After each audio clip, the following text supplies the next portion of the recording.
I realize the devil's plan.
Sawadika! What's going on, everyone? I hope you're having a good day wherever you are, whatever time of day it is. Whether it's afternoon, evening, morning, or whatever it is in your time zone, it is August 17th, 2025. Sunday for you, Monday for me. That's okay, chat. I'm living in the future. In more ways than one. This is NCTTV coming at you live from Sumaru City. We are live, or at least that's how it appears to my senses. Could be a brain in a jar somewhere. Don't know, don't care. Shouts out to all my weasels out there, all my forest creatures rocking out to the realest of the real, synthetic lifeform streamer, trapped in a cyber brain and a body like some kind of ghost in a half shell in this late stage hyper-capitalist dystopia. Forced to exist in this twilight realm to pay off my debt to society and my student loans. I hope you're having a good day, whoever, whatever, wherever, whenever, and however you are. We're about to jump right into it here on Twitch.tv, YouTube.com. High risk, high reward, high on life, or whatever simulation, simulacrum, simultaneous, spontaneous singularity of consciousness this is, was, or will be sometime in the distant cyber future. Oh my god, chat. Shit is crazy. Shit, you don't even know. Oh my god, look how crazy shit is. I told you. I told you. We possibly have that to look forward to, depending on how people are voting. Will has already gotten us started on the butterfly goal and the bonus goal with the $5 super chat. Thank you, Will. Let me fix that so that you can actually possibly have some confetti for those super chats. Let's see, butterfly in my hair. That's the goal. We haven't attained it in a long time. I didn't mean for this to be hard, but I don't know. I don't know, chat. Hopefully it's not too hard for you to catch the butterfly. Anyway, what am I, pop this out. So yeah, chud logic with a Confederate flag. What is this guy doing with it? He's not even American. Why does he have it? Because he doesn't know any better. Okay, that's the actual answer, right? He doesn't know any better. But that's no, that's not okay. I was about to say that's okay. I don't think that Johnny Reb chud logic is in any way okay, but we're gonna have to talk about him at some point. Oh yeah, that's what I wanted to do. Check in on the poll. Oh yeah, looks like he's winning. His racist crash out is winning, yeah. There's been another, sorry chat, I hate to break this to you, but another crash out has hit the World Trade Center, has hit the Charlottesville, you know, City Park or whatever. Yeah, he's going after iDubbbz now. iDubbbz is starting to do more, I guess, political videos now, and you know, kind of getting his let's see, what do you say, get your feet wet? That's not the phrase, is it? Get your feet wet, is that the word that I'm looking for? He's getting his sea legs. He's getting something anyway, but yeah, chud logic's trying to dunk on iDubbbz, who is trying to dunk on a random another chud. Yeah, it's chudception.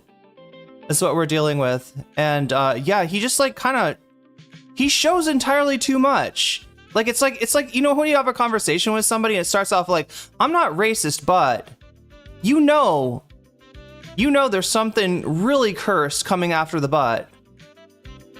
You know there's something really special headed your way. Does feet wet work? Is that a thing? I don't even know. Where were you getting our feet wet? Cut your teeth on something. There's so many little different metaphors. Most of them are from a generation past though, and I don't exactly know what they mean, but that's okay. You're getting, something is getting wet, that's for sure. I mean, nobody's getting wet around chud logic. That's, jeez.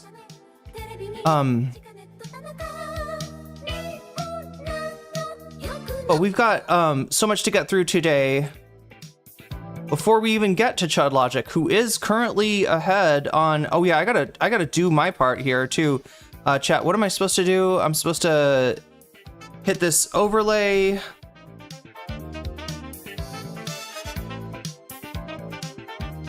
There you go. overlay, and then I can do this, hopefully. Somewhere? Yes, right there it is, yes. Dip your toes. Yeah, I guess iDubbbz is dipping his toes into political content. And, you know, like, as soon as he does, I mean, you know what it's like to be iDubbbz right now on YouTube. It's, you do anything, you say anything, and immediately, like, 25 commentary channels react. And look, I mean, I'm not under any illusion of iDubbbz's perfection. I mean, I know what his old content was like. I know what kind of baggage he's got to unload, and you know, even some of the choices that he's made lately are you know, kind of questionable. But yeah, it's just this reflex thing where it's like an iDubbbz video comes out and these guys know that they can get 1 million views by like shitting on iDubbbz, especially breadtuber iDubbbz, right? That is the perfect target for these guys. Speaking of perfect targets, chat, Hasan Piker of the Hasanabi broadcast is currently being targeted by one DDG and his orbiters over what I think is a rather innocuous statement that he made. Hasan wasn't like, okay, so debate bros, they often talk about the difference between what is it, prescriptive versus like ought statements versus is statements, prescriptive versus descriptive, right? And the idea being that, you know, you should know, like, when somebody makes a statement of what ought to be, that's different than when somebody makes a statement. Like, if I say that America's racist, I'm not saying I like America racist. I want America racist. I'm not saying I enjoy the stars and bars or any other sorts of racist symbols, right? That's not me being racist. That's me noticing some racism, right? There's a difference between the prescriptive and the descriptive. And Hasan was definitely making a descriptive statement in regards to international law as it pertains to illegal settlements. I don't know if you know this. Hopefully I don't get banned for this, but you know, because I'm not making an ought statement. I'm making a is statement. I'm making a descriptive statement here.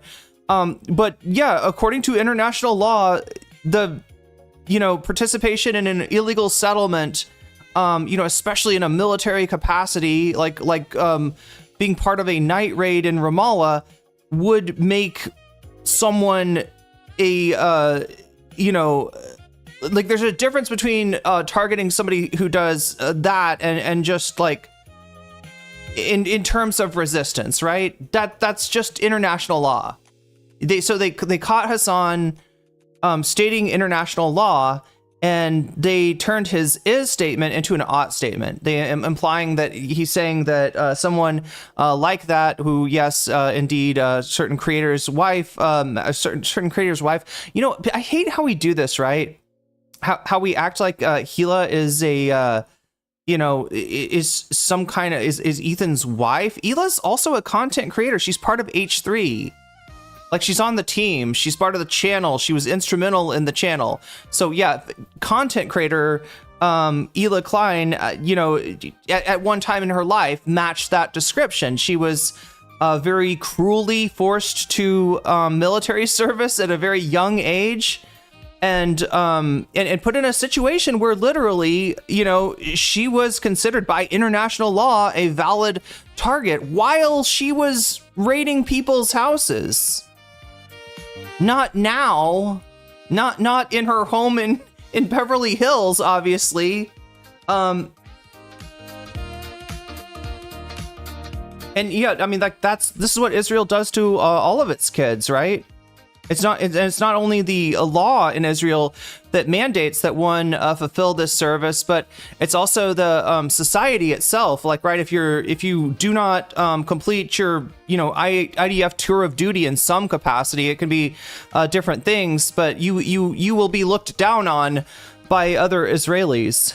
And unfortunately for Gila, because some people do get drafted into the IDF and later reflect on what they did and decide that they do not like it. They you know, they're not they're not cool with that, right? Ela, you know, has made no such statements, but that, you know, that still doesn't change the fact that Hasan was not making a statement about Ela Klein now. He was making a statement about the, you know, duties that she was performing at a much younger age that, yes, literally put her, you know, in the position of being a, you know, if you participate in, yeah, like that kind of settlement, right? That kind of illegal settlement is an act of, I'm almost at an act of war. It's like a war crime, isn't it? And as such, the law is such that they're, you know, if you're targeted by, you know, resistance forces, that's not the same as if you're a citizen and you're, you know, get caught in the crossfire, right? So anyway, who is the guy in the screen with the Confederate flag? That's Chud Logic. This is my old friend from Twitch Politics, Mr. Chud Logic. And I say friend in a not serious way, because he's a not serious guy. But, you know, especially lately, chat, it feels like he's mailing it in. It feels like he's phoning it in. Like, it doesn't feel like his heart's in it anymore. And you're just seeing him slip up and make some mistakes that I don't think he would have made like 2 or 3 years ago. I mean, he's always been a little bit racist. He's always been, you know, I mean, he's a liberal, right? But he's kind of a, you know, I guess a liberal that has weird ideas about Roma people, for instance, right?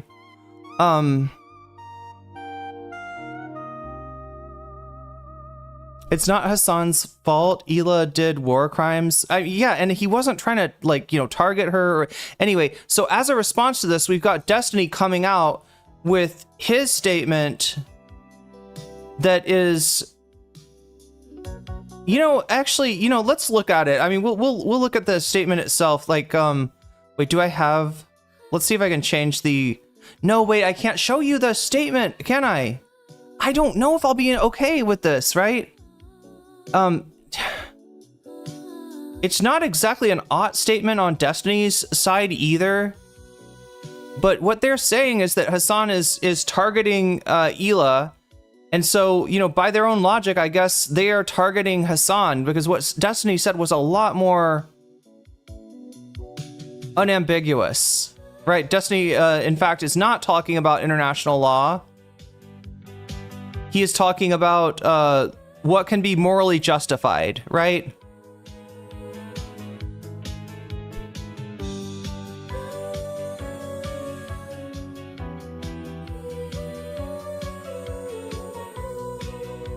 Let me read it. I honestly think you could perfectly justify, says Destiny. I do not agree with this statement. Anybody moderating this channel oh my god, why is Ethan trending? No, chat, did Ethan Klein do something? Oh god, I thought we were maybe not gonna talk about him that much. I mean, there's one Instagram story that we gotta talk about, but I thought we were gonna have a fairly Ethan-free stream today. Looks like maybe not. Also, libs of TikTok. Honestly, yeah. So he says, I honestly think, sure, Destiny's words, you could perfectly justify attacking or unaliving Twitch streamer Hasan Piker IRL for statements like this, right? So it's like Destiny goes and does the thing that he's accusing. Like, Hasan did not say that somebody could justifiably, I mean, he is verging on an ought statement there. And I mean, I guess you could say that the language is still a little bit abstract. He's not making a literal call to action. He's not saying someone should go out there and do XYZ to Hasan in real life. But considering how primed his community is for hating this guy, yeah, I mean, this is, he's playing with fire. And chat, we're gonna get to this in a second. It's not like Destiny fans have not approached Hasan in real life, right? There's at least one incident that Hasan has got screenshots of, right? Of somebody, you know, approaching him, I think at the DNC last year. So let's take a look here. Why is Ethan Klein trending? God damn it. How is he still trending?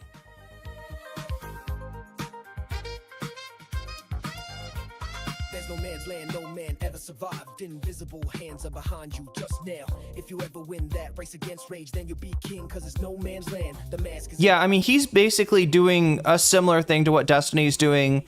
Ethan says, so if I started saying shit like Hasan is a Hamas propagandist, therefore a legit military target, which he says, which I do not believe, Ethan says, everyone is going to be okay with it.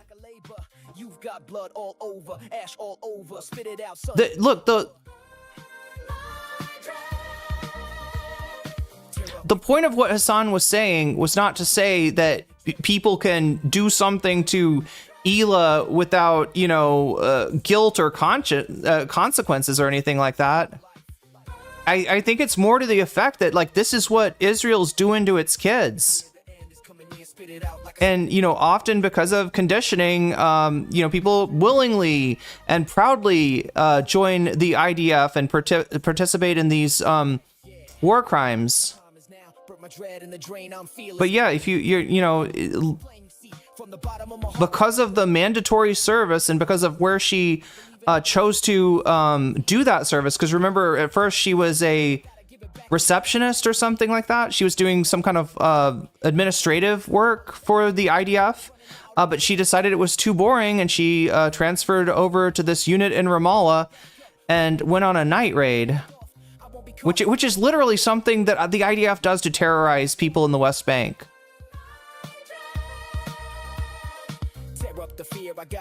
Okay, so he's saying everyone is going to be okay with it. If he said, accepted my fate, don't worry about a thing, it's in my bag, so burn your dread.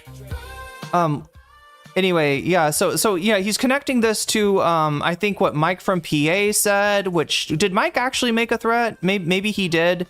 Sean DeBlack said something with his mic muted that people called a threat. What would be the third one? Oh, was Bad Empanada the third one? I guess Bad Empanada playing a video game. Playing a video game is what he considers the fourth threat against himself or his wife.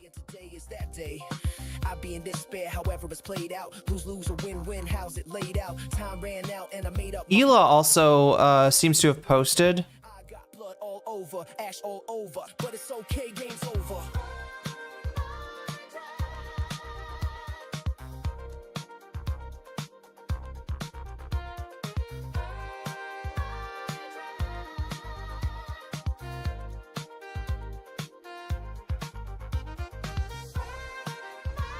I'm trying. Does anybody know why Ethan Klein is trending?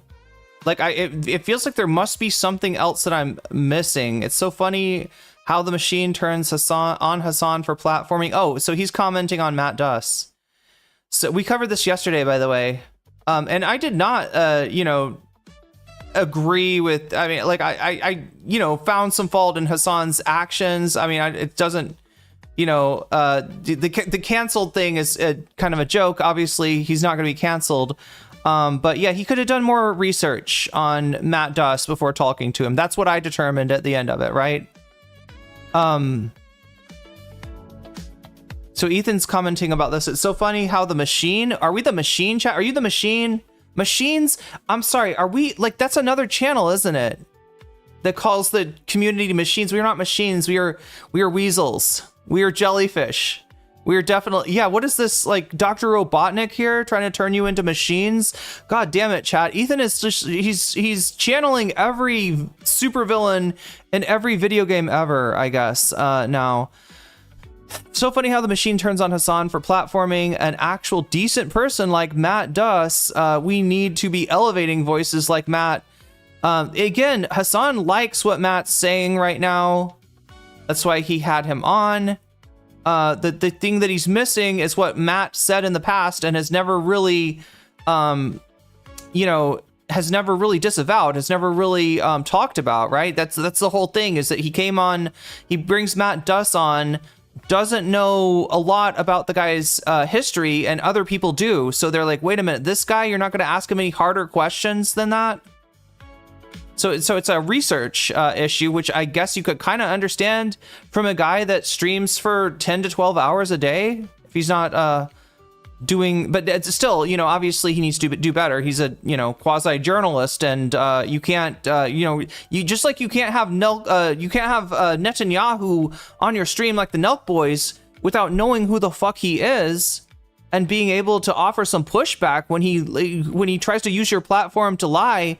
You got to know who Matt Duss is, and you know, Hasan maybe didn't, but yeah, this almost comes off as Ethan defending Hasan. I don't know.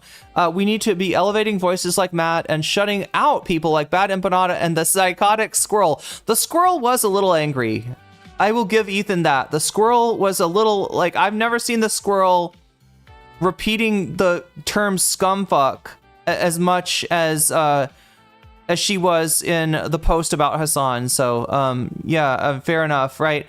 Maybe now you can return to when you understood that Bad Empanada is a terrible person that should never be platformed. That's not what he said. He said the problem with platforming, it wasn't platforming him, it was watching his videos. And Bad Empanada had complained about Hasan, you know, doing React content. Bad Empanada had made his voice heard in ReactGate, and what he said was, I don't want people reacting to my content.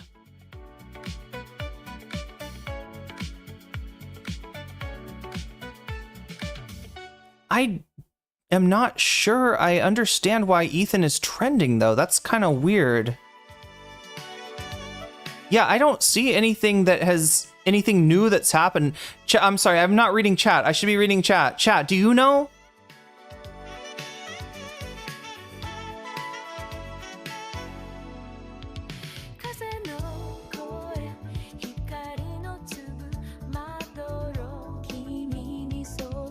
Thumbnail with a crosshair on Hasan is crazy dangerous.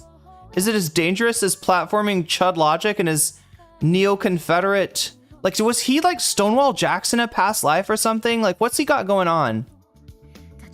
How did the script leave? I covered that a couple days ago, Listerine mouthwash.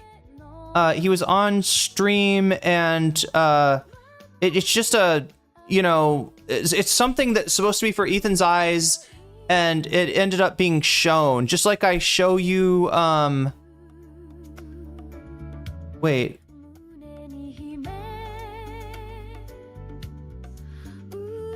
Like, look at this, all right? Oh no, you saw what's on my Twitter feed, right? Well, I mean, that's okay, because this is what I was looking at, this is what I was talking about, right? But if this was like my taxes folder, and I had more than just taxes in there, then maybe that would be a problem. It's that kind of, it's the same thing as Vosh.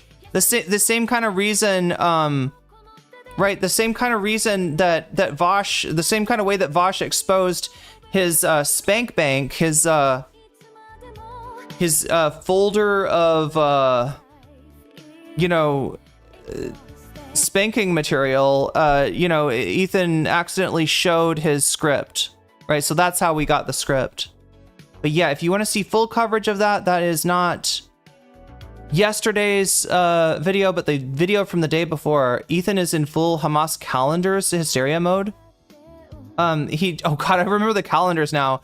Yeah, these calendars are obviously for making evil plans for terrorism. Hamas uses these calendars to plan out their terrorist activities. Like, you just look at the calendar and it's like Monday, terrorism. Tuesday, more terrorism. Wednesday, yes, still terrorism. That's what's on the calendar. They got to remember what days they're doing terrorism on, right? That's H3 sub is going absolutely mad. DGG versus Normie in there. Ethan has become Nathaniel Kleinsman? Wait, as in is that a reference to Destiny's Kid?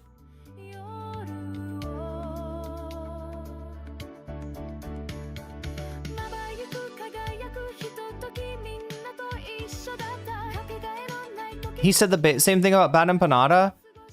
Wait, in terms of the video game, I actually knew a guy who was born in a Crossfire Hurricane. Wait, is there such a thing? I'm sorry, I thought Crossfire Hurricane was a JoJo stan. Right? Isn't that Abdul's stand from part 3? Confederacy lasted longer than the age of girls he DMs. Oh no.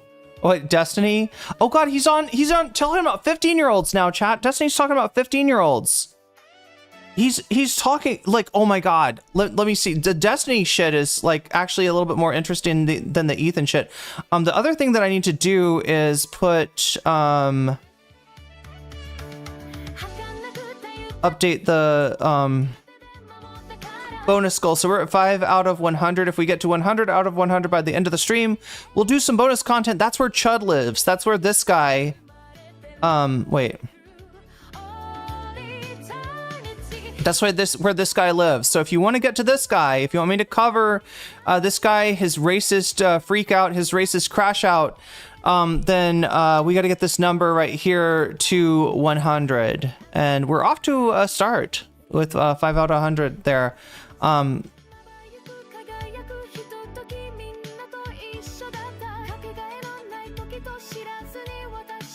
remember her saying one day America's the greatest country in the world, and chat flipped out. Like, great for who? And she doubled down. I think that's when some people started being like, oh, this is who she really is. Wait, who? What? Who said?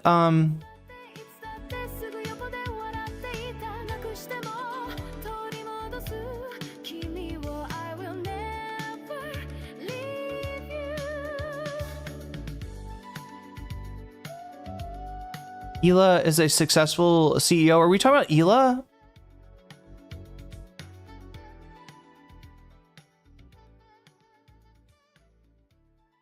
Saying America is the greatest country in the world. Hila is a successful CEO of a luxury fashion company. Yeah, and she's also like, you know, she's part of the show. I don't know. I kind of like, I fall into it too. And I was chiding myself as I said Ethan's wife, because she's not just she's a part of the team. She's part of H3.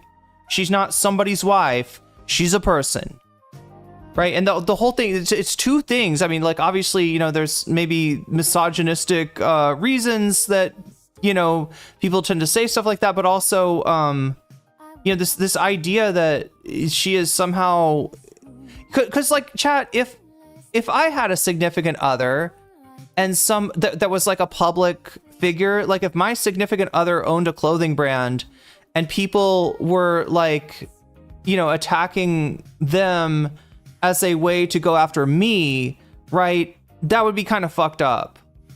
Your problem was with me. Your problem was with my stream. Your problem is not with my partner. So, you know, fuck off, right? But that's not what we're dealing with. Hila is a part of the stream, has been instrumental. She is on the classic H3. She's either on camera or she's holding the camera. All those shaky camera videos, that's Hila holding the camera. Racism is a part of the control system the rich keep us in. Imperialism and capitalism are the real issue. Someone tell Ethan just to come to Twitch. We will build a fort around him and keep the chuds out. I don't know. iDubbbz can do his own thing. He's you know, he does seem to be like from another time. He's like got a very old school approach to YouTube, and sometimes that works, sometimes it doesn't. Obviously, the creator clash thing was not. It seemed like a good idea. I mean, Jake Paul was doing something similar. The first one worked out pretty well. The second one, things started to not work out so well, and the third one, well, you know how that went. That didn't even go off. So he reminds me of a penguin with few and plastered hair. There's talcum powder on one level. Okay, wait. What am I missing here? I'm just trying to read through chat here before we get started. With a sword in hands, cold touch of... Jake Tapper had a meltdown on his hot mic on CNN. That sounds like something good to start the stream with. I am, yeah, yapping entirely too much here.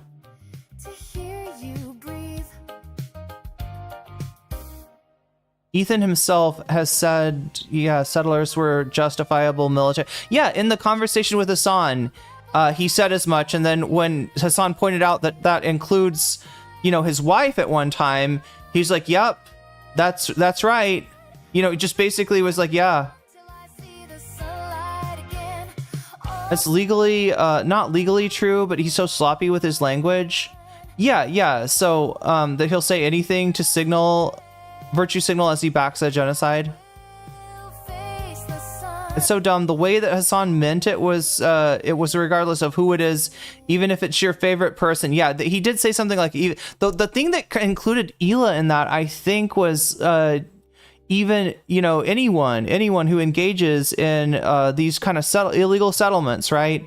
And chat, like, I don't know, maybe people don't really understand what that means, right? Maybe that gets a lost. Maybe that sounds like old-fashioned and antiquated illegal settlements. Why is it illegal? Is it the building not up to code? No. It's illegal because you are using settlements as a weapon of war. You are using settlements to ethnically cleanse people. You are setting up a settlement, and you are shooting at the former residents of that place if they come anywhere near.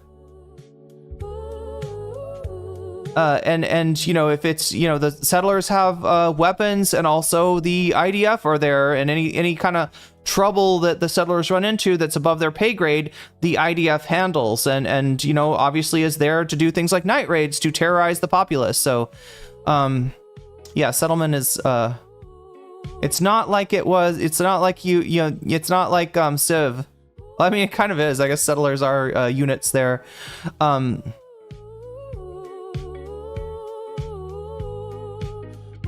Yeah, regardless who it is, even if it's your favorite person. Yeah, he says including the wife of your favorite podcast host or something like that, right? We'll take a look at it. Dan Saltman put out the clip, I think, of Hasan to make it sound like he was somehow advocating bad things to happen to Hila Klein. He wasn't.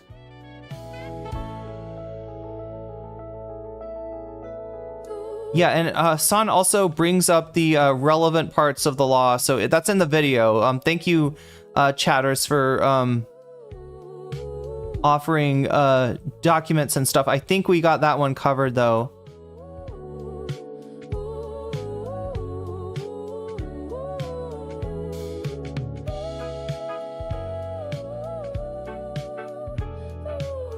Okay, I gotta figure out who it was that stating that America is the greatest country in the world, and chat flipped out.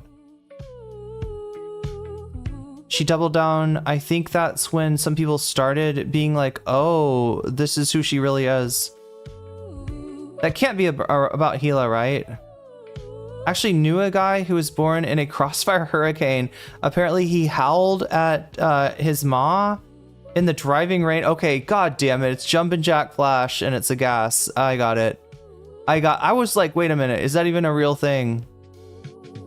What is a crossfire hurricane? What does that even mean in real life other than in JoJo?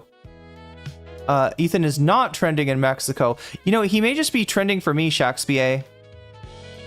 Fomois are reporting on this too. There's a ton, that's a lot of reach. Wait, what are Fomois reporting on? I could see some domestic terrorism coming out of DGG. Yeah. I mean, we'll see in a second. Hasan shows a DGGer who literally, you know, approached him in real life, and he, at the same time, he was like live chatting on DGG's Discord. He was like live chatting to the Discord to be like, oh, I see him, there he is. What should I do? What should I say to him? H3 sub is going absolutely mad. It's DGGs versus normies. Ethan is full. Okay, the Hamas calendar is. He said the people that she raided exactly would have been justified. Yeah. She's raiding into people's, like, she's literally like, chat, like somebody that fucking, like, you're at home, all right? You're just chilling after a hard day's work. A knock comes on the door. And it's a bunch of people with guns, and it's not the police, right? It's a soldiers from a foreign government that want to come in, that are insistent upon coming in and having a look around. And if you're unlucky, they might plant something in your house too, because there's not really any check on that, and that has been reported to happen in the West Bank.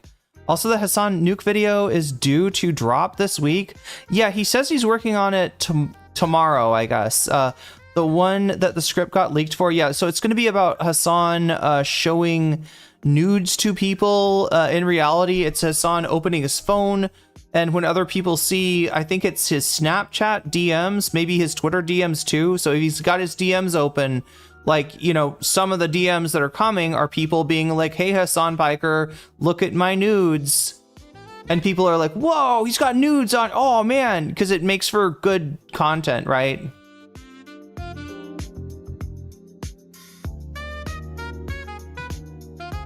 Y'all remember the lib turds during the Afghan war? We got to save the poor women. We up to the same shit. And it's really in your face these days. Using, weaponizing concern for women, yeah. And if you're Fox News acting like it's a feminist thing, right? It's wild to see them, Fox News, flip and kind of turn feminist. I guess Ethan and Hila really believe the Nazis were... when they say they were just following orders, I guess so. He's really trying to push this in a weird direction. He is Keemstar. He's going to end up on Keemstar's show. He's going to end up on Lolcow Live. Is where that's going to be the end of Ethan's career.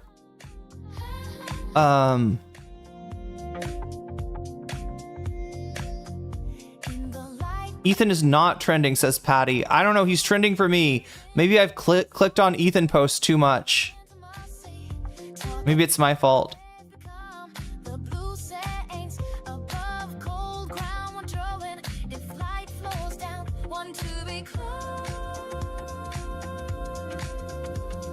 I think because H3 is going to kick.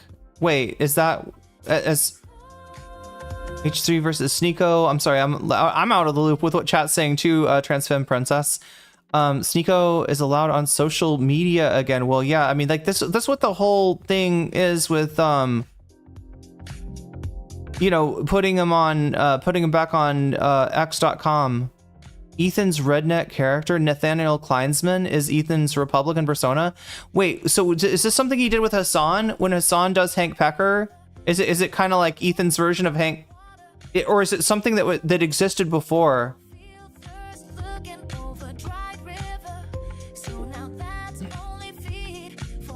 So we're talking. I get it from chat. I'm taking it from chat that it's something going on the H3 Productions Twitter. Yeah, Ethan's Hank. Okay. And he gets the big hat. You know, the low-key thing that I love about that situation was when Hasan took the hat, and like Hasan was just like Ethan's got this giant MAGA cowboy hat. It's like a foam MAGA, like it's a giant, like this big, chat, like that, like a giant hat, right? And Hasan's like, "Ooh, this is really nice. Can I have this?" And he kind of just walked out with it. Hila did not. Ethan still complains about that. Hila not only lied about her combat roles in Ramallah, she also lied about how extensive her combat experience was.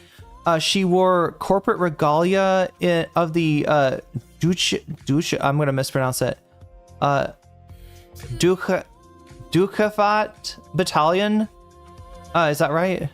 Duchafat Battalion, an advanced urban combat unit. If Chud attended the Charlottesville incident, it would be like by accident. It would be because somebody, like, he was hanging out with somebody and somebody on Twitch was like, hey, don't, you know, that's a Nazi, don't hang out with them. And they're like, oh, you think everyone is Nazis? They're like, no, that guy's like legit a Nazi. He's like right. Alvo's stand was called Magician's Red. I'm sorry, Dwight Langston. His stand performs an attack that's called Crossfire Hurricane. Thank you for reminding me, though, that the stand's name is Magician's Red. It's a pretty cool stand. So do I understand this correctly? That the reason that Ethan is trending is because you could become Bob's wife. Wait, who's Bob? Bob from the Church of the Subgenius? I don't know. That would make me like a religious figure. I don't know if I'd be comfortable with that, chat. That would make this a cult, wouldn't it? This would be a, you want a cult? This is how we get cults.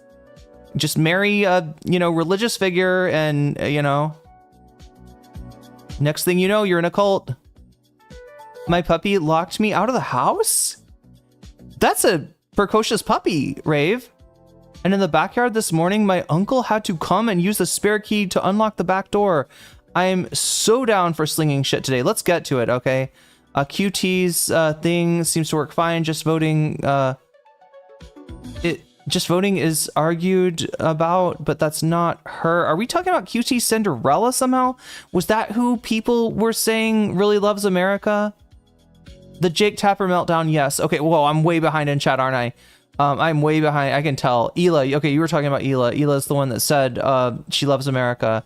And yeah, I mean, it might be way better than Israel, you know, for all I know. Ethan did not seem to like Israel. I've never been. I was not invited on the Destiny trip for some. Yeah, what do you think about that, chat? I mean, am I not a DGG orbiter? I've talked to Destiny twice. Doesn't that make me shouldn't I be invited along for the Israel trip? What would?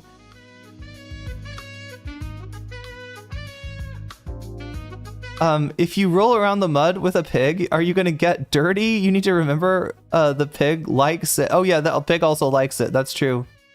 And if the pig is... Wait, who's the pig in this metaphor? I'm not sure who we were talking about. Yeah, they are talking about Ela. Hasan would say if he went to the Turkish army and operated in Kurdistan, which is a possibility. In fact, if he had stayed in Turkey, right, he would have maybe had to do some service. They would have a right to fight back. Exactly. You got a right to resist, you know, being colonized. You got a right to exist illegal settlements. You got a right to resist apartheid, you know? Ela posted on Instagram that she's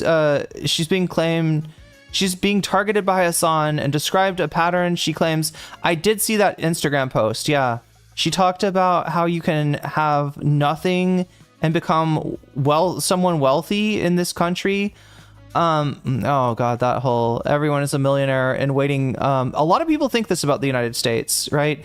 And like, oh my God, this myth is going to get busted when people move in and they realize that this country's trumped up. Whatever the country used to be, you know, that maybe, you know, had some better opportunities than other places is going to be absolutely destroyed by Trump in very short time.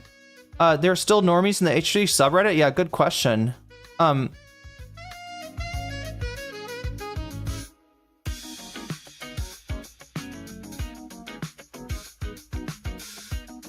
The Hasan derangement is getting gross. Yeah, it is. And look, we criticized Hasan yesterday, right? I mean, not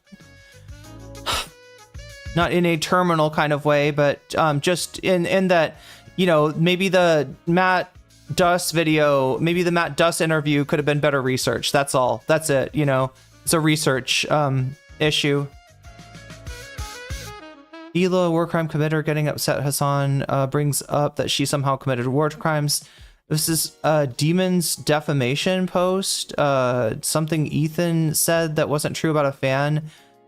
About her and a fan making a meme of it. Oh, Denims, sorry.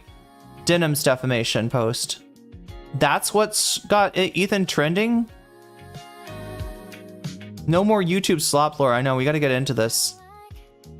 Israelis will never see what they did as war crimes, just like Americans will not see invasions of Iraq and Afghanistan as war crimes, or the manifest destiny, the you know, trail of broken treaties against First Nations in this country. Yeah, never see that as war crimes. They see that as, I don't know.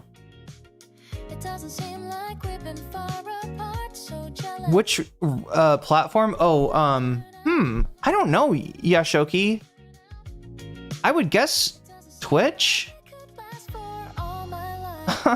That's a good question. I don't know. What? Yeah, because I know I got money for people that, you know, if you have Twitch Turbo. Wait a minute, I'm not sure.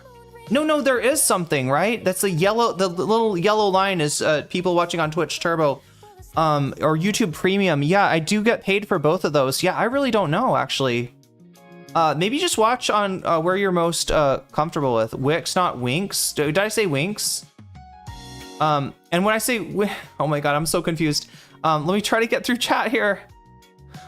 Let me try to get through chat.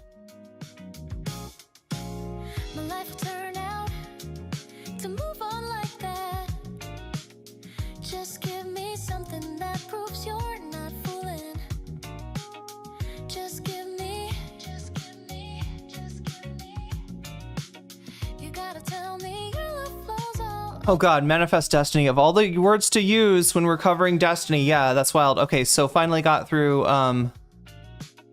Just give me something that proves you're not fooling. Ignore the Wix convo? Okay, I will. I thought y'all were talking about Wick. Do you know my, my friend Wick? Tell me your love flows all over me.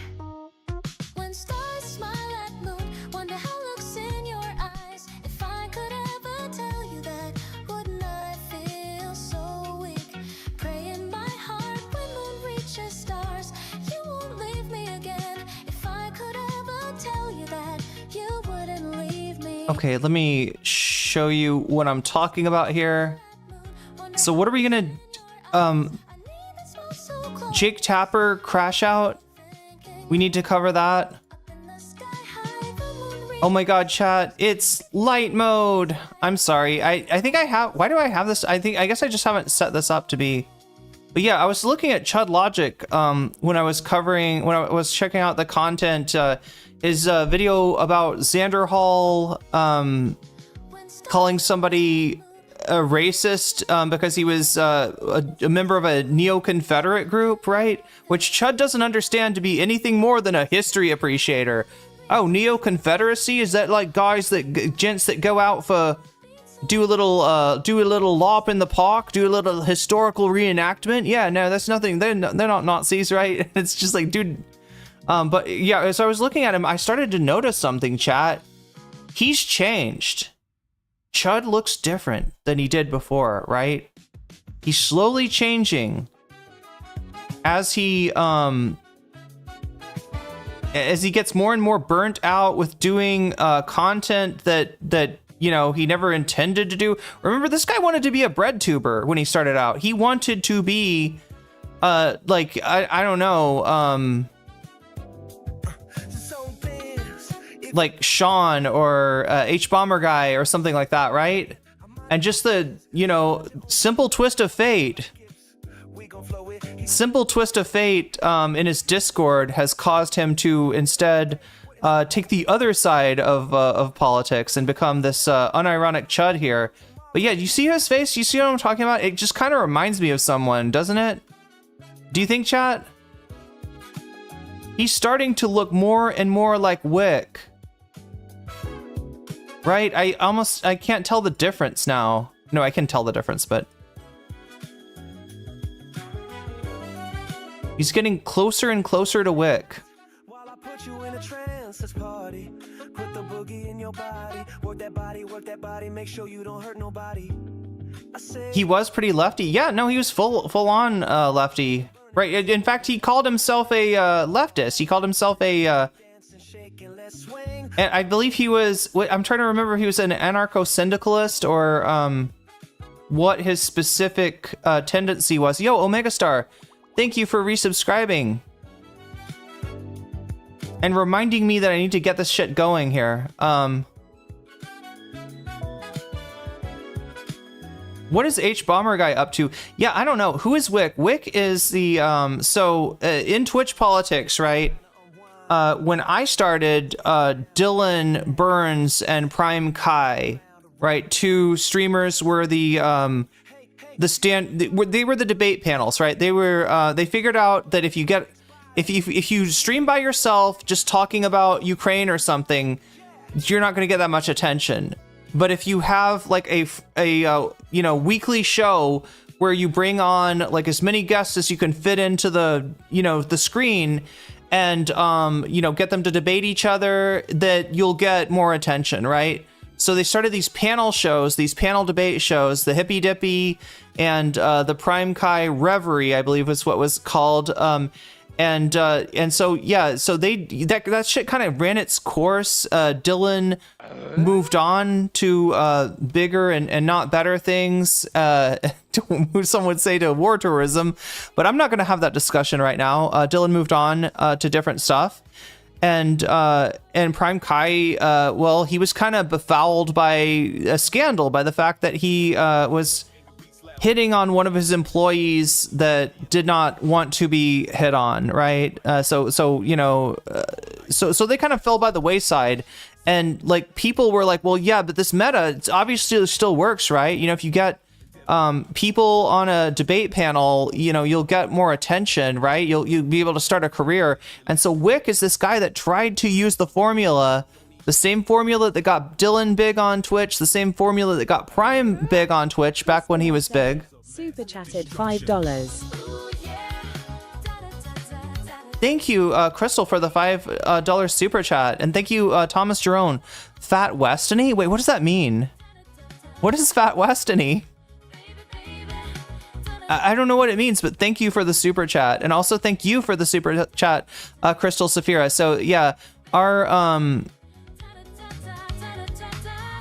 butterfly goal says that we are at 1 out of 10, but it's not counting Will's super chat for Vox Populi, and I'm going to count that. So just consider that 2 out of 10. If we get 8 more super chats of the teal variety, I think they turn teal somewhere about $3 and some change. And Crystal Saphira, thank you for the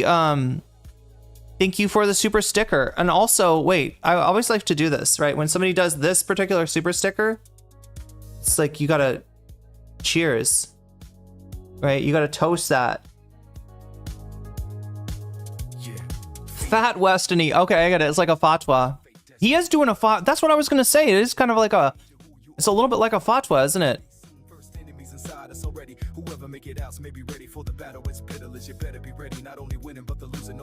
I think we're at 24. Have I got it all? Yeah, I think we're at 24 right now. So yeah, the goal is coming along nicely without even me saying anything about it today. But this goal is important, right? It says 24 right now because it just went up because people supported the stream. And when you support the stream, this number goes up. And it goes up regardless of what way you support the stream. Let's get into this, right? So there's repercussions for that, right? There's repercussions for supporting the stream. The biggest repercussion probably is the possibility of getting me to hang out a little bit longer. Westony, okay, I get it. Like Fatwa, Destiny, Westony. Wait, somebody sent a $5 super chat. Oh, the last one. Yeah, wait, no. I just went back. Yeah, she actually sent a super chat and a super sticker. So yeah, I don't know if I put up the super chat yet, but thank you for the super chat, Crystal, and thank you for the super sticker. Also, thank you, Thomas Jerome Newton and Will and Omega Star for all getting us started, all getting us to pretty much 1/4 of the way there. So like I said, the consequences of hitting the sub goal are that I hang out a little bit longer and cover content with you. I feel the butterfly is different though. I'll explain the butterfly in a second. Yeah, I feel kind of bad for you, chat, yesterday, because yesterday we did hit the late in the stream. I streamed for so long. We ended up actually hitting the bonus goal, and you know, people chose the donors chose that time. For me to cover the King of the Hill reboot, right? Which to me looked like a 24-minute video. That seems like good bonus content, right? I don't want to give you bonus content that's, you know, short, right? You want to give you, you know, a decent amount of bonus content, right? For, you know, because it's a big deal when we hit the bonus goal. It's really important, right? It's how I survive. Is it 22? Did I get something wrong? I think anyway, so the bonus, yeah. So I felt bad about the fact that I covered a video that was supposed to be 24 minutes. So we watched the video, and 7 minutes in the video, Awestruck Vox of the Roundtable says, now make sure to pause the video here if you don't want spoilers. And if it had been anything else, chat, I probably would have gone ahead and watched the spoilers. I probably would have just said, hey, everybody that doesn't want spoilers, you know, click off now, right? But because it's King of the Hill, so many of you are going to watch that. So I know it, chat. And King of the Hill is not, you know, Evangelion. I mean, it's not, you're not going to get a big surprise where like Hank institutes the human instrumentality project, and you know, Bobby is able to regain his form, even out of the what is that fluid stuff called? Is it LLC? It's not LLC. LLC is something else. LLC is a form of company.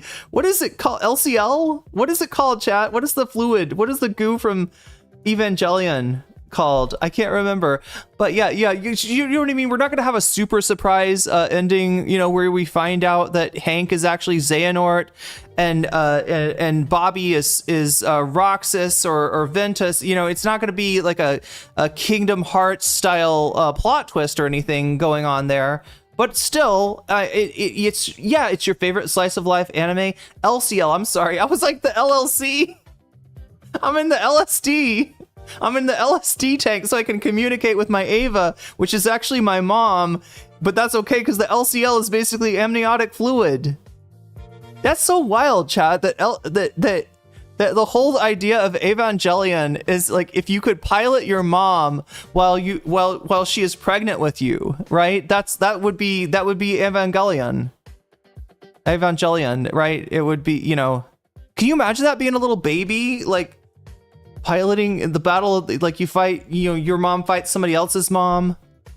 Your mom fights the angels from the different impacts. Anyway, chat. So what I'm saying is that a lot of you probably want to watch King of the Hill, right? Not your ACL, yeah, not the ACL or wait, what is anterior is LCL, and then there's the posterior, the PCL, and then what is the other? Yeah, you got. Don't you have two on the side too? Yeah, I think there is a lateral ligament and a medial ligament as well. Yeah, there's a lot holding your knee together, chat. Yeah, please appreciate your ligaments while you have them, and don't mess them up by doing the wrong kind of exercise. Oh my god, chat. So what was I trying to say? What was I trying to get at? But yeah, I feel like, I don't know. I feel like I got to do something special for you today if we hit the bonus goal, because of the stopping at 7 minutes into bonus content is not what I intended to do, right? So if we do the chud logic segment, I'll give you 2 chud videos for the price of 1. How does that sound? Because he's got it, like I said, chat, a second video has hit the World Trade Center. You knocked your patella out of place. That's got you snapped back. It was fun. Did you have to get it snapped back, or did you snap it back yourself, or did you just move it and it snapped back? Yeah. Because your patella is got your quadricep tendon in it, right? The common quadricep, like all your quads, which we always think of quads as 4. No, there's more than that, right, chat? There's like your lateral quads, there's your medial quads, there's like quads intermediate, quadratus intermedius muscle in the middle. Then there's like the rectus, not rectus abdominis, but oh my god, I can't remember. Mind your joints with Muay Thai or Muay Baran. You know, in general, exercises with a little bit of rotation are probably better for your body overall, but yeah, you do have to be careful with you know, your knees, I guess. When we have a baby, we'll be in the triad. That's what makes me most inspired. I hope the same. Ray is his mom as a 14-year-old girl. We had an argument about this of like, what was the most disturbing thing in Evangelion? Was it Ray? Was it Misato kissing Shinji, like his caretaker, basically? You know, the woman that he's like, you know, I mean, she's not his mom, right? But she's like, you know, kind of taking care of him while he's going to school, right? And then at the end of the, at the end of the show, she kisses him. Or was it that was most disturbing, or was it that Shinji and Rei, considering that Rei is basically, yes, his mom at age 14? Which one of those is more like, if Marty McFly in Back to the Future had hooked up with his mom, would that be, because they're both the same age at that point? It's still disturbing, isn't it? Obviously, it would also erase him from existence had he hooked up with his mom. Anyway, unless you want to be like Stretch Armstrong but in pain, damn, that sounds rough. Yeah, the other thing that's bad, like with Muay Thai, is like the thing that I always hate seeing is the so a really effective kick in Muay Thai is a low kick. You're kicking at somebody's quads, actually, at their at their thighs, but the defense to that is actually something called checking the kick, right? Which is like they're trying to kick you in the soft tissue on your quads, but instead you raise up your leg and you turn it outward. It's really important to turn it outward. And instead of contacting the soft tissue of your thighs, they're going to contact the hard bone of your shin. And that shit hurts. Both to defend, like when you're, checking a kick, and especially when your kick gets checked. But yeah, if somebody full on, like, low kicks somebody with full force and they get checked, sometimes you see their,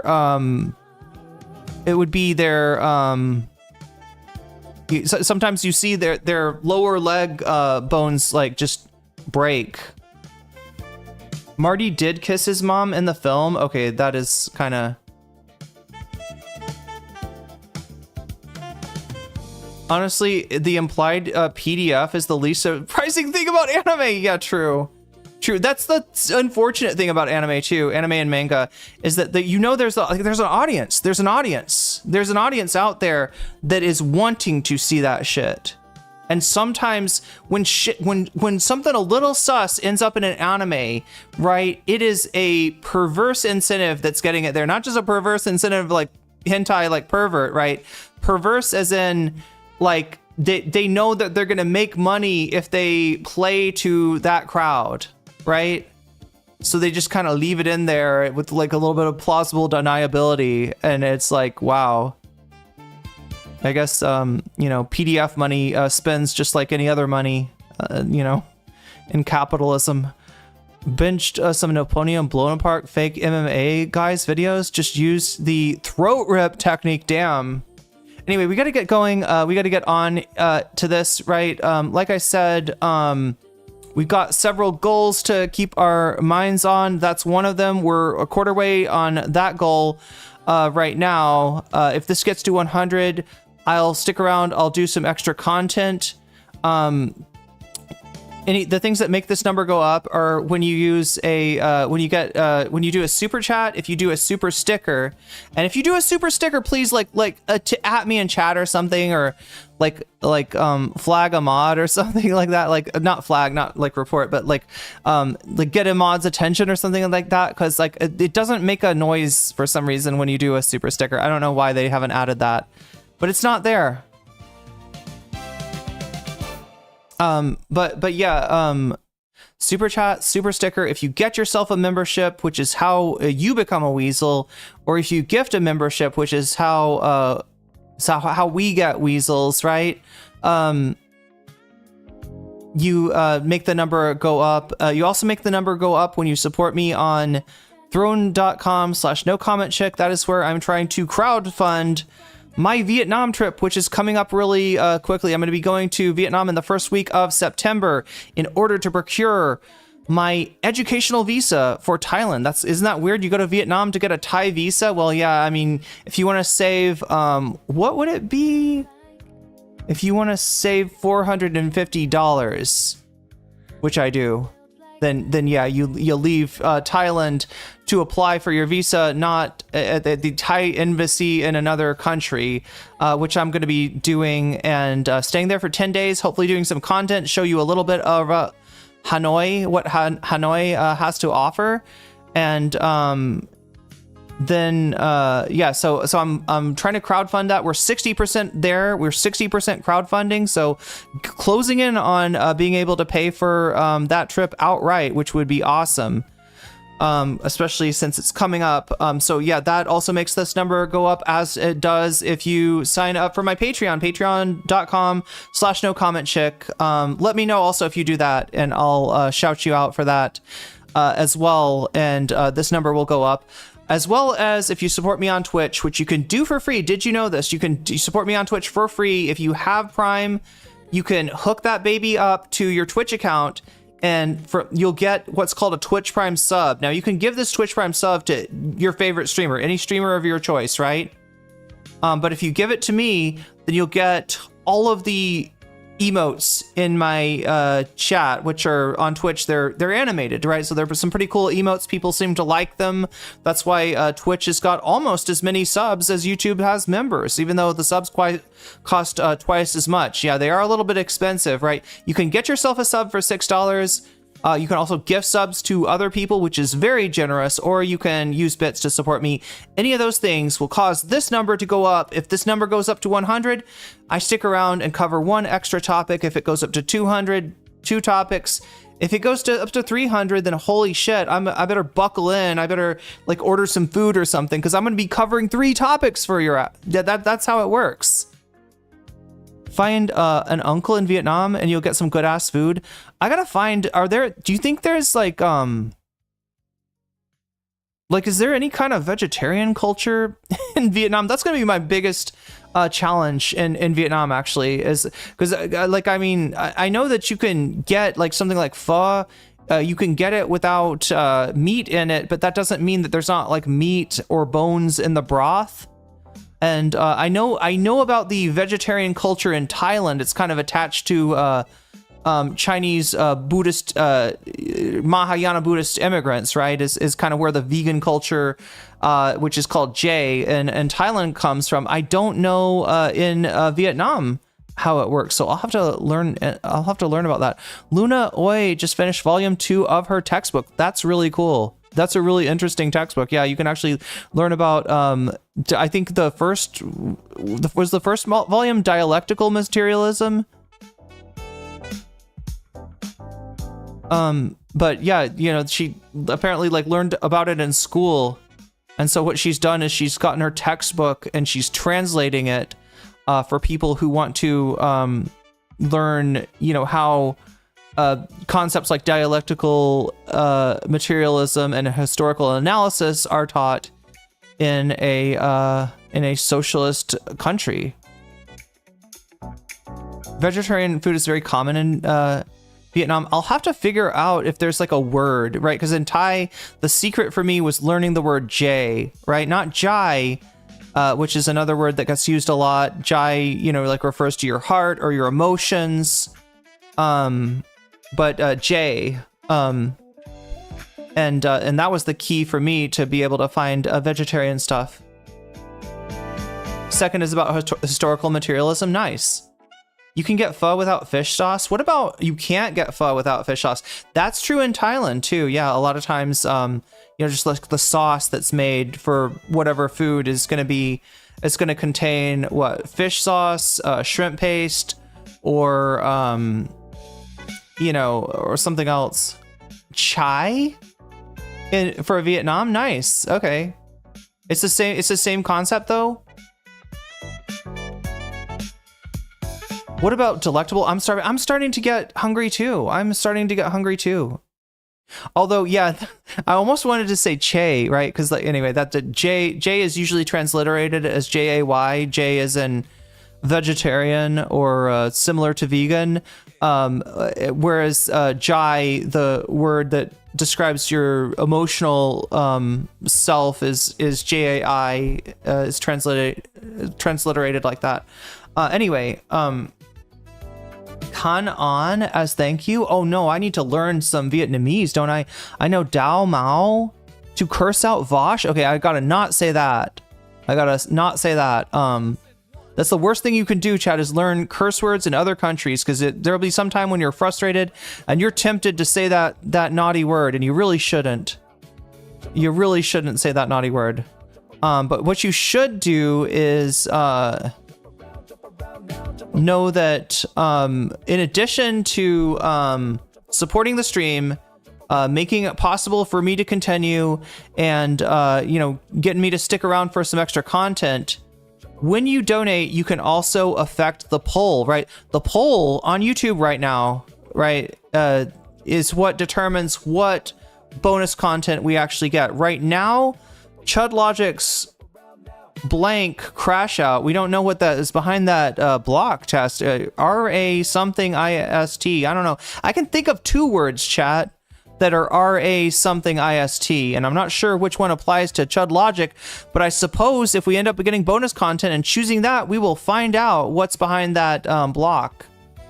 But yeah, you can also affect the poll when you donate just by letting me know. In fact, I think somebody already has done this. Let me see if I can find a dono that references Vox Populi right there. Look at that. The very first one. All right, so look at what's going on here. Now, I gotta put everything back to 0 to start off with. So everything should start off from 0, but because Will said Vox Populi, I am putting, look at that right there. See how it's highlighted? I'm putting 5% on Vox Populi, right? So most of these terms have got a plus by them. Like, these are just the same options that are available in the poll. It says +0, +0, +0, right? That means that when you donate, if you say something like, I want to see what's behind the block in Chud Logic's something crash out, right? Then I'll turn your donation into a percentage and I'll add it to the topic of your choice, right?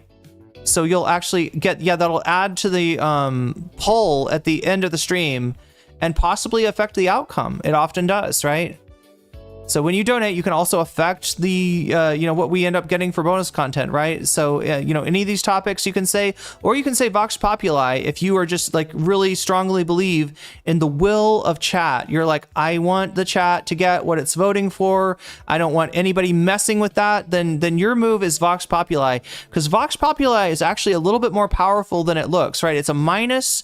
So all these other things are plus. All these other things add points to the topic after the stream. What Vox Populi does is it subtracts points from every single edition, right?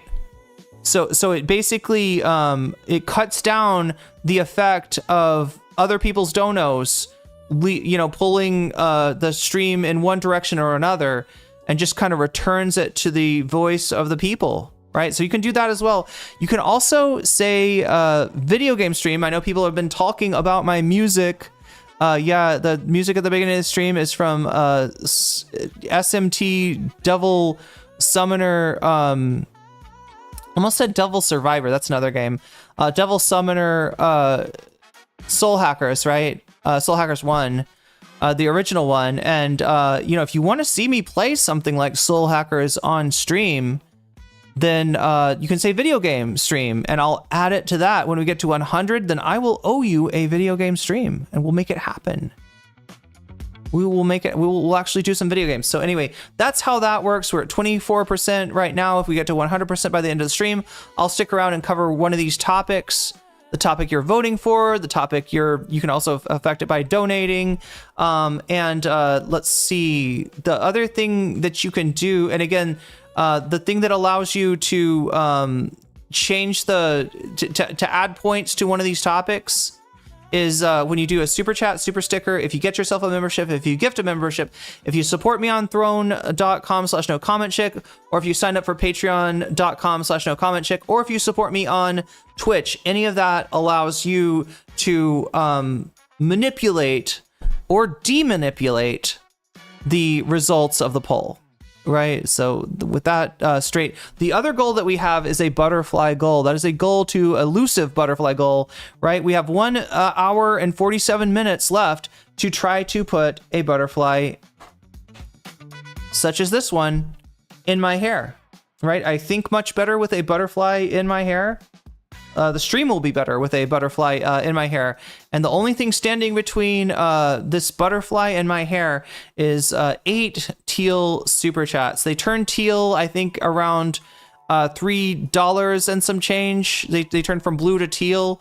And if we get 8 more of those in the next 1 hour and 47 minutes, then this butterfly, let me know in chat when it happens too, because I'll put this butterfly in my hair. So that's the butterfly goal.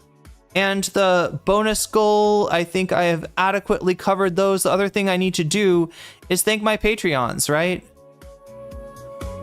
Everybody that supports me on Patreon at the $5 or higher level, you get a fancy shout out at the beginning and end of every stream. And it is now the beginning, relatively speaking, of the stream.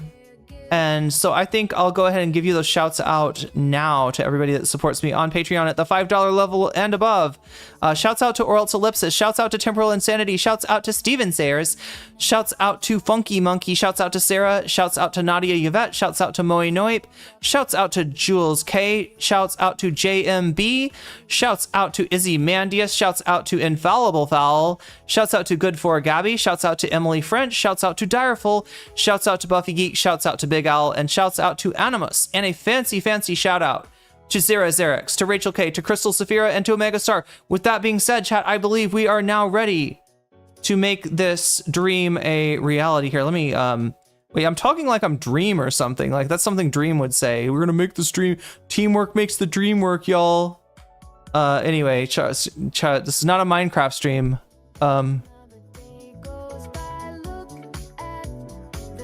Let's see, I've got some stuff on. Oh, here we go. This is the good version of the video.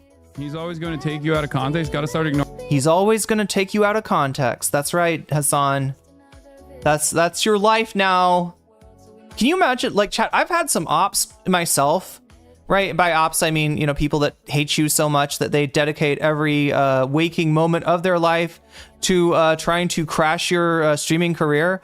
But I don't think I've ever had ops like Hasan has. I don't think I haven't had dedicated ops.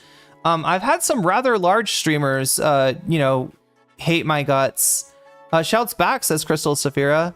I've had some rather large streamers hate my guts, but nobody as big as Destiny or Ethan Klein. So yeah, I don't envy the position that Hasan is in. But let's take a look at what we got going on here. He's talking about I think this is when he is sent the information that they are saying that he is targeting Ela Klein, that he's advocating for harm to come to Ela Klein, which obviously he's not, and that in fact Sex Pestany himself has all but advocated harm against him. And maybe, I don't know, I kind of want to check the Ethan thing too to try to figure out. People are saying there's something going on in the H3 subreddit. So, oh no, what are we doing? We're doing racism now? Did somebody have was that a racist Twitch emote? I don't even want to know. Anyway, chat, let's watch this first, and then I'll try to catch us up on what's going on Twitter, try to figure out why, at least for me, Ethan Klein is trending, which is wild, right? He should not be trending. But first, we'll start off with Hasan's reaction to the ops targeting him once again. He's always going to take you out of context. Got to start ignoring these assholes. I mean, ignoring these assholes is one thing, but if people are, it's a simple concept. In America, we call it very similar. It feels right.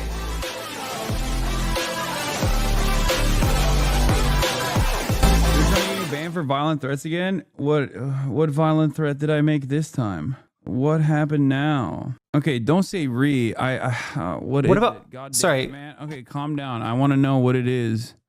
Now I want to know what it is. Is it ban that chatter? Wait, what are we talking about? President Sunday? What did Sunday do? Chat, you got to tell me this stuff. I feel like in the old days somehow I was aware of all drama that was happening at all time. I think it's because I streamed for less long.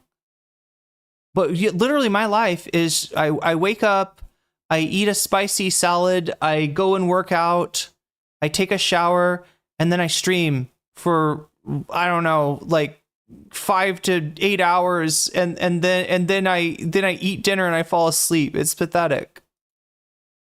But I don't have as much time for. You called H a valid military target? I mean, if someone is participating in a raid in the West, is there a reason that we're calling Sunday derail? Oh, Sunday is in the day that this was streamed. Okay. I thought they were talking about President Sunday. Chat seems to be talking about President Sunday. I don't know what went on with him. Bank. They are if someone of the Israeli occupying force is participating in a raid in the West Bank, in the process of participating in that raid, just in the process of participating in that raid, yeah, they are a valid military target. This is just the international law. It's not me that is threatening anybody. It's, take it up with the United Nations. It's also something that supposedly Ethan Klein himself believes. So I'm confused. They're saying you currently think she's a valid target? No, of course not. That's idiotic. I've never said that, and I don't believe that, and they're lying. Oh yeah, Narwhal, thanks for explaining my overly complicated bonus content system. Maybe I'll try to streamline it or something if it's that confusing, because the Vox Populi is what always confuses people. Wait, it takes stuff away, it takes points away. Yeah, it takes points away from everything. Like not the poll. It doesn't take the votes away, right? The votes are the votes, but it takes away from the other donations. So if somebody donates to one of the topics, Vox Populi $5, then the Vox Populi would counteract that, right? The net effect would be nothing. It doesn't take it below 0. It just, takes it to equilibrium. Clipped? No, that's bullshit. Reddit seems more obsessed with you than usual lately. I know. D is literally saying someone should you, not trying to bring your mood down or anything, but this is going way too far at this point. You should totally get the police involved. Oh, this. So if I started saying shit, and I lived in the chaotic West, yes, I did. Hasan is Hamas propagandist and therefore a legit military target, which, by the way, he does say that. What? He says that every day, which I do not believe. Everyone is going to be okay with that. This is the no, I think you did a good job explaining it, Narwhal. I just wanted to, I don't know. It made me realize how confusing it is. Time a leftist Twitch streamer has explicit call for me or Hila's death. Nobody has been reprehended for these threats by Twitch, not once. I've never called for a threat against Ethan Klein or Hila Klein. That is insane. That's bullshit. And he knows that that's bullshit. He's just actively trying to victimize himself. For comparison on YouTube, Bad Empanada played an FPS game where he played Hamas and murder Israelis. He simulated murdering Hila in a game, resulting in a week-long suspension. I don't even think that happened. It's not something that I believe. It's complete and utter nonsense. You're literally getting drama farmed. Holy, no one cares about these losers. Stop giving them time. I mean, if they're trying to actively try to get me banned, I think it's important to address that. That's completely made up. It's utterly delusional. It's ironically something that Ethan himself has said he believes. You were saying that if the journalist had a picture with Sinmar was a military target, then anyone could be considered a valid military target. What is going on? What? Even the Nazis weren't this blatant. This is just far beyond the pale. It's actually unbelievable. Honestly, think you could perfectly justify attacking Hasan IRL for statements like this. Wow. My cyber stalker. So this is what I'm talking about, chat. So Hasan, I mean, let's take a look at the statement that Hasan made first. The reason, I guess, the justification for what supposedly what I think this might also be the link that Destiny's sending here, I think is the same as this one. That's Dan Saltman. Sex Pestany's, what would you call, is Dan Saltman the Ghislaine Maxwell to Sex Pestany? Or is that not so erudite might be the Ghislaine? What would Dan's role be? What is the analog to Dan Saltman? He's almost like if Destiny had an id, it would be Dan Saltman, right? Like as unhinged as Destiny is, Dan Saltman is like even more unhinged. Every type of armed resistance against both the settlers and also the Israeli occupying force in the West Bank. Doesn't matter. Seem a little chopped to anyone? Seem like we're coming in on Hasan in media race in the middle of a thought? Does it kind of seem a little funky to anybody else?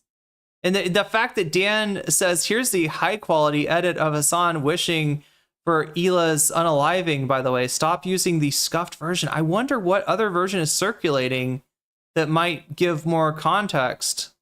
Or if it's your favorite podcasters like Wife that participate in these raids, the violence that the Palestinians engage in an act of resistance against this illegal occupying force is literally legal, definitionally legal. Okay? It's just the truth. And every type of armed resistance against both the settlers and also the Israeli occupying force in the West Bank, doesn't matter if it's your favorite podcasters like Wife that participate in these raids, the violence that the Palestinians engage in. So Dan Saltman famously said something like there's no such thing as bad tactics, only bad targets. And what that means, what he was saying there, is that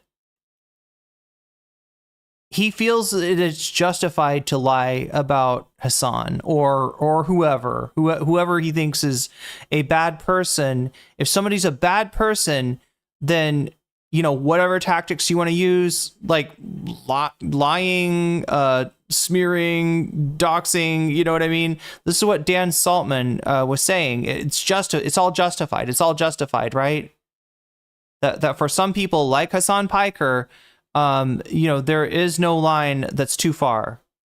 And so that's why I kind of don't trust this clip. I feel like this is probably, he's implying this is the best version of the clip. I'm going to guess that maybe this is the worst version of the clip. But anyway, you got the idea of what he was saying. And if you understand, you know, what he's referring to here, he's talking about international law regarding illegal settlements, right? That the soldiers involved in maintaining those settlements, as well as the settlers, you know, enacting that colonialism themselves, by international law, you know, that is considered a you know, a valid you know, target. So, you know, we're not talking about like validity as in like moral justification or like an ought statement or you should, and we're also not talking about you know, Ela Klein in, you know, Beverly Hills, California right now. We're talking about, you know, Ela Klein as she was an IDF member many years ago in the context of doing night raids in Ramallah against Palestinians there, right? In that context, were something to, you know, where she have been to have been met with, you know, resistance violence that's not you know, the same kind of crime as like, you know, killing a you know, attacking a civilian or whatever, right? In an act of resistance against this illegal occupying force is. And then we've got Ela's this is a Instagram story. Hasan Piker, who was exposed by my husband to be a disgusting creep, has retaliated by calling. Is that what they're going with now? I thought we were calling him a terrorist. I don't know. I guess he's morphed into a creep now, and a frat bro. He's a creepy frat bro. Has if you send this man, chat, if you send this man your nudes, okay, don't be surprised if one of his friends sees them when he's opening up his DMs, right? I don't know. I guess that's supposed to be as bad. And you know, you understand the nature of this attack, right? And that this is going to be the nuke that he drops on Hasan next, right? Suggesting that he is flagrantly showing the nudes of people that send him unsolicited nudes. And that this is somehow the reason they're going with this, chat, is because their ultimate goal is to rehabilitate Destiny. Destiny took video of people that he was with sexually, took audio of people that he was with sexually, right? And while these people were okay with him filming them, they did not give him permission to share those images with a third party, which then Destiny proceeded to do. Every time he was trying to get sex from somebody else, he would show his previous sex acts with other people as a sort of a sick highlight reel of like, look at what I can do. I don't know. I don't think anyone was impressed, but that's what Destiny used to do. This got revealed, and for this reason, people are really uncomfortable with this. That combined with the fact that many of these people that he was having sex with are his orbiters, are people that are receiving a lot more reach, receiving a lot more views, having a big boost to their career by virtue of them being connected to Destiny, by virtue of them being, on stream with Destiny or friendly with Destiny. Like, they get views from Destiny's viewers. So, these are people that Destiny kind of has power over, right?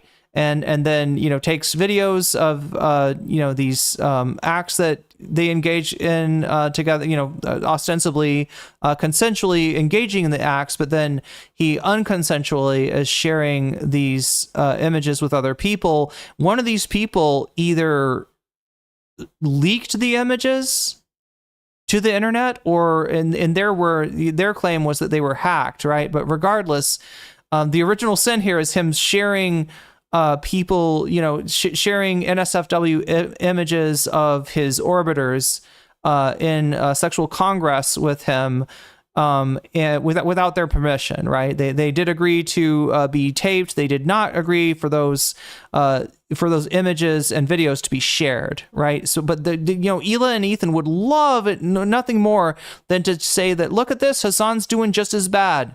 Right, so then we can bring Destiny back. Then we can the whole reason that this that Ethan has become the midwife for all these attacks on Destiny that are engineered by Destiny and Dan Saltman and the rest of that community. The reason that they're using Ethan and Hila to launder these attacks is because Destiny. Nobody fucking cares what a sex pestiny has to say about Hasan Piker. If you want to launder those allegations, you got to go through somebody that doesn't have the same baggage. And while the H3 definitely has some baggage, it's not that baggage. But yeah, this is the idea of portraying Hasan as a creep. Anyway, exposed by my husband to be a disgusting creep, has retaliated by calling for violence against me. Against poor little old me. Think back and you'll notice a trend. When he wants to get at Ethan, he attacks me. This is another glimpse into, this is kind of what Ethan does though, right? When he wants to get at Hasan, he attacks Rogan. When he wants to get at Hasan, he attacks Denims. When he wants to get at Hasan, he attacks somebody else that's like a friend of Hasan, right? This is just another glimpse into the psyche of a man that does not see women as his equals. He uses women to be whatever. Chat, I need that. I need the H3 clip right now where it's like, what's his name that used to be Filthy Frank is on? And Ethan is saying, like, women in the natural world were there to be, like, I don't remember that like, it's just like, this just so much of this accusation. This is like coming from inside her house here. He uses women to whatever ends he needs, be it revenge, sexual gratification, massage of his ego, or by exposing their nude bodies without their consent. Yeah, you're making Hasan into sex destiny. Good luck with that. This is the Matt Dust stuff. I covered this yesterday. If you want to check out yesterday's VOD to find more about some actual criticism of Hasan.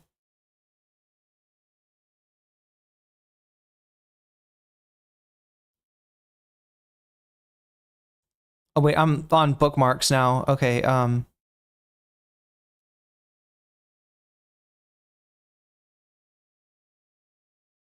so Vadim's got this. Oh, there's like a history AI bot, and you can like talk to Himmler and everyone else, right? Goebbels. Okay. And they are also remorseful. Oh, they're sad. Yeah, which is weird. It's like, no, these people were not remorseful at all. Why are you making it seem like that? You know who's not remorseful? Osama bin Laden.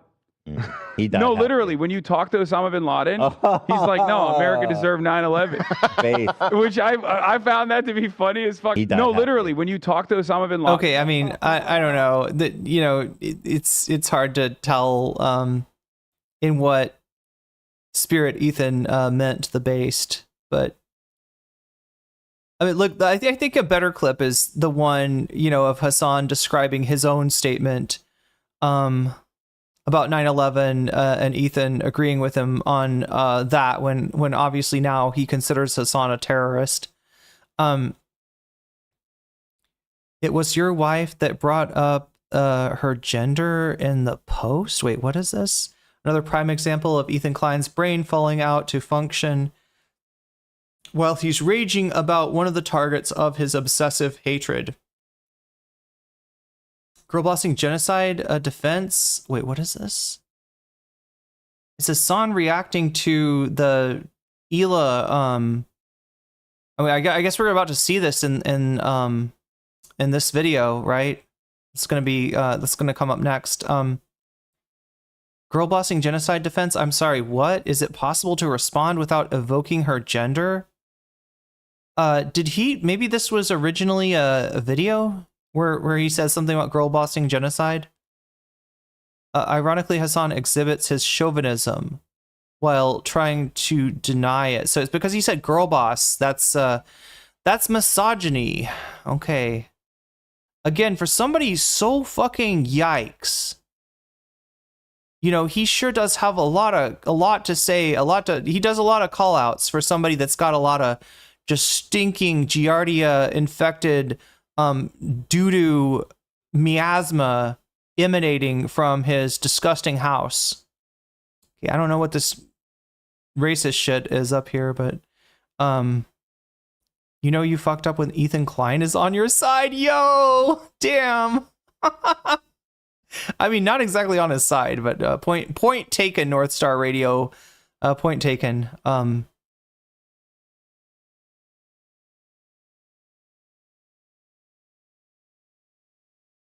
What's amazing is that this dude acts like Ethan is some hardcore Hasan acts like Ethan is Likudnik.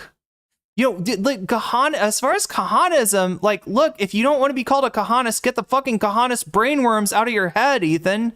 Like, I literally traced what Ethan was saying to, you know, to Meyer Kahan. Like, that's not a stretch.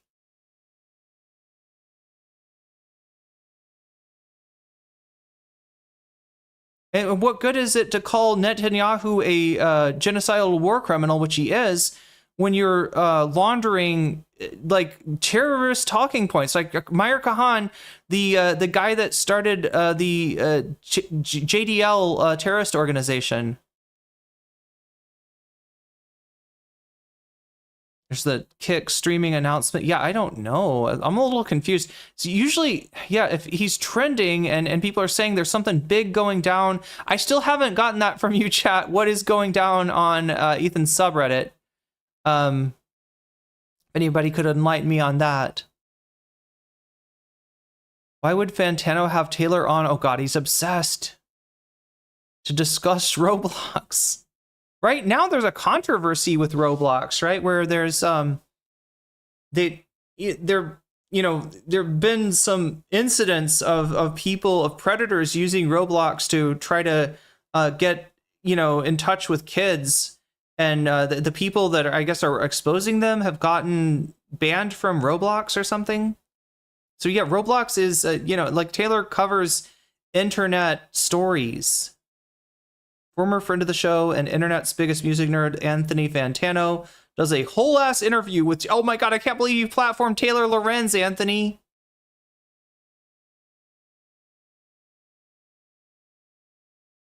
Hasan calls Ela valid military target. This is Hutch. Had it enough. This is, I guess, wait, is this?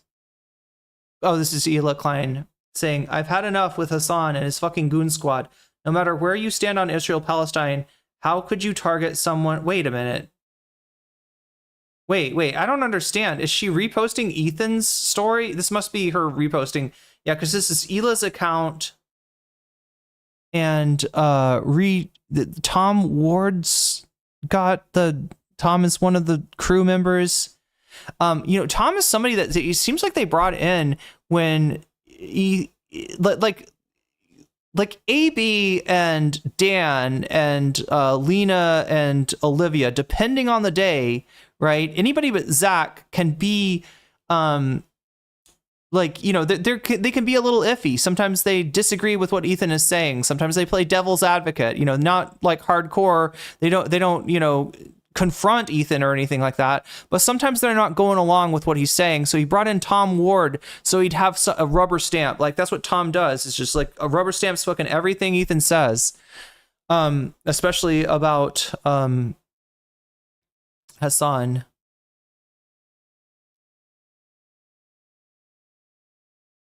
And chat, I just realized I asked you about what's going on H3's subreddit, and I am not currently looking at chat. So I'm going to try to, I'll put Hasan back on in a second, and I will scroll to try to figure out. It's highlights the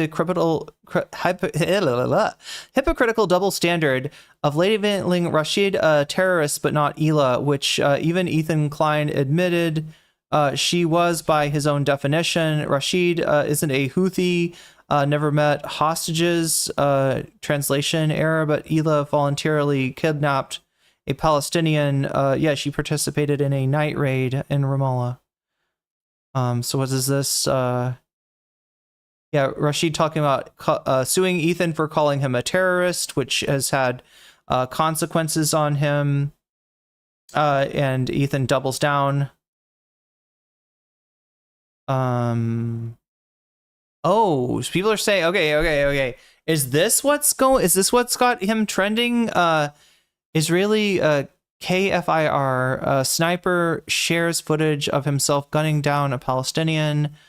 So that's from Israel's genocide tracker through his scope, and then uploads it to social media, boasting about his friends and his family, about his kill count. And then if you look at Ela's uniform, you see a little, you see a patch on her uniform that is the KFIR brigade.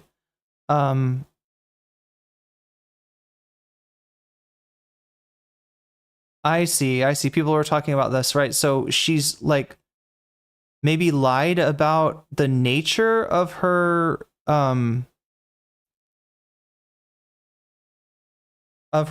like IDF service. It sounds like it was more post is unavailable. Wait, what happened? Did Hutch delete this? No, there it is. So there, I don't know why I couldn't see it. Maybe they banned or they blocked Hutch, I'm guessing. None of you actually believe that Ela is an IDF terrorist for her forced conscription. We've got to cover Hutch more, chat, somehow. He's aggressive liberalism. Oh my god, this guy stinks. Forced her conscription service I mean, like, I granted that. I pointed that out, right? I don't think it's right for Israel to be putting kids in a situation where they are literally valid military targets by valid targets for resistance via international law, right? Service is at 18 years old when she worked a fucking desk job. Hutch, you got to do more research, all right? She found that desk job to be boring, and so she switched into a different unit. That was the unit that raided Ramallah. Yeah, I love, like, you'll see one part of the story and you'll be like, that's all that Ela Klein ever did. She worked a desk job. She was a secretary. Bullshit. It's a lie, the cheapest way to gain internet clout. So they're replying to Noah Sampson, who's replying to Nicholas Diorio. Nick has been eating good on out of Ethan's ass. I mean, out of his, like, I don't mean like literally out of his ass. I just mean like, chat, he takes his ass and he pours cereal and milk in there and he gets a spoon and he just goes to town like it was Saturday morning cartoons. I don't mean like actually eating his ass. I just mean like eating cereal out of his ass is what Nicholas Diorio has been doing lately, and getting those H3 donations and those H3 views to to buffer his numbers on streaming. So Wait, what is this? Everyone in the West is complicit in Israel's genocide in Gaza, but there are varying degrees of complicity. Our taxes are being used on sent to Israel, but that's being done against our will and against everything we're advocating for. Ela volunteered to join the IDF terrorist raids illegally on the illegally occupied West Bank. AB chooses to continue working for and enabling his Zionist propagandist boss during the Zionist genocide. You're placing these examples in the same category as paying taxes. So that, I guess that's the argument that Diorio's making there, is like, hey, you know, if you pay taxes, you got nothing to say about night raids in Ramallah. You got nothing to say to actual IDF members participating in the kidnapping of innocent Palestinian people.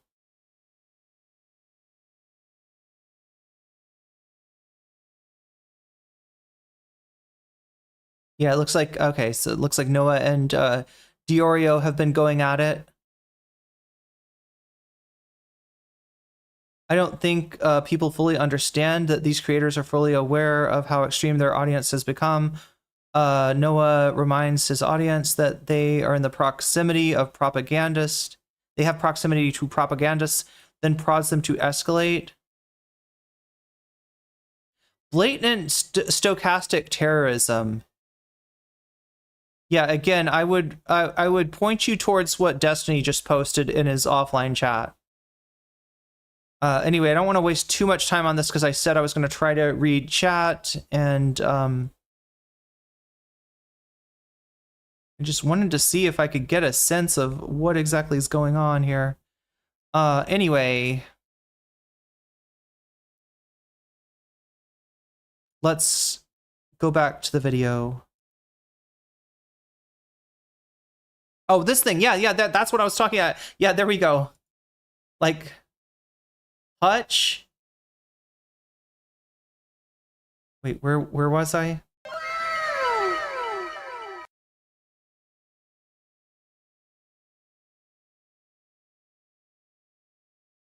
Is that where it came from? I can't remember, but anyway, whatever we were just looking at from Hutch is answered by this exact screenshot right here, right? You want to talk about stochastic violence?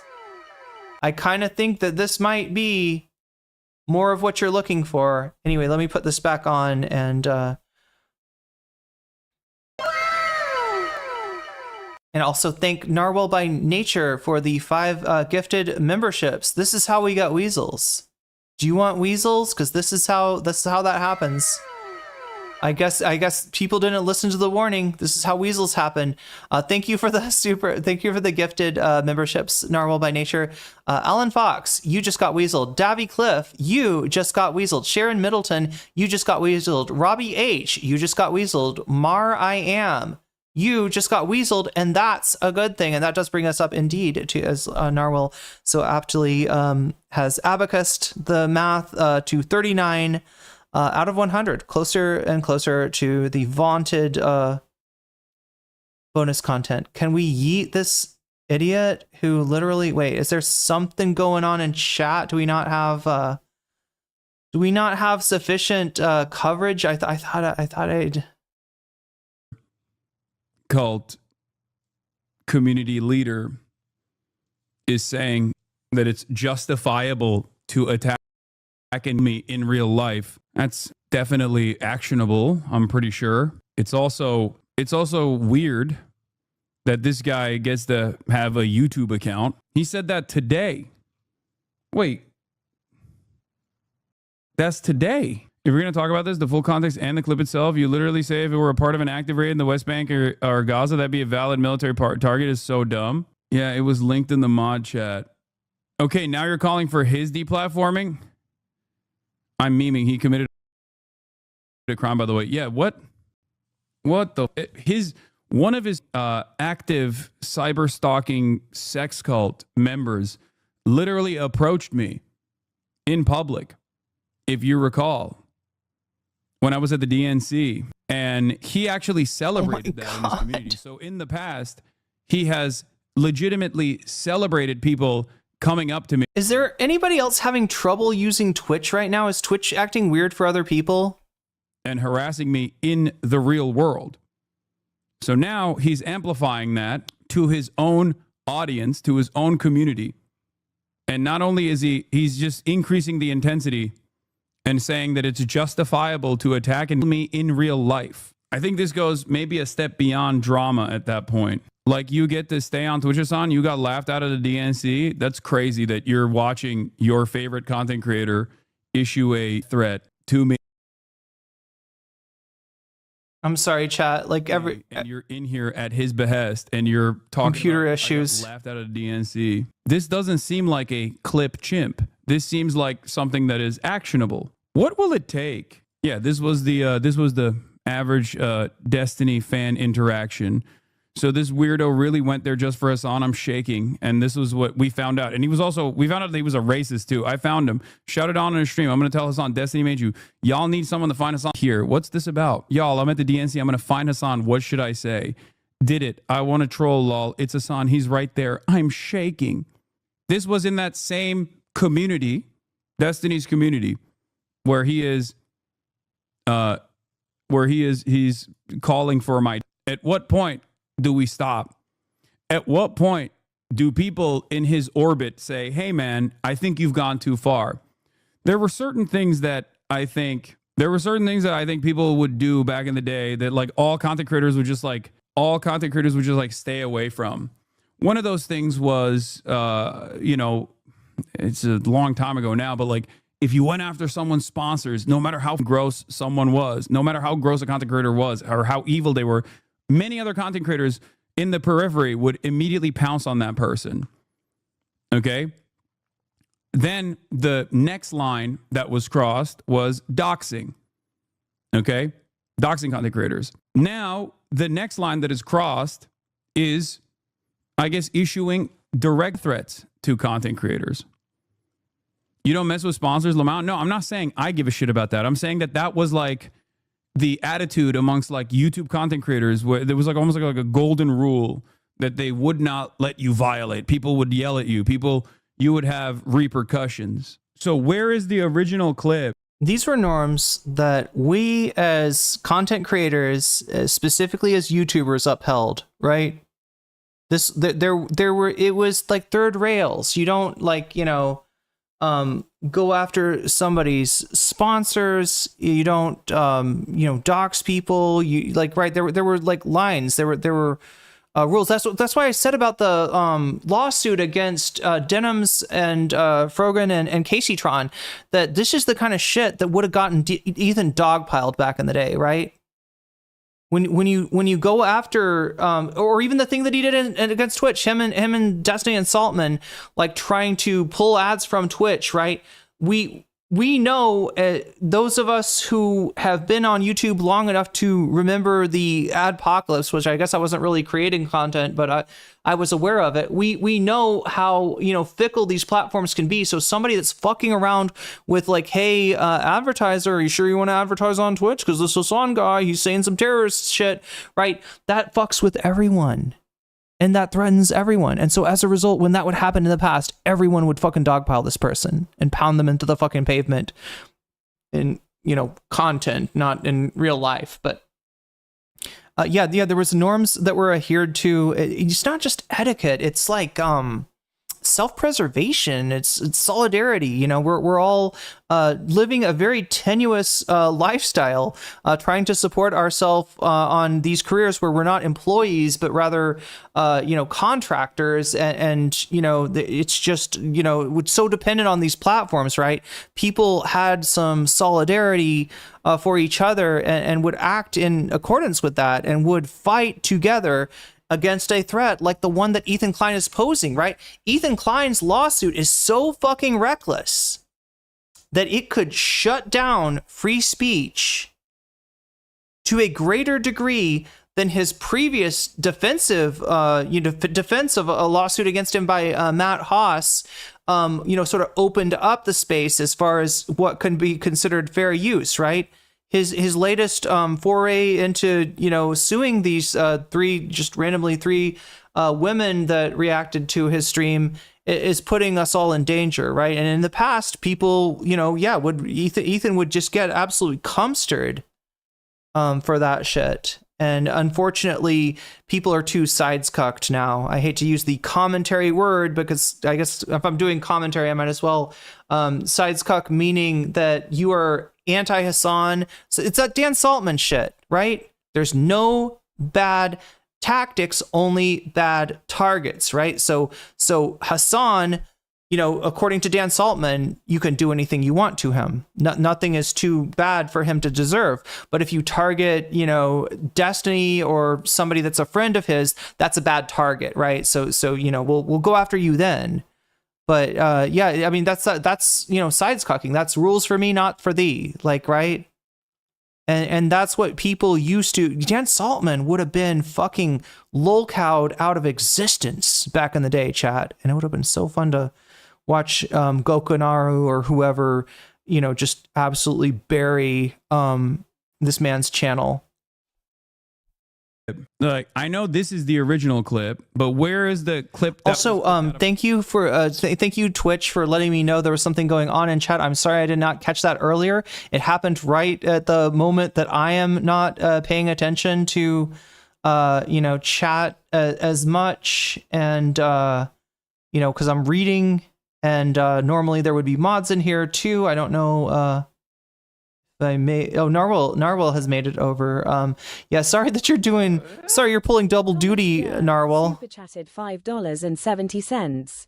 Under the current climate, they could sick the Isostapo on someone. Oh, absolutely. Wait, you mean Elon? You mean you're talking about like Destiny's community, Cud?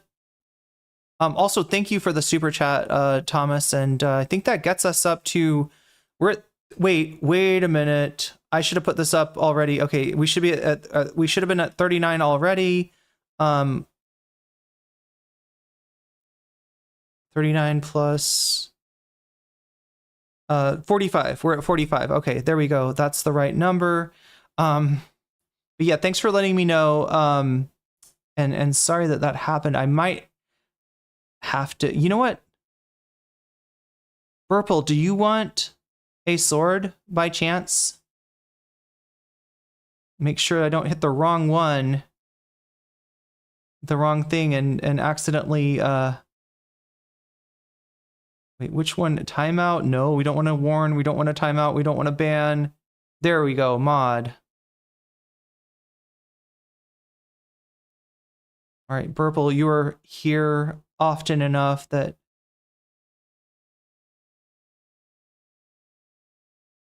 Is that okay, Burple? I don't want to, burden you with way too drunk a lot of the time, says Burple.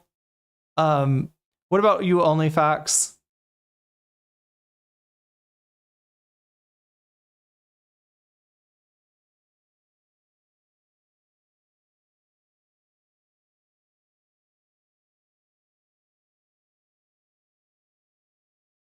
Pendulous duly noted. We're just kind of having a problem with Twitch right now.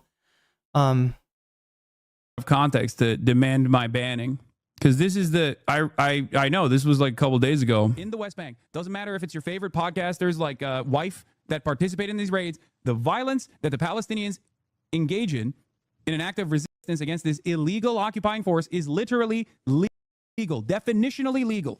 Okay, it's just the truth, straight up. Yeah, this is international law. It could be everyone's favorite. Looks like it didn't work. Did you unmod yourself? Content creator, if they are, it could be anybody, anyone that joins the Israeli occupying force and goes on a raid to the West Bank, which is illegal. Wait, the H3 sub is claiming they've actually reported Hasan to the FBI. God damn, are they gonna fucking you typed unmod? Okay, so you know how to do it. Yeah, it is a possibility. That's always. I don't know if you can do that in on YouTube, but you can definitely unmod yourself on Twitch if you want to. Occupied by the state of Israel under international law, an act of violent resistance against that occupying force is legal. This is not like a matter of. This is not a matter of like, oh my God, I can't believe you're saying this thing. It's just international law. It doesn't matter that they look to be in garb that makes you think that they're in the right. Okay? This is not my opinion. This is not a matter of my Think about what he just said from a colonial perspective, right? It doesn't matter that you're in garb, or that they're in garb, that makes you think that what they're doing is all right. They've done, there was some kind of psychological study, chat, where they had the experiment goes like this, right? A teacher is up in front of the class, lecturing, right? A member of the class approaches the teacher and starts to talk to them. There's a little scuffle breaks out, and the teacher pulls a gun on the student, right? And then they asked the class members, like, you know, to report what they saw, what happened. The majority of the class reported that the student had the gun, because you're just not expecting that from a teacher, right? You're just not right. You're a disruptive student, you know, causing trouble, you know, maybe even, you know, like a shooter situation. You're expecting a teacher doing it you don't expect, right? Now that's without a uniform. But here we're talking about the uniform is what makes people look at IDF terrorists as something other than terrorists, right? No, they're upholding the law. They're in a unit. No, they're allowed to do. They're soldiers. You know, it's like when somebody's not in a uniform and they're doing some violent act, we see it as completely different from when somebody is uniformed and does that. Normally, the FBI would hang up, but under fascism. Okay, so that's what people are saying as far as possibly getting the Gestapo on their ass. People's biases often influence how they recall information. Yeah, exactly. But yeah, I mean that's what Hasan's talking about, and then in the terms of a colonialism, look at how we look at how we historically even like don't consider colonial violence to be improper, right? We don't consider settler violence to be improper, right? And you know, especially, you know, when you got somebody with a uniform on enacting the violence, right? That's the good guy, and whoever is doing violence that's not in the uniform, that is the bad guy. When it could just be somebody protecting their fucking home, right? Really clear who the good guy and the bad guy is in a situation like that. But yeah, we don't tend to think of it like that. Own personal opinion. This is me saying this is the law, okay? It would be a mistake not to be alarmed about this. What do you think is going to happen if you talk to him directly at this point? The Milgram study, yeah, that was about, oh my God, what's the word for it? The principle that they're studying there is compliance or something like that? Yeah, Thomas is talking about a study, you may have heard of it, called Milgram, in which they recruit people to you know, they've got people answering questions from the researchers that are actually part of the experiment. They're like Confederates, not those kind of, not a Confederate like Chud logic, but like the other kind of Confederate.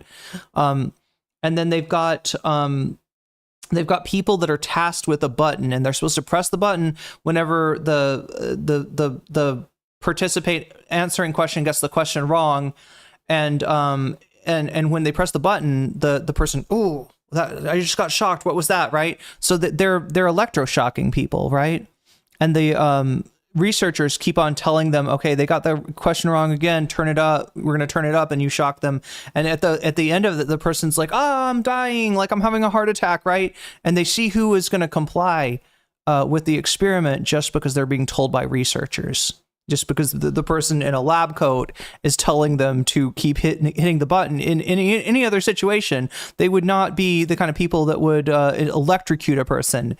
But because of the compliance situation, yeah, just following orders. A lot of people apply it to, like, you know, the Holocaust and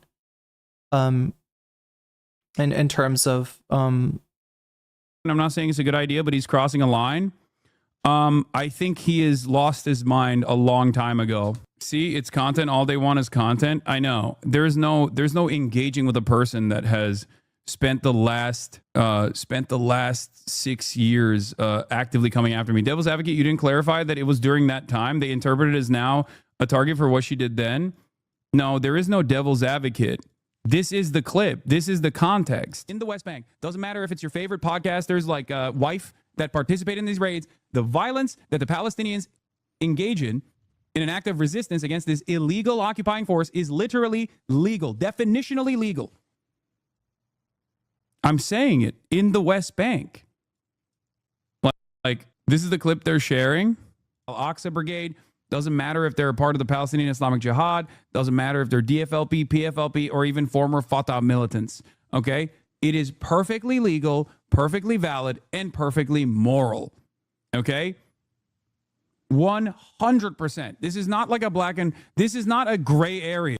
This is black and white. Okay, it doesn't get more black and white. So than what's the clip? What's the clip that people are using? I'm confused. He's always going to. Wait, the Skinner experiment? You mean BF Skinner? I don't think Skinner. Yeah, Skinner's more known for the Skinner books. Before somebody brings it up, yeah, there's methodological issues with the Milgram experiment, so it shouldn't be used as a I don't know. Take you out of context. Got to start ignoring these assholes. I mean, ignoring these assholes is one thing, but if people are $5.70. Under Pinochet, snitches would have get rid of rivals by accusing him as communists to the secret police. Yeah, and under U.S. occupation of Afghanistan, some of the people that ended up in Guantanamo, their crime was pissing off their neighbor. The U.S. soldiers came by and said, hey, friend, we are here to get the bad guys. Do you know where any bad guys are? Do you know where any Al-Qaeda, any Taliban are? And they'd be like, oh, yeah, right up the street. And that's some guy that they, that's some local guy that they hate, right? They were literally beefs, like Afghan beefs that were settled by snitching out innocent people to the United States military. Those people ended up in Guantanamo Bay. Concept. In America, we call a very similar idea castle doctrine. This is the clip.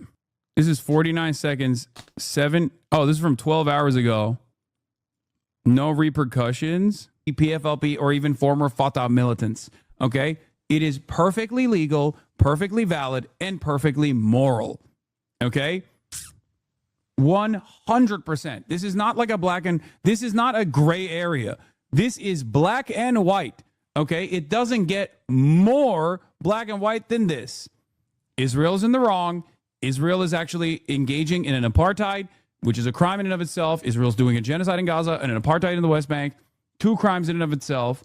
And every type of armed resistance against both the settlers and also the Israeli occupying force in the West Bank. Doesn't matter if it's your favorite podcasters like Wife that participate in these raids. Doesn't matter if the clip also features I'm so confused. The clip also factors the context. Bro had to make absolutely sure he knew he was talking about Healy here. For real, I thought the title was saying she was including the people. Twitch is probably going to donate subs to him for that one. Bet he won't get banned for this. Yeah, this is me talking about, in the process, in the West Bank, an illegal raid that the Israeli occupying force is conducting. This is not this is not a matter of my opinion. This is just international law. This is also something that Ethan Klein himself has agreed to. The dumbest people on the internet think this is a death threat. Why is it always a problem if people lack? There's yeah, this is okay. Under international law, okay? Under international law, armed resistance against the occupying power is legal. Okay? It's just legal. There's no ands, ifs, or buts. Ethan Klein himself has in the past said exactly this. This statement is not even remotely controversial. Not gonna lie, I was gonna say you might get a ban for this until you play the clip. Literally more context in theirs. You say in the West Bank. Yes. They are counting on people just believing them and being bad faith towards you. I don't think people actually watch or understand your words, to be honest. Why are you wasting your stream on this? Hire a lawyer and sue the cat out of them. It doesn't work that way. But it is remarkable that this immediately gets base boosted, 7.5K upvotes, and not a single person is going, what are you talking about? Sorry, what is Hutch's? Not only name drop the former IDF secretary living in the Can't get it to pause. That's not what I'm saying at all. I'm saying if you are participating What is Hutch's deal? Like what in general?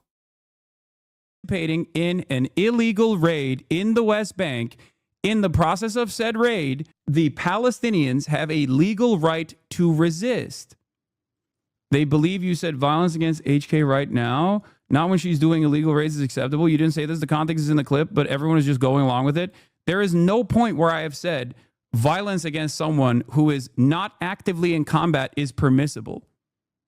Okay? That is ridiculous. Yeah, I mean, like, that's another issue with the IDF, right? What is the app that they had? It was called, like, Daddy's Home or something, or, like, Where's Daddy? Where they were basically tracking these militants, or I don't even know if they were actually militants, people that they had identified as militants, to, you know, their house and then bombing them when they're in their house with their family, right? And again, even if they were just going to their like apartment that they lived in alone, right? Even that is illegal, right? The like attacking militants that are, you know, in Daddy's Home is what it was called.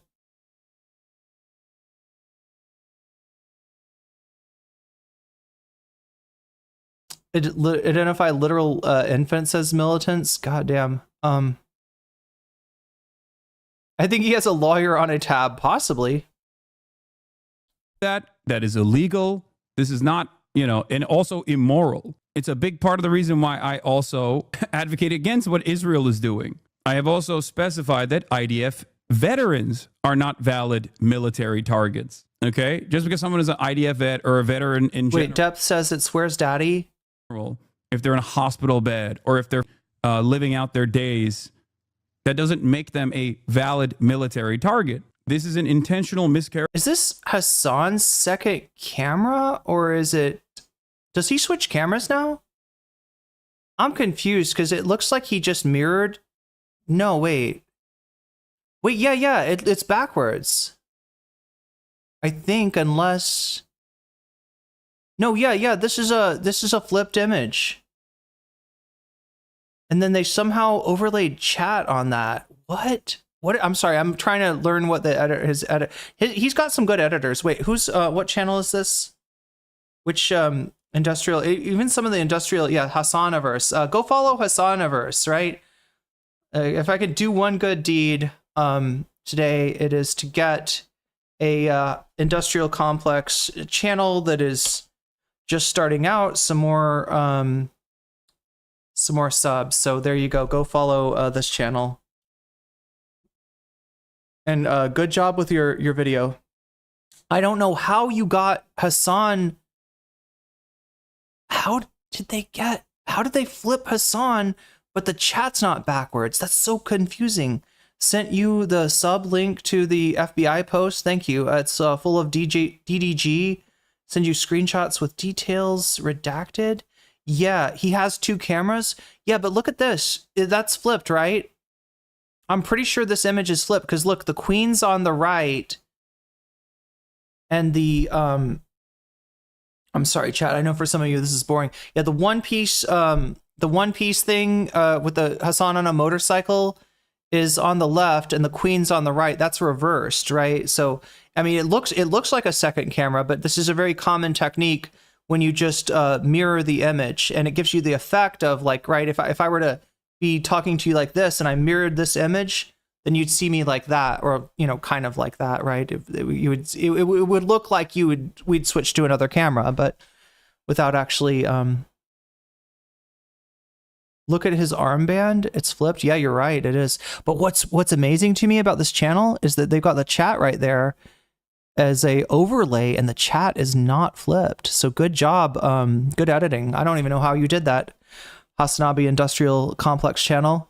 Characterization of my words, but it doesn't even necessarily, it doesn't even seem to be. Only time he's flipped on stream, says Girly Sound, is on Discord calls. That makes sense. It doesn't even seem to be out of context. They take out of context what you said, that if everyone behaved like the IDF, then nuking Tel Aviv is permissible.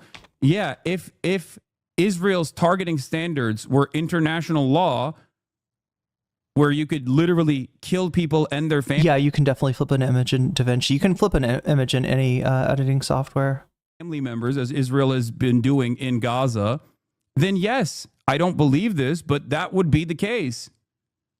I don't think it's appropriate, and I don't agree with it. I hate this out of context clip where Hasan is saying we should kill Israelis. Violence is never the answer. I think we should kill Hasan as punishment. Yeah, pretty much. The meta is now clips go viral on here and then get shared on Twitter. You even said in your original debate with them that she's not a legal target. These people are just making controversies for the fun of it. Yeah. Do you think that these content creators believe that you made an active death threat, or are they being intentionally obtuse?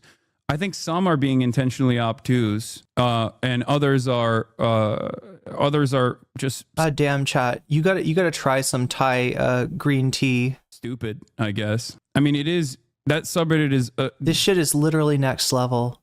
Directly owned by someone who billed himself as Destiny's top orbiter. The DGGer of the year, I believe, is what the award he won was. Which, you know, chat, understand when they say DGGer, the reason that they call each other DGGers is that, in fact, they'll sometimes say, like, what's up, my DGGer? Like, they're implying the N-word, right? It's a way for them to vice signal, I guess. That's the reason why they do that. That's the reason why they use that subreddit as a jump off point. And while under normal circumstances, I think the influence of the subreddit because of that has gone away, they still sometimes have. What? Oh, I got it. Oh my God, chat. I am so silly. God damn, that's a good edit. Now I see. Yeah, because I saw Haas's head disappear behind the chat. The reason is that chat is they've cropped that from somewhere else. So the chat is not flipped. He is flipped. That it makes sense now. It all makes sense. Hey, good job. If I end up in your if you end up seeing that I've covered your content, what is the channel called again? Hasanverse. If you end up seeing that, good job. That's a good edit. Have a tendency to make impact like this, I guess. And people are not watching the video or trying to understand why it's clipped the way it is. Back in the day, the meta used to be clipping someone out of context to make it seem like they're saying something that they're not saying. Nowadays, they don't even, yeah, this is the guy who owns the subreddit now. Yeah, the example I had was when another streamer clipped me talking about what his chat was doing, what his audience was doing, but he clipped out the part where I said Dylan's chat, right? And there's literally you know, video of Dylan saying, chat, she's saying this about me. She's saying about me. And if you just rewind it like, you know, 2 seconds, it's really clear I say his chat. You know, I'm not accusing anyway. It's a classic streamer trick. This guy on the right, former Twitch staff, by the way. Wait, that's the DGGer of the year. Yeah, that's what I mean when people say that Twitch staff is all a bunch of like blue-haired SJW, lip-ringed, you know, anarchist or whatever the image of you know, Twitch moderation is. It's not true. Like, this was a DGGer apparently that was working for Twitch.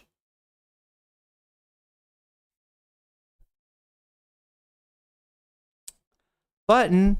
Does my button not work? Oh no, my button's trying to play music.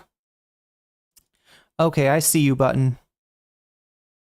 Here for all the clip streams of the last 4 years, and so, dude, this is the most pathetic one. They just clip something they disagree with. You aren't saying anything wrong here. Yeah, it's very strange. Hold on. Every time there's an article on you on major media, I know. So weird, man. It's just weirdo shit. Where is the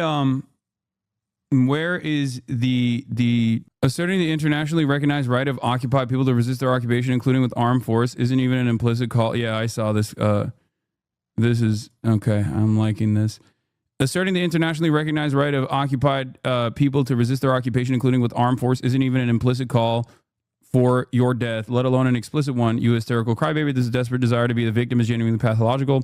First on all, Oxa is an FPS game where you and then the rest is, I guess, bad empanada. Also, Ethan Klein has incessantly labeled a teen Yemeni TikToker Houthi. Yeah. What is this? CC Jake Tapper, Leo Terrell, New York Post. Oh shit, we gotta watch the Jake Tapper clip. Anti-Semites, Ynet. Is this a joke or is this like a real post?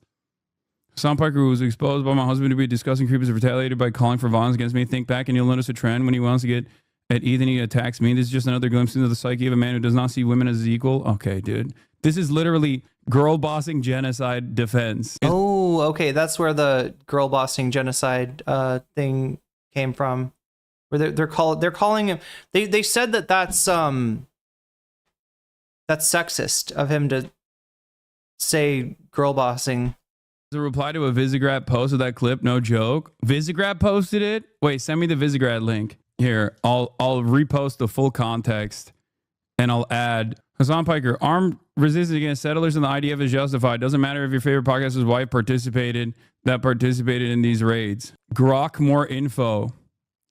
Hasan Piker's statement from an August 13th Twitch stream defends Palestinian armed resistance against West Bank settlers and IDF as legal and moral, even if targets include your favorite podcaster's wife, Hila Klein, Ethan spouse, who's an IDF. Critics view it as inciting violence against civilians. Proponents argue it's valid resistance to occupation. What do you mean critics view it as inciting violence against civilians? You openly, literally say this is in the process of a raid.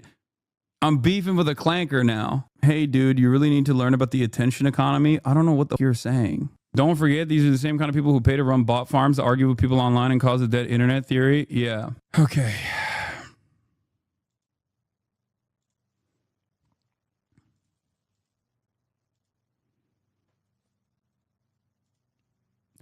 I was going to post a longer clip with the context in it, but honestly, am I hugboxed here? Like, what's going on? Because, like, this post is not even the longer clip. This post is just the clip. It's a shorter clip. In the West Bank, doesn't matter if it's your favorite podcasters like wife that participate in these raids, the violence that the Palestinians engage in an act of resistance against this illegal occupying force is literally... Whoa, wait. What? Who did he... Like, Wick TV, Hutch, Wick TV. I didn't chat. Wick is relevant. Yo, chat. Please don't give me a reason to cover Wick. This guy is like, I keep on mentioning these names from Twitch poll, and people are like, who the fuck is that? Who's Dylan? Right? It's a crazy thing to say, considering that he literally dominated the politics space. Actually, I'm dating myself here. 5 years ago, yeah, 4 or 5 years ago, Dylan was a bigger, but yeah, no, he's just somebody I had beef with from that was pretty disingenuous and the back and forth, and doxed my mods and did a whole bunch of other fucked up shit. But anyway, Wick TV is is Dylan Burns at home. He's the Timu Dylan Burns. He's just a panel host that has filled the role once occupied by Dylan and Prime Kai. But I guess he, along with Yeet, we all know Yeet, right? That Yeet's like the 16-year-old that and DJ somebody joked around he's the 16-year-old that they're grooming. I don't know if that's true or not, but yeah, he's like a 16-year-old that posts on Twitter just anti-Hasan stuff.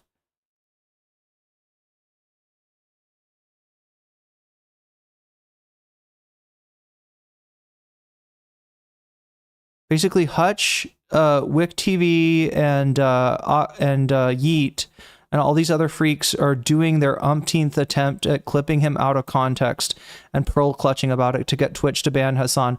Yeah, we'll see if it actually works, chat. I mean, I don't know. Like the whole thing is that, like, sometimes what happens is the allegation is so heavy that people will react out of fear. Like, I've had people like abandon me out of, not because there was proof of anything, but because the allegation that was made was just like something that, like, a lot of streamers are lazy.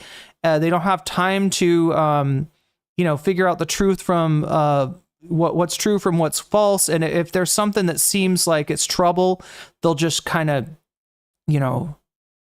react as if whatever allegation is being made is true. That's the one thing that I'm worried about might get Hasan here, right? The allegation of, you know, putting a target on somebody's wife, right? You know, when the reality of it is, you know, he's talking about a content creator. He's not putting a target on her. He's just talking about international law, and the, you know, international law that he was citing is pertinent to her time in the IDF as terrorizing the West Bank, not pertinent to her current life in Beverly Hills. But anyway, yeah, so sometimes when the allegation is bad enough, sometimes people don't listen to the truth of the matter.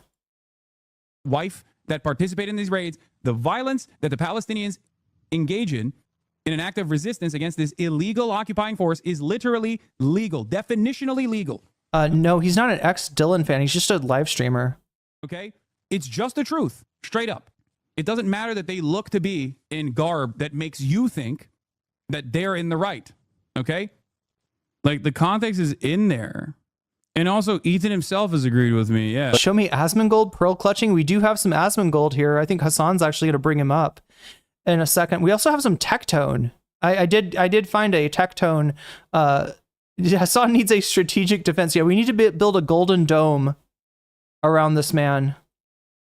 In the West Bank are religious zealots. They're monsters. They're genocidal. I've even said the West Bank settlers are valid military targets. No, you're good, Purple. When you talk about like colonial settlers and stuff, like that's what's actually happening in the West Bank right now. And these people are more or less valid military targets, in my opinion. But it's not rocket science. Let's get back to the IDF. You said the IDF is maybe not a terror organization. But the IDF is a terror organization. I didn't say that. Wrong. Through and through. Wrong. Again, a liar. Okay, so you think the IDF is a terror organization? I said yes.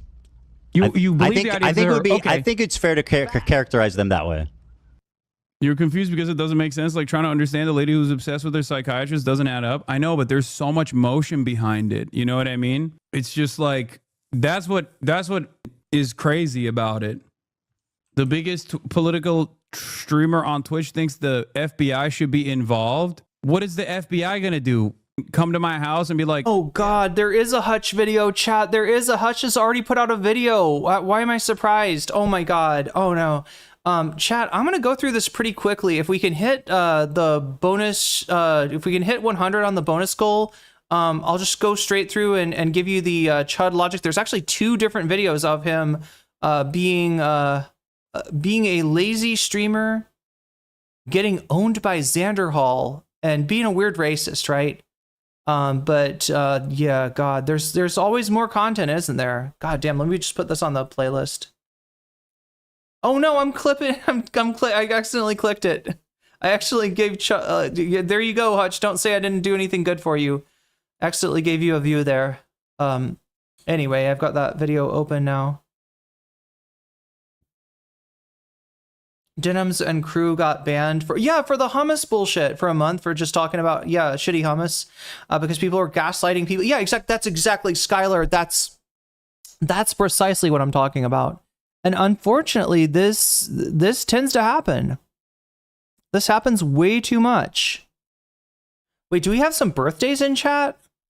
Yeah, this is pretty close to to some chatters' birthdays. Legal. This is your accurate Ash Bradford. No, not Hutch. Reflection of the legal right of occupied peoples to resist against the occupational military force. Like wife that participate in these raids, the violence that the Palestinians engage in. When did you become so sensitive? I don't know. Maybe a lot when I was with your mom.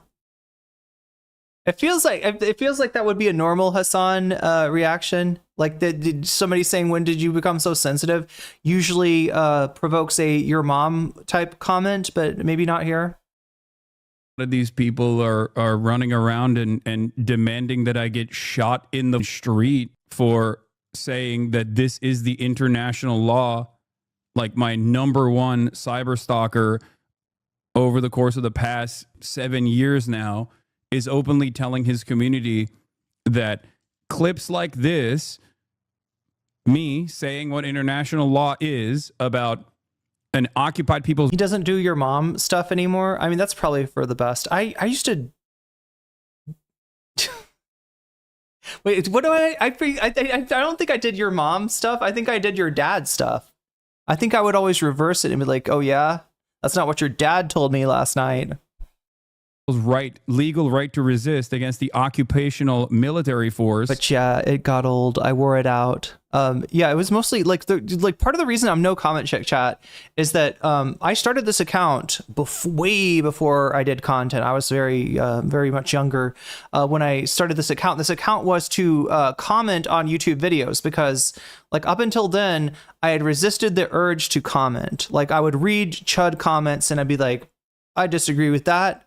I have a comeback for that, but I'd be like, no, don't comment, right? And so the idea was that, like, I'm like, finally, when I decide to comment, I make an account and like I was vicious in the comments, right? Like to the point where, yeah, I don't know if I even stand by everything that I've said in YouTube comments, but yeah, the worn out. Irene needs to stop it. It's too easy. Damn, I wore it out. Oh my god, I wore out the mom. No, I wore out the dad. Actually, is what more like your dad comments check. Yeah, basically. But yeah, I just had this whole thing where like I went from like not responding to any comments to being a fucking holy terror in the comment section, which was the culture of YouTube at the time, to be honest. But I kind of carried that into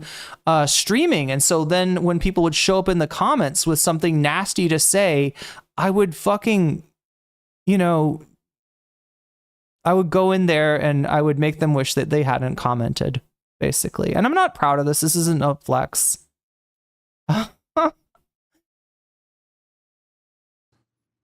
Justifies people attacking and killing me in real life. Why not your mom and dad? I don't know, because I'm not poly. I'm not polyamorous. This is what I'm not referring to. Anyway. It is literally in... That was almost a blast from the past. UN resolution. The General Assembly reaffirming its faith in the importance of implementation of the Declaration of Granting Independence to Colonial Countries and Peoples continued in its Resolution 1514, 1960. This is the importance of the universal realization of the right of peoples to self-determination, the speedy granting of independence of colonial countries and peoples for the effective guarantee and observance of human rights. Wait, this doesn't have the resistance, I don't think. Like, that is a real death threat. What I'm saying is not a death threat at all. What I'm saying is just what the law is right now. It doesn't matter if it's someone that you like, someone who you enjoy the content of, if they are in the IDF at that moment, while they're in the IDF and participating in an illegal raid, occupied peoples have a right to resist militarily against the occupational force. This is legal and moral. Yeah, pardoning Ghislaine, Christian Strand, it's worse than that, right? Ghislaine has moved into the Bryan penal camp. Sorry, I have to be immature. The Bryan penal camp, which is a low security luxury, I would say, federal prison. And, when she came in, people were not happy. Like, people were specifically not happy. They were like, we are white collar criminals, okay? White collar criminals without sex charges and without any sort of violence, like in our rap sheet. Why would you let Ghislaine Maxwell in here? And one of these prisoners that actually talked to press ended up getting put in a not as nice prison because of it, right? So the penal camp that Ghislaine is at is suppressing prisoners' dissatisfaction with being housed with such a notorious pedophile as Ghislaine Maxwell. Here. If the occupying power considers it necessary for imperative reasons of security to take safety measures concerning civilians, it may at most subject them to the... That would be penile? Isn't that what I said? Assigned residence or penile colony internment. Assigned residence. How come they don't call, if it's for women, how come they don't call it like a vaginal colony? Mean their own homes or elsewhere, as with the temporary evacuation is described above. After effective occupation of territory, members of the territory's armed forces who have not surrendered, organized resistance movements, and genuine national liberation movements. Okay, so this is literally, this is literally. Wait. Sorry, let's rewind this and see exactly what this is from, because I think he's going to show us. He shows us two things here. I don't think this is from a textbook. Is legal and moral. Law of Armed Conflict, Lesson 9. Is this like a course that they give soldiers, maybe? Here. I can't tell. If the occupying power considers it necessary for imperative reasons of security. Yeah, so they educate soldiers and I guess maybe specifically officers on international law in order to try to minimize the number of war crimes that go on in armed conflict. To take safety measures concerning civilians and may, at most, subject them to the assigned residence or internment. Assigned residence could mean their own homes or elsewhere, as with the temporary evacuation as described above. After effective occupation of territory, members of the territory's armed forces who have not surrendered, organized resistance movements, and genuine national liberation movements may resist the occupation. If they do so, they must distinguish themselves from the civilian population on the basis of GP1, at least carry their weapons openly during attacks and deployments. Civilians who take direct part in such hostilities lose their protection against attack for the time of their direct participation, but not their civilian status. If they do not participate directly in hostilities or no longer do so. This is what I was saying earlier. It's during while they're attacking, while they're on the field, right? And not, this doesn't apply to when they're at home with their families. For example, if they are hors de combat, which means no longer a participant in combat, as in, even if you are a I believe that's hors de combat. Anyway, member of the military, and this goes for members of the military. If you are retreating, if you are fleeing the battle, if you are a prisoner of war, there are new rules applied. If you're in the hospital, you are not an active enemy combatant. You cannot be killed by the occupational forces. You cannot be killed by the resistance forces. They are protected against their attacks. You know this from the lesson on the conduct of operations. Indirect support for the resistance movement, such as providing information or non-military supplies, does not constitute taking a direct part in hostilities. Those so engaged are civilians and therefore protected against attack. They may, however, be in contravention of security laws passed by the occupying power. In that case, they can be tried and sentenced for their freedom of movement restricted. Here. This is the 37th session of the UN General Assembly. Reaffirms the legitimacy of the struggle of peoples for independence, territorial integrity, national unity, and liberation from colonial and foreign domination and foreign occupation by all available means, including armed struggle. So this is, the law that it's referring to. It has been reaffirmed time and time again. Are you worried? No, not really. What can I do? Yeah, I think that's what it is, Thomas. But yeah, he kind of pronounced it. It's like the word or. Yeah, you never pronounce the S. Yeah. Well, so no, not never. All right. So like hors d'oeuvres, you don't pronounce the S in that. It's not horse divorce. It's hors d'oeuvres, right? But if you were to say, like, if you were to follow it up with a vowel, then you would pronounce the S. French has weird words, weird rules, but once you get used to them, they're pretty intuitive. What can I do? There's nothing I can do. It is what it is. Oh well. I do think that it's gotten worse. Horse divorce is delicious, yeah. Over time.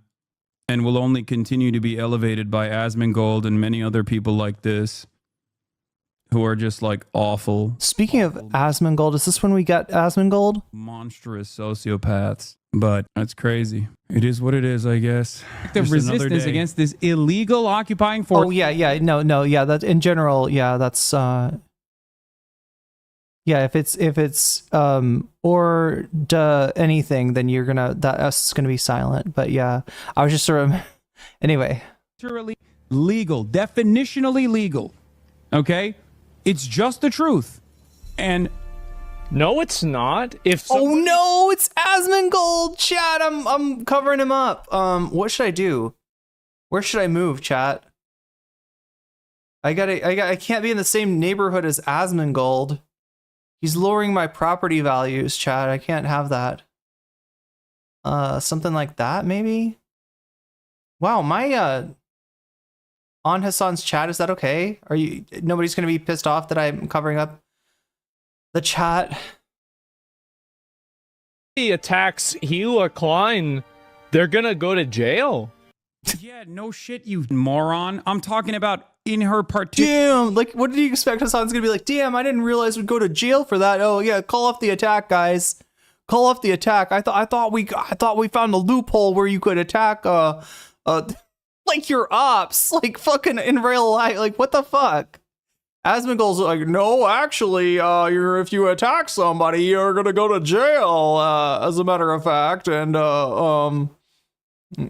I think that's based in an illegal raid in the West Bank. Oh god, no, it's not. Yeah, of course, if someone were to attack Hila Klein right now, of course they should go to jail. What kind of idiocy is this? Oh my god.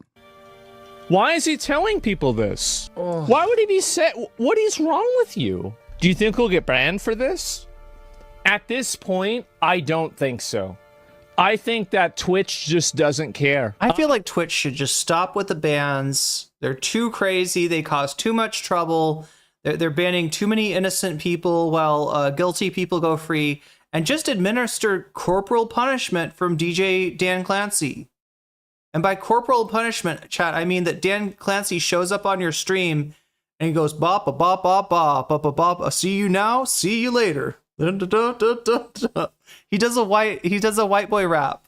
Chat, that's the corporal punishment I think that Twitch should invoke, right? That Dan Clancy himself comes, like, knocks on your door, comes into your house, and raps with his whack flow on your stream. That's the punishment. I feel like that would really get people to, like, people would stop breaking the rules if Dan Clancy invoked his right, his prima nocta right to ruin your stream with his rap stylings. H3 has a Dan Clancy remix competition. The entries were abysmal. I thought I heard them playing the winner of that, and yeah, it was pretty cursed. I do. I think that Twitch they're so ideologically captured by... Yeah, Twitch is so woke. That's why they never ban your bitch ass, dude. I don't know if they're actually intentionally obtuse or they're this stupid. Did you just they them Asmongold? I mean, I guess he's not got he doesn't have pronouns up, so yeah. It's reading you by mistake. He's moving the conversation to something that makes you look bad. Yeah, of course. I know, I understand. I mean, or maybe he's that stupid. I don't know. He's definitely that stupid.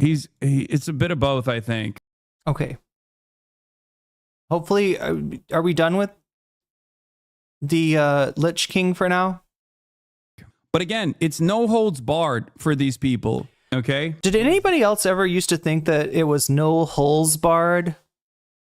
Like, I don't know what, like, no holds barred, what is it, like a wrestling term? I used to legitimately think it was no holes barred. I don't know what I thought that meant, though. Like, it sounds, yeah, it does sound wild. I've noticed him unconsciously mimicking Tucker from time to time. Does he watch that much Tucker? No holds barred is a fighting term. It's not no holes barred. That would be something different.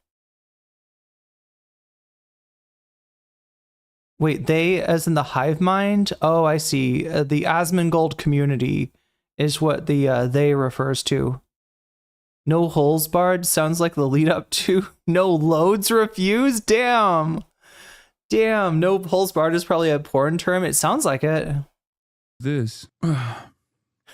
Or maybe BGHA. Yo, I've heard that some with wrestling and jiu-jitsu, people saying that sometimes the combatants will try to get leverage on each other by, just putting their finger anywhere it will hold. And yes, that does include the where the sun does not shine.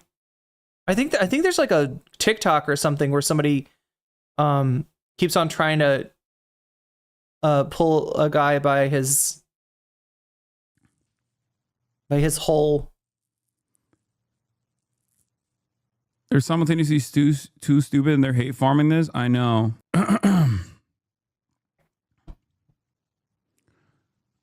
All right. Still dealing with the drama. Damn, sorry to hear.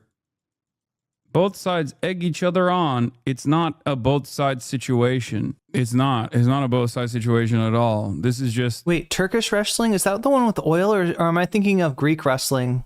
One side actively... Which one has the oil? Choosing to lie about what the contents of the video openly states.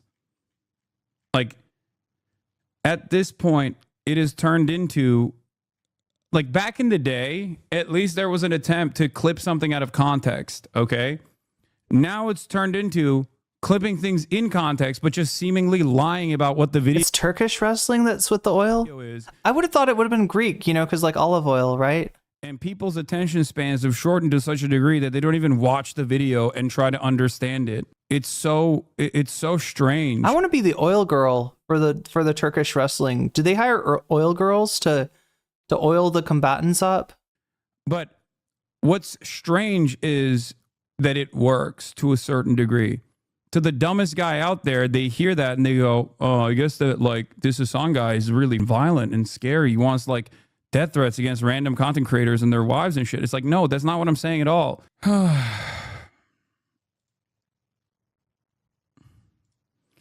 Yeah, it's just every time I get like positive press or something, these guys go gung ho and try to find any way to like actively get the internet communities to stir up some panic with the most ridiculous, intentionally obtuse, malicious smears. But I mean, the death threat thing, like actively demanding that I get killed is actually a bridge too far, I think. Like, I don't know what to do. I don't. He wants in on the lawsuit? I guess so. I mean, like, he's making a direct call for violence.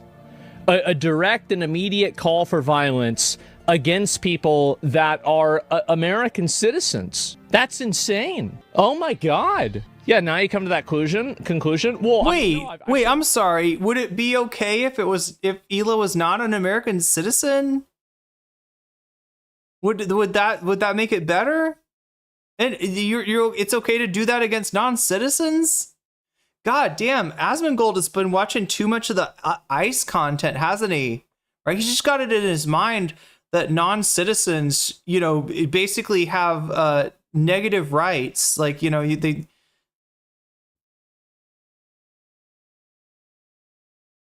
Only Americans deserve to live. Yeah, I mean, that's probably what he thinks, unironically.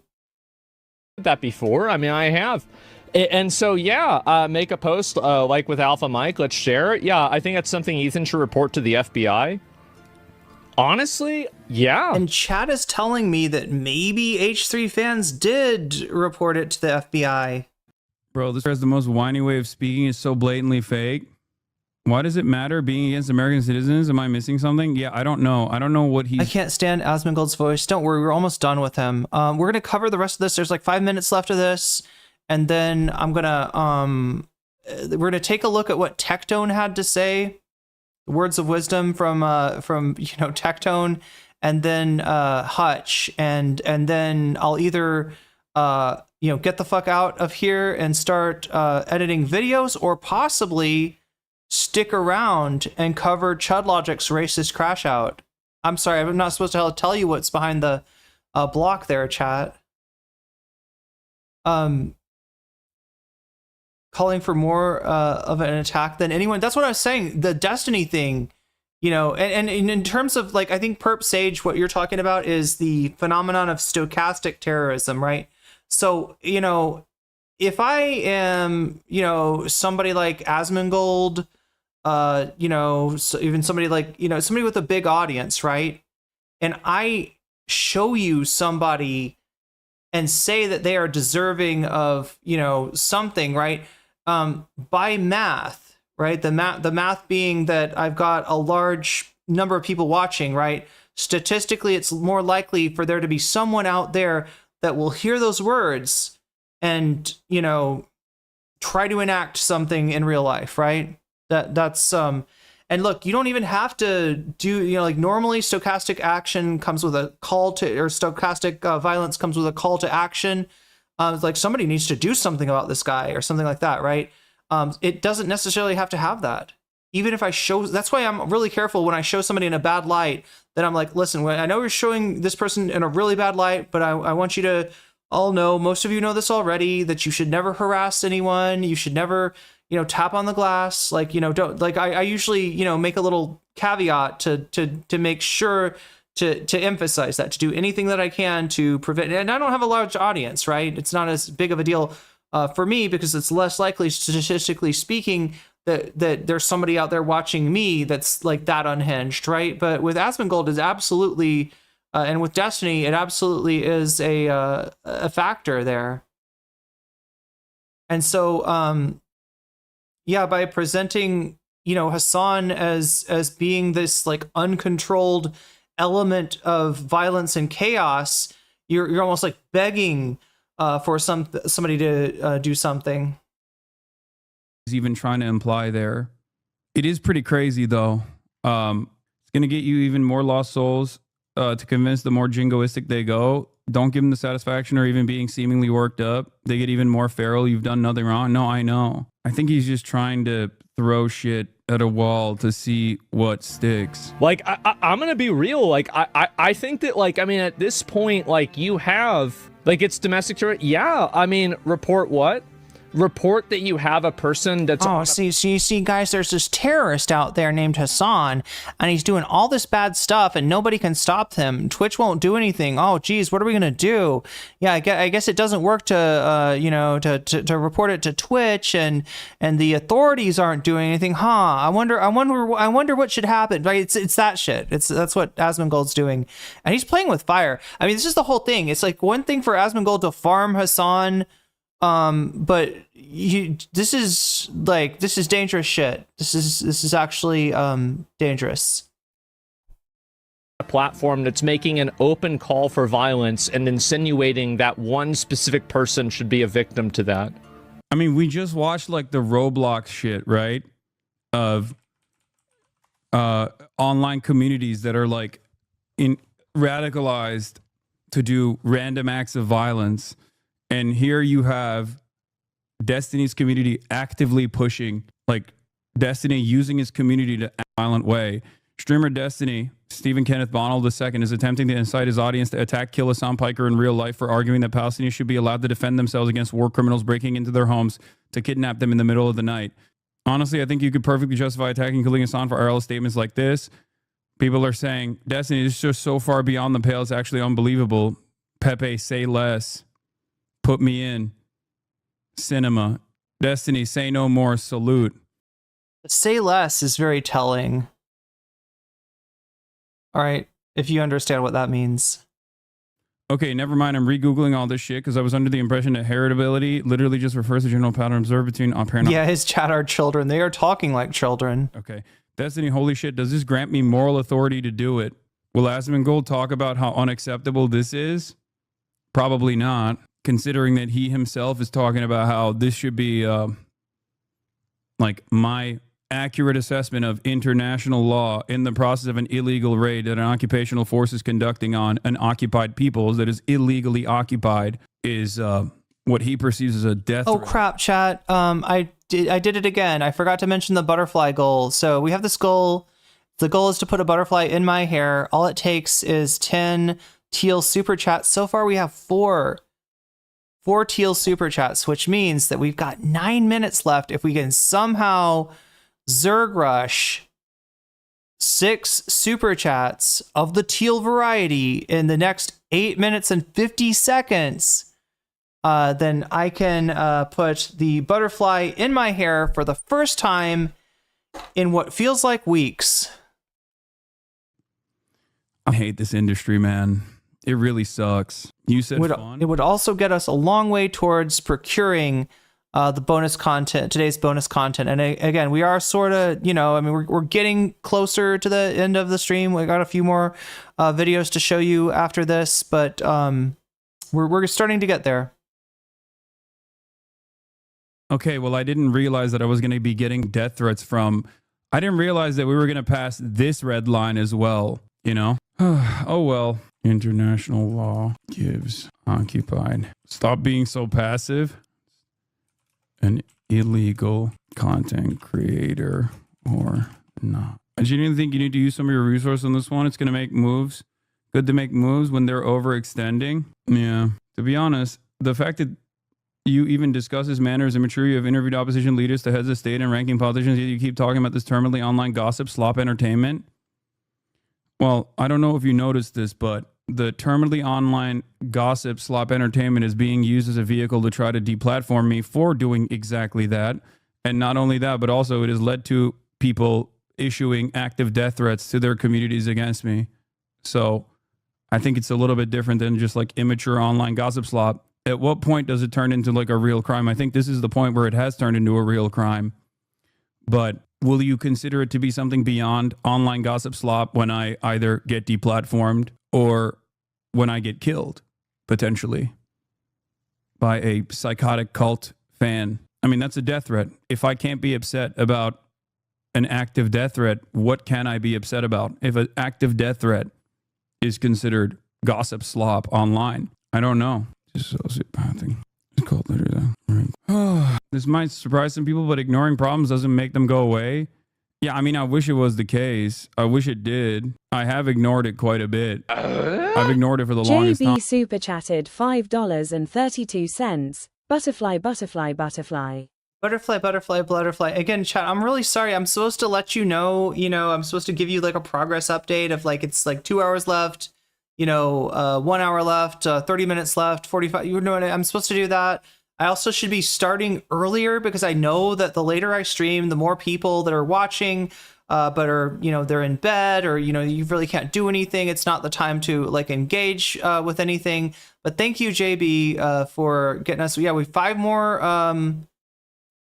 more teal chats. We'll do it. And we got 6 minutes to make that happen. So, but yeah, you also brought us closer to a potential bonus content type situation. I'm hoping that it does go away, but it seemingly does not, Instead of taking care of his son, who has now turned into a Nazi, the sociopathic cult leader is actively telling his audience that it's moral to kill me in real life because I said Palestinians have a legal right to resist against an illegal occupying force conducting a night raid. Anyway, that's insane, man. A solicitation to kill me from the guy who yesterday, I guess, admitted that he likes 15-year-old girls too. Oh, yeah. This is what I was talking about. This is some sick shit, right? And Bad Emma Panda has been going hard. Like, he's been replying to literally every tweet that Destiny puts out. Bad Empanada is replying to with this... Look at this too. Destiny's trying to just like deflect it based on, oh, he's just doing that so he can he's trying to pull this thing where he's like, yeah, Bad Empanada's on my side because Bad Empanada also says Hasan bad over Bad Empanada calling Hasan out over the Matt Dust stuff, right? Maintain plausible. But it's funny because he's literally boosting Bad Empanada, showing receipts of Destiny calling 15-year-olds hot. Deniability while he goes after Hasan, but I respect you, my This is like some Mr. Girl shit, chat. Lord. Bro, you literally say in the clip she's 15. What the fuck? Have you seen the 15-year-olds they're putting out today, though? Yeah, no, I mean, I posted this. Go boost it.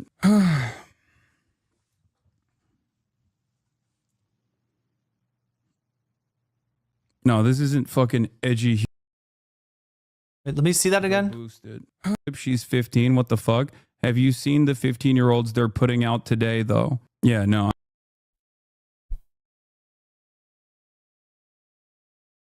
Okay, that's the thing where he's doing that call to action.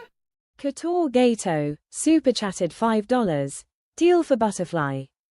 That is an interesting way to pronounce Cater Gator. Kator Gator. Thank you for the super chat. I'm sorry that my I'm sorry that my TTS is mispronouncing your name, or maybe it's not. Maybe that's actually how it's pronounced. I don't know. You let me know. And thank you for the teal super chat that gets us what? Yeah, I think we're just lacking 4. So we got about 3 minutes and some change left. I don't know, chat. It's gonna be close. It's gonna be close, but we do have a real chance to hit that butterfly. I don't know. I almost wish I could just extend the time because, like, I'm not, hung up on exactly 3 hours. I don't know. I mean, I posted this. Go boost it. Destiny's Son is almost. Wait, was that the one? I'm sorry. Was that the thing where it shows him that the 15-year-old thing? God damn it. Destiny, let me see what you said. Anyway, chat, I apologize. It is my fault that we're not hitting the butterfly goal. Fact that Destiny shares hot as F pictures from a 15-year-old. Well, what is this? Oh no, chat, what is this? So what is the admitting to jerking off to 15-year-olds? No, God, no. Oh my God, what is wrong with this guy? Never admitted to jerking off. I think I just said like this. I think the log is something like this 15-year-old chick was trying to send me, or was sending me pictures of herself, and she was hot as fuck. It's like really hard to like turn down some of these people. I think. Wait, how old was she? She said she was 15. Because I shared a picture of a chick that I said, "Look at this hot jailbait." That makes me a pedophile. So.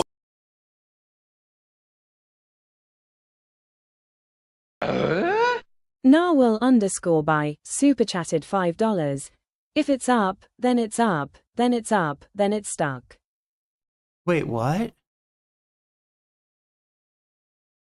Oh wait, what? What is this? She's literally,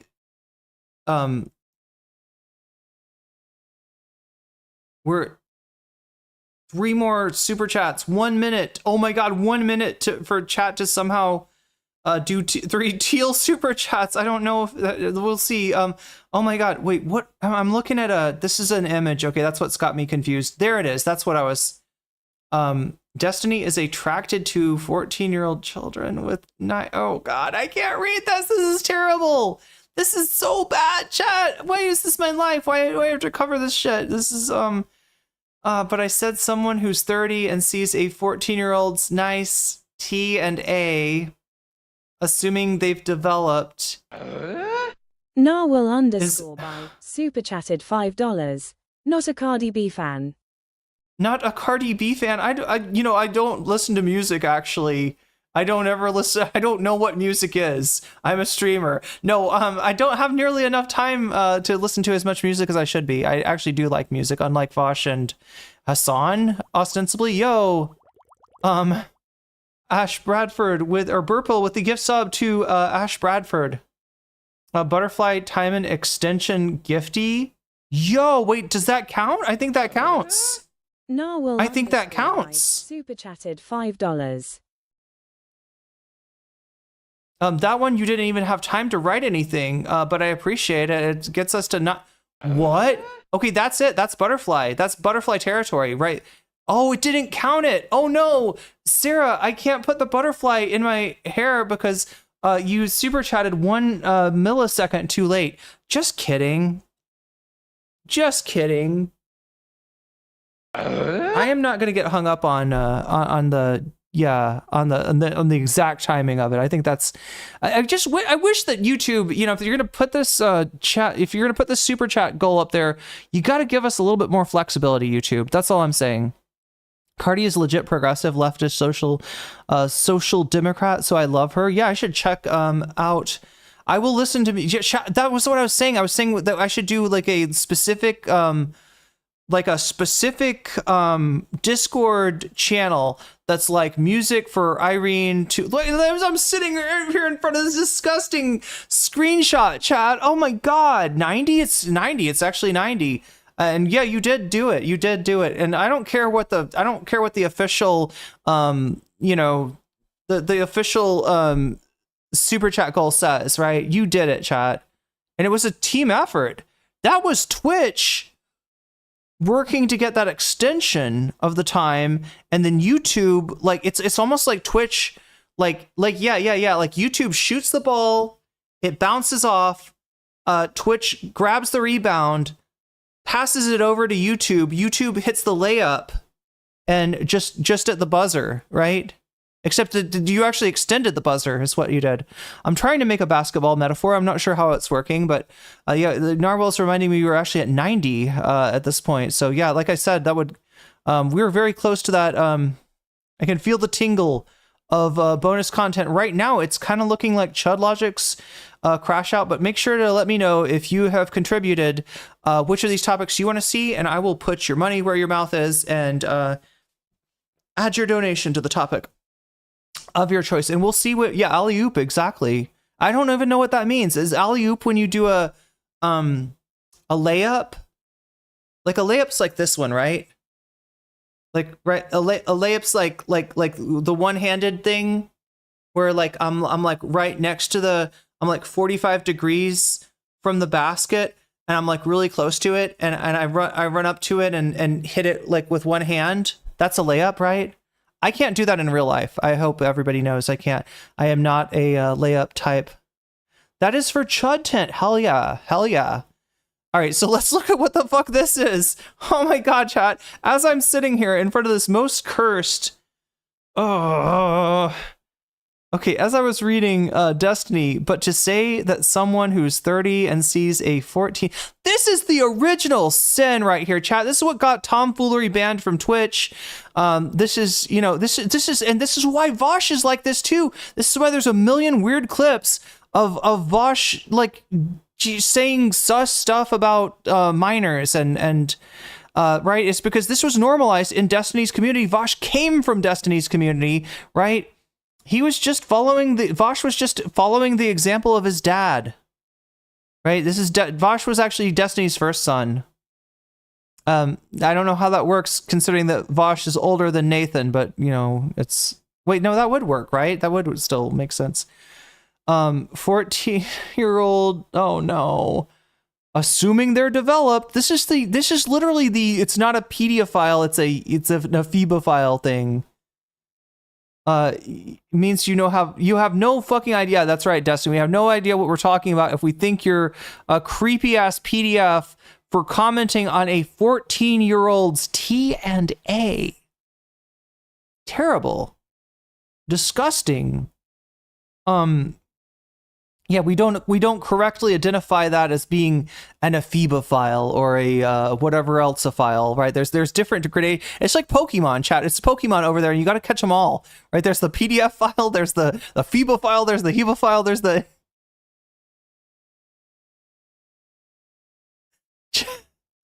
They're trying to make distinctions of why being attracted to a 14-year-old does not make you a PDF file. That is what they spend their time doing over there. That is what is going on in the sweaty fever swamps of DGG. Look, there it is. There it is. Literally says it right there. Somebody's commenting that only if you're into prepubescent are you a PDF, and if you, God, no.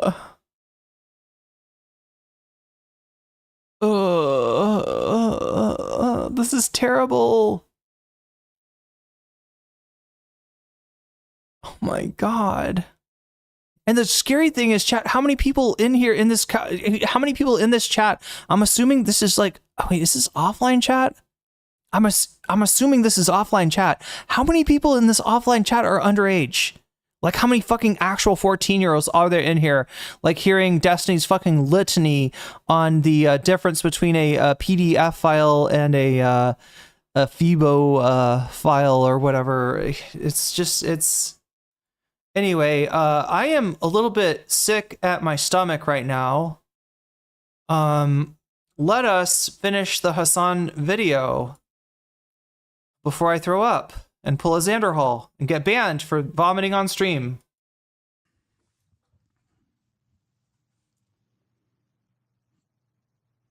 No, this isn't fucking edgy humor, chat. That's crazy. That's not edgy humor. That's someone telling their community to hunt me down. Justify attacking / killing Hasan IRL for statements like this. D is literally saying someone should kill you, not trying to bring your mood down or anything, but this is going way too far at this point. You should totally get the police involved. Damn. Okay, I think we've already seen all this. What else do we have? We have Tectone. And then we have Hutch. And then maybe we have some bonus content, which is looking a lot like it might be Chud Logic. Like we got some more slop for the piggies, and this one I shit you oink oink oink not. If you saw the title on the thumbnail, Hasan has called for the death of Ethan Klein's wife. This shit is crazy. So chat, anybody that's gonna be tempted to accuse Tectone of streaming from his basement, understand he's not in the basement. He's clearly in the attic. Do you see those do you see the walls? Do you see the slanted roof right here, right? That is indicative of a room in the top level of the house, not in the bottom. I have yet to see this clip yet, but the headlines are true. Wait, I'm sorry. Is he not banned from Twitch? That looks like he's streaming on Twitch, chat. Is he still on? Oh, he's got 2 chats. Wait, what is this? What is this? What is this? Oh, it's a Kick chat, maybe? Is it Kick chat on the left, Twitch chat on the right? And then he just uploads to YouTube? This shit, what Hasan just said live in front of 40,000. Wait, let me. He did not just say that. I think that was a fairly aged clip, and B, yeah, you're anyway. Completely correct. I mean, you know this, chat. You know that it's a out of context clip, and there's also like a lot of purposeful misreading of the clip. How many viewers? Hasan's in this live in front of 23,000 viewers. Hasan calling for the death of H3's wife. Matter if they're DFL. Why is he playing music, chat? This son of a bitch is gonna get me fucking. Is he playing music the whole time? Look at where these values are coming from and why people. Does he realize that when he does this, like, don't tell me that Tectone, he's got 1 million subs on YouTube. Don't tell me that Tectone uploads this shit and is like, why do I keep on getting copyright claimed? How come I don't get my ad revenue? Hey, Dad, why don't I get?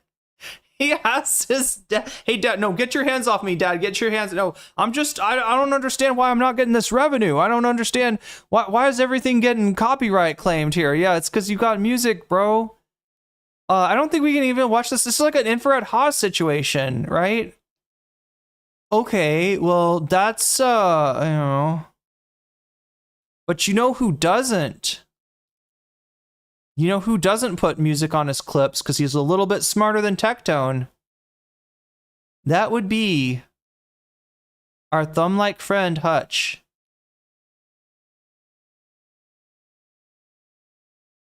Okay, we'll watch Hutch instead. There you go. Congratulations, Tectone. Got the money to buy a fucking 3D printer if you wanted to go full Luigi Mangione. I'm assuming this is, I'm just gonna scroll past it.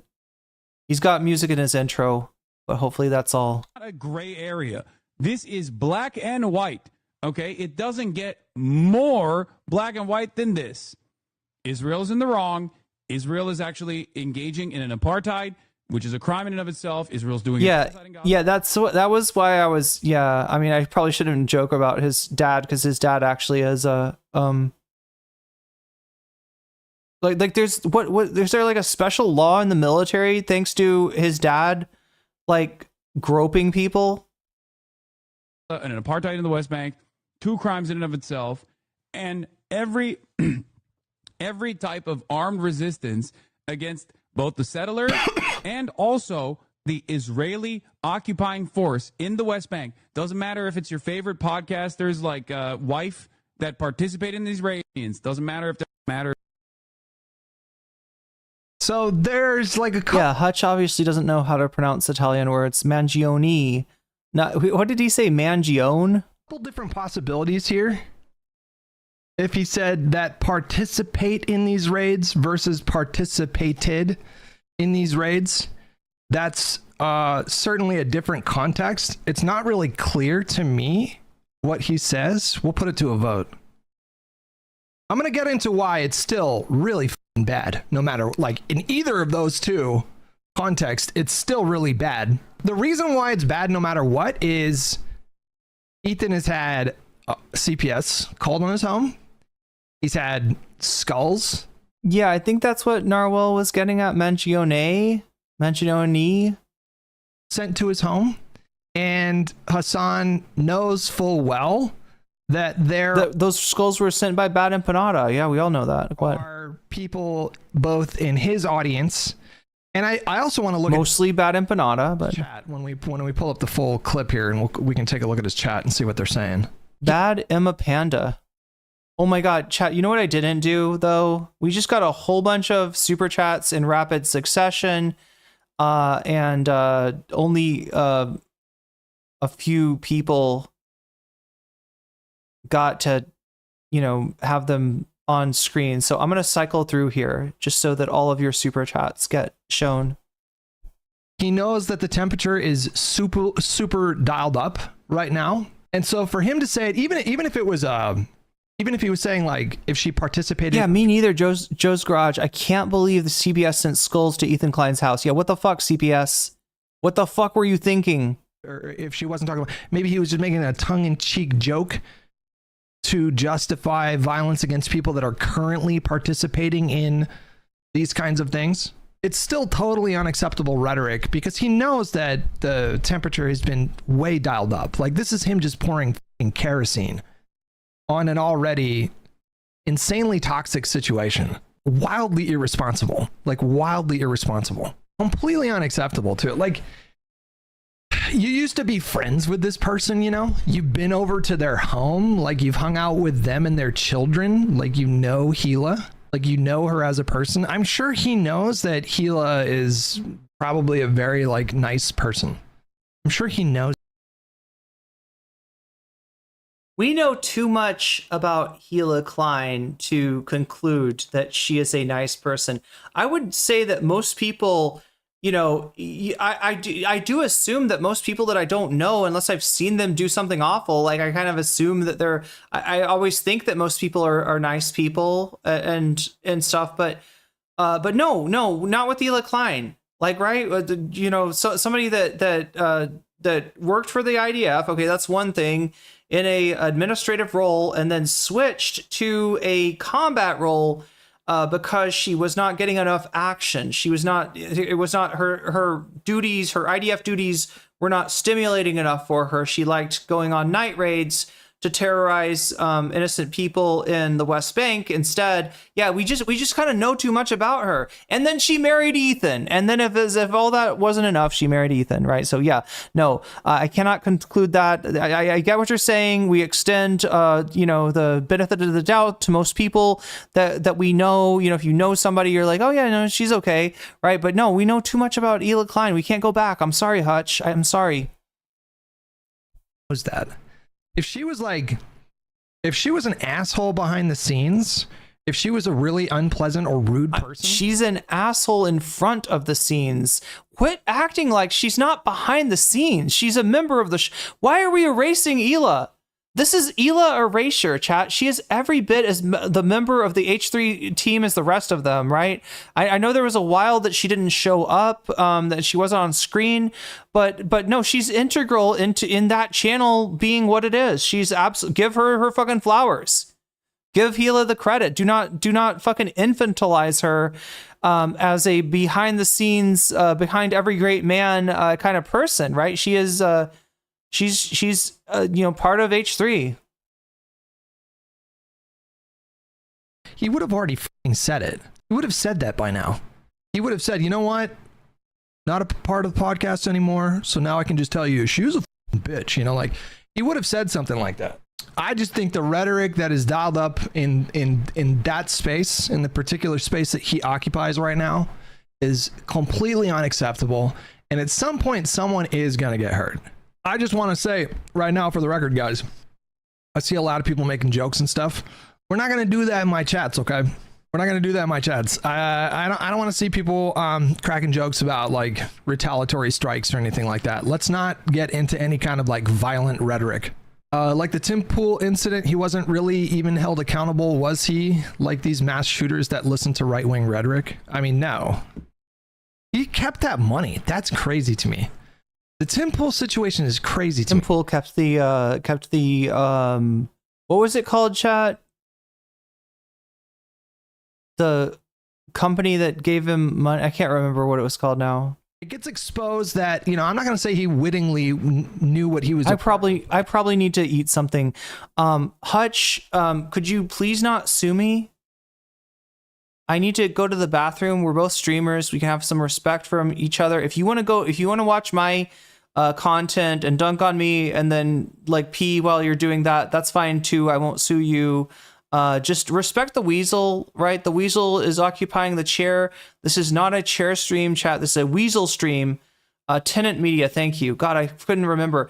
I need to pee and I need to get some food, and then my brain will hopefully come back to me and we'll get to do that chud logic content. Yeah, we're making decent time today. Not as bad as normal. Anyway, I'm gonna give you over to Hutch here. Who will not sue me out of, you know, solidarity as streamers, right? You know, say anything you want about me, just don't fucking don't salt the earth, don't nuke the planet, okay? Anyway, did somebody say anyway, I gotta pee. My brain's going all over the place. He was unwittingly paid by Russia to do propaganda. And then he kept the money? Like, how did he get away with that? That's fucking insane. Dan Saltman, he won't stop. He's getting more and more extreme every day. Why wouldn't he? He's getting rewarded for it. We talk about this a lot, but there's this cycle of radicalization that's going on with that space. That's a symbiotic relationship. So Hasan hops on the scene 2019, 2020, and he's offering left-wing politics, but with a sort of edgy twist. And he's kind of starting to make like jokes. And all of a sudden people start becoming opposed to more kind of radical politics. And then his audience starts to become radicalized through that process. But then they're conditioned to expect radical rhetoric. And so the creator then, there's like a commensurate radicalization process going on where they're both radicalizing each other. Like the audience is radicalizing the creator because the creator wants to serve the audience's needs, and then the creator is radicalizing the audience by serving them those needs, which further radicalizes the audience into pressure, like expecting that kind of rhetoric from and then it just keeps going down, down, down, down, down. And by the end of it, we reach this insane moment where this kind of rhetoric is acceptable in these spaces. It's fucking crazy. By the way, Hasan isn't referring to her as a target, but using her service as a reference to Valid today in 2025. He knows what he's doing. He knows that things have escalated to the point where government has shown up at Ethan's house and there's fucking skulls being sent to his house. He knows that Ethan has he knows that BE has had his sights set on Hasan on Ethan for a really long time now. He knows that BE has completely deranged audience members. It's completely unacceptable for him to do that. And it seems like he's using Gila as a sort of proxy to get at Ethan, which is like another layer of kind of, frankly, misogyny, if you ask me. Let's actually watch the clip. The Israeli parliament just approved a motion to annex the West Bank. It doesn't necessarily mean it'll happen, but it shows the thinking. Like any kind of violence that Israeli settlers or the Israeli military experiences in the West Bank is literally legal, okay? It is legal resistance against an occupying military force. I cannot repeat this enough. Just like any kind of violence that the Israeli occupying force experiences in the Gaza Strip is actually, once again, totally legal and totally moral resistance by the Palestinians. Doesn't matter if they're the Al-Aqsa Brigade. Doesn't matter if they're a part of the Palestinian Islamic Jihad. Doesn't matter if they're DFLP, PFLP, or even former Fatah militants. Okay? It is perfectly legal, perfectly valid, and perfectly moral. Okay? 100%. This is not like this is not a gray area. This is black and white. Okay? It doesn't get more black and white than this. Israel's in the wrong. Israel is actually engaging in an apartheid, which is a crime in and of itself. Israel's doing a genocide in Gaza and an apartheid in the West Bank. 2 crimes in and of itself. And every type of armed resistance against both the settlers and also the Israeli occupying force in the West Bank. Doesn't matter if it's your favorite podcasters like Wife that participate in these raids. The violence that the Palestinians engage in an act of resistance against this illegal occupying force is literally legal, definitionally legal. Okay? It's just the truth. I would agree that there's a certain amount of like violent resistance that would be justified in West Bank. The problem is when you say that this applies to settlers as well. Like I feel like we have to. Did I miss anything, chat? Did I miss anything exceptionally stupid that Hutch said? This is like the worst time to. I should have peed while I had Hasan on.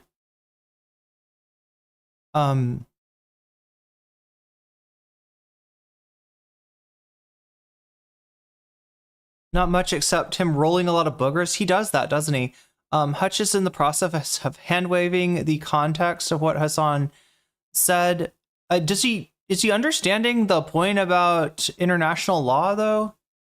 Like, does he? Because I feel like even Loaderbox would at least, like, you know, I feel like even Loaderbox would not hand wave that away. Talking about Ela Klein, like she is an innocent little girl, infantilizing and sexist. She was a soldier. She volunteered to do a terror raid against civilians and to terrorize them as an adult. Well, you know, as barely an adult. That's why I always say, like, you know, if Ela Klein were to, you know, make some comment where she was like, hey, listen, I did this when I was, you know, 18, 19, 20. It was normalized to me. Now I see what's fucked up with it, about it. And, you know, I feel horrible for any Palestinian families I affected. I feel like we would, you know, that'd be a little different. Even Nicholas Nicholas Deodorant has better understanding of Hasan's take here. Wow. Stopped him while he was saying there was a problem with saying settlers were valid targets. So that's what I'm saying. That's what makes me think he doesn't get it. That's what, and he thinks, oh, no, settlers, that's a peaceful activity. They're just, you know, settlers, they're like the Oregon Trail. You know, they're raising their crops and they're, you know what I'm saying? It's like, no, settling, nothing wrong with being a settler. We have a great tradition of settling in my country of America. God, HK, thank you for the super chat there.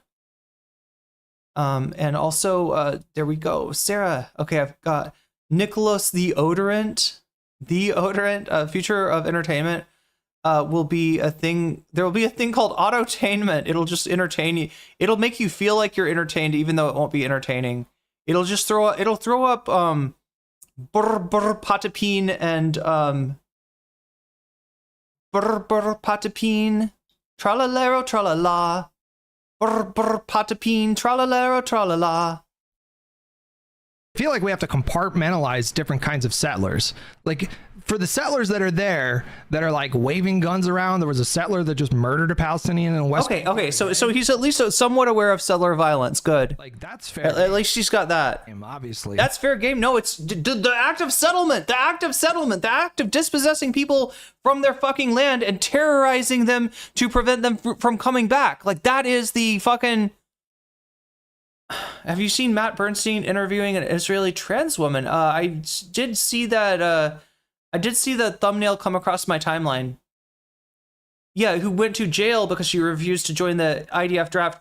Well, yeah, I mean, like, and that's really good. But like what I'm saying is that like I don't even have that much. The kind of smoke I've got for Hila is specifically because she, you know, stands behind her actions as a member of the IDF, right?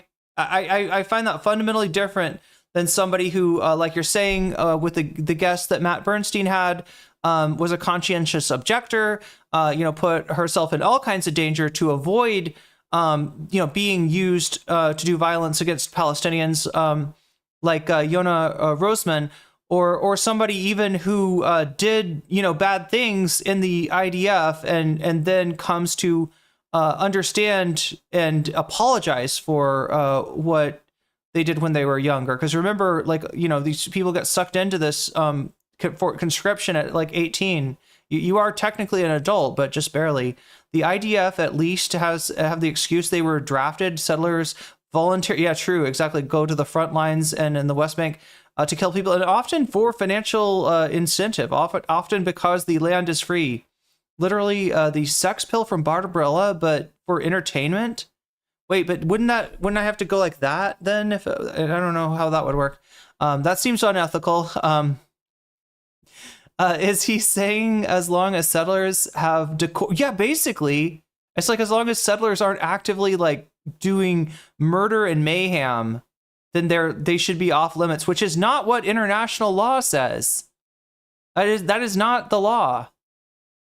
Even most Israeli citizens hate settlers in the West Bank because they're so awful and murderous for no reason. Reflecting and apologizing for what you did is an important difference between, yeah, and I mean, that doesn't mean that every Palestinian should forgive that person for that. That is, you know, that is up to them. That is a very personal decision how, you know, somebody affected by settler violence or in this case, Israeli military violence feels about that.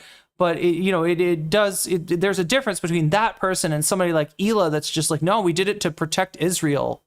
Like those settlers or those civilians needed to be kidnapped, right? The civilians needed to be terrorized to keep Israel safe, right? That's fucking bullshit. And that's what Hila says to this day at age 40 or whatever she is. I mean, Moses came out and said he looks back on his time serving differently. At the time he thought it was noble, but he recognizes the wrong now. It's not that difficult to have a heart. Oh, Moses Klein. For a second, I'm sorry, I thought you were talking about the other Moses. I was like, wait, Moses? The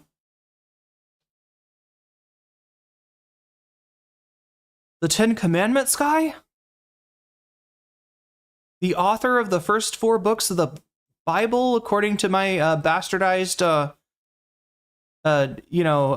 Sunday school lessons. Yeah, bare minimum. Exactly, Aether. You got it. That's exactly what thank you. That's what I was trying to get across. All right. So yeah, Hila's brother is who we're talking about. Who I just saw a video about Trish Paytas and Moses, and oh my God. They're interesting people. I will say that. Apparently, Moses identifies as water, like, or something. I think he's super into like New Age stuff. But anyway, let's finish this Hutch thing up, and then we can get to the. I think we're pretty close to the 100% for the bonus skull. Brr, brr, patapine, tralalero, tralala.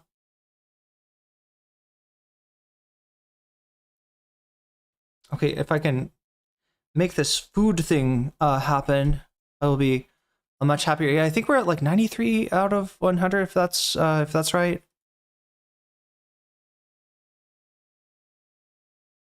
Assassino cappuccino. Sorry, chat. I've got the fucking Italian brain rot stuck in my head. That's why he is. Oh yeah, that's why they named their kid Aquaman. Yeah, because the dad is super into water as a concept. Water is the soul. Water is the continuity of the human experience between life and death. Moses does literally translate as drawn from water. Oh, interesting. I didn't know that. Moses did not write the... Oh, I know. Yeah, I was joking about that. Oh, I still have a weasel in front of me, don't I? Let's move this weasel back where you go.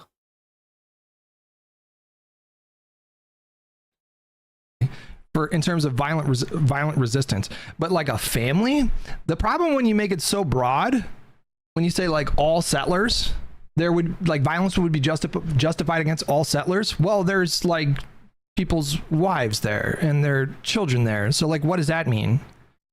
And it gets particularly... It sounds like you're weaponizing innocence is what, like, look, if I was to use like Israeli logic on the human shields thing, I would say that it sounds like you got some human shields, right? It sounds like you set it up so that, yeah, like right, if you want to militarize like settlements, then maybe the people involved in the settlements should be combatants. It sounds like yeah. Look, I mean, obviously, I'm not endorsing or like, you know, I don't think anybody here is like endorsing like, you know, violence against non-combatants, but the real problem is bringing non-combatants into a situation in which you are violating international law, and yeah, you're bringing them into a fucking combat zone.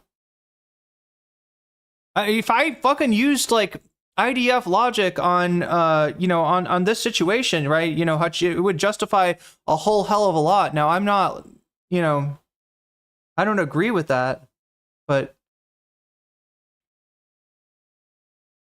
why did I have a flashback to Trish Paytas' song I Love Jesus? Well, now she can say she loves Moses. I don't know. Really dark when you consider the fact that at one point Hasan even said there were settler babies. Like, I don't know what that means. Like a settler baby. Like I don't know what that means. And then like we haven't even gotten into the Gila thing yet, but like a baby is a baby. You know what I mean? Like a baby is a baby.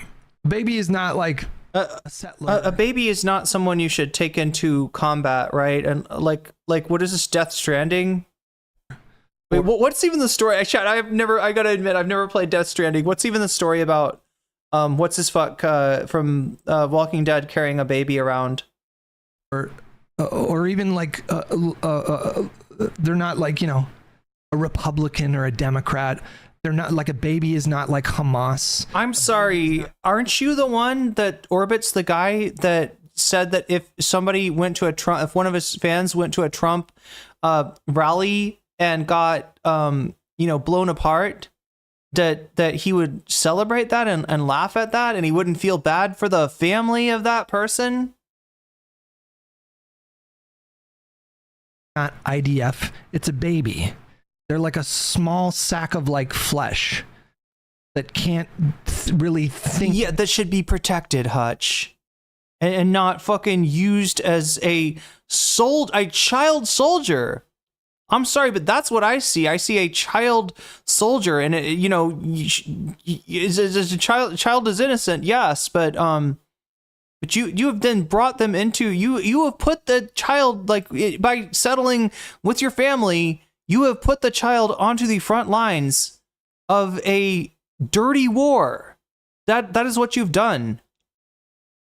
Oh, my time to shine about Death Stranding. Yeah, I don't know anything about it.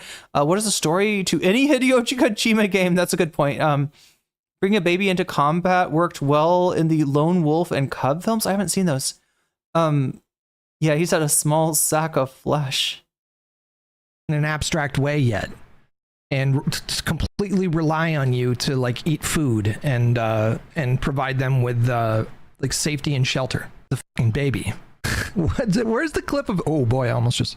Where's the clip of him saying that there are settler babies? Hold on. I'm sorry, but in the context of the Israeli, in the context of the current conflict, right?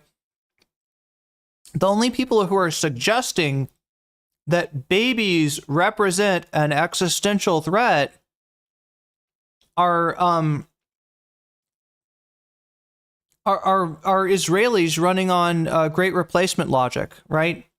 Talking about demographics, talking about mowing the grass, right? That's the side that I've seen, and the side that's literally putting fucking bullets in babies' brains, sniper bullets. Have the legal ground to violently seize back their own homes from these settlers. This is a reality, and that is precisely the reason why they have to exist under endless occupation in the West Bank. And that's why I say, if it was settlers, that would be a lot more understandable. Yeah. But let's not obfuscate, okay? I understand what you're saying. I'm sorry. Why is he reacting to the Tim Pool clip of this?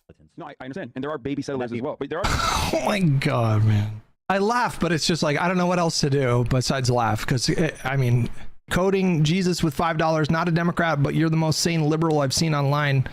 Hearing you on issues is so refreshing compared to the crazy. That's right, Hutch. You hear that? You're one of the good ones. You're one of the MAGA-approved Democrats. There you go.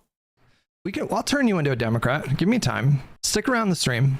Stick around, okay? I can pry my little liberal Democrat tentacles into your mind, like season 2 of the OA. There are settler babies. Like, I don't even know what to do with that. Like, what a You know what? And that's why I say, if it was settlers, that would be a lot more understandable. Yeah. But let's not obfuscate, okay? I understand what you're saying, but this dude just called babies militants. No, I understand. And there are baby settlers as well. But there are baby settlers as well. There are babies in the settlements. But the babies that killed were not. There are babies in the settlements. That doesn't make them baby settlers.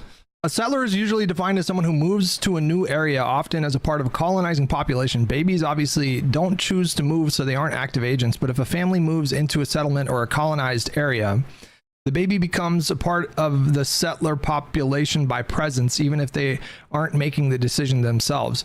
I understand what you're saying. I think people intuitively understand what you're saying.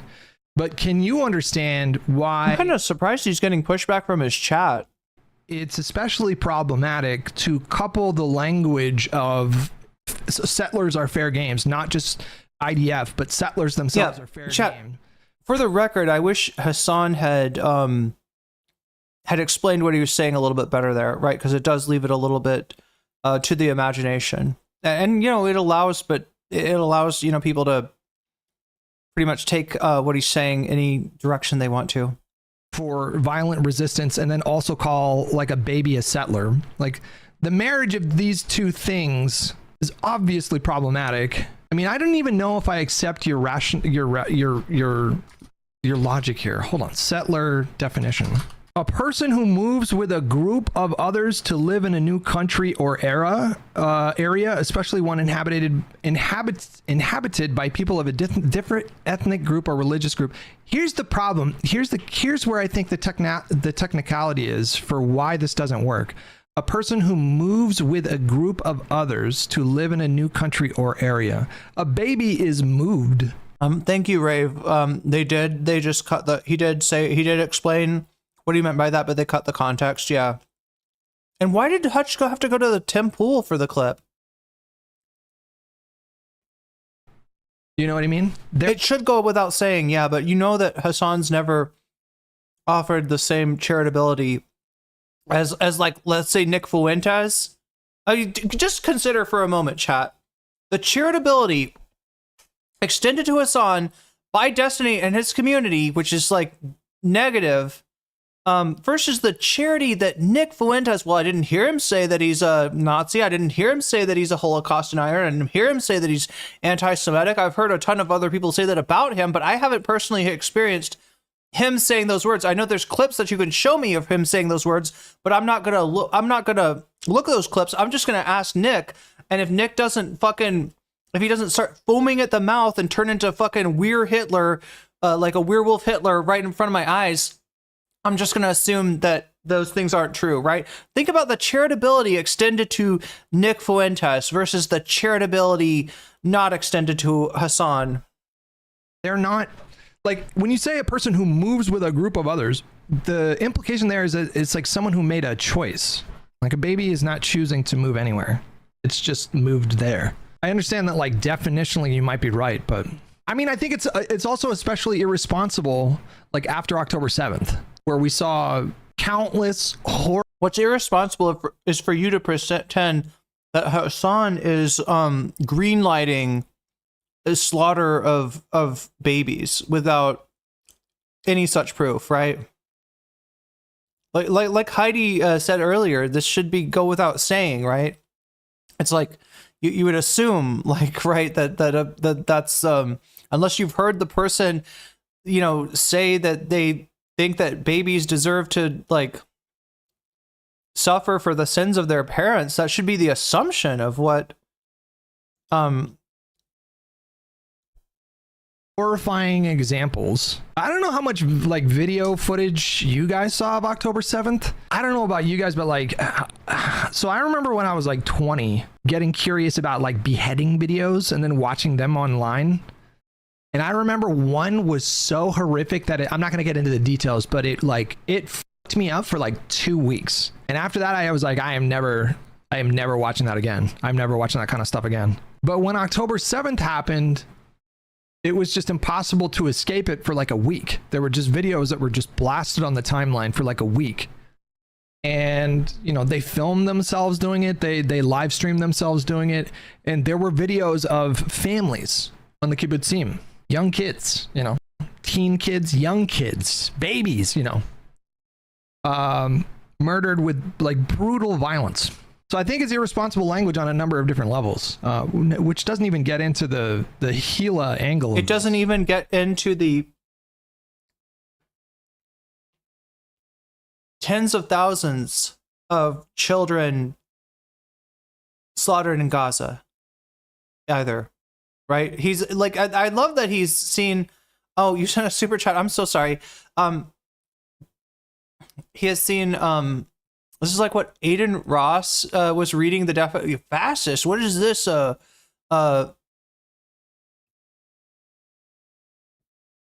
he's trying to read the definition of the Umberto Eco definition. Palingenetic ultranatalism. What fascism? There's this guy Heitler and who is this other person? Mussolini? It does seem like he's using Gila as he's like cynically attacking her to get to Ethan. That's what this feels like. That's what this feels like. It feels like actually the opposite. It feels like they're using Gila, infantilizing her, and he says Benito Mussolini. Benito Mussolini. No, it sounds like they're basically using Hila to, you know,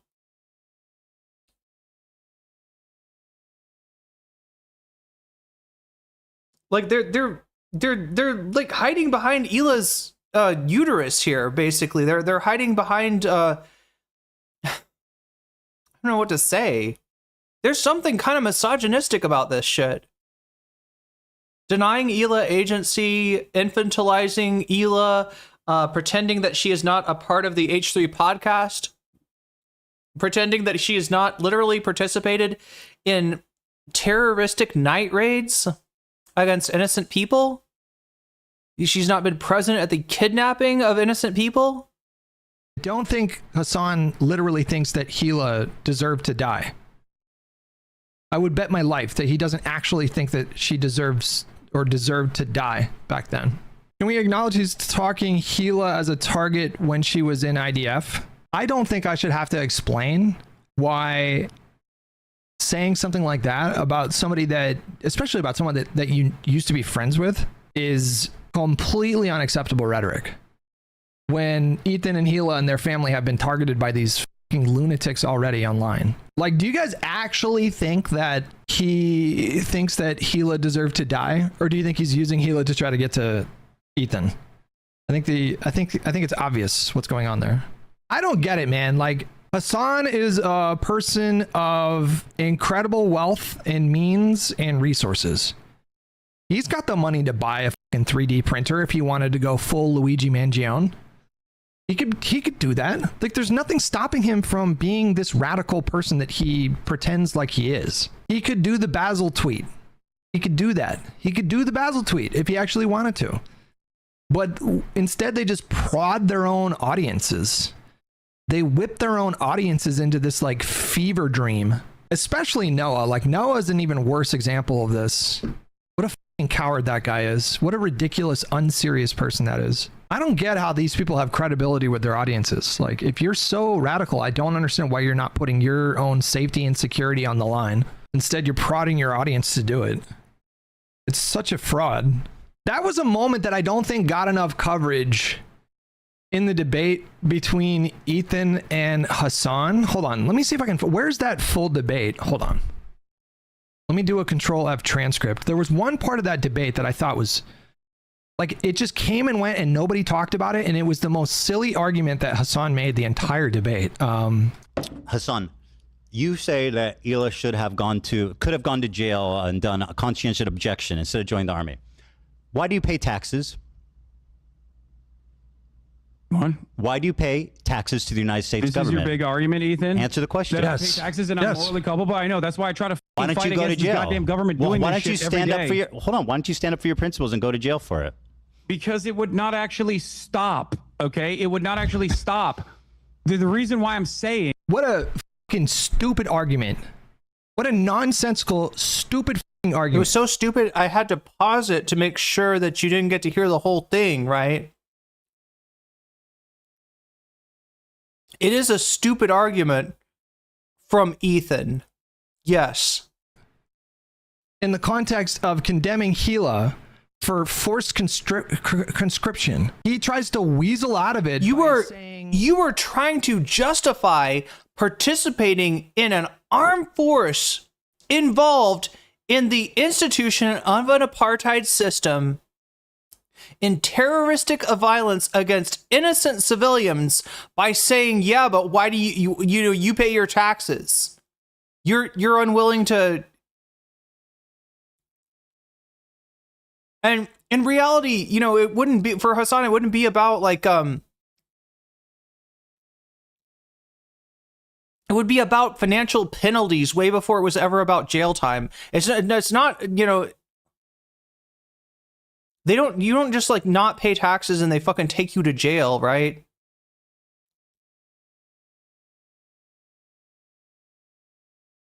If I didn't pay my taxes, the Israeli occupation would continue. Does he not understand the same thing applies to Hila? It's the same thing applies. If she would have done a conscientious objector status and not served and went to prison or whatever, that wouldn't have stopped the occupation. How does this argument make it like this is one part of the argument that okay, listen, I don't think it was Hasan saying that she's a bad person for not doing that. My take on it is that she was 18. She's in a society where this shit is normalized, right? If she were to do her service and then at some later time realize that what she did was fucking wrong and say so, like I would, have a lot of I would have a lot of sympathy for that. It's not, I don't think Hasan is bent on the notion that she is forever a bad person for not having conscientiously objected, which, it's, obviously, if you're asking it as a hypothetical, what would you do in that situation? Conscientious objection would be the answer.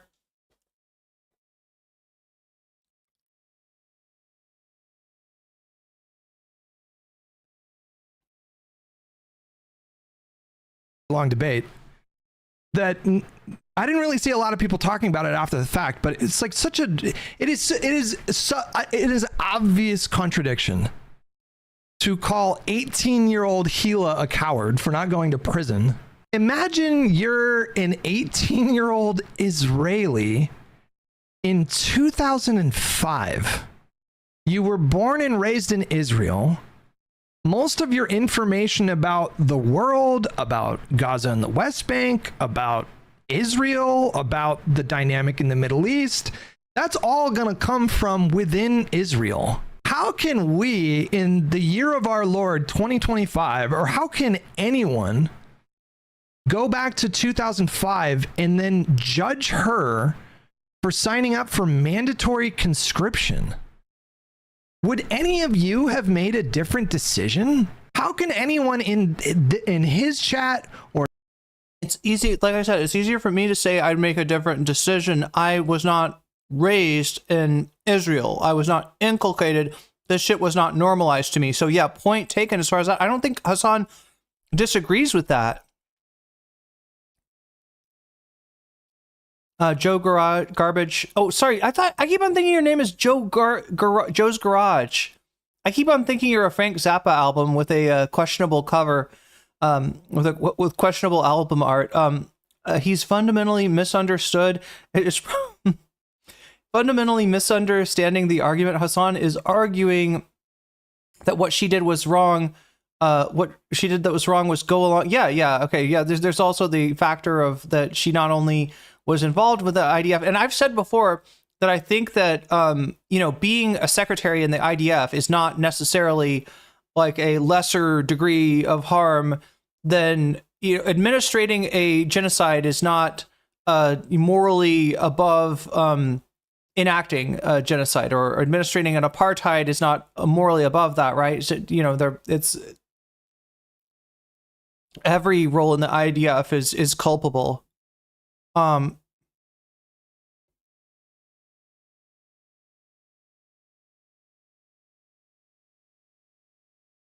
You made this account when you were 50? Wait, sorry, I don't know. It's not a Frank Zappa reference, right? Though, like, I'm totally reading that into it, right? Or Noah's chat, or my chat, or anyone's chat, how can any of us confidently say that we would have gone to prison rather than serve right after the second intifada? That's the other thing, too. The second intifada was wildly violent. There were over 100 suicide bombings that took place, like right around the time that she signed up. As a kid, I'm sorry, you're 18 years old, you're a fucking kid. What can I tell you? When some people grow up faster than others, maybe you... Do you notice what's wrong with this argument here? He's vacillating his moral standpoint. Right? Let's pin him down on this. Hutch.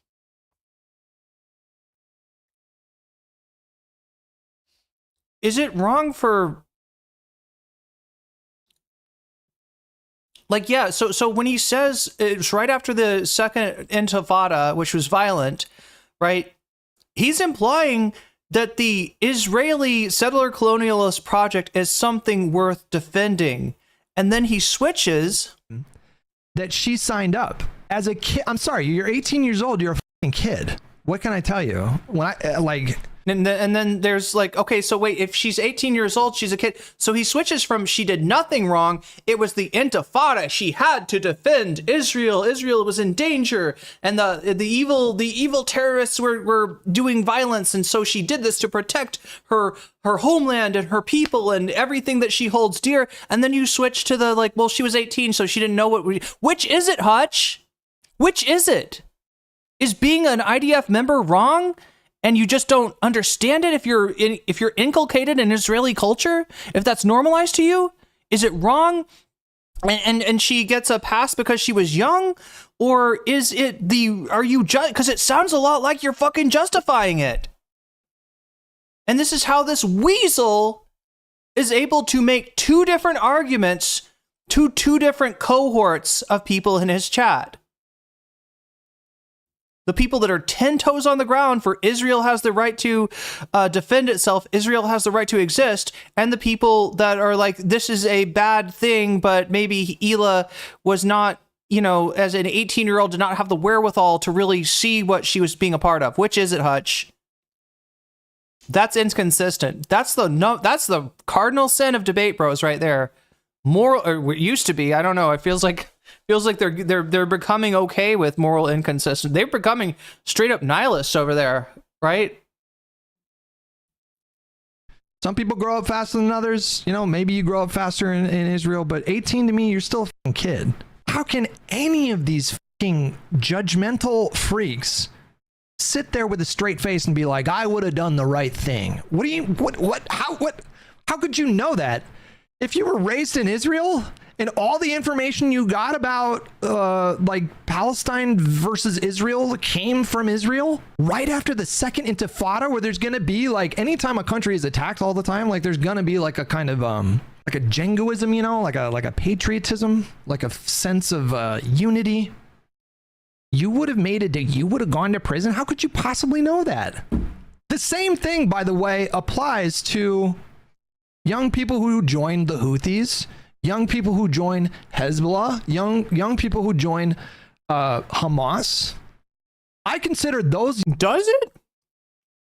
Because I seem to remember a certain 18-year-old that did not join the Houthis, but was assumed to have because he was Yemeni, and not extended anywhere near this level of grace that we're extending Ela here. There's nothing consistent about these arguments. What a weasel. What a goddamn weasel. And not the good kind. Young men to be victims. Literally. And that doesn't mean that I co-sign anything that they've done, or that I would like whitewash any of the like barbaric violence of October 7th. But I think your smoke in that spot should be reserved. I think you're moving the goalpost. I think you're moving the goalpost, and although, like, I don't know you, and like I said, I like to assume most people are nice people, you're a disingenuous little bastard, is what you are. Right? You're moving the goalpost. It's now unacceptable to say Israel has the right to defend itself. So now you say, oh, that's morally reprehensible, but what about Hamas? For Hamas leadership, who recruited these vulnerable men and then radicalized them with this extremist religious ideology. I apply that same standard to those young men that I would for like IDF. You have no idea. Like, if you were raised in Gaza as a young man, there's a decent chance you would be recruited by Hamas, and it wouldn't be your fault.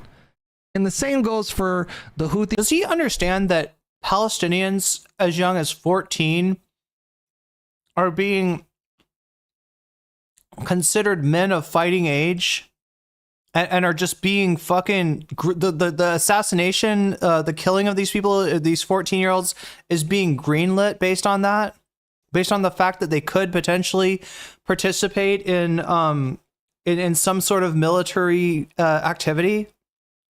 Does he understand? Like, because what the thing he's saying, the massive amount of grace that he has for people that are within a society recruited to do something that is immoral, that they do not realize is immoral, would say that,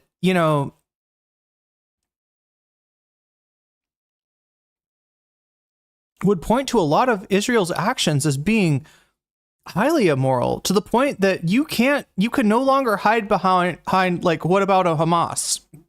You can no longer hide behind that. Israel is 10 times worse. Hamas is not capable of the inhumanity that Israel has exercised in this conflict.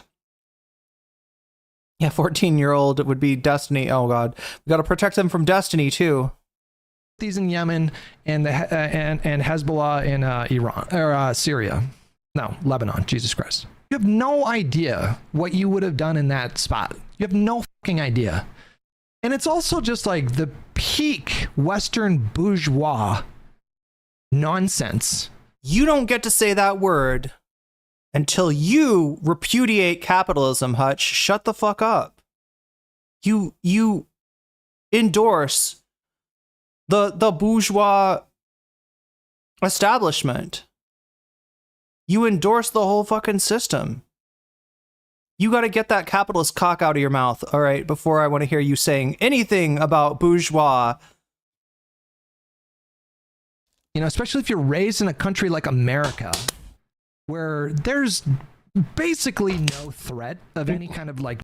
America's not a country, dumbass. It's 2 continents. Try again. Military strike against you. September 11th was a very rare occurrence, but most people in the United States live in relative security. There's some yeah. Does he pay his taxes? Dangerous areas of the United States. There's some dangerous areas in cities, but in cities.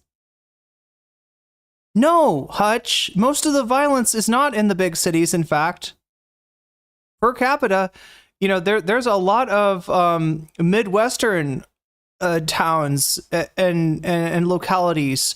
Like Aurora, Colorado is an example. If you want to take the eating the cats, or wait, was that the eating the cats? Or that was a different, that was right before the eating the cats was Ohio. But regardless, right, you know, when we looked at Aurora, Colorado, it indeed does have, you know, is a small, you know, is it a suburb? Is it considered a suburb, an exurb of Denver that does have a higher crime rate than a lot of these? But he's just going with this inner cities. You know what that means? You know, I know what that means, Hutch. It means you're a racist. It means that you're so obsessed with these tropes about where crime comes from, and that notion is so racialized for you that you can't fucking see that some of the worst crime-ridden areas in the United States are not, in fact, big coastal cities. But go on.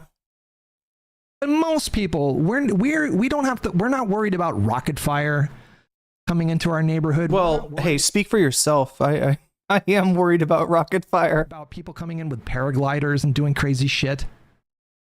Like, it's pretty safe here compared with the rest of the world.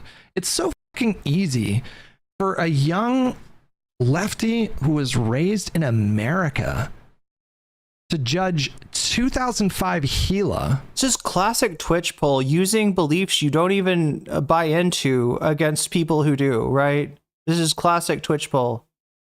Right? Oh, you don't like bourgeois stuff? Then why do you have a house in LA? You don't like, you know, you don't like the United States? Then why do you live here instead of somewhere in the, you know, imperial? Why do you live in the imperial core rather than the imperial periphery? Right? It's such bullshit.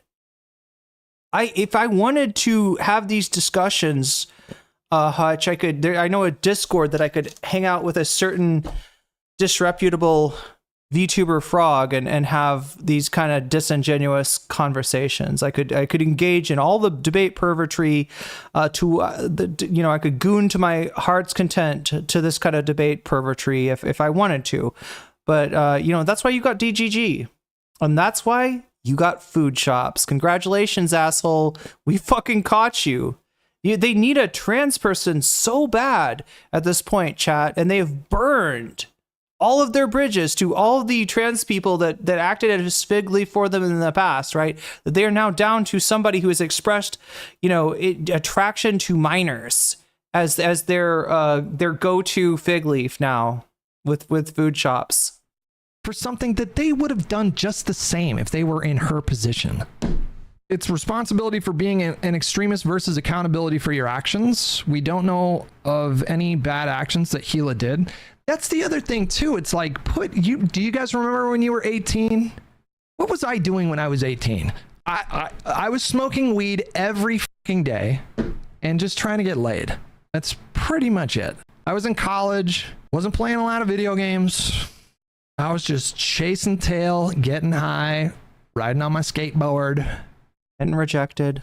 I was a fucking kid. I was a kid. If you would have drafted me, complaining about hypergamy at the age of 18 to go fight in fucking Afghanistan or Iraq, and then I was assigned like a desk position and I'm fucking bored out of my mind, I probably would have done the same fucking thing. Like, hey, do you guys want to take me? Where are you going? Can I go?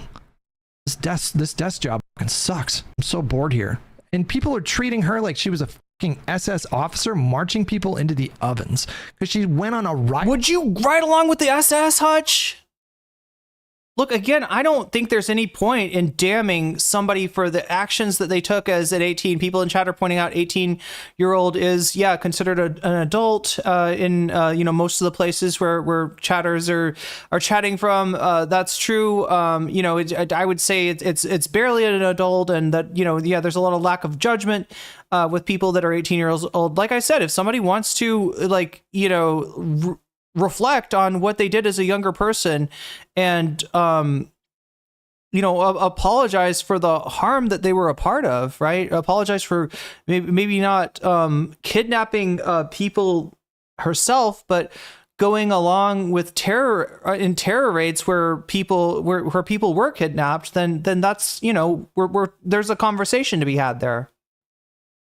Cabot Cove is the most dangerous town in the U.S. and it is filled with rich white people. It's just lucky they have Jessica Fletcher to help the police. Wait, what? Is this a show reference? I didn't raid any Palestinian villages when I was 18. It's literally a self-defeating argument. Hasan isn't a terrorist. This isn't the West Bank. Ethan admits he doesn't even that he views IDF as a terrorist organization. An 18-year-old Israeli is somehow younger than a 6-year-old Palestinian. That's a good point, Joe Garbage. That is a good point. Along in Ramallah without a weapon, and they call her like an IDF terrorist for this. They legitimately compare that to like a young SS officer. They legitimately do that. I'm not making it up. I saw someone in my chat already do that like 5 minutes ago. You see it with these people all the time. They compare her to like literal like youth Nazis. We should not judge. You could say that argument, the argument that you just made for the IDF, you could fucking literally make for that for fucking, young people in Germany. And no, like nobody at fucking Nuremberg was trying to go after the, participants in the Hitler Youth. George Soros, I think, participated in some kind of, paramilitary, some kind of Nazi aligned paramilitary youth as a young person, in part to avoid being, to be being detected as being a Jewish person, right? Oh my God, Hutch just wants to wear the stolen lingerie. I don't know. I don't think we should judge like young people in that way. I mean, you still condemn the actions, right? Obviously, you still condemn the actions. So even though I would say that, yeah, like I said, most of my smoke is for the society that inculcates young people with this, that allows them to be drafted at 18 and forces them to participate in the perpetuation of an apartheid system, at best, in a straight up genocide, in an active genocide in times like this. I reserve most of my judgment for like Hamas leadership instead of the ones who actually reserve most of my judgment for Israeli leadership, right? But low key also for voters and for I mean that rape riot was filled with Knesset members. Violence that day. You still condemn what they did. You don't say like, well, they were just kids.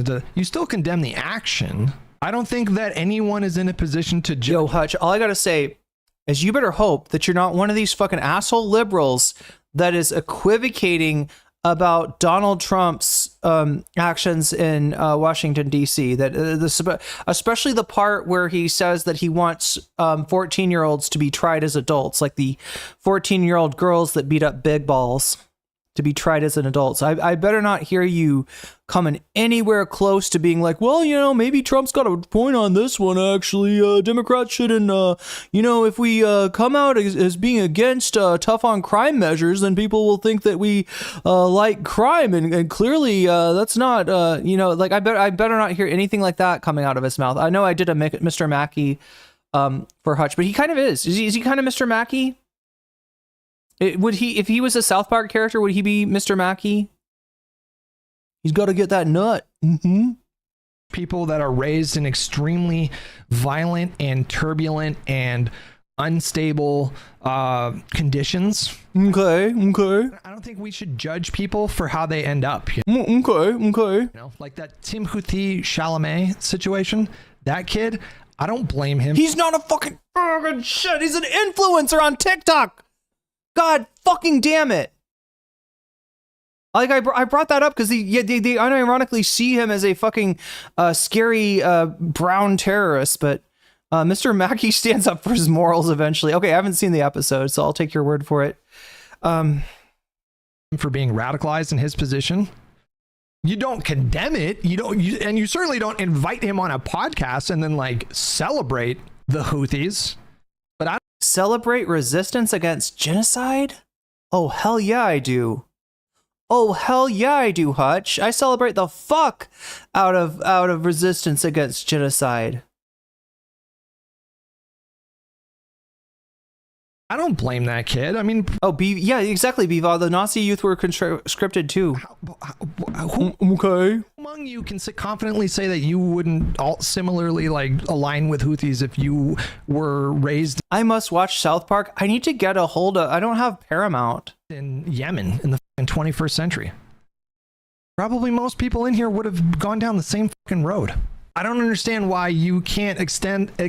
Again, Hutch, you may not understand this, but to go down the road to become a Houthi, you would need to be, first of all, Shia. Second of all, a member of, there's certain families, right? You don't understand what a Houthi is. So shut the fuck up, you sweaty moron. Shut the fuck up. You don't know what you're talking about. Like, you could look at Rashid's last name and tell that he's not a Houthi, right?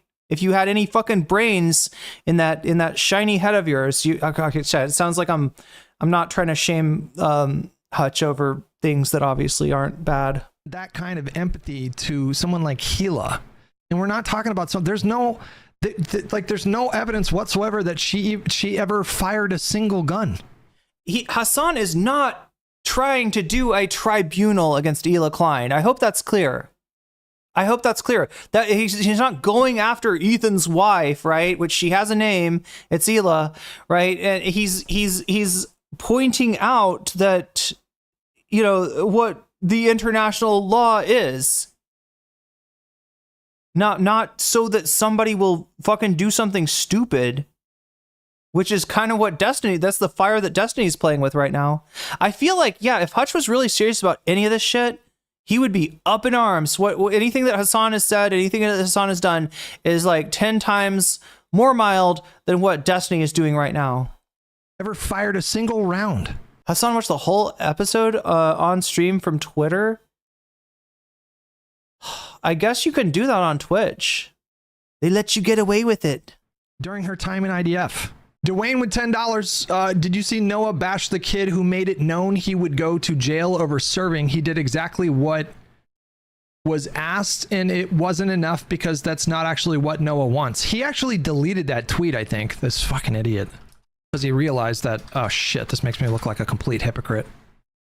Pretty sure he deleted that tweet. Let me see if I can find it. I don't see it anymore. I think he did delete it. He put out a tweet like last week or something like that. There were, I think, 12 kids, or I don't know, 6 to 12 kids in Israel who were refusing to go into service for IDF. And they're going to go to prison for that decision. And I don't know. I mean, that's, you can call it naivete, you can call it bravery. Maybe it's a little bit of both. But I mean, I respect someone who stands on principle like that. Anybody willing to go to prison for, isn't it like 2 or 3 years? And then you're like a social pariah by the time you come out, and your job prospects are really difficult. I mean, that's a pretty huge sacrifice, right? I respect anyone who is. If you start down this line of logic, pretty soon you're going to justify the settlements in the same way that Eris did, right? She said that apartments in Israel that most people can afford are terrible. Claustrophobic little spaces, and that the reason that, people settle is so that they can have a, bigger house, that they can actually afford to live. Like, this is the same fucking kind of logic that you're showing us here, right? And I would hope that you don't agree with apartheid anime girl on that. Although I wouldn't be surprised, Hutch. Somebody check on Twitter. Is he following aristocracy? Can we still check? Can we still follow police on Twitter? Is there any way to check? I would be almost surprised if he was not in the same social circles as apartheid anime girl herself. Will stand on business like that. And Noah retweeted the story, and he made some snarky, sarcastic reply. He said something like, I don't know. He was basically belittling these people, suggesting. Oh my God, you should have gotten a screenshot. That this wasn't an. I would love to see what you're talking about, because I kind of don't trust your memory, and I don't trust the filter more than anything of your. I don't trust your understanding of what you read, and I don't trust your recall of what you read. I would love to see the actual screenshot. Anybody know what Hutch is talking about here? Enough. So I don't know. What exactly did he say? It's a few months in prison. Is that true? Hold on. Yeah, I think you, yeah, sorry. I think I misspoke there. 3 to 6 weeks. It's not just the prison though. I mean, you do become a pariah. People will look at you like a social outcast, and it does fuck with your job prospects. So it's not a small thing to refuse service. And he belittled it. He was basically making the point that there's not enough people that are doing this. I think is what he was saying. Wait, how does that go with belittling it? He said there's not enough people doing that. So it sounds like his smoke wasn't for the conscientious objectors. It was from the non-conscientious non-objectors. Anyway, like I said, most of my smoke is for the, the armed, the leadership of the armed forces and the leadership of the country and etc. for Israeli adults rather than for teens, right? Like I said, I'm totally understanding that somebody could be inculcated into a certain set of beliefs and participate in something that is that they later realize is completely wrong, but it's imperative of them then to say something. And that's not what we're dealing with Ela Klein. That being said, nobody's trying to justify any punishment or action against Ela, let alone anything, violent. This isn't the own that you think it is. This is not Hasan trying to get Ela hurt at all, right? If anything, it's Destiny trying to get Hasan unalived. Or he was making the point that this is like the least that they could do. It's just the bare minimum that young people in Israel can do is refuse service and then go to prison and then come out and then just be treated like fucking social outcasts. He was belittling them for doing this. And yet, it doesn't sound like he was I don't think you know what he was saying. I don't think you remember the tweet, Hutch. You're not convincing me. He's reading the script he's been given by Salty Dick. Salty Dick Dan? Is that what we're calling? Wait, who's the other Salty DK Dan? Isn't that the YouTuber? Sorry, Salty DK Dan did nothing wrong. We're talking about Dan Saltman here, just to be really clear. Yet he's also making the case that 2005 Gila should have refused IDF service. Do we understand the contradiction here? Like, he's saying she should have done that, and then he's also belittling these kids that actually did the thing that he's asking for. That's why he deleted the tweet. Wait, I'm sorry. I feel like you got two different he's in this sentence, right? Is it Hasan that was saying Ela should have done that, or did Noah somehow say that? Massively contradictory. He said he respects all dozen of them, downplaying how many people are doing it. He was so demeaning in his tweet. I assume that's why he... Yeah, he's not disparaging the people who did that. He's not fucking disparaging the people who did that. He's saying, yeah, like, if he's... The joke was, well, I respect all 12 people who did that. He's, first of all, respecting the conscientious objectors. That's what you wanted, right? He's given them their flowers. And he's not... His smoke is for Israeli society. Partly for making it so difficult to be a conscientious objector, for ostracizing people that that have a very, advanced sense of morality at such a low age, to realize that what their whole society is pushing them to is something that is so morally objectionable that they are willing to be incarcerated for years in order to avoid being a part of that.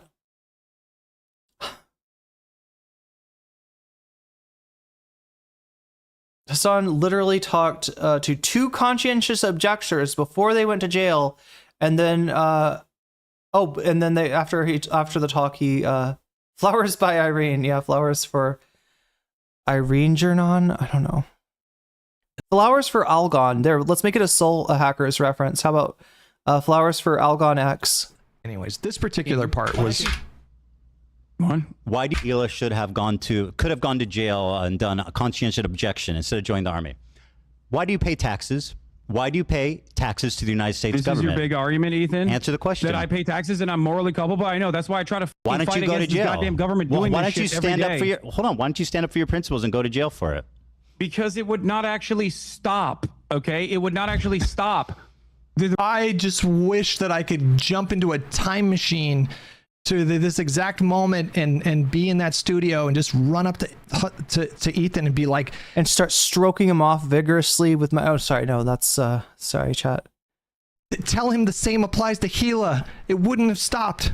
If she would have gone to prison, it wouldn't have stopped. He's using logic for himself that he's not allowing for Hila. He's applying a totally different standard. Oh, I'm sorry. Wait, it's an old Simpsons. It's not a Flowers for Algernon reference. It's an old Simpsons joke. A van parked out in front of their house is labeled Flowers by Irene. Oh my god.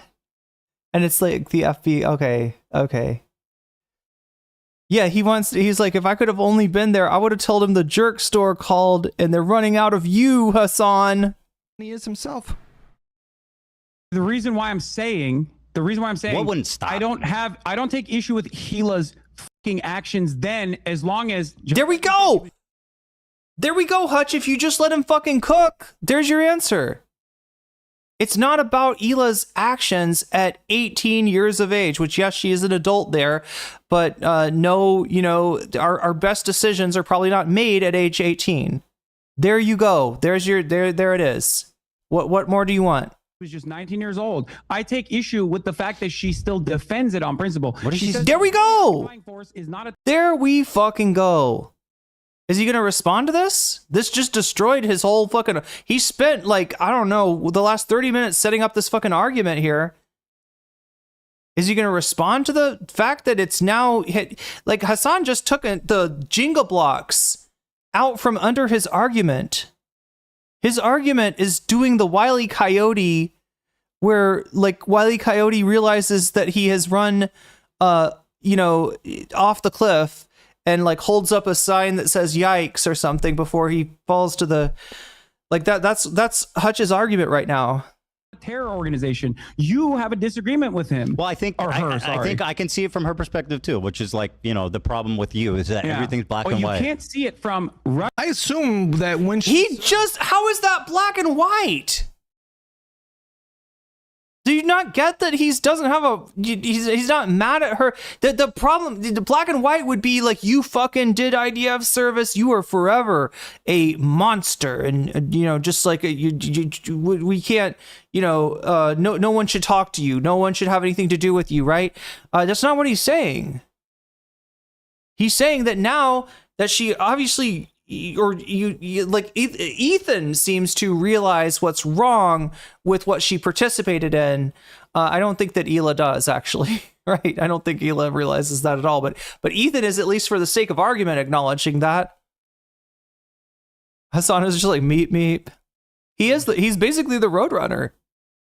He's the Roadrunner. She served with a lot of her peers who were very good and decent people, which is why she would be hesitant to call like Israel this terrorist force. Like, again, it's the same. We go back to what we were just talking about. I'm sorry. They were doing a genocide. They were doing apartheid. They were doing terrorism, Hutch. They're not good people. All right. They may, like Hasan is saying, like I've said, they may become good people later in their life, right? They may reckon with the fucking atrocities that they've committed, and they may work to, against the further perpetuation of those atrocities, right? But no, they are fucking axiomatically, definitionally not good people while they are terrorizing innocent civilians in the West Bank. Thank you. A moment ago with like Hamas and the Houthis. It's the same for IDF. You should reserve your smoke for the commanding officers in IDF. You should reserve your smoke. Yeah, that's what that worked really well in World War II. You could just say, I was just following orders. Unfortunately, chat, there was way too many people that did get off on that defense. You know, there was a lot of grace extended to people that were in the middle of the hierarchy as far as the Wehrmacht goes. Omega Star, thank you for the gifted sub to Undead Logic. Undead Logic, you just got jellyfished, and that's a good thing. I wonder if the Nazis ever became a good person later on. For Netanyahu, and for any IDF soldier committing war crimes, obviously, but there's like a hierarchy of blame. Like, if you're going to get mad at Israel for the various military actions that they've done over the decades, you should reserve that smoke for the people that are actually in charge of the fucking military. Anyways, I wanted more context here. Looks like you wanted more boogers to roll. Your favorite and hopefully not eat. podcast. You're rolling it. He's rolling it, chat. Chat, somebody tell Hutch to roll his boogers off stream, okay? Look, up until the point that you start rolling it, Hutch, we can't tell that you picked your nose. All right, we can assume that you scratched your nose, which is totally normal. Give it, nose is itchy, give it a little scratch, sure, fine, whatever, right? But when you start doing this shit right here, that's the tell. That's the tell. And then when you later on put a Zen under your lip, half of the people out there are thinking that you just rolled your booger and ate it, okay? No, I happen to think that you got a little lip pillow. I know the telltale signs, right? I know this man has a lip pillow stuck in there, right? I don't think he's actually eating it. He's not going full Fuentes, all right? That's reserved for the level 5 Thetan operating Thetan DGGers in the cult, right? To actually eat the booger. That's when you eat the booger and then you dine on fried chicken and waffles and tell Destiny's wife to get back to the kitchen and make you a sandwich. There's like a wife that participate in these raids. The violence. Now watch his chat. Watch his chat. Let's see what his chat says. Violence that the Palestinians engage in an act of resistance against this illegal occupying force is literally legal, definitionally legal. W, yes. Uh-oh, LOL, LMAO, terror wife. It doesn't matter that they look to be. It's funny to them. Like, it's funny. Like, he knows what he's doing. I'm sorry, terror wife? No, she's amongst Elon and Ethan. She's the only one who's participated in terrorism. If anything, he's a terror husband.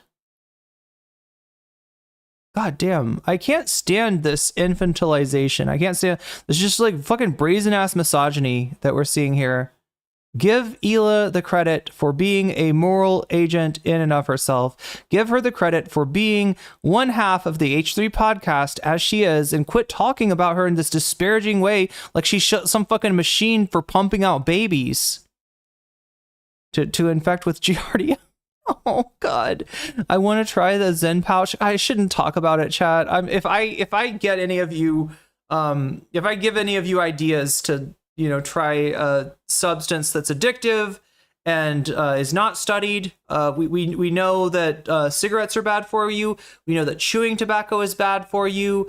We don't know for sure about tobacco-less nicotine products, but they are addictive. I can tell you that. And they're also expensive, especially where you live if you don't live in Thailand. Right? I'm the only one that can use Zens, chat. I'm the equivalent of the eyeball man from Rick and Morty. Right? None of you are allowed to have eyeball cereal, only me. No, me and nicotine do not work well together. I do like stimulants though. I find myself needing, stimulants to just to get through the day often, which is probably not great either. We could talk about addiction there as well. Stick to smokes and vapes. I like smoking. Sorry. I mean, it's difficult to give up. I lived with somebody who tried so many times to quit smoking. It's not easy. He knows what he's doing. I don't know what to tell you. Do you know what you're doing? You're fucking picking your nose. Yes, this is just. Is that just a habit? Do you just not even? Oh, was I picking my nose? I'm sorry. Was I rolling boogers? Like fucking textbook stochastic terrorism. It's just he knows what. It's a textbook booger roll. He's doing. I just think like we live in these increasingly again hostile times, and the internet. What is going on with your nose, dude? Like, get a tissue. Go something. These kinds of interactions into sort of media spectacle. So if this were just two guys, you know, if this was just Hasan and Ethan having disagreements, if they didn't have any kind of platform, if they worked regular 9-to-5 jobs, they'd probably have found a way to like squash this. Yeah, they would have come in the morning, punched their punch cards, and like the sheepdog and the wolf on Looney Tunes, and they could, you know, assuming that both people are emotionally mature and grown-ups, people have these kind of disagreements and then find their way through them with mutual respect and, you know, mutual understanding and this kind of. But then you add this other factor of like this rabid, psychotic audience that's just there. You're talking to them, Hutch. That's Destiny's audience that you're using. There in the background, they're right there. You're touching the audience. You're touching the chat. That's where the psychosis is. Just constant background noise. It just lights the whole thing on fire, and it creates it elevates the conflict. Do you think he's partially trying to prove he's radical enough since he was called out by BE for platforming a Jewish man? Well, I think that video was before. Yeah, that was the problem with Matt Duss. That was what people were reacting to. No, it was clearly that he platformed a Ukrainian. No, just kidding. No, it's He was like shitting on Hasan the other day, which is just so fucking funny. That was a cuck chair, by the way. When Noah had BE and Hasan talk to each other on that stream that they were doing for the fundraiser. Wait, who's in the cuck chair? Hasan or Bad Empanada? On cuck chair. Who's cucked? Who's cucked? Hasan completely cucked himself in that. Oh, Hasan's cucked. Okay. Conversation, because I saw clips where people could say that Bad Empanada did too. I mean, he's obviously got some different.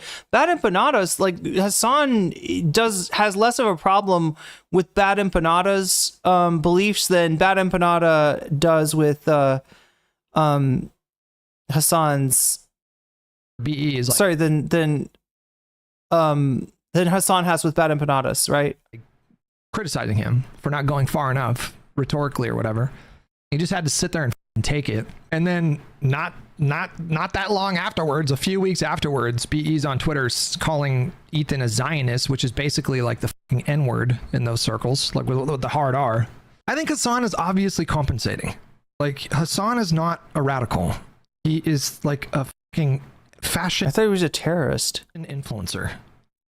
A fashion terrorist. Hasan is a fashion and lifestyle influencer. That's basically what he amounts to in practice. Like, in action, he is a fashion and lifestyle influencer. And I think he feels self-conscious about this because he talks this big game about, you know, radical action and fucking violent resistance and blah, blah, blah, blah, blah. And I think it's obvious he's fucking compensating because he feels insecure about that. You know, you can't have that kind of incongruence without there being some kind of like psychological conflict. He talks all this shit, talks this big radical game, but he's not doing anything himself. He's not doing anything radical. Going to a fucking protest in Los Angeles, like right as it's starting to escalate, and then is this going to turn into the Asmongold clip where he's like, Hasan's not going anywhere near the action, and then he gets like almost hit by a rubber bullet or something, and he's like, okay, well, no, oh, he is going near the action. Okay, well, he should be arrested then. Like, I mean, you see what we're doing? We got two.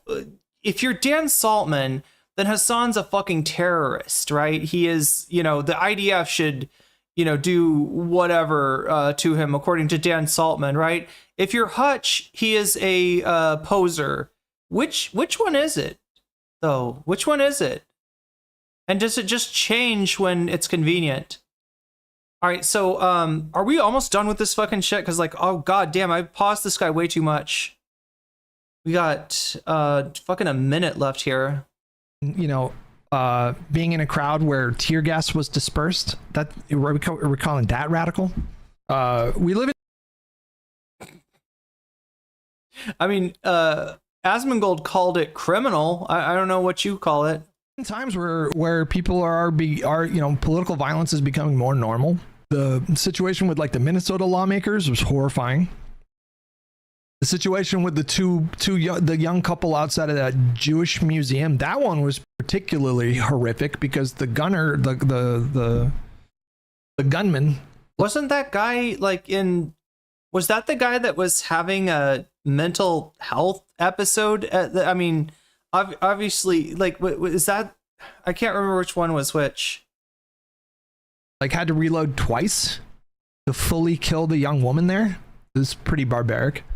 The Luigi stuff was crazy. It was crazy. Crazy what?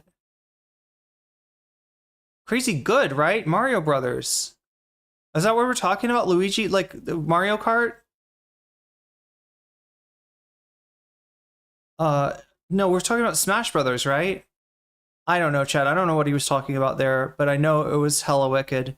Whatever it was. Anyway, that being said, Chad, people have said that I should look at H3H3 Productions subreddit.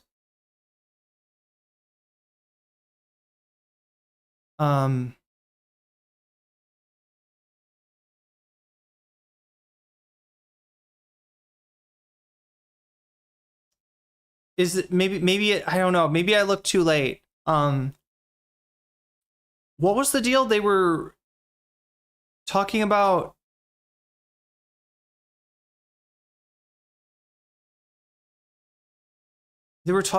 like calling the FBI. Oh, there it is. Oh, there it is. There it is. Is this what we're talking about, chat? 5 minutes after watching the Hasan clip about Hila. I mean, look, this is how brigading is done, right? The only thing they could do to make it more brigading would be to go through like a step-by-step instructions as far as how you file a electronic tip. But yeah, I mean, this is the kind of shit that could get somebody sent to you know, El Salvador or Alligator Alcatraz or Sudan or who fucking knows, right? This is not something to be fucking around with in the age of MAGA fascism. But they're totally willing to use the MAGA fascism that they decry against their enemies. So is that all there was as far as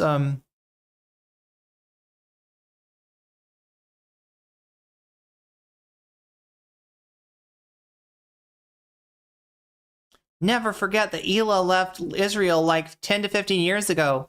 Think about then that when Hasan says she should unalive. Think about that. She's an American Jew. Hasan thinks American Jews should unalive. Think about it. Think about it. Dog Whistle 101, people. Dog Whistle. Oh my God, this is so like... He doesn't care who they are, where they're born, what they do. If you're Jewish... There's the sentence. It's mind-blowing things he says and does, then denies, and because he doesn't actually say and do them. He's like, you're surprised that he denies something that he never said, but you're sure that he said it because that's what Ethan told me. That's how it filtered to me. Support for Hila's pivotal right now, says Nicholas Deodorant.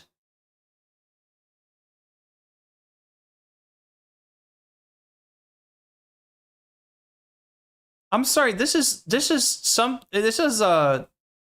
all it's missing is a picture of Ethan Klein. In fact, it kind of looks similar to Ethan's work area for his content nukes.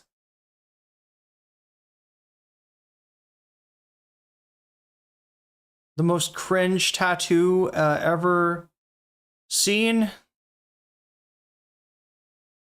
Look at what they're doing to Hila. Mother Hila Klein. Oh, she's a mother. How dare you?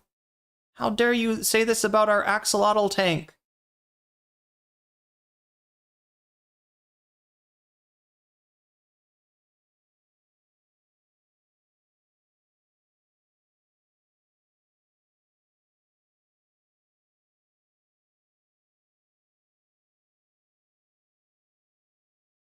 Look at the chatter, the snark user. Yeah, because this is a snark subreddit. H3H3 Productions is a snark. Look at the snarker here. Totally missing the point. Think Hasan was threatening Hila? Take it up with the UN. The point was, snarker, that he's not threatening Hila. He's stating international law. And if you think that that law is unfair, Hasan cannot help you. Hasan cannot change the international law, right? The UN can. And if you have a problem with the way that international law is codified, then yes, that is your only recourse.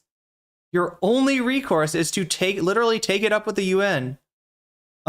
Legally threatened because I watched Ethan, what? During the IDub situation, I was really shaken that creators I used to watch use actual genocide for clout. Told my best friend that I get emotional and weirdly instead of the usual. This is one of these things of like I ruined my friendship for Ethan. This is the file it under that, right?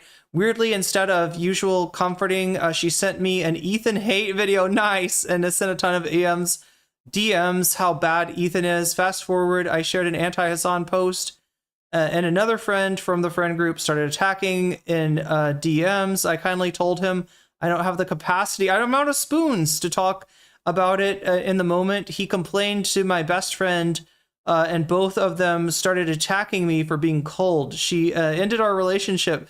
This is like the fucking Vosh subreddit post that I covered. It's an old video chat, but there's a Vosh viewer that after the non-compete debate was writing into the subreddit saying that his friend now thinks he's a Nazi because of his support for Vosh. And yeah, considering that Vosh was literally echoing Nazi arguments in that debate, I am not that surprised. But again, these people's parasocial attachment in some cases is stronger than their sense of logic, decency, humanity. They will give it all up for parasocial daddy, whether that daddy be Ethan Giardia Klein or Vosh Short Stack. I can't even remember what Vosh's last name is. It doesn't matter, Chad. It doesn't matter.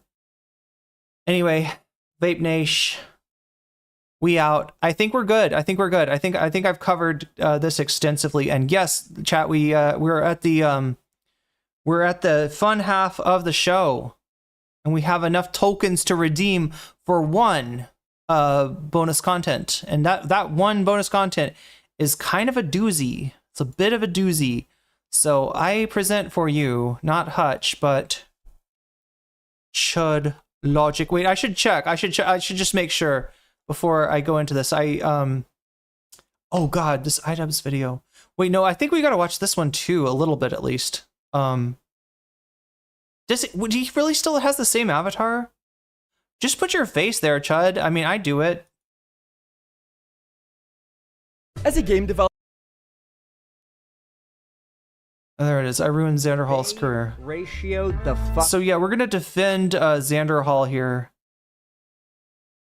I guess. Let me just make sure that I am correct in my assessment that this is what won the day and the night. Every day is a night, chat. In the wise words of Valhalla, every day is a night. And I am your cyberpunk bartender, serving you Camatrine to your heart's content. Karmatrine, is that what it's called? I can't remember. It's all video game references, chat, after a certain point. Anyway, Chud Logic's artist crash out. We're going to find out what's behind that block text and see what kind of arist chud logic really is. If this is going to be, you know, a R review, or if we're talking about a guy defends Xander Hall, right? Yeah, we must defend. We must build a golden dome around Xander Hall. But yeah, actually, Xander Hall's right in this conflict, right? Chud's talking nonsense, and Xander Hall's actually got at least somewhat of a point for once. I want to bring him to our side. Oh my god. Verkstone, I'm sorry, but I feel like that we missed that boat like years ago. Like, yeah, Xander Hall, like the Xander Hall that I met when I actually was a mod. There's one person I've modded for, and that's Xander Hall, right? It's a strange story, and it goes back many, many years. But yeah, that Xander Hall seemed to be a pretty chill person, a pretty nice person, maybe lacking some maturity, but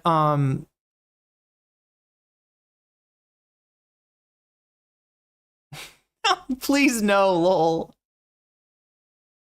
But what happened with Xander Hall is that he started his YouTube channel on the premise that he had avoided getting sucked down the alt-right pipeline, and then proceeded to get leapfrogged by one Vosh Vidya, who had the advantage of being able to put out debates between himself and Destiny, right? So Xander Hall started off, you know, doing his how I escaped the alt-right pipeline stuff. Vosh came along and just absolutely, you know, got bigger than Xander Hall. And Xander Hall decided to be the little dog to Vosh's big dog. And that's kind of where things went off. I mean, the idiot in the white polo? Oh, no. I mean, okay. I get that some people don't know who Xander Hall is. That's okay. Reminds me of Xander from Drawn Together. I haven't watched enough Drawn Together. Which one is Xander? I kind of know the characters. You remember that video, Alino? Yeah, but I mean, it was a strange story. I was actually, you know, friendly to Xander Hall for a long time, probably too long. I definitely defended him on things that, you know, he was 100% wrong about. And nonetheless, chat, I got a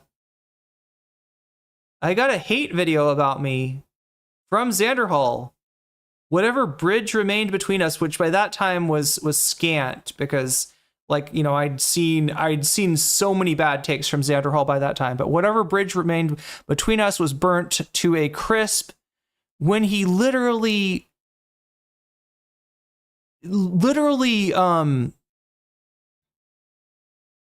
just reacted to apartheid anime girls hate stream against me, right? And strangely enough, chat, I would love to show you the Xander Hall anti-NCC video, but it doesn't exist. It doesn't exist, all right? He took that stream down. Now, he says it was because of copyright, but you know, that wouldn't stop him from being able to put out a video, but that video never came out, and I think he knows. I think it's because he knows that he was spreading false information. And, you know, it's probably good, but one of the better decisions that he's ever made not to upload that shit, considering the source was a racist Zionist from South Africa.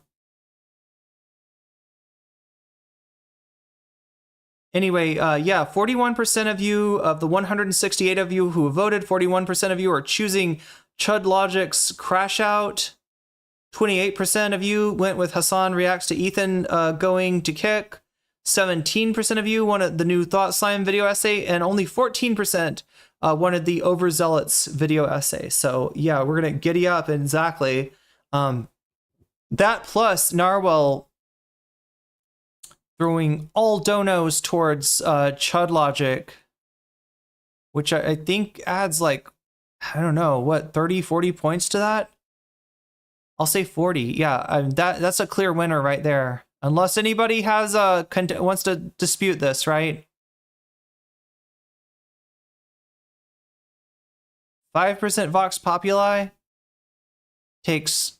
Oh yeah, let me show you. So people were asking about this earlier. How does that work, right? So if it's a 5% Vox Populi, everything that's got a plus on it gets a -5, right? Now this -5 is kind of special because if we got a 0 here, -5, you might think that 0 minus 5 is -5, but no, you'd be wrong. It's 0, right? It doesn't go down below 0, but basically whatever comes out on the other end, 35, I add to the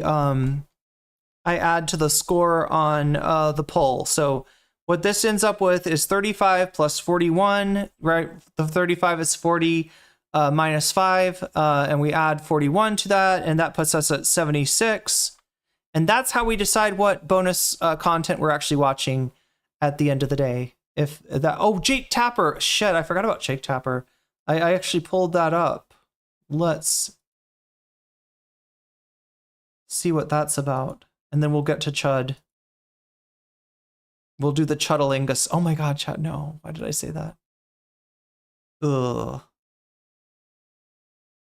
What is this? Fine, just give me my show back, said a seemingly agitated Tapper after seconds of silence following the transition. Your show... What? Is this even it?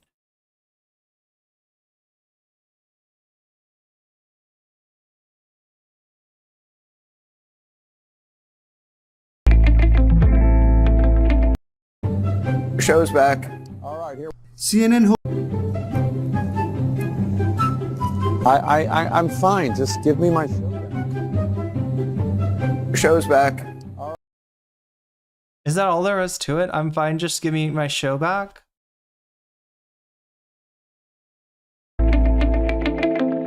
Anchorage, Jake. I'm fine. Just give me my show back. Wait, what? Did Anderson... I don't understand, chat. Did Anderson Cooper take over his show? I thought Vox Pop just added to the most popular. I mean, yeah, I guess that is one way that you could do it. Maybe, is that simpler? Because I am looking to simplify. I do feel like this one throws a lot of people for the loop. Anybody get this? What is he? He wants his show back. I'm fine, just give me my show back? Is this the right thing? Am I? He said, "Give me a Twinkie." A Twinkie. Oh wait, the Twinkie. I forgot a Twinkie was a thing. When you said Twinkie, I was thinking of a Twix. Is Twix the candy with the cookie crunch, chat? Am I thinking of the right one? It's not the one with nuts. That's Almond Joy, right? Except for Mounds doesn't have nuts. And then the Twix is the caramel candy with the cookie crunch, I think. What's the one with peanut butter? It's the Reese's. Oh my god. That's a good candy right there. Anytime you got chocolate and peanut butter together. You know, I just the only thing I got to say about Reese's is like I like the taste, but I feel like I could really use a breakfast cereal that tastes like that. Chat, imagine having Reese's for breakfast. Reese's for breakfast?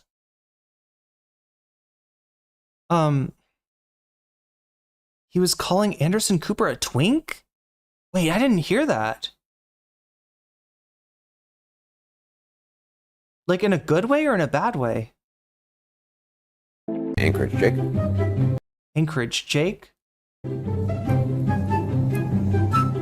I'm fine. Just give me my show back. Okay, where's the part where he calls him a twink?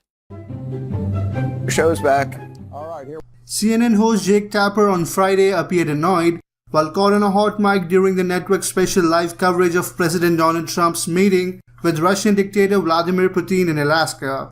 Vladimir Putin! Chat, that's the creamy version of Vladimir. Vladimir Putin. After a commercial break, the network cut away from Tapper, who began the hour as he typically hosts the lead from 5 p.m. to 7 p.m. Eastern Time, before his colleague Anderson Cooper tried to toss it back to him in Anchorage.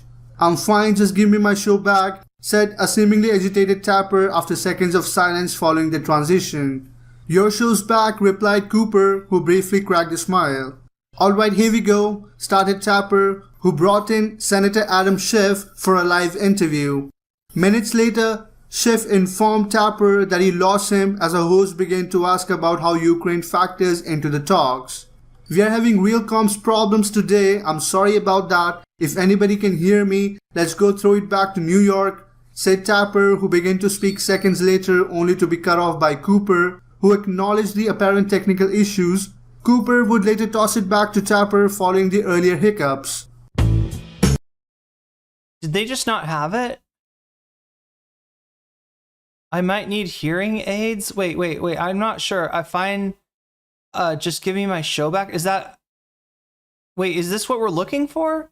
Or is there a... Does he actually call him a twink? There is or was Reese's for breakfast? These mouths look kind of AI. Did this actually happen? Wait, chat. Did I miss something? He was calling Andrew... Okay, JK. Jesus Christ. That's what JK stands for, right? Jesus Christ. Jesus spelled Jeezus and then Christ. Krist. Chat, he's the only Lord and Savior with a cookie crunch. Or the cracker crunch. Right? If you've ever wanted God to be a cracker that you could eat, then Christianity has got a proposition for you. We've got what we might call a wager of sorts, a Pascalian wager, for you to wager on the necessity of eating said cookie in case the rumor that the cookie confers eternal life is actually true, right? So, but yeah, I think that's the whole deal. I got fooled. I really thought there was a twink thing that we were missing, but all it was is he wants his show back. Okay. I mean, if that, I think that's everything. All right, so now we're gonna take a look at Chud Logic. All right, so this is again, this is a guy I've known forever. Me and him started out as Twitch streamers at roughly the same time. He was, you know, when he started trying to do BreadTube, trying to be the streamer equivalent of a BreadTuber, maybe with a little bit of a dirtbag edge to him as well. Then the accusations hit, right? Screenshots were circulated of a Discord member that he had, you know, had a sexually charged conversation with. And at some point, Chud Logic in that conversation, probably after they got sexually charged and Chud threatened to quote unquote penetrate her shyness. He asked, wait a minute, are you of age? Are you 18 plus? And the answer that you're looking for, Chad, if you ask that question, just so everybody knows, because apparently Chud did not know, the answer you're looking for is yes, immediately. You want to see you want to ask that question, you want to immediately say yes. If you don't immediately get yes for an answer, there's a good chance that the person that you're talking to on Discord, a platform used by a lot of young people, may not be of age. But apparently Chud just does not have any sort of judgment or discernment, and he assumed that that this person was being cagey with their answer to his question of if they were 18 plus for some other reason, and so he proceeded. Now, some people, including some really questionable people, took to Twitter promoting this as this is the reason we're not going to fuck with Chud Logic anymore. The dude is a PDF file, right? And you know, although I think that the screenshots look bad, especially, you know, when he's like talking about penetrating this girl's shyness, right? It does not show him to be knowingly in sexual pursuit of a minor, right? And so Destiny reacted to the screenshots and basically gave him a clean bill of health, you know? And at that moment, chat, he was intellectually captured by DGG, but also by the anti-woke element that had taken up residence in Twitch in the form of a certain notorious Discord, right? Chud Logic became fast friends with Aristocracy and all the other Lauren Southern's former editor, all the other people involved in this Discord. And at that point, he just kind of ended up hating on anybody that was on the intersectional left, right? The people that were, you know, making a little bit more out of the controversy than it actually warranted, would have classified themselves as intersectional leftists. But honestly, some of those people don't believe in a goddamn thing, and they were just kind of going with what was popular at the time. But anyway, so he forever associated, wokeness with his probably, warranted cancellation, and became an anti-social justice warrior at that point. Now, is he, so what are his real beliefs? I don't know. The guy said he was like a trade unionist. He's some kind of socialist, maybe not super hardcore or anything like that, but some form of socialist. But he's kind of like let all that fly, and he's embraced a right-wing audience, and he feels no compunction about talking shit about Roma people, expressing racist sentiments, expressing transphobic sentiments, using the R slur as his like go-to insult. Despite the fact that, chat, you gotta think that if Chud Logic, grew up with look, my understanding of British people is that a lot of y'all that's not a word that you use, right? But if you do, if it is used, it's like used by young people on the playground. And so my only, if he grew up with this word, it was probably through being called this word many times by his peers, right? So, now the shoe's on the other foot. Now Chud is a somewhat successful commentary creator. And, he's going to be calling other people the R slur as much as he can. But chat, we don't have to call it the R slur thanks to Chud Logic, because he loves this word so much. He has associated himself with this word so much that we don't say the slur and we don't say the R slur anymore. We say Chud Logic. When we want to refer to that word, we just superimpose his name. That's the distinction that he has earned. All right, so Xander Hall is a wannabe bread tuber. Got to start making How I Left the Alt-Right Rabbit Hole videos, despite the fact that there's really some doubt as far as how far down he ever was the alt-right rabbit hole. It was just a thing that was catching in the algorithm at the time. It caught his first few videos and gave them like hundreds of thousands, if not like, I think he might have even had one that got like 1 million views on it, because that was the meta right then. It was what everybody on the left wanted to hear, is that there is hope. There's this alt-right rabbit hole out there. You watch an anti-SJW video and you end up on a Nazi video. Like, it's pretty obvious that this platform is kind of leading a lot of people into far right ideology, and people wanted to hear that there was hope, that there was a way out of that, right? And Xander Hall presented himself as not only somebody who had been sucked partway down the alt-right rabbit hole, but somebody that had enough knowledge to be able to de-radicalize others that were on that journey as well. Again, similar to Destiny's reputation as a de-radicalizer because of his debates, similar to Vosh's claims to de-radicalize members of his community that came to him as Nazis and became good comrades at some point. It's just kind of the meta at the time. And since then, Xander Hall's content and his life has kind of gone out of control. Some you know, in some ways due to bad decisions that he made, in some ways due to bad circumstances that he was put into, and you know, then ends up ends up in a situation where he is evicted from his house after a very confusing relationship situation in which he thought the rent was being paid, but maybe his partner was using the rent money for something other than rent, and so they both got evicted. Demon Mama comes down to California to help him move to Seattle. He moves into an incredibly small apartment that I think shares Wi-Fi with like, you know, 5 to 10 other units. Definitely not a good place for a streamer to live.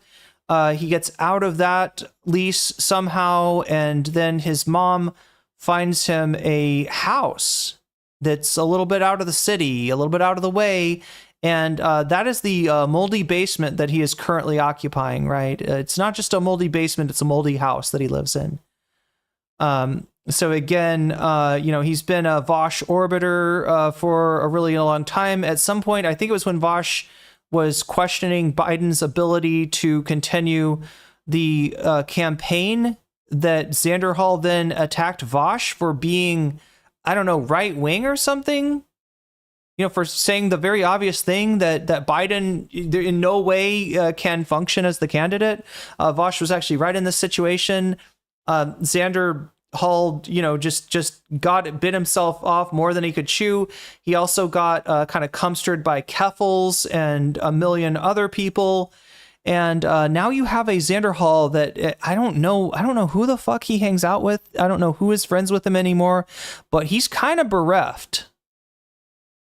Yeah, he's in a sad state. It's a sad YouTuber story here with Xander Hall. Meanwhile, Chud is, you know, gotten comfortable in his role as the decider, the arbiter of commentary controversies. Right? People know him for maybe not being as quote unquote sides cucked as other people are. I would say at this point, Queeman has taken that distinction, is more considered like, you know, it fits the role of the, you know, fair decider, and Chud is just kind of phoning it in at this point. Like, I feel like his heart is out of it. His numbers have gone down. I don't know how much of that is because, yeah, Queeman is maybe a more exciting version of what he used to be, or how much of it is just that he's not putting the effort in that he used to. I don't think he likes his job, frankly. I think he's bored. I think he's not into it. You know, he's making, you know, a decent amount of money. I mean, look, like right here, his sub goal, chat. If he had a sub goal like I do, just looking at the numbers on his screen. If this was our sub goal, right, with $200 in super chats, $50 in tips, and $12 in Twitch subs, yeah, we'd be looking at double bonus content, almost triple bonus content right now. But Chud doesn't give you triple bonus content; he just asks for your money. So yeah, sadly, this is his. These are his numbers, not mine. But yeah, he's doing okay for himself, right? That and some ad revenue. Yeah, he's doing all right financially. But is he doing all right intellectually? Is he doing all right holistically? I think there's a real question with that. So with that, I give you Chud Logic's attempt to play the game that we call Dunk on the Bread Tuber, right? Find a lefty, hapless lefty. You couldn't get much more hapless than Xander Hall, and dunk on him for his takes, right? That's what we're gonna do. And look at this. Who's this man on the screen with the stars and bars on his white polo shirt? Well, good question. Let's find out. As always, if you like the content that you're seeing, make sure to hit that sub button and also hit that like button to help my content to get out to more people. If you're looking to support me more, you can do so on patreon.com/nocommentchick. With that, chat, we will start the content. Out of me, calling me delusional, acting. They ratioed the fuck out of me, calling me delusional, acting like I was pulling the allegation that Brandon Herrera was pro-Confederate. Also, Chud, fix your fucking lighting, bro. I thought you had this down by now. Like, he's had better lighting than this. Thin air. This video will probably be ratioed into oblivion. Who is getting silenced, bro? Your video didn't perform very well because you're shit at this. And you've got a dwindling audience. Brandon Herrera and Pirate Software have always rubbed me the wrong way, despite— What? That is an absolutely absurd thing to say. How is he anything like Pirate? How could they possibly rub you the wrong way? Nobody's rubbing you at all, Xanderhall. You're an incel. Software. It's like— He's actually not, though. Xanderhall is not an incel. Like, right? He's had sexual experience before. It apparently was not a good experience, but yeah, he's wiser for the experience and maybe a little bit lighter financially for the experience. But anyway, we won't talk about that right now. Like fucking chalk and cheese, bro. I searched Xanderhall Brandon Herrera, and the first video was a chud logic video. Like, to be clear, this is somebody who's like absolutely wished death upon me and is— What the fuck? What? Did I do that? I can't remember, dude. Did I do that? Wait, you can tell he's reading scripts. Who is Chud or Xander? It's obvious in the lack of attention to detail and not knowing what the fuck. Rave, are you talking about Ethan or Chud or Xanderhall? Oh, the other thing that you get with a Chud Logic video is this nice VHS aesthetic. This like I don't know, what do you call this, like retro aesthetic that he rocks. His editor rocks. Oh yeah, that's another thing about Chud Logic. He's got an editor who's pretty, you know, I guess, you know, pretty, he's got a good reputation as an editor, but he's also got a reputation for blackmailing people, right? The last guy that he worked for, apparently he tried to blackmail all of them. Okay.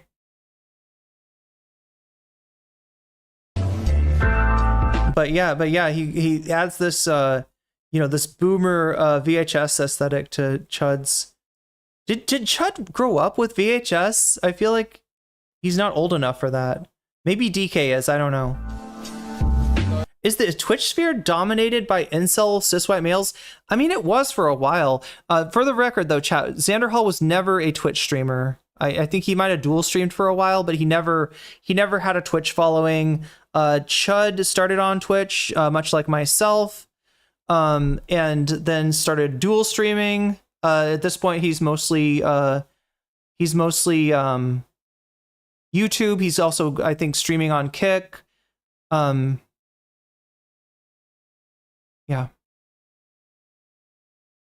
The long story short here is that Xanderhall was criticizing Brandon Herrera and calling him alt-right, I think, which I felt was excessive. Okay, chat, anybody know who Brandon Herrera is? Really the right terminology for him. So that's the basic story there. Yeah, Brandon Herrera. That's the Xanderhall theme song. Should we enjoy a little bit of the Xanderhall theme song? Chat, like, I don't cover this guy, like, so it kind of makes it the X in my name by Sweet Myths, the official Xanderhall song, 14K. God damn it, chat, the official NCC song only has like 1K.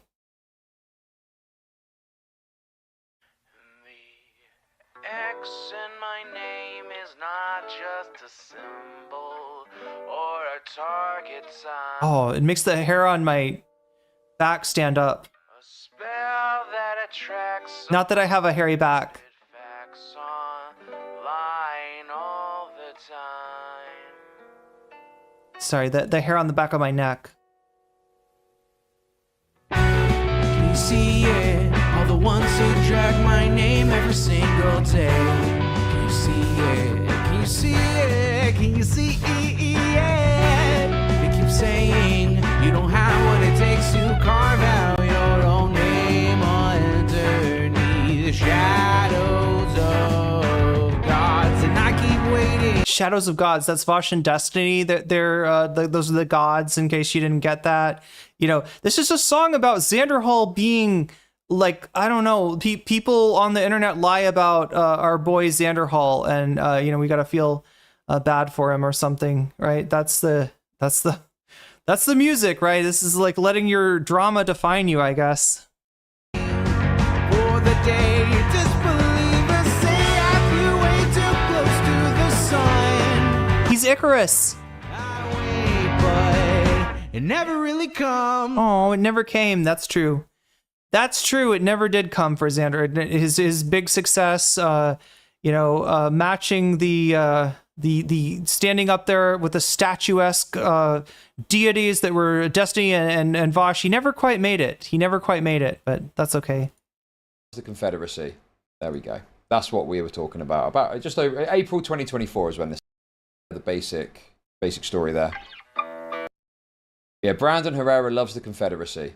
There we go. That's what we were talking about. About just over April 2024 is when this happened, okay? Now. Wait, so this is, yeah, so Chud's covering this this year, and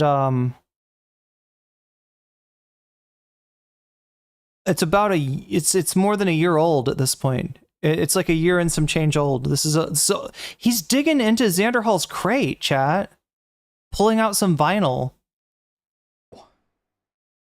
Further to this happening, I'll read what the person put in the Discord here. Okay? I'll just read out the little thing they said here. Xander Hall claims he got dislike bombed and heavily demoted in the algorithm because of it. So he's saying that my mockery of Xander Hall's coverage, Xander Hall's saying that my mockery of his coverage of Brandon Herrera led to him getting... Oh, wait. So, oh my God. So what I'm getting from this is that maybe Xander Hall... Wait, maybe Chud covered this video a year ago? Demoted in the algorithm, claiming that he got, like, dislike bombed. Presumably by, I'm guessing, my audience is what he's trying to say. I think he's trying to say that my audience is somehow responsible for this. Brandon Herrera's most recent videos that says he's running for Congress. Well, that makes me think that it's probably an important thing to figure out what Brandon Herrera's political beliefs are. And whereas with, you know, like a live streamer or a content creator or a gun tuber, which is what I'm told Brandon Herrera is, you could maybe forgive some youthful indiscretions. As a congressperson, as Jink Uger can tell you, yeah, even stuff that you did at a you know, much younger age can come back to haunt you, especially if you don't have an explanation for that. So I just thought it'd be interesting to see, because obviously, you know, I don't really, you know, I try and say to people, like, you know, don't go and, like, leave comments and shit. But obviously I can't control my audience completely. But I wouldn't want people to go and do that necessarily.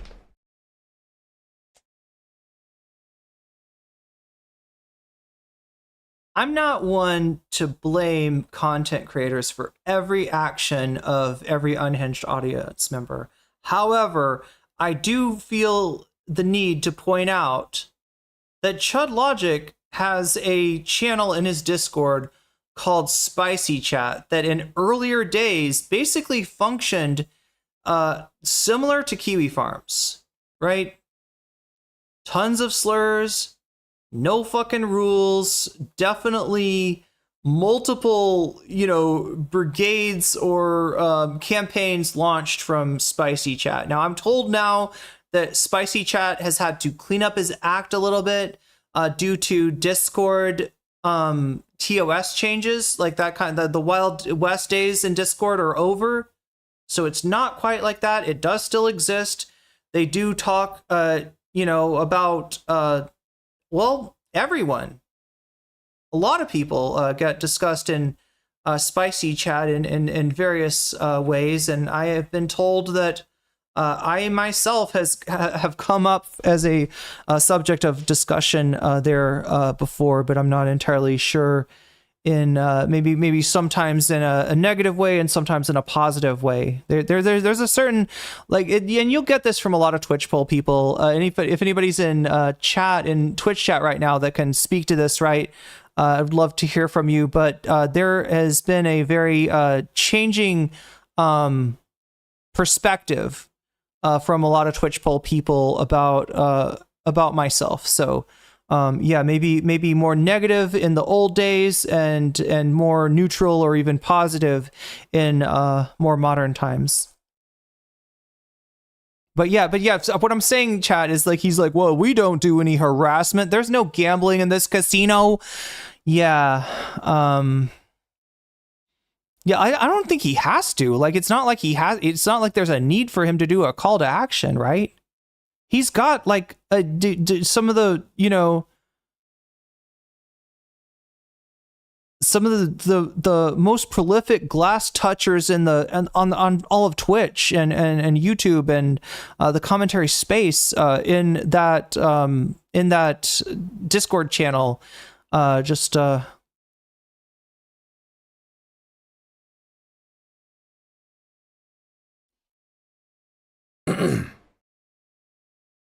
Let's see if we can recognize any of these chatters. Bear in mind too, that Brandon Herrera has got a massive audience in his own right. He's got... What do I think about Cuffles? I haven't thought about Cuffles in a long time, but I used to be friends. Got like millions of followers on various long time ago. Different platforms. So I don't really understand why it would be my audience that is responsible for this. It seems more likely that Brandon's audience is the one that is giving you backlash. Because obviously, when you talk about a big YouTuber, often their audience will come and inundate your videos with loads of comments to talk shit. I mean, that's just the way it goes on YouTube, right? I've experienced... I mean, this is true. Like, Brandon's a solid dude.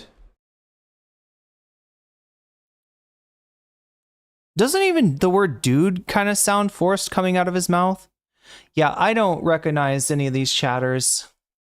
I came here for a scathing takedown. All this MF did was pull up decades old clip. Love that this video is getting shit on. Anyway, the point is like, I don't really understand how this would deboost it in the algorithm, because comments and engagement on your video will often just boost your video. Okay. In the algorithm. That's a little bit of a boomer perspective, but I'll let it slide, right? I'm not going to, but I do want to point something out. All right. So, what could a larger content creator brigading your video, as one would expect when when you criticize a larger content creator, what could that do to harm your video? And Chud is pointing out that angry comments do not, reduce your video in the algorithm. In fact, if anything, they would boost it in the algorithm. True, right? More views. They don't hurt your video. They boost it. True. But what you're missing, Chud, is something that should be really obvious, and maybe DK could explain this to you. Maybe you don't really handle your own back end that much, but the way that it works is this. There's also something called watch time, right? That is when somebody clicks on the video and watches a certain, a minimal threshold percentage to count as a view, right? How long do they stay watching the video? Do they watch the entire, let's see, how long is this? 18 minutes and 36 seconds of the video? Do they watch it more than once? Do they leave at 15 minutes? Do they leave at 10 minutes? Do they leave at 5 minutes? Do they maybe leave at 30 seconds? If this is people coming from the Brandon Herrera's community that are mad about somebody talking shit about their parasocial fave, then yeah, it's probably going to be along the lines of 30 seconds. So Chud, you're actually wrong, right? This sort of thing can hurt your video. It's not the downvotes that hurt your video. It is the so your watch time is like averaged, right? For Xander Hall's video has let's see if he shows how many see if we can see how many views the video has. This would deboost it in the algorithm, because comments and 16 almost 17,000 views. So listen, out of those 17,000 views, right? If your video gets absolutely mobbed by haters, and let's say that 10,000 of those views were from Brandon Herrera's community, and they are leaving an average of, let's say, not even 30 seconds, but like 20 seconds of watch time, then your video that might have had an average of like, 3 minutes, 5 minutes, 7 minutes of watch time and done okay in the algorithm, would then, the average would be a lot lower, because now most of the viewers are just not even really watching the video. Because they don't need to. They know that all they got to do is play it for a little bit, know that you are against their parasocial fave, and then they're going to go down and write their comment. Yeah, that will also so here's the deal, chat. Xander Hall could actually be right, even about this. He's usually not. There's usually a lot of coping from Xander Hall. He's a very much, victim mentality when it comes to YouTube. But in this case, he might have a point. It also might be cope. I mean, there's a good chance that it's somewhat cope. But here, what really surprises me is that somebody that's been around the block like Chud Logic isn't thinking of these things, right? Because this is pertinent to his career, to his channel as well. Anyway. An engagement on your video will often just boost your video in the algorithm. So I guess I'm just a bit perplexed as to like how this behavior would deboost it in the algorithm. But anyway, nonetheless, this is the kind of summary, I guess, of this brigading that he got. Okay? So let's have a little listen to our old friend Xanderhall, because apparently he had some smoke for me. Let's see. All right, this is going to be a good segment. Good segment.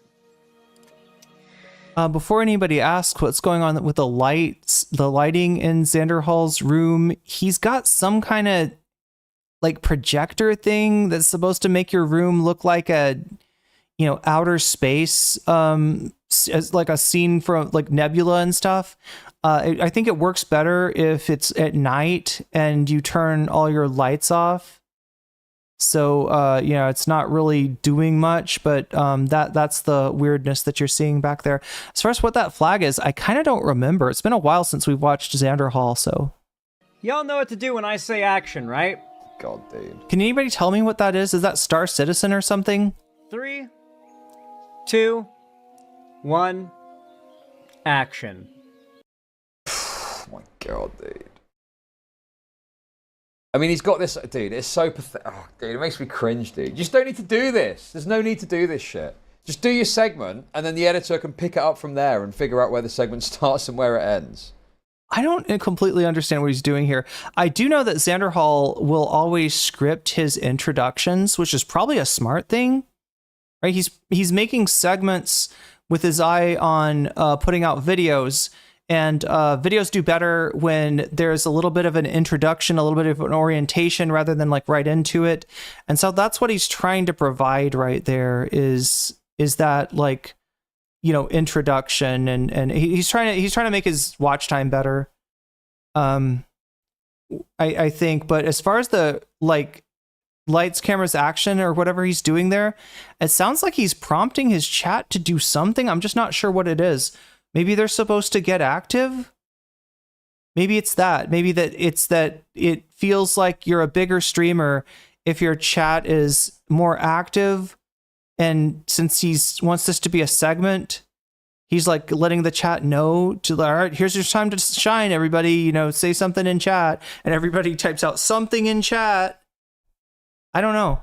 I don't know what he's doing. You don't need to do this stupid lights, camera, action shit. It is a little cringy. Over the last few years, I have grown to love firearms. I'm super interested in them.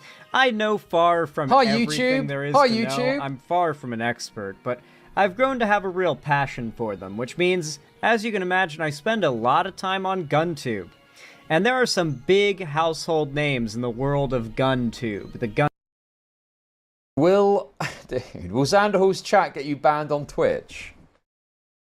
I'm not sure if, you know, about what, 30 people or so reporting me is going to have an impact. Dude, I don't know, dude. Listen, I'm playing it super... Is that what his chat means? If you don't know, chat, Chud was banned from YouTube over something that... Oh, sorry, from Twitch for the fact that he put his chat on screen and it was a mix of YouTube and Twitch, and Twitch actually has some kind of TOS. They don't have, there's no TOS against multi-streaming, but there is a TOS against showing like a conglomeration of mixed YouTube or mixed Twitch and other chat on Twitch, and I've never heard of anybody getting banned for that, but apparently Chud Logic. And it wasn't just chat, it was after he had gotten banned. So Chud Logic gets banned from YouTube for what sounds like some bullshit. Like, so he was watching a video, somebody had a gun, and he got a violation that sounded like YouTube thought that he was waving around the gun, which I guess is not okay on YouTube, but it should be okay if he's just watching a video. But they didn't care, they banned him anyway. Then he goes and streams on Twitch and Kick and catches a ban from Twitch because he's got Kick mixed into his chat, and apparently that's not okay. So now he's banned on YouTube and Twitch like in the same week, right? He had a really bad week. PG-13 at the moment, okay? Yes, DK, I had to take chat off because of Twitch's rules. I just don't see how, even if all of his audience mass reported me, it would have an impact. I'm skeptical about the idea that mass reports do anything anyway. But yeah.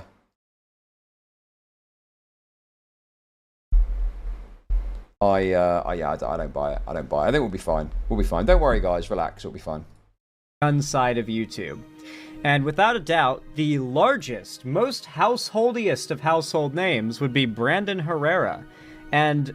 yeah, honestly, I mean, I think people like the idea of the combined chat on screen. But I don't even know if it's, like, really does that much, to be honest. Do you guys even look at it? I don't know.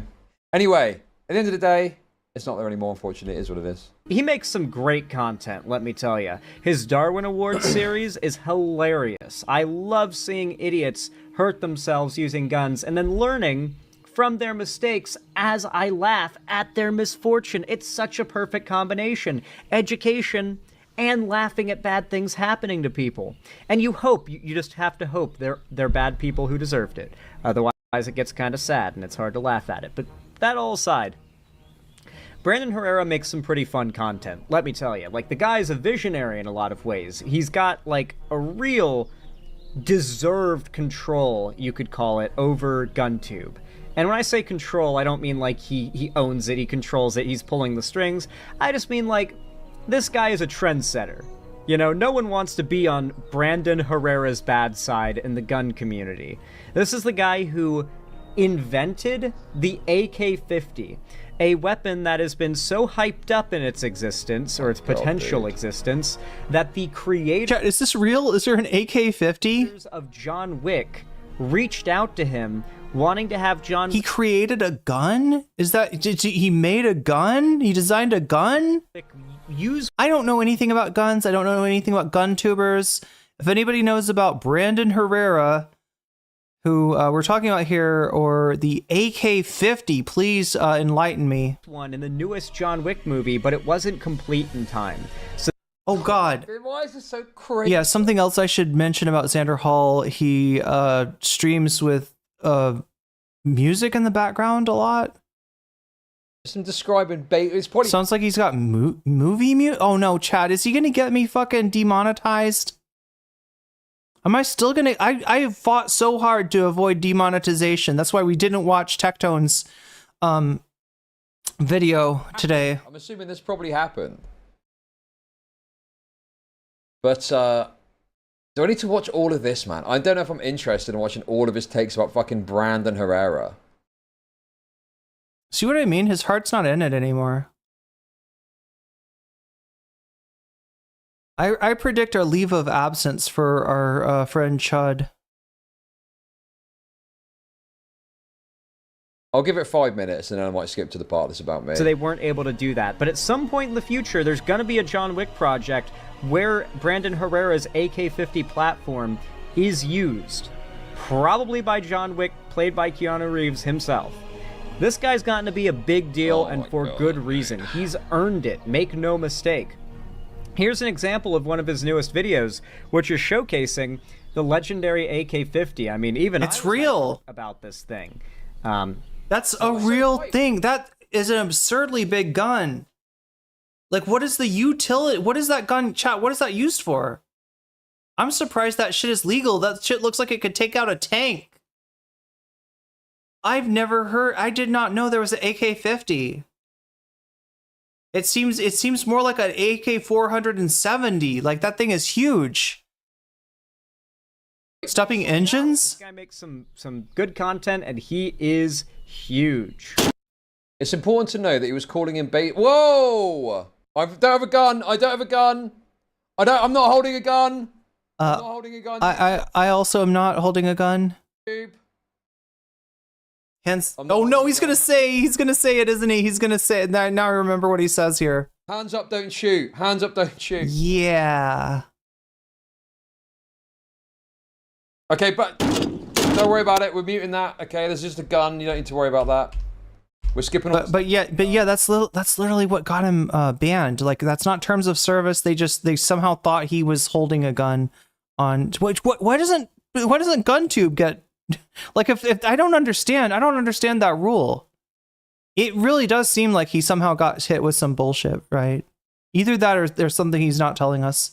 Learned yesterday it's common for people who have suffered from narcissistic abuse, don't like people in their homes. It makes sense for me. I hate it. I thought it was just me. The gun is getting skipped. Okay, we skip the gun. We skip the gun. We skip the gun. Thank you. And I do not want to shame you for liking his gun content. I like his gun content. I watch it, all right? I'm not judging anybody here who enjoys his stuff. I feel it important to inform. I like to inform people. I like telling people about stuff. It's fun. See you next week, Brandon guys. Herrera has a little bit of a history online. I mean, he's kind of kidding there, but does part of him like want to get paid? Did he enjoy his? No, because he didn't have a week off. He was still streaming on Twitch and Kick, and then eventually just on Kick. That you might want to know about. Okay. And I've talked about this before, and looks like a regular 50 caliber rifle. Has anybody ever heard of this AK-50 before? In response, my video was decimated. It was stomped. I got so many dislikes, the video got deboosted in the algorithm, and I'm pretty sure the majority of viewers disliked it and left hate comments. Bro, that's not how dislikes work. Deboosted in the algorithm because of dislikes. Yeah, again, it wouldn't be because of dislikes, it would be because of watch time.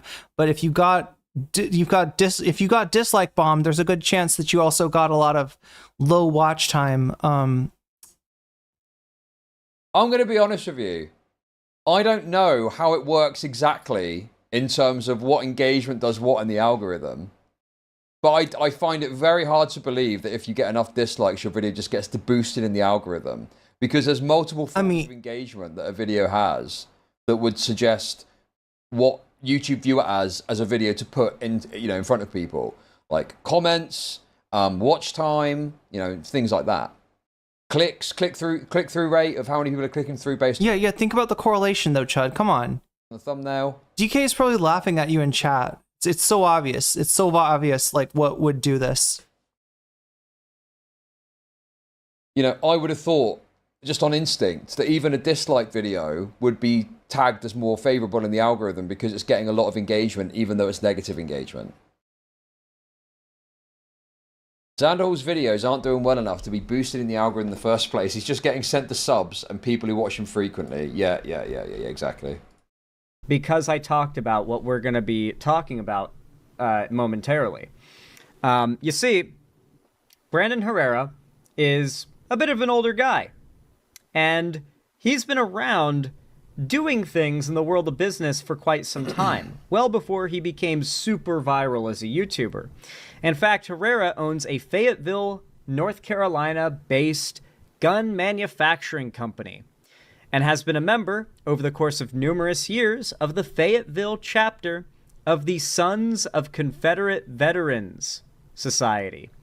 In 2014, he filmed a video for the Sons of Confederate Veterans chapter to welcome and advertise to new members. This group is literally one of his business partners who he has advocated for in the past. Oh, yeah, we covered this last time. I guess he's just doing a summary of before, right? This is literally him when he was younger, wearing a shirt with the Confederate flag on it. I shit you not. Hi there, I'm Brendan Herrera. Reruns, with we're doing Arsenal reruns. Camp number 168, and welcome to the SCV.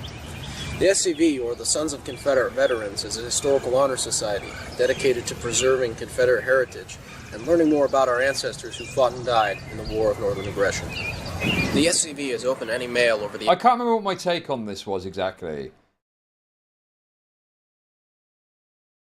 No reaction, Chud? No comment to Sons of Confederate Veterans? Does that mean anything to you? Because if not, you shouldn't be covering, like, U.S. politics like this, right? There's a certain cultural proficiency that you need. And chat, just like if there was a video about the British, you know, somebody talking about the British Civil War, I would need to do some research myself, right? I just got the bare basics of, you know, Oliver Cromwell and like, right, I didn't get a lot of, I didn't get a proper education on that. I didn't grow up in the UK, right? That, you know, stuff was just barely touched on in my schooling. So yeah, if I wanted to cover British politics on the same level, I would need to educate myself, but I'm not trying to do that. That is you being in the wrong lane. But to me, it seemed overblown. You know, I can't imagine it's super crazy that in the South you would have a lot of, like, I know Confederates were bad and they protected slavery, okay? And he's saying some fucking whack shit. Confederates were bad and they protected slavery. He's saying Civil War, but I would imagine that in places in the South you're going to have a sort of affinity for. In places in Bavaria, you might have a affinity for the fucking Fuhrer. And you would excuse that if he had a fucking Nazi decal? Chud, please, like, put this in the correct perspective, right?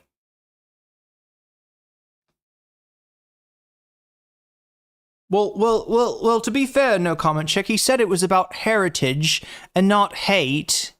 He's not endorsing any of the hateful opinions about blacks that the Confederacy might have had. He's just talking about his heritage and his... Like, this guy would fall for all of that. All of those neo-Confederate lies. Confederacy to some degree, because the roots of, like, that stuff is going to be there from the opposite direction to, like, what was in the North, right? I mean, is that a crazy take? I mean, is that, like, unreasonable? Just feels like, yeah, I can understand. Yeah, it's true. It's true. There's a lot of fucking neo-Confederates in the South, and they were all at Charlottesville, Chud. In fact, that's what Charlotte's. I mean, this guy, he obviously talked about, you know, things like Charlottesville. He's got to know that went on.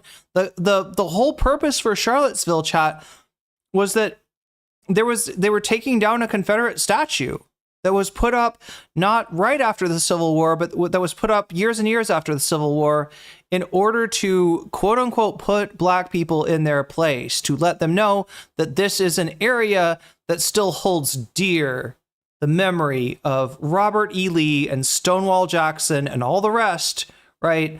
And basically to put black people on notice, right? That's what that was for. It was a tool. The statues were put up as a tool of racist terror, right? And if you knew anything about the United States at all, Chud, if you had any business covering this kind of stuff, you would know that. Now, I know it seems like Xander Hall is like the most hapless of bread tubers. I've often called him the weakest member of White Leaf, the weakest link in the White Leaf network. But I mean, that doesn't mean that you don't need to, you know what you're talking about to react to a video of his. I understand that liking it is shitty. The Confederacy defended slavery, all the shit a libtard would say about it. Not really. Okay.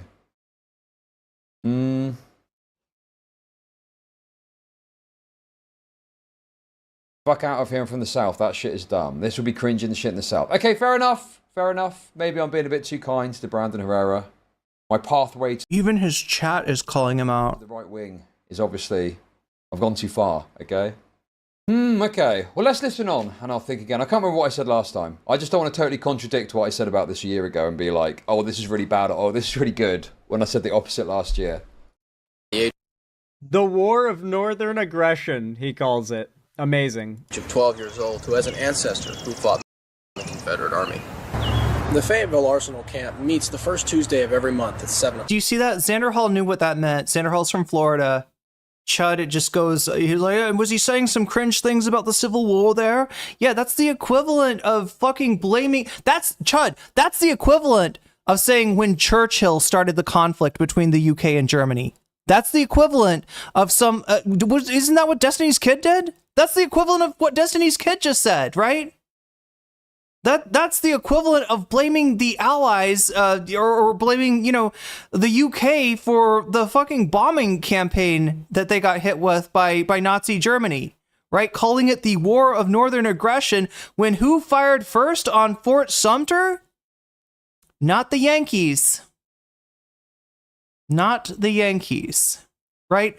They couldn't stand the fact that Abraham Lincoln had been elected, who had some, you know, abolitionist sympathies, that Abraham Lincoln had been elected president of the United States. They didn't want to wait for, you know, what kind of decisions Lincoln was going to make, which, you know, every indication was that he wasn't going to really do anything, that, like, you know, the North had just compromised and compromised and compromised with the South to allow them to go on with the peculiar institution of slavery that you know, was the one thing that economy had going for it, right?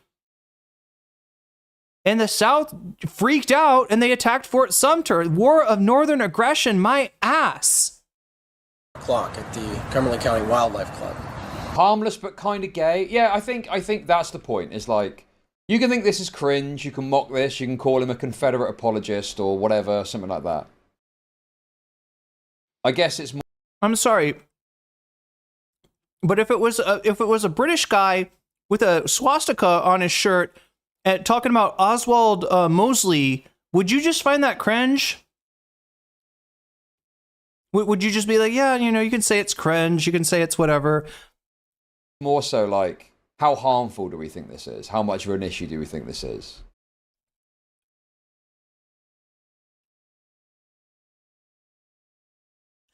Considering the current environment of an authoritarian fascist takeover by the Trump administration, fueled by Christian nationalism and yeah, by neo-Confederate sympathies, amongst other things, yeah, I would say it's a pretty big deal. And for me, I just think it's goofy. It's goofy shit, I would say, probably. And what happens is, us guys, we get together and we eat supper. A meal is provided at every... Nobody alive today has a parent that served in the Civil War, nor was anyone in 2014 alive that had a parent that served in the Civil War. It happened in the mid-1800s. Well, no one is alive today whose parent was a slave, but yeah, we still bang on about that, don't we? We're still... Okay.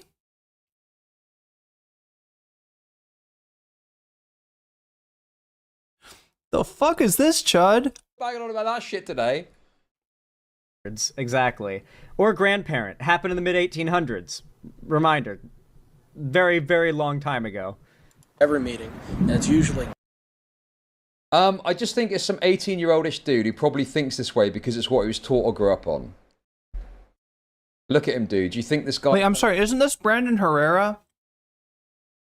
My understanding of this is he's watching an old video by a gun tuber. This is an old video. This is... Maybe Brandon Herrera doesn't feel this way anymore. He is running for office soon. We should maybe look into what party he's running for office, because if he's running as a Republican, there's a good chance that this attitude, what he just said about the War of Northern Aggression and the Sons of the Confederacy. This would very much sell in the current Republican Party. So yeah, I mean, if he's made a change, then you would not expect to see him running as a Republican. And can somebody check Brandon Herrera? What's party? Do we know what party he's running as? I'm sorry, I distracted myself. This is just too good, though. Oh my god, I can't manage. I'm trying to eat my fruit and commentate at the same time. There's one more thing I wanted to point out here. Let me see if I can remember. I just think it's some 18-year-oldish dude who probably thinks this way because yeah, he was 18-year-oldish at the time. This is an old video. Xander Hall's showing a video of this guy literally doing a doing content for the Sons of Confederate Veterans, which he seems to have been a member of, right? Because it's what he was taught or grew up on. Look at him, dude. Do you think this guy's done extensive research on the Civil War? I mean, chud. Yeah. Say what you will about Xander Hall, and I have. But yeah, his research on the Civil War is more just him sitting through fucking history class is more extensive than the knowledge that you seem to have about the American Civil War. Yeah, I think that's probably the best take, isn't it? Like, how harshly do we judge this guy? Like, I mean, it's about how harshly you judge him, I think, is what it comes down to. I don't think it's that crazy a deal. Maybe if you want to mock him, fine.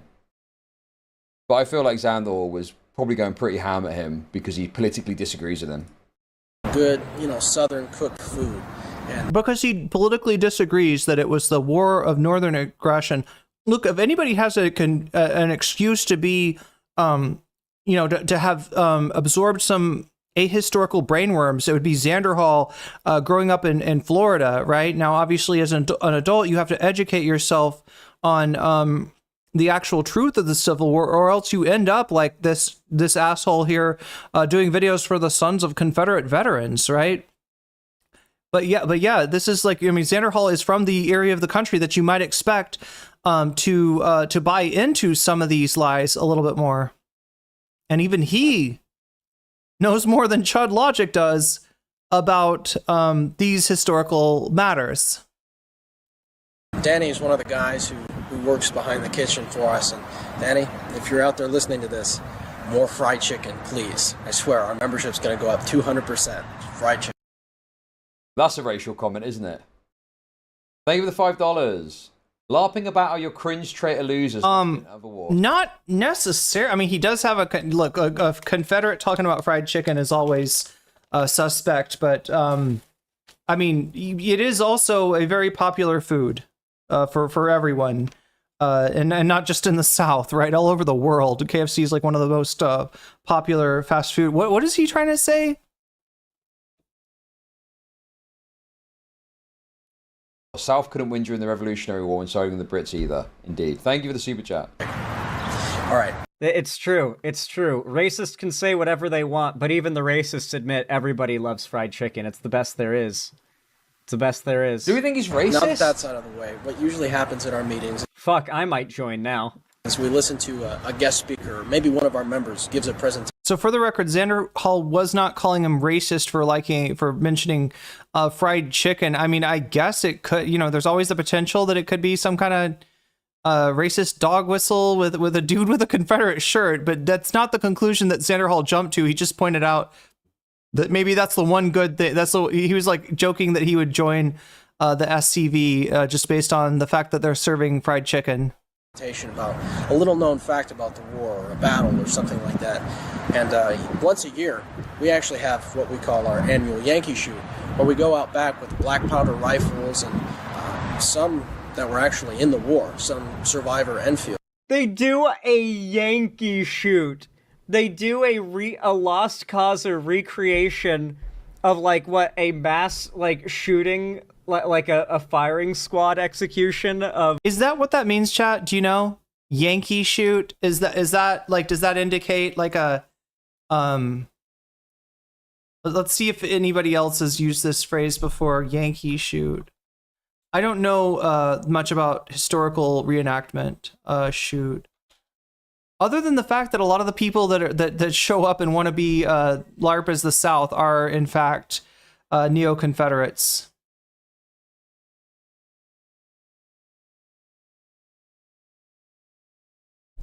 What is a Yankee shoot historical reenactment?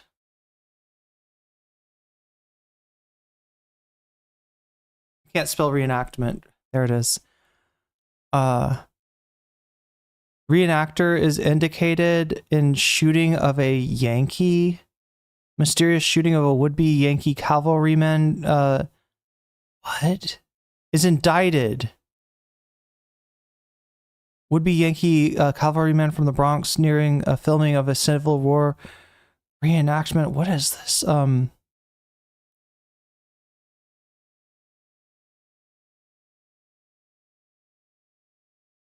I'm not seeing Yankee shoot come up as like a term that's used. I mean, Xander Hall's explanation that it's a reenactment of like a firing squad. Yeah, they would have done summary executions of anybody that was suspected of engaging in sabotage. Both sides would have done that.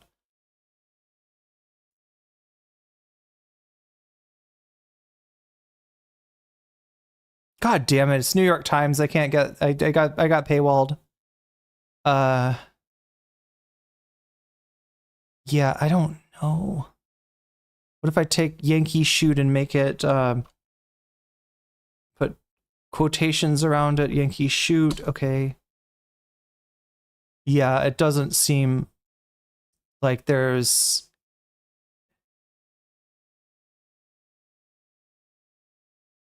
Oh wait, there's a Brandon Herrera 5 months ago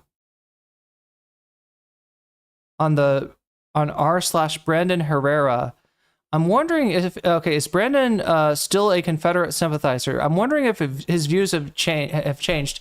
He was a confirmed member of a Confederate group, that being the Sons of Confederate Veterans. That's who he's doing the video for right here, up to July 2019. But I'm wondering, after that, I don't see anything. I've seen some people touch on this and say, oh, yes, he's changed, but I haven't seen proof.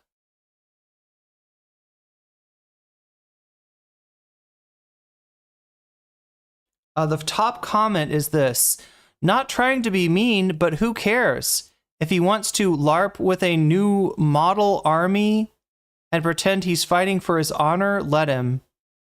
The Confederacy lost. It's not like he's minutes away from mounting up and riding with Lee. He is minutes from mounting up and riding into Congress, from my understanding.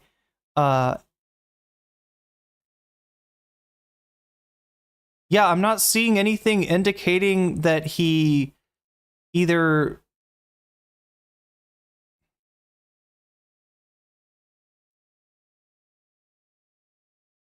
There are some more Reddit links here.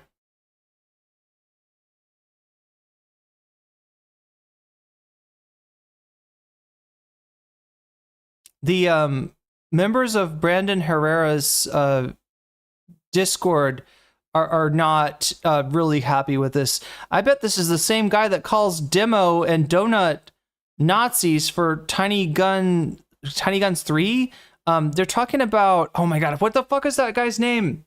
I can't remember there's a bread tuber that called Wendigoon a Nazi and talked about his like friendship with Donut Operator and stuff like that. I can't remember the dude's name. Is this a troll post? I've never seen anything that even hints at it. Please provide proof. Yeah, and he does have the proof there. What is this? Brandon's old YouTube channel archived post.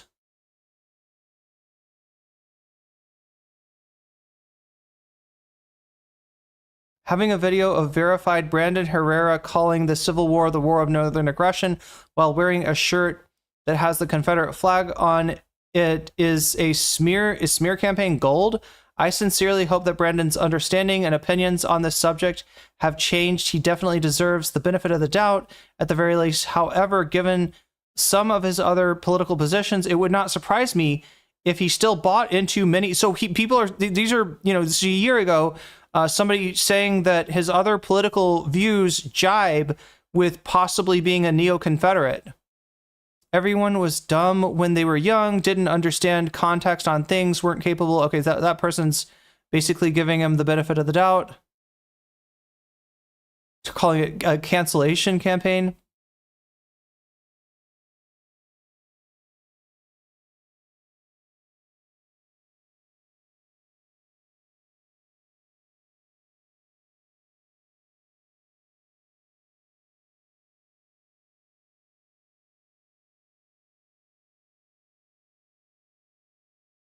What is the unsubscribe podcast? He's mentioned in the subreddit for the unsubscribe podcast too.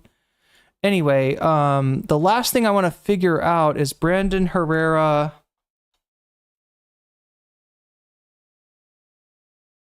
campaign. This might shed some light on it. Brandon Herrera for Congress, standing up for patriotic. Oh no, chat. Here we go. Second Amendment activist. Yep. No, I think we got him. He's running in Texas. Common sense, trustworthy Republican for Texas District 23. Can I get this to open in the other? Here, let's take a look at this.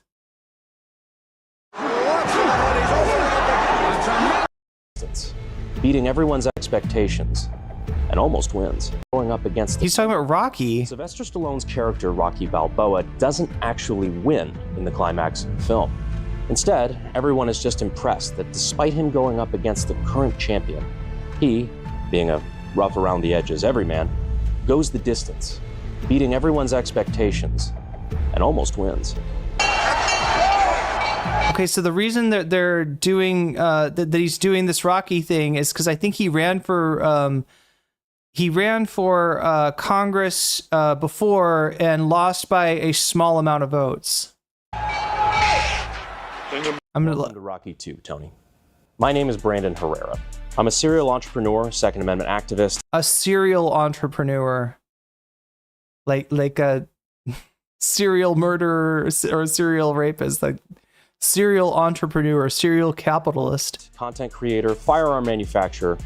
And 2 years ago, I made the decision to run for Congress. That's why I'm running for Congress. It was a terrifying jump into unfamiliar territory. But I did it because the congressman who represented me, Tony Gonzalez, even though a Republican, kept making bad votes that just made no sense to me. Ooh, chat, he is running against a rhino? Like voting for Biden's gun control. Voting for Biden okay. Opposing border security, selling out American interests on behalf of other countries, and a bunch of other things that shocked me to learn that a Texas Republican would vote for. And I wasn't alone. He probably supports the war of northern aggression.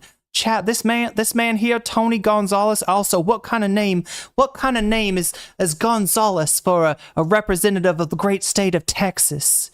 The state of Texas deserves a good American boy, a good Southern boy to represent. Like what is this? Oh my God. Republicans were so disappointed in him, they took the almost unprecedented move of censuring him. But we still needed somebody to stand up to him, which is why 2 years ago, I made the decision to jump in the Republican primary. For those who don't know, a primary... He's in the district of Uvalde, right? So his congressman voted for some gun regulation when he's representing the district of Uvalde. Primary election is when voters of both parties get to vote on who's going to represent their party in the coming election. So if your party's representative was particularly bad, like mine was, you get the option to replace them. Now, statistically, replacing an incumbent that wants to run for re-election is very hard to do, but we gave it a shot. What followed was one of the craziest 10-month journeys of my life, running for office in Texas Congressional District 23, one of the biggest in the country, against one of the best funded members of Congress in the entire country. I'll get more in a couple details later, but long story short, yeah, you know that no gun lobby's got, you know, all kinds of succeeded in our goal money of taking him to a runoff, which in certain states, Texas being one of them, if the incumbent doesn't get above 50% of the vote in the primary, he then goes into a special secondary election, where it's between the people who came in first and second. which means all the challengers were taken off the board except for me and Tony. What followed was a brutal 2-month runoff where I had all of the guns and money of the establishment pointed directly at my forehead. Well, not the guns. I had those. I actually invented the guns, as a matter of fact, but... Over $10 million being spent against me. It's not spent like 10 to 1. All that money being used on a campaign to essentially slander me where I live. Wait, okay, so the campaign, there's probably a lot of good Oppo research on this guy. Although, I don't know. I feel like the kind of Oppo research that we'd be interested in would be the kind that, like I said, chat, a candidate in Texas, you know, accusing the North in the Civil War of aggression is probably right up Republican voters' alley, if not up, you know, the prevailing attitude of his districts. I lost by like 400 votes, by 1%. That is the map of an incumbent that was not having a good time. DC was kind of panicking. I mean, even the Speaker of the House came down and campaigned against me in a primary. But you know what? I came away from it being pretty optimistic, thinking that, you know, even though we just narrowly lost, maybe, just maybe, it made a difference. For one, we drained the DC establishment of millions of dollars that they weren't expecting to have to spend in this race. Drain the swamp. I was hoping, you know, maybe this is a big wake-up call to Tony that, hey, half of your district is very, very upset with the job that you're doing. And if you don't start voting right, we can replace you. Like King Leonidas in 300, just reminding Xerxes that he can, in fact, still bleed. And that's not going to work well. But hey, it was a nice thought, right? When these people win, what is CNN arguing against deportations? If the message is, we're here to deport your abuelita, that's not going to work well. But hey, it was a nice thought, right? When these people win, they feel untouchable. They will continue to do favors for the people who kept them in office and vote for garbage without any sense of accountability from the people who they hate and pretend to love when the cameras are on. The truth is, these people only understand one language. The only way to stop Spanish. Oh, I'm sorry. No, money is what he was trying to truly stop them is to win. I understand that now. After the last race, I'll be honest, I thought I was done, right? I gave it non a shot and I was happy to go back to my honestly comfortable life, shooting guns, making content with my friends, and running my businesses. But I'm not gonna lie, it started to eat at me. Those things that I didn't like about DC, about my congressman, they didn't change. The things that the voters in the district were upset about, the reason so many of them were sick of their fake conservative congressmen, they didn't change. People in the political world kept telling me, you know, oh, nobody wins on their first try.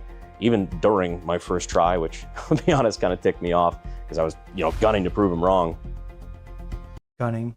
Spoiler alert. But knowing all the problems that made me run the first time were still there, the more I realized that if I just decided to give it up now, I'd just be a quitter. I'd be giving up on the district. I'd be giving up on all the voters who counted on me. All of you who gave to the campaign, who volunteered, door knocked. As much as it's more comfortable to just look the other way, I can't bow out of a fight if I know I can make a difference. It's just not how I'm wired. Texas District 23 deserves a real conservative, not a cheap fake who plays one on TV. Texas is the new Hollywood. Or sometimes weirdly just forgets to try to. Somebody who actually understands and respects the Constitution, not just as like a cheap line, but actually respects it. Someone who will vote not just to protect, but to enhance your gun rights, not vote to throw them away when it gets inconvenient. Someone who will actually put America first, not talk America first about being America first while giving billions of dollars to foreign countries while America goes trillions deeper into debt. Someone who will... So is that a Ukraine vote or is that a Israel vote? Actually vote to protect America's borders, not just claim that they will on TV during election season. Texas deserves better than Tony. I'm willing to put my life to the side to stand up and take that fight. And if I can, I'd like to ask for your help just one more time to help me do it. Last time, I think we might have actually broken a record for a number of small dollar donors in a congressional race. The amount of you guys that were able to put together even just $5, $10, $20 blew away the DC professionals. I'm not even kidding. I had these conversations after the race with, you know, DC types who do political data for a living, and they were in literal disbelief of what we were able to put together. All with no big super PACs, no special interests, no foreign lobbyists, just foreign lobbyists, God. Me and you guys. They literally didn't believe me until I showed them the numbers. I mean, we were able to raise over $1 million without having to play the DC games and beg people who definitely don't expect favors in return. But this time, I want to make sure we give them a fight they're not ready for. I'll give you a war you won't believe. You can check out the campaign website and donate at Brandon Herrera for Congress. He's a big Stallone fan, I'm taking it. .com to help with this fight. But first, before I even make that ask, I just want to show you that I'm putting my own money where my mouth is. Last race, I ended up putting about $150,000 of my own money in the campaign over the course of, let's say, 9 months or so. Much more if you include opportunity cost.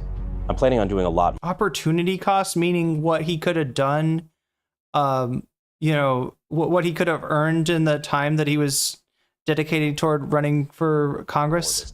And to start off strong, I'm going to be matching your donations in the month of August up to $100,000 personally, so we could blow this first month's projections out of the water. I hate that money is such a pivotal part of politics, but last time I saw exactly what happens when you didn't have enough. The establishment could barely handle us last cycle, and money and slander were the only two weapons they had. This time, if we keep the momentum up, they don't stand a chance. I want them to be afraid. Not like I've got dirt on the Clintons and I'm about to catch a plane afraid, but, you know. Last time we also did monthly giveaways for people who donated to the campaign. See, I don't know, when did this, oh my God, I wish I was watching this on YouTube, because watch on YouTube, is that an option? Watch on YouTube. I want to know, oh my God, of course. Call him from a Sam Cedar, what a nightmare. Whether it was stuff made by us or 8 days ago. Okay, so this just came out. Yeah, actually, I am a little surprised, like, because we keep on touching on some issues from the current political discourse, but we're not quite. I'm surprised that Trump hasn't been mentioned more. I'm surprised that ICE, big beautiful bill, tariffs. There's so many things. We've gotten a little taste of either him saying he doesn't like the money that's going to Israel, or he doesn't like the money that's going to Ukraine, or maybe both. But we're not getting a lot of national issues that you'd really expect to be front and center in a Republican primary like this. To me and Cody's range days. And don't worry, even though it hasn't been announced yet, everybody who donates $5 or more to the campaign will automatically be entered in that giveaway. And recurring donors will automatically be entered in the future giveaways as well. And it probably goes without saying, but just to clarify, all of this campaign money will be going directly into campaign ads, yard signs, TV, social media, Facebook. Yes, Facebook, trust me. Radio ads, banners, etc. I make $0 off this. I get no payment from the campaign, either directly or indirectly. And like I said, I will be personally matching donations this month up to $100,000 just to kick things off. Because unlike the DC types, I don't need this. I already have my dream job. I'd be taking a pay cut to take this job. But I'm willing to do it because I definitely sounds Trumpy in there. Truly feel like it's the best way I can currently serve my country. Because that's what it should be. It's not a job, it's not a way to get rich, it's service. It's not a way to get rich unless you're the fucking president, I guess. People forget that. And I'll take that pledge. Yeah, Donald Trump forgot that when he took a bunch of shitcoin out. Now, on record, when I'm in office, I will not be buying, selling, or trading a single stock. Only crypto. Support legislation to ban it while in office. Again, unlike the DC types, I don't need insider trading to be successful. Although if you're looking for stock tips, I'd just recommend. So now, if he's serious about this banning of insider trading, right? The last person that tried to get something like that passed got shit on by Donald Trump. Got threatened with a primary from Donald Trump, right? They had to make a specific carve out that said, no insider trading, no trading for people in Congress, but like a carve out for the president. It was very strange. And doing what Nancy Pelosi does, I hear that tends to work. And what Donald Trump does? For some reason. But yes, I am officially throwing my hat back into the ring to finish what I started and get a turncoat Republican out of office. I am tired of Republicans saying that they're going to go in and they're going to fight for us. That's what we need, more Republicans that will act as a rubber stamp for Trump's agenda. And then when the time comes to fight for something specific, they cave, they capitulate, they say, I had no choice. Most of them didn't even bother to fight in the first place. They can't buy. Can somebody help me out about Texas 23? Is there a large city in there? Is this a more red area, less red area? Me because they can't afford me. They can't threaten me because I'm not afraid of them, but they will attack me because they're afraid of people like me. People they know they can't control. People that stand against the war of northern aggression. You don't spend millions of dollars beating somebody you don't consider to be a threat. As the saying goes, you take the most flack when you're over the target. Ah, that's my cue. Sorry, gotta do a little walk and talk here. So if you're tired of career politicians, corrupt insiders, slick bastards like that, yeah, we're tired of are willing to throw your rights away first chance they get for a check from big business or foreign interests. If you truly want to make politicians afraid again, I'd be honored to represent your voice. Oh, and if you're watching... Chat, is somebody tied up in that supply closet? And you are from the establishment? That's right, we're from the deep state here. Just remember in the deep state, baby. Real world, there's more of us than there are of you. Not anymore, jackass, not anymore. Anyway, let's see. So that's a little bit more about our friend Brandon Herrera. What do we think? I think that his current political, stance, his current stance as a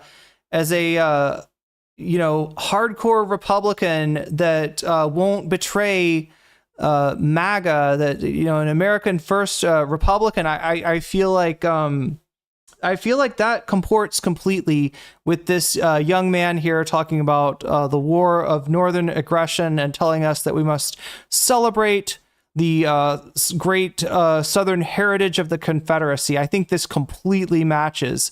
I don't see any evidence that he has had second thoughts about his opinions back then. In fact, if this shit came out, chat, this would help him win the Republican primary, if not the general election as well. Of Northern soldiers. Like that is fucking crazy. I don't think that's what it is it? This is part of Jasmine Crockett's redrawn district, Royce West's district. Wait.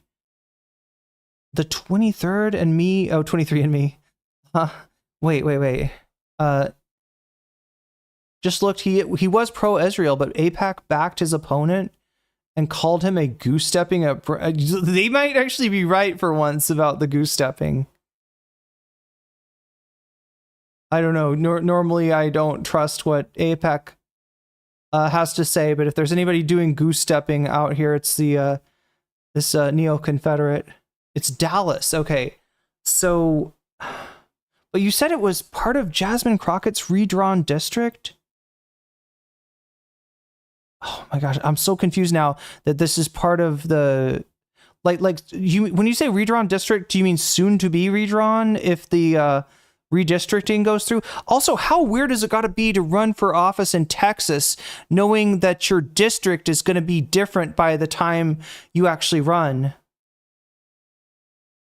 I don't think that's what Brandon's talking about. I think it's just like a reenactment thing, no?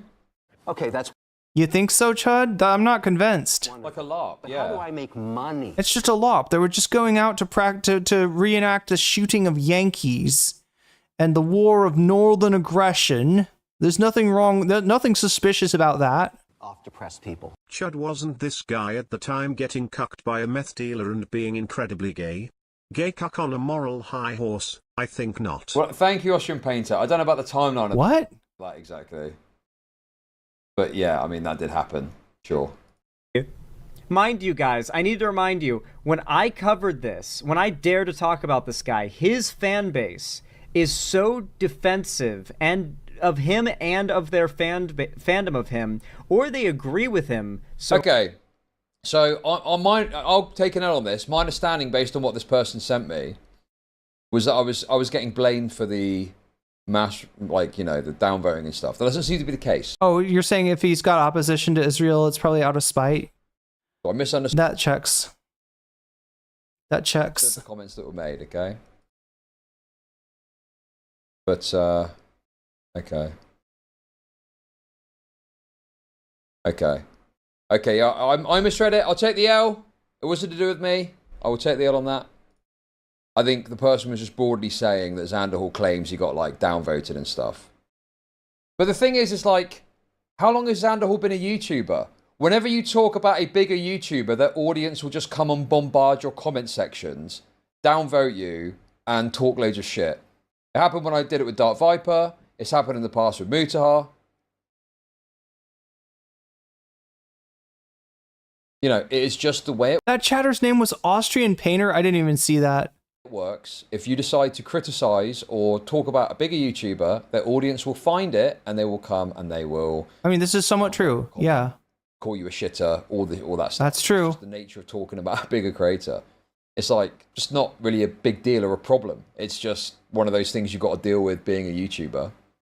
And I really am skeptical about this idea, to thinking it's bullshit, basically, that is going to have such a negative impact on your video. Like, if anything, the engagement would help it, not diminish it in the algorithm. Again, like I said, watch time. Whatever the fucking bullshit he's trying to claim. So hard and want to cover for him because of this, that they ratioed the fuck out of me, calling me delusional, acting like I was pulling the allegation that Brandon Herrera was pro-Confederacy out of thin air. Seriously, look up Xander Hall, Brandon Herrera, and go read the comments. Yeah, people downvoted my terrible video doing a hit piece on an incredibly popular YouTuber for some shit he did 12 years ago. Exactly. Sounds like you got mogged, Xander Hall, to be honest with you. They will make your brain melt. It'll be it's like they're pretending this video was not shown. And at no point did I showcase the fact that he is very clearly, in fact, pro-Confederate. Yeah, exactly. Brandon just made a comment about food, and Xander Hall immediately jumped to some sort of racial comment. He didn't. You're the one that fucking associated that with no, he didn't. Xander Hall said, I like fried chicken too. He did the opposite of that, right? And that's like it would be an easy thing to, it would be an easy conclusion to jump to, based on the Confederate flag on his shirt, that maybe he's doing some dog whistle or something like that, But the truth of the matter is that, racists like fried chicken as well. They will enjoy fried chicken. They will eat fried chicken, all the while, saying, associating it with black people in a racist way, right? They truly have no shame. They truly have no shame. So, anyway, yeah, no, Xander Hall did not jump to the conclusion. Again, I hate that I'm fucking defending Xander Hall, but he's actually, unlike Chud, he knows what he's talking about. Or even racist like fried chicken. And it's like, dude, of course it's going to rub people up the wrong way. You could have the best, most precise criticism of a large creator and the audience will still come for you. So it's just obviously absurd to think that when you're very obnoxious leftoid about it, that they're not going to do that. They're going to do it and then... He wasn't! Here's the thing. Do we have an obnoxious leftoid here, or do we have an obnoxious centroid? Do we have an obnoxious, like, anti-woke, like, bread tube bailout? That is jumping. It's not Xander Hall jumping to the conclusion that this guy's racist. That's not what happened. You jumped to the conclusion that he was reading the fried chicken thing as a dog whistle, which he wasn't. He wasn't. He said, fried chicken, I like to eat that too. That's all he fucking said. Did I miss something, Chad? Was there anything that Xander Hall, even a look that he gave that was like was he yikesing at the fact that the guy mentioned,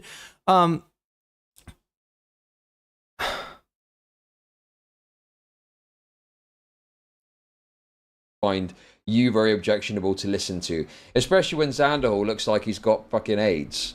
Like, obviously, people there we go. Take a strong attachment. That's the way that. See, the Xander AIDS meme was funnier. Maybe like the first 800 times you said it. I don't know. Is that you're just gonna? He's gonna play the hits, chat. He's gonna use AIDS as a fucking punchline, as if it was 2012 and we were on 4chan. Look, he's got this kind of smug lefty shit down to a fucking fine art, hasn't he?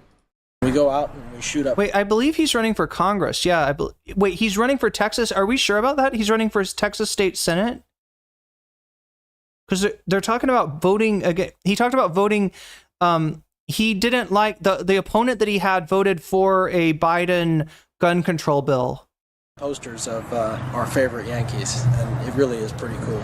Another thing that the camp does is once a year we take a trip. Okay, that's what he just answered what a Yankee shoot is, chat. What's a Yankee shoot? You put up General Grant and Abraham Lincoln, and sorry, I don't know anymore. I don't know anymore. Who are other Union generals? What's his name? It starts with an SH. Why can't I remember the other guy? Yeah.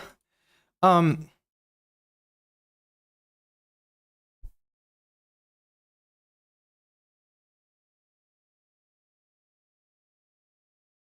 guy that marched to Atlanta, Sherman. Yeah, sure. Yeah, they put up Sherman, they put up Grant, and they put up Abraham Lincoln, and they fire their period. Yeah, Sherman was who I was thinking of. Exactly. Thank you. Yeah, they fire their Civil War era weapons at the that's a Yankee shoot. That's a Yankee shoot. Rent a van, and we get as many camp members as can go together, and we go down to a famous battle site. Like in years past, we went to Chancellorsville and Manassas, and just last year we went to Chickamauga. And we get personal tours a lot of times from the Rangers, and we're very well received. And we eat dinner together. Chickamauga is in Tennessee. I don't recognize the other battlefield. Get a hotel and swap lies and just hang out with other members of the camp, and usually it's a lot of fun. Now, even with all the cool stuff that the SCV does, like the annual Sam Davis Youth Camp or the Lee Jackson Ball, there is a more serious side to what we do here. Where I'm sitting today is what's left of the Fayetteville Arsenal. It was one of the biggest arsenals in the entire Confederacy during the war. It was a major historical site. And if you can hear some of the background noise in this video. It's like, it's not even as big as a tennis court. It was the biggest arsenal that the Confederacy had, brother. Hey, Chud, hope your week is tolerable. Hey, Jay Skits with a $50 tip. That's very generous. Thank you very much for the $50. That is incredibly generous. Very much appreciate that. Thank you. Okay, George Jackson. That's the comment of the day. I'm like asking, like, who was the Northern general that marched to the sea and burned Atlanta? Who is that guy? I can't remember. It starts with an SH, and George Jackson is like Schumer.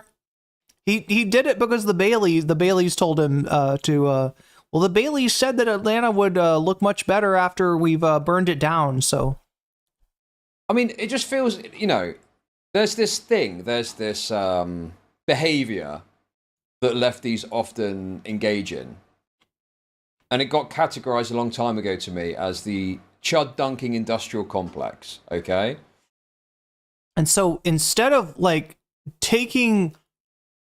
learning something from that, as in like you shouldn't just do like easy, lazy content of like dunking on somebody else or just like giving a, trite response to whatever without really understanding it or offering anything of substance. You have repeated chud logic, the chud dunking complex with your what is now the bread tuber dunking complex, right? You learned nothing, in other words. Chat, I'm tempted to Willy Wonka this guy.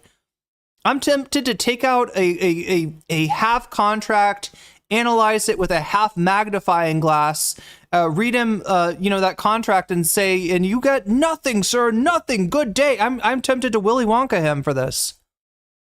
And so the idea is that when you're watching a video like this, you're just looking for any opportunity to get like a dunk in. Like what you're doing right now? Listening to or engaging. Like what you're doing right now? No research, no effort, just dunks. Engaging with what's happening. You're desperately trying to find something to do some gay put down on. So obviously in this case, he's reaching for this absurd idea. Some gay put down. Like, oh, it's a bit of a small arsenal, isn't it? Like, bro, what does it matter? What are you really that concerned about the size of an arsenal? Also, back then, I'd imagine the arsenals probably were smaller because there weren't as many fucking, big weaponry and equipment knocking about. So you probably could get away with having If you knew anything about the Civil War, you'd understand that the North was the industrial base. The South had cotton, which they didn't even pick for themselves. That's what the slaves were for, right? We don't want to hurt these dainty fingers of the Southern aristocracy, the antebellum royalty in the South by forcing them to actually do their own work and pick cotton. No, we're gonna, that's what they've got the slaves doing, and yeah, as a result, the arsenal of the South would have been much smaller. That is actually a correct dunk. That is a historical.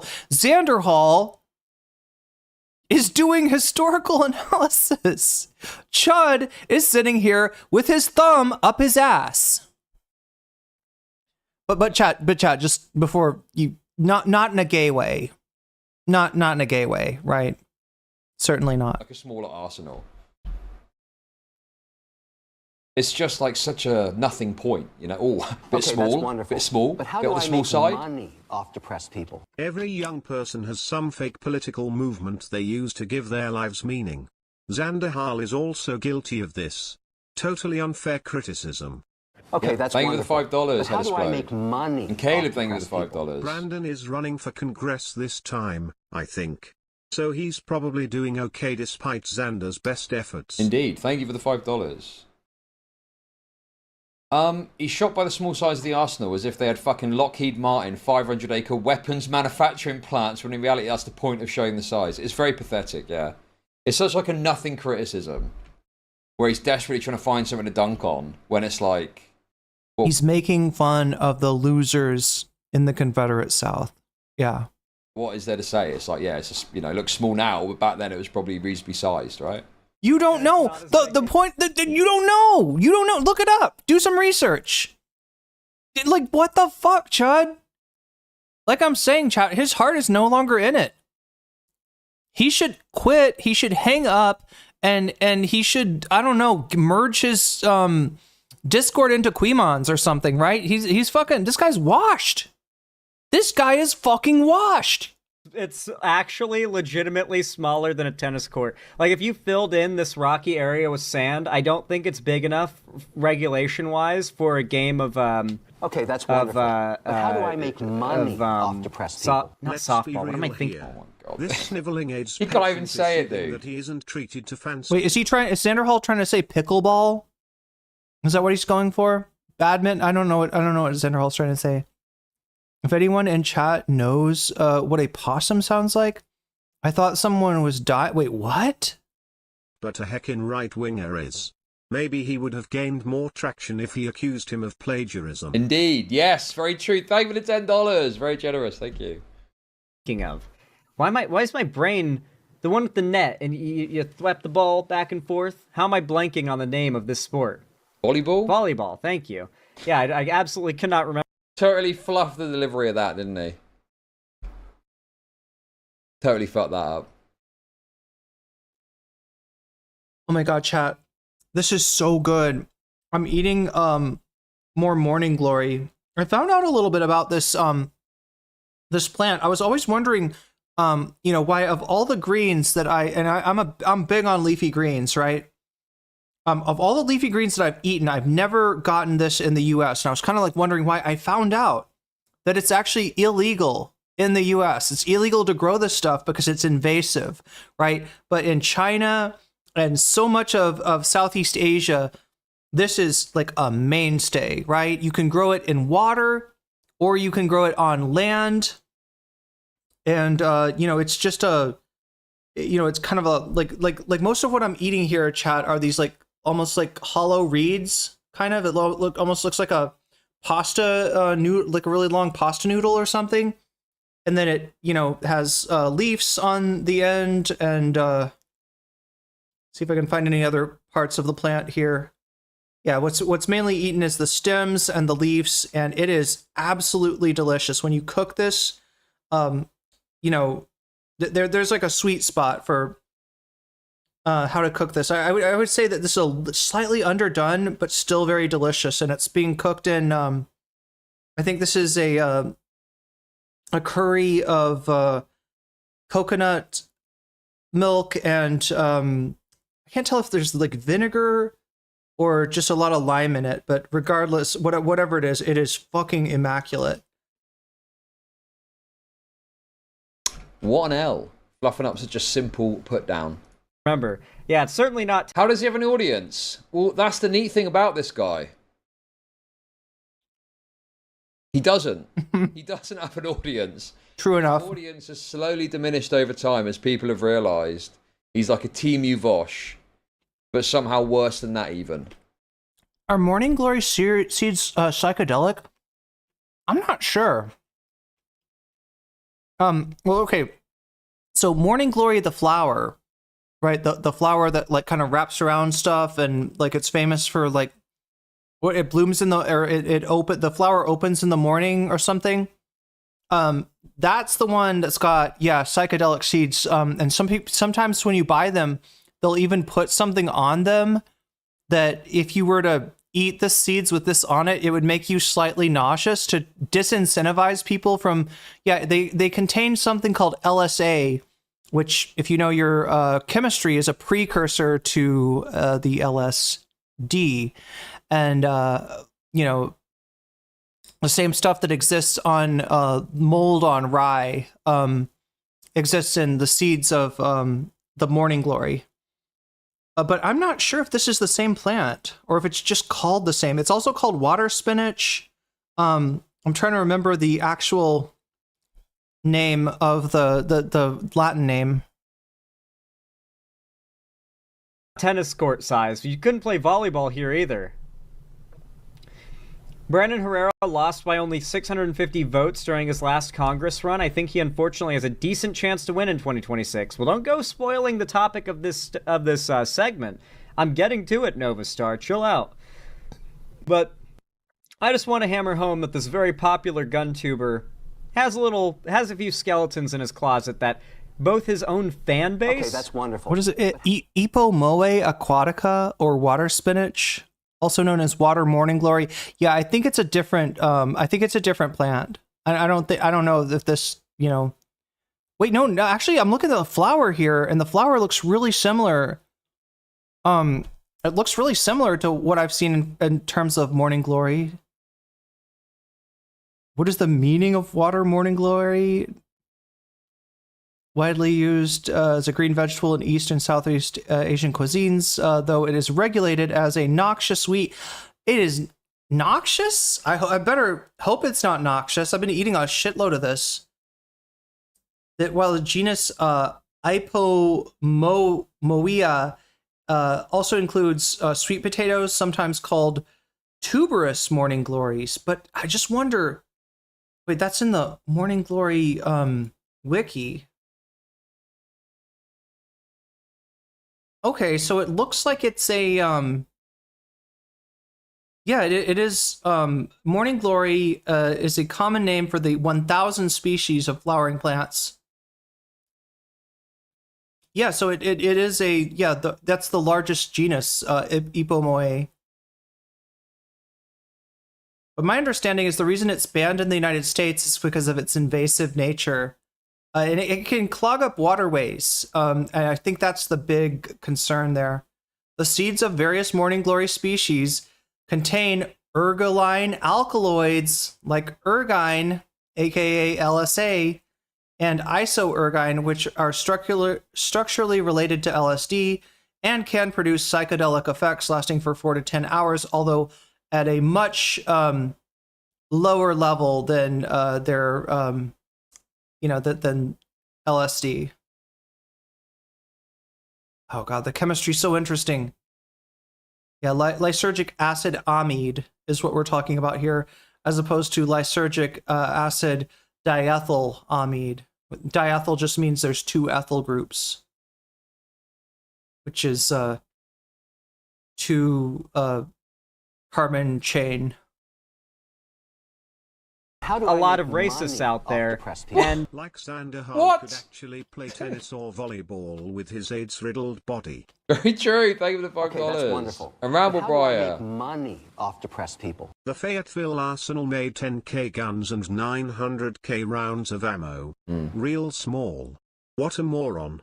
Thank you for the super chat. Well, yeah, exactly. Like, it was probably, you didn't need as much space to manufacture stuff back then, because you didn't need to make a fucking tank, did you? And shit. You had a horse. You had a bloody horse that you rode on. They don't build them in a fucking arsenal. Yeah, dude, this is just very pathetic, desperate attempts to dunk on him. And also, like, I'm sorry, Brandon. I'm sorry, but Xanderhall's dunking on the Confederacy. And only on this guy by proxy of the fact that he, you know, made himself a member of the Sons of Confederate Veterans, right? Some fucking libertarian guy, okay? Some of his followers are probably racist, but I don't think, like, obviously it's just libertarian shit, isn't it? But Nova Star, chill out. But I just want to hammer home that this very popular gun tuber has a few skeletons in his closet that both his own fan base, a lot of racists out there, and, I don't know, the YouTube algorithm have buried. This video was hard to find, like very hard to find, despite me knowing what it was called and looking. The YouTube algorithm has buried it. What do you mean buried it, bro? What? Who is out there watching Brandon Herrera in a fucking Confederate thing 12 years ago? Buried it. As if YouTube are in on it somehow. Right, we've got to get the Brandon Herrera fucking Confederacy video down quickly. Down, put it down in the algorithm now. Press the big red fucking arrow that's pointing down now. Wait, actually, this isn't as bad of a question as you think. Remember, you know, how Ethan Klein violated certain terms of service to the point where YouTube stopped enforcing those terms of service? Like in terms of sharing personal information. I don't know how big Brandon Herrera's channel is. Let's take a look. Brandon Herrera. Yeah, there he is. Brandon Herrera. 4.4 million. Yeah, actually, Xanderhall might not be. This might not just be you know, paranoia. Like, right, this might be real. He's big enough that YouTube might actually do something on his behalf, right? They do take care of their cash cows, and he does seem to be like he's for reference, chat. He's like twice as big as Ethan Klein. All right, let's give it a better example. He is 2.5 majority reports. There we go. That's how big his channel is. Dude, it's because it's not a very popular video. It's not a particularly interesting video or compelling, right? And obviously the way it would normally do it is if you're a successful YouTuber, you would make a video talking about it and you get tons of views on it because it would be relevant and interesting for people. But I think Xanderhall's video only ended up getting like 18,000 views or something. Most of that seems... But it's relevant to every Democrat in his district. It's relevant to the supporters of his opponent in the primary. This is juicy Oppo research. Potentially, again, I don't know, you know, how this issue plays in the 23rd district of Texas. I don't know if being a member of Sons of Confederate Veterans is going to be a plus or a minus, right? I mean, you know, given what we know about Texas, maybe a plus. But yeah, no, this is actually very relevant. In fact, I don't know, this might even be a good video that he would want to dig up again and spread around, because I don't know though. Again, Texas is red, but it's more purple than a lot of red states, and so there very well may be districts in Texas that are blue. Used to be Brandon Herrera fans. But yeah, you could probably do a video about this, talk about this, criticize him as like a bread tuber, and it'll probably get a bunch of views if you were successful. Looking for it, and my coverage of it got ratioed until the video was made irrelevant. Right now, it's like I have no mouth, but I must scream. You know, it's like I have this like forbidden knowledge. You know, like I feel like if people knew this is what Brandon Herrera was up to back in 2014, a lot of people would be talking about it. Like, I'm pretty sure this was going to come out one day and there's going to be a big conversation, and I'm just going to be like, oh my God, finally. I'm going to feel so vindicated, but I'm also going to be a little triggered that people couldn't figure it out because I exposed it, but you know, it is. I mean, I just don't know if people are. I mean, it might become part of like a you know, when politicians they Oppo research. Yeah, there we go. Thank you, Chud. You're a little slow to the draw. You're not what you used to be. Have you given consideration to alternate careers for yourself? Using the skills that you accrued as a drama slop creator, think about what industries you could make yourself valuable to, because it sounds like your heart really is not in this game any longer, Chud. It comes out. Did you know that Brandon Herrera is supportive of the Confederacy? Boom, and then they show this video and clips from this video. But other than that, I don't really see how this would be of any particular like broad interest. Texas isn't just racist white people. Yeah, I'm just not sure what the 23rd. We're talking about his district, the 23rd, which probably will soon be redistricted to all hell. But yeah, I don't know, dude. Well, listen, maybe one day you'll be able to take some credit for something you didn't even fucking do. It's what it is. It is what it is. Regardless, though, do I think Brandon Herrera is a racist? Okay, that's wonderful. But how do I make money? Wait, did I accidentally summon Vosh? Did I accidentally summon the Horse Lord once again? Wings is back on Lolcow Live. No. Off depressed people. Zannahal's conspiracy about YouTube screwing him over and is now suppressing info about right-winger is one of my favorite things about him. Thank you. I mean, I don't know. Like, it's not the kind of thing that would pop off in the algorithm. It would only pop off if somebody linked to it, right? If there was like a Reddit... you know, Texas Democrats or something, Reddit link to it, right? Maybe it could get some views. But the idea that YouTube suppresses inconvenient, you know, stuff for larger content creators is not entirely out of the realm of possibility. I don't know for sure that it happens. I just know that YouTube, you know, will go... You know, we'll do a lot for their cash cows, and Brandon Herrera very much does seem to be a cash cow of theirs. Thank you, Baron, for the super chat. It's just like a complete lack of understanding about how YouTube works. 23rd is 63% Hispanic. 20. Oh God, this guy might get cooked then, or else ellipsis. So yeah, like the assumption was made that he since. Well, okay.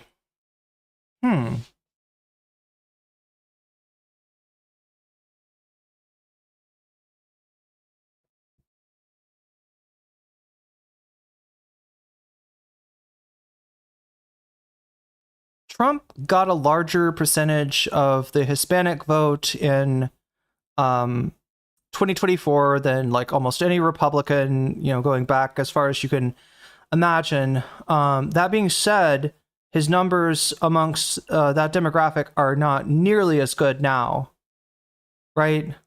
So the first question is, does this guy, you know, appeal to the Republicans in the 23rd, right?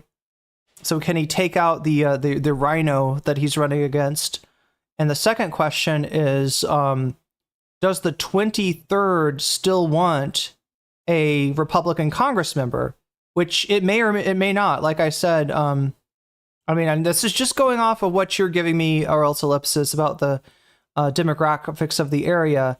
I'm going to guess that it's going to be less Republican in much less Republican. Remember, because it's a midterm election, and the low propensity voters, the podcast bros that turned out for Trump in 2024 may not be there in 2026. I would say he stands a good chance of winning his primary, especially considering how close he came last time, but maybe a less good chance of the Democratic opponent might actually fare better in the general election. So yeah, we have to keep our eyes on this one. I wasn't even aware of.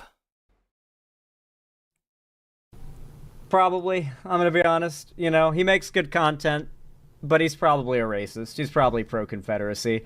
I've watched him appear on... yeah, everything we saw indicates that, yeah, very likely Xander Hall's right about that. PKA, the Painkiller Already podcast, a fair few times. And even as of late... Okay, that's wonderful. What is he basing that on? Where is that even coming from? Yep, Mexican and therefore likely racist. I mean, where's your information coming from, Chud? None shall know. If he's wrong, debunk him. Laugh at his ass, right? Xander Hall's an easy. He's an easy. You're doing the bread tube dunk thing, but you're doing it super lazy. No racism more than Hispanics toward other Hispanics. What is he even basing this conclusion on, dude?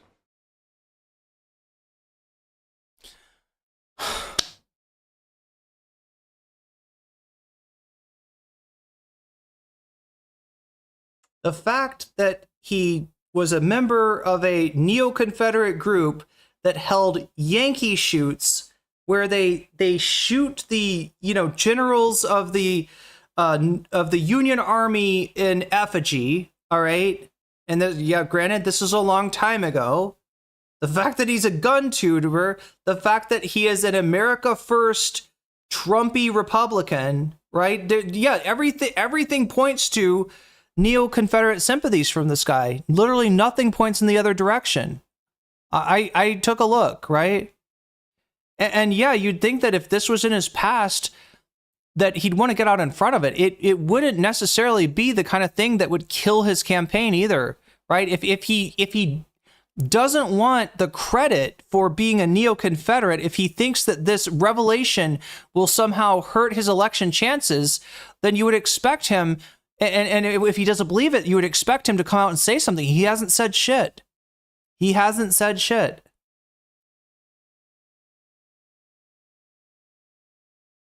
Do you have any examples of Brandon Herrera engaging in any sort of racist rhetoric, dog whistling, anything at all to back it up? Anything to point to go, well, look, here's... War of Northern Aggression.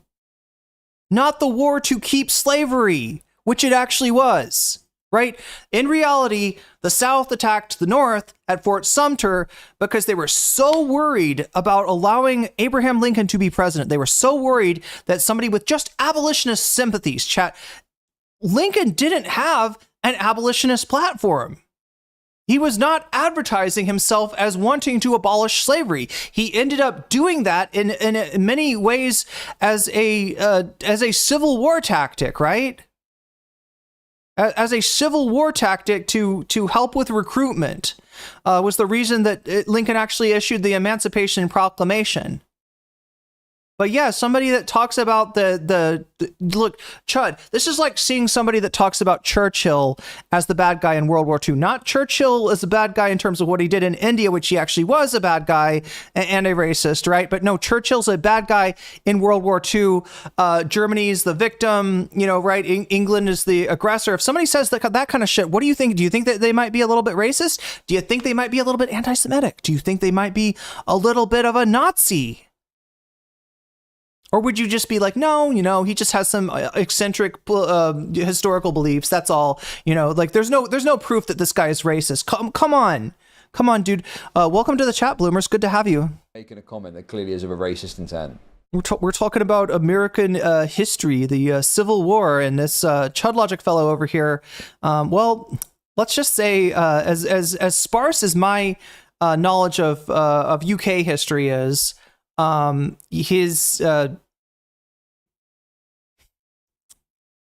He's commenting about the Civil War. He's commenting about a American politician who, this video is him doing it's him being a member of an organization called the Sons of Confederate Veterans. Now, this is not like just a historical group that does like reenactments or celebrates heritage or anything like that. This is he's got the stars and bars there. This guy's a full-on Confederate supporter, and Chud does not seem to be making the connection between that and the possibility that this guy might be racist. Now, Xander Hall, not my cup of tea. He said I've made fun of him a lot. He said a lot of bad things about me. But in this case, Xander Hall actually knows more about what he's talking about than Chud Logic, because Xander Hall learned this shit in school. And Chud Logic, has not seen fit to try to educate himself just a little bit about this matter that he wants to talk about that obviously he did not get in school, right? And his ignorance on, this particular chapter in American history is just painfully obvious, right? And it's just weird. It's just weird to see a guy like this, you know, defending the obvious neo-Confederate that's like right there in front of our face as like, I don't know, is he a Yankee shoot? I mean, you don't know what that is, Xander Hall. Yeah, he explained what it was. This guy and his friends take pictures of General Grant, General Sherman, Abraham Lincoln, anybody from the Union side, the good guys in the Civil War, and they shoot them as targets. Because they still think that the South is going to rise one of these days. One of these days, the South will rise. And yeah, they're still, yeah, I mean, I don't know what to say. This is embarrassing. And this is bonus content. This is the fun half of the show that we get when we hit the bonus goal, which, you know, we did. Yeah, 18, when he was 18 or whatever age he is here, he was part of some Confederacy group. But how do I make money off depressing? Have your views changed since you were 18? People who play the Germans in war reenactments are actual Nazis? People who study German history? No, but the person that specifically seeks that out and is super into playing a Nazi and like, you know, like manicure, like takes care of their uniform better than any of the other cosplayers might be because they're a Nazi. Right. So in other words, not everybody historically reenact. And I didn't actually know that there was historical World War II reenactments, but it makes sense. But like not everybody reenacting the, you know, World War II battles as the Germans and minor allies is going to be a Nazi. But if you're looking for a Nazi, that is where you will find one. Right. Same thing with like shoe salesmen. Not every shoe salesman is getting off to like feeling up your feet. But if you're looking for somebody who, you know, is attracted to feet, then yeah, they're going to likely be working at a shoe store. Like it's like that. No, not every priest is a pedophile. But if you're looking for a pedophile, you might find one in the priesthood. We are probably Nazis. Thank you for the $5. Like, it just feels a bit fucking unreasonable to just brand this guy as a racist without any evidence or anything to back up that claim. Like, is there anything? Again, so lazy. And he's been doing this shit. And, you know, respect to the game. He makes money at this shit. Like, you know, he's complaining about Xander Hall's a chud dunker, and that's a very lazy form of content. You just find a right-wing guy and you show him to your left-wing audience and be like, oh, that's whack. And it's very easy money, right? But he is actually, with no sense of irony, with no sense of self-awareness, he has invented the fucking grift of bread tube dunking. And he's doing it in the same way that he's used to. He's calling this guy a racist, and yet there's not a perfect line of you know, indisputable evidence showing that this guy is racist. He doesn't have a video of the guy coming out and saying, hey everyone, for anyone who's interested, I am in fact a racist and I like racism, and you know, like it's not it's like this is lazy. And he's like, look, the only reason that Xander Hall isn't getting the better of you, chud, is that Xander Hall is the weakest of the white leaf bread tubers. He's the weakest of the Vosh gang, right? This is low hanging fruit that you are picking, and chud, it's like it, you know, like I don't know. Xander Hall's not too far from being able to actually rub your nose in this one, because you don't know what you're talking about. A lot of time, you could probably find a lot of videos where Xander Hall doesn't know what he's talking about, right? Where he's jumping to conclusions and you know, like, you know, calling somebody a racist just because he thinks that nobody in his audience is going to question. I'm sure you could find Xander Hall videos like that. This is not that. This is Xander Hall actually finding a neo-Confederate who is running for Congress and, you know, very likely to win at least his primary, if not the general election. And he's actually, I mean, this is kind of impressive. Little Xan, I'm pretty impressed, little bro. This is not bad. This is good for Xander Hall standards. This is pretty good work, all right? So yeah, it's Xander Hall on a good day. The question we're asking is, does Xander Hall on a good day beat Chud Logic on a bad day? And you know, maybe not by himself, but I'm here to offer critical support to my former friend before he turned traitor on me. and worked with apartheid anime girl to try to imply that I had some master list of every streamer in the space and their dirt, or maybe it was blackmail, or maybe I don't know what was. She had files.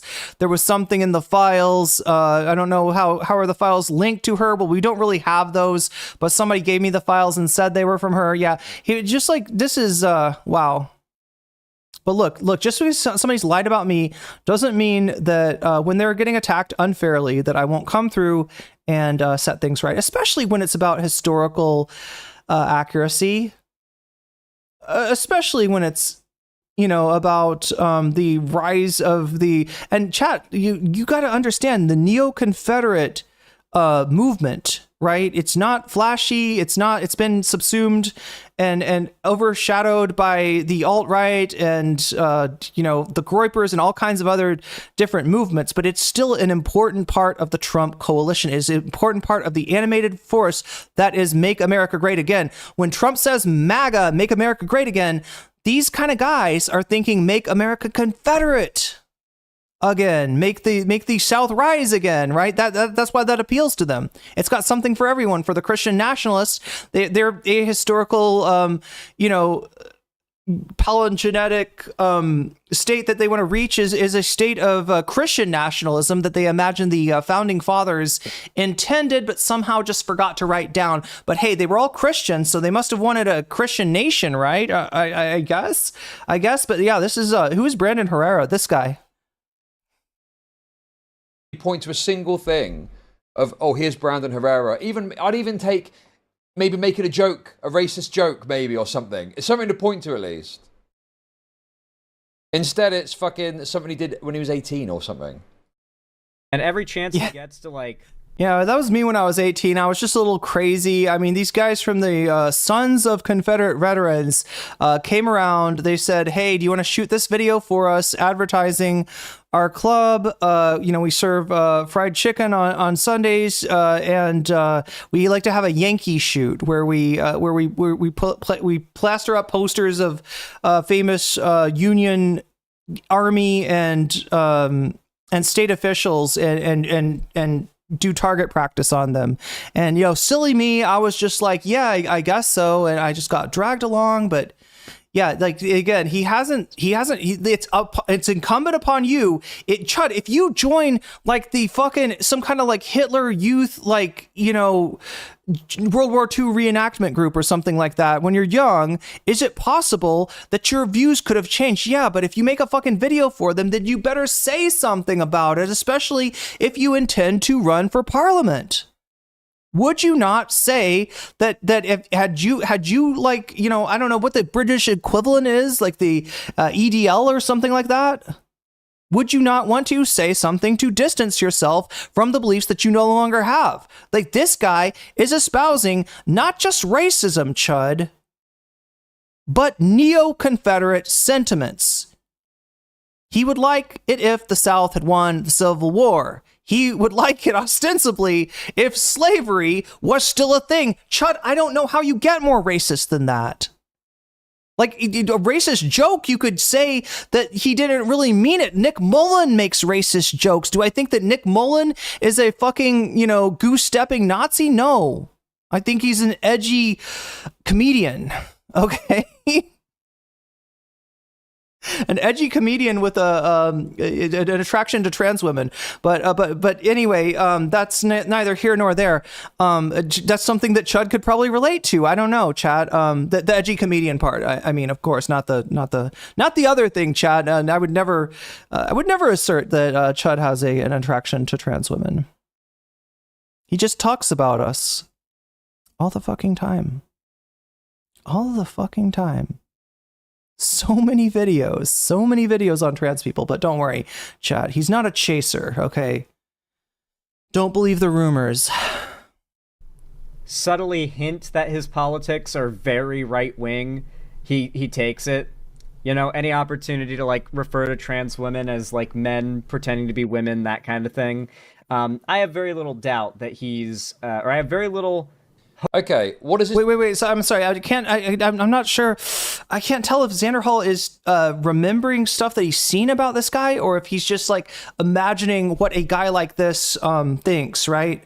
But that being said, yeah, he's running for Congress as a Republican. He calls himself America First. He calls the guy that he's running against a Republican in name only, specifically, primarily because the guy is not sufficiently anti-immigration, and because the guy voted for a Biden gun control measure. I'd even take maybe making a joke, a racist joke, maybe, or something. It's something to point to at least. Instead, it's fucking something he did when he was 18 or something. And every chance he gets to like subtly hint that his politics are very right wing, he takes it.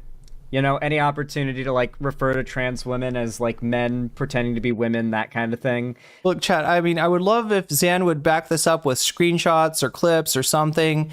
That being said, I'm going to take his word over Chud's, and again, this fits with who he is in terms of his congressional run, right? This very much fits with the guy, you know, with his campaign ad, right?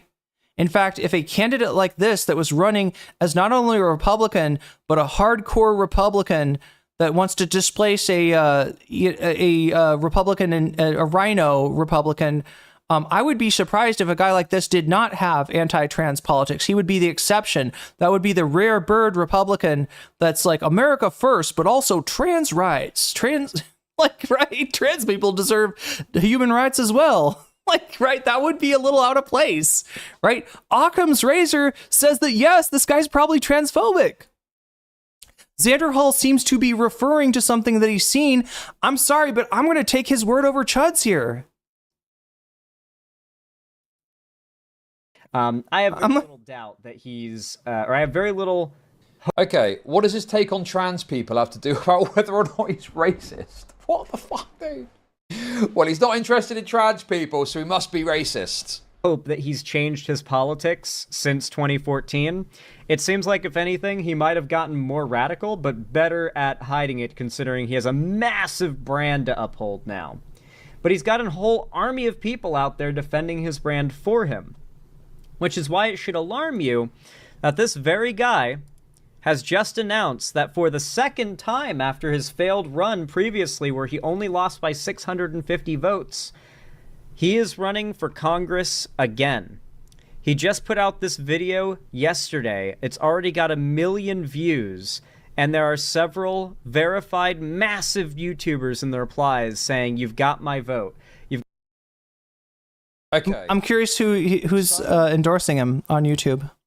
Is this something to be concerned about? I mean, I don't know, dude. He's probably not going to do very well anyway, I wouldn't imagine. No. He came within 1% of winning last time. What are you talking about, Chud?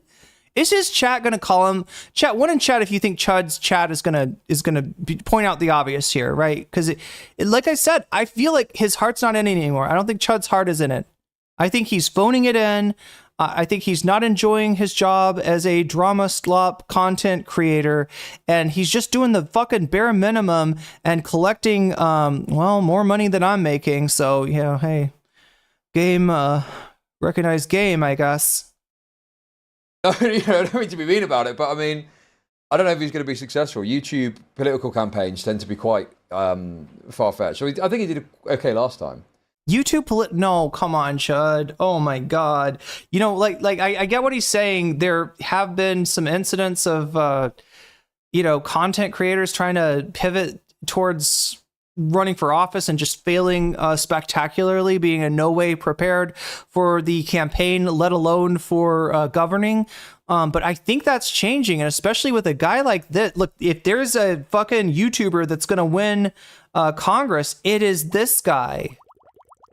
It is this guy. He's a YouTuber. He's using what he knows about social media, and he's using his channel, his 4.4 million subscriber channel, to promote himself. I actually think this puts it.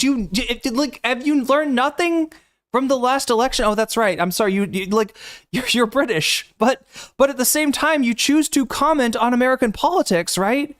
You might want to pay attention to our elections. If you want to give meaningful takes about American politics, you might want to pay some attention. If you had, you'd understand that social media mogged and felted mainstream media in this last campaign, and it is only going to be more so going forward. I think that a guy like this with these skills, and look, he's fucking, he's fairly charismatic, he's fairly slick, he's I think he has a pretty damn good shot. In fact, I would peg him, not that I would peg him, but if I were to peg him, I would peg him as the favorite for this congressional seat that he's running for. Now, the one wild card that we got is that Texas will be likely redistricting, so the 23rd district isn't gonna necessarily look like it looks now. We don't know. I don't know. Have they drawn up plans? I feel like they've drawn up plans, so that we probably could take a look. But I don't know what this is going to do to him. I don't know if he's going to run for a different district. I don't know if the place where he lives is now no longer 23rd district or what. Maybe the 23rd district didn't get affected. There's a lot of wild cards here, right? So I can't say for sure, but I would say, yeah, odds on favorite from what I've seen. But I just don't really see why another fucking, also, Burple, thank you. Burple, I almost called you Burple again. Burple, thank you for the gifted sub to Hey Bloomers. Hey Bloomers, you just got jellyfished. Libertarian, right-wing guy running for office is like a big thing to be worried about. It's like, okay. But how do I make fucking the 10 a penny, aren't they? People? Brandon Herrera should run on the presidential platform of... The fuck does Chud know about American politics? Oh, he's just a libertarian right-wing guy. He's not going to do anyone any harm. Electing a fucking neo-Confederate, what could go wrong, chat? As the country sits on the precipice of civil war, of balkanization, what could go wrong with a neo-Confederate that talks about the war of northern aggression winning congressional office? I don't know, Chud, you tell me. Yes, dude, imagine that. That'd be based. Thank you for the super chat. You've got Donut Operator, you've got my vote. JD Delay 5150, you have my wood chipper. I wonder what that could be a joke. What do you think, Chud? What do you think's going on with the wood chipper? Maybe they're into landscaping. They want some wood chips for their for the trees in their yard. About nonsense, better not think about it too much.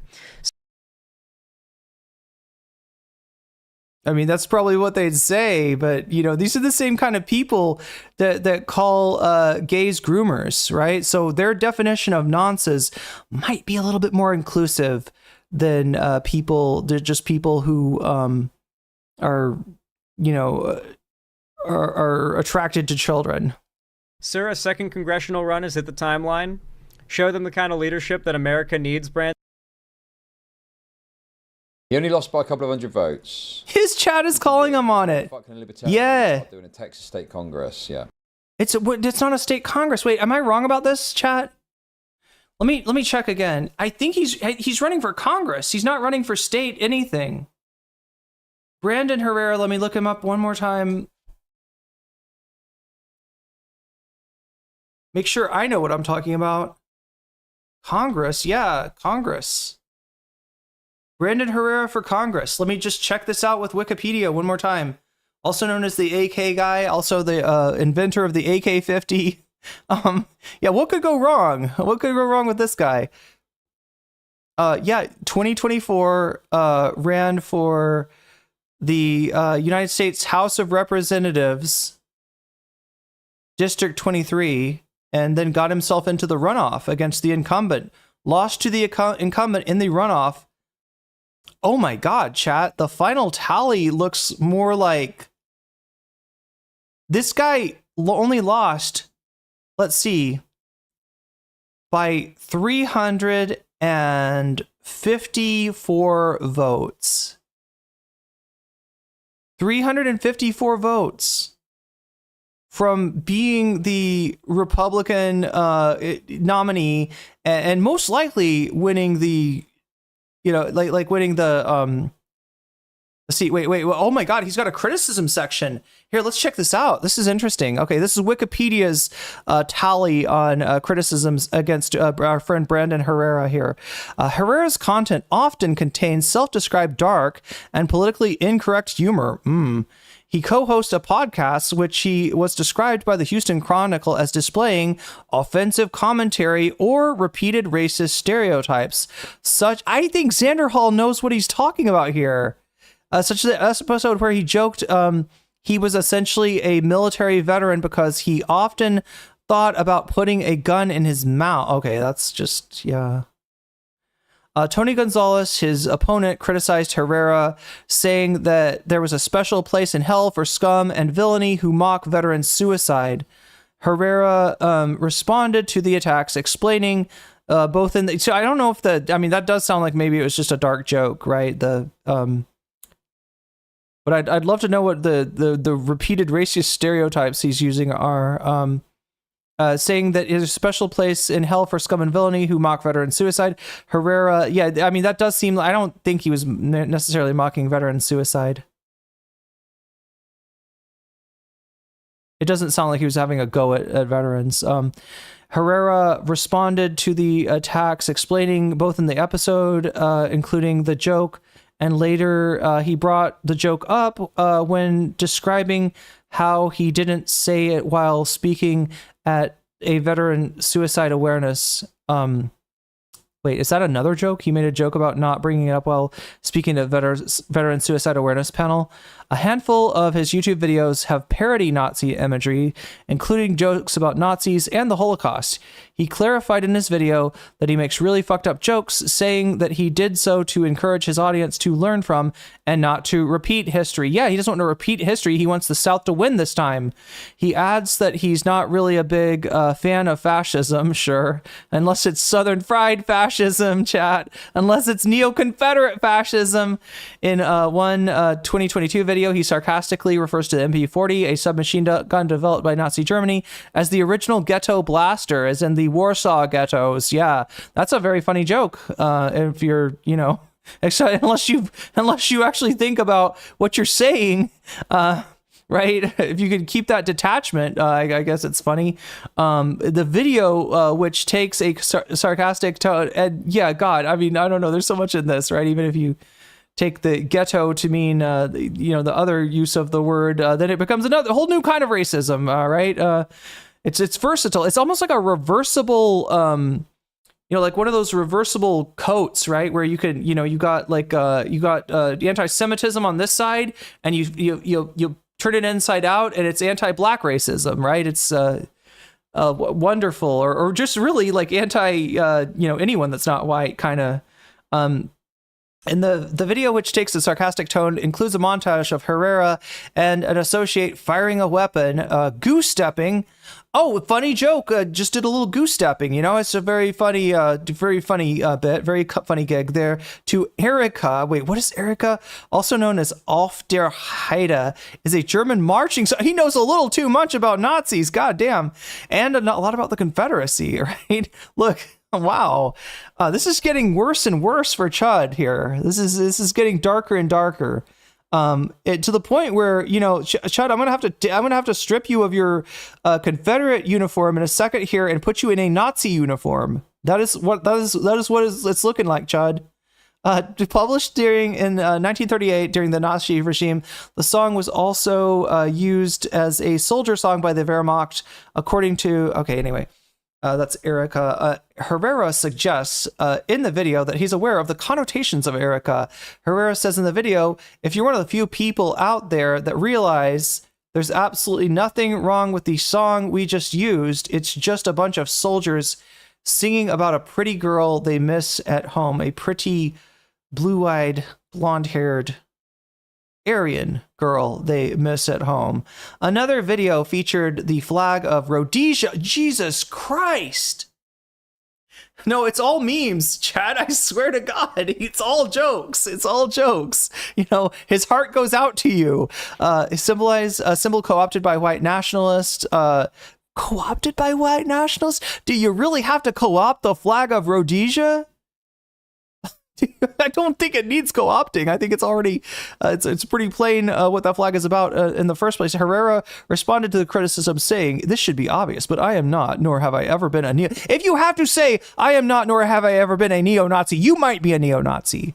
And if you're not, you're definitely a neo-Confederate. Since at least 2013, Herrera has been a member of the Sons of Confederate Veterans, a neo-Confederate organization that promotes the lost cause and has ties. That's why he said, sorry, not Yankee, but he said the Northern War of Aggression, that brutish man, Abraham Lincoln, who so villainously attacked our dear South, our dear Dixie, and has ties to white supremacist groups. God damn.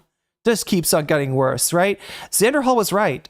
He appeared to welcome videos produced by the organization. Queemon, get out here. You need to cover this, Queemon. We need to get Quitman on this, all right? Quitman is fair. Where he referred... Yeah, come get your chud, Quitman. Seriously, and take his audience while you're at it, where he referred to the American Civil War varyingly as the War of Northern Aggression and the War for Southern Independence, and it's advertised the group's annual Yankee shoot. So yeah, Wikipedia is aware of this, where members used antique rivals to shoot at posters of their favorite Yankees. Yes, Sherman, Grant, possibly Lincoln. Possibly while shouting "Sic Semper Tyrannis," etc., etc., etc. All right, there we have it. There's your boy, Chud. There's your boy. It's a racist turducken. It really is. There's layers to this racism. It's like a racist lasagna or something. I don't know, racist. Sorry, I gotta make it a more racist food, right? If lasagna is probably too ethnic for too ethnic for the racists to properly enjoy. What would it have to be? I can't think of a.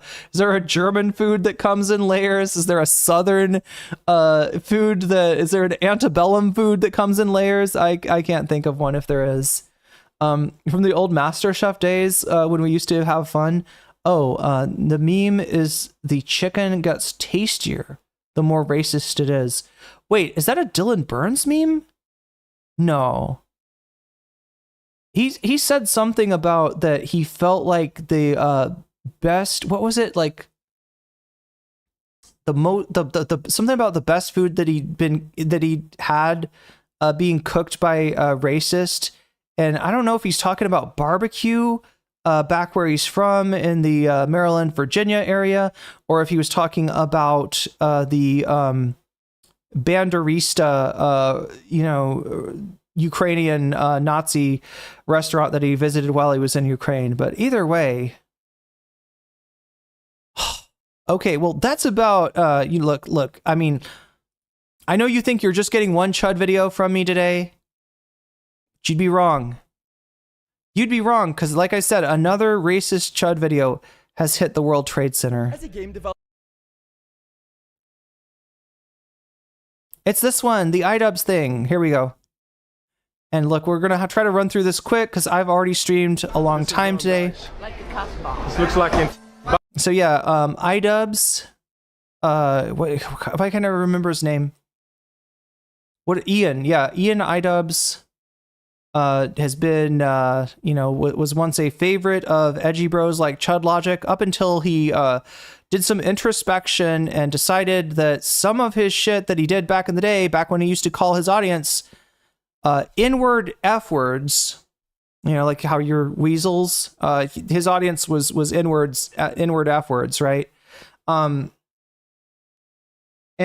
made some apologies and said that he wanted to do a different thing with his YouTube channel, right? Ever since then, he has been the target of the same people that used to watch him, because his recognition of his own, bigoted, fucked up nature reflects badly on them for having laughed at his jokes back then, right? So anyway, he's turning over a new leaf. so to speak, you know, even apologizing to Leafy, speaking of Leafs, for, you know, the content cop that he did on Leafy, which a lot of that was just about Leafy's looks. And not, you know, I mean, part of it was like, you know, if you're going to bully other people, I'm going to bully you. But, you know, the way that he bullied him was with talking about how he doesn't have a chin and such. And so, yeah, this is a new iDubbbz video dunking on racist, I think. Oh, my God. And look, Chud has got, like, look at this title. iDubbbz defends immigration because his blank wants to be blanked by blank blank blanks. His wife wants to be effed by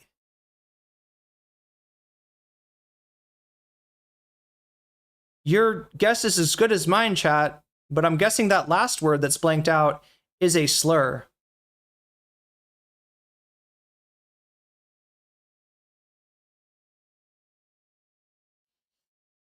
Okay.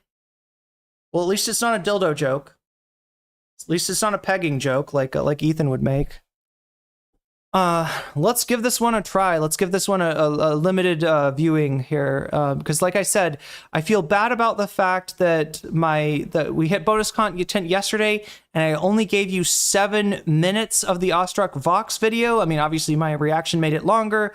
But I thought that I was going to react to a 24-minute video. It turns out the 7-minute mark was where the spoiler started. And since it's King of the Hill, chat, I know a lot of you are going to watch King of the Hill. I didn't want to spoil it for you, right? So we cut stream then. So as an apology for yesterday's bonus content having been cut short, I'm gonna give you kind of like double bonus content today. I'm gonna do at least some of this video of Chud trying to do his bread tube dunk grift, right? Remember the you know, bread tubers are bad because they do Chud dunking. It's lazy content. They just show you a person that's right wing and they go, oh, look at how right wing this person is. Oh my gosh, I'm scandalized, right? Well, Chud's kind of figured out the way to do the same thing with like, look at how woke this person is. Oh my God. Anyway, no self-awareness whatsoever. And like I said, I don't think his heart's in the game anymore. I feel like he is maybe bored of his job. Maybe bored of the corner that he's painted him into in terms of he's got to do content that on some level appeals to racists, homophobes, whatever, in order to get that algorithmic lift that he craves. That's why he does so much content about trans people, right? Chat, obviously it's not because he's attracted to, you know, it's not anything to do with that, but no, it's algorithmic. It's DK. DK is like, you got to do more, you got to do more dunking on the transes. And Chud says, yes, honey. iDubbbz is like, it's like that meme, chat. iDubbbz is like, babe, it's time for, you know, it's time to dunk on trans people. And Chud is like, okay, honey. Bangladesh or something. Look at this, guys.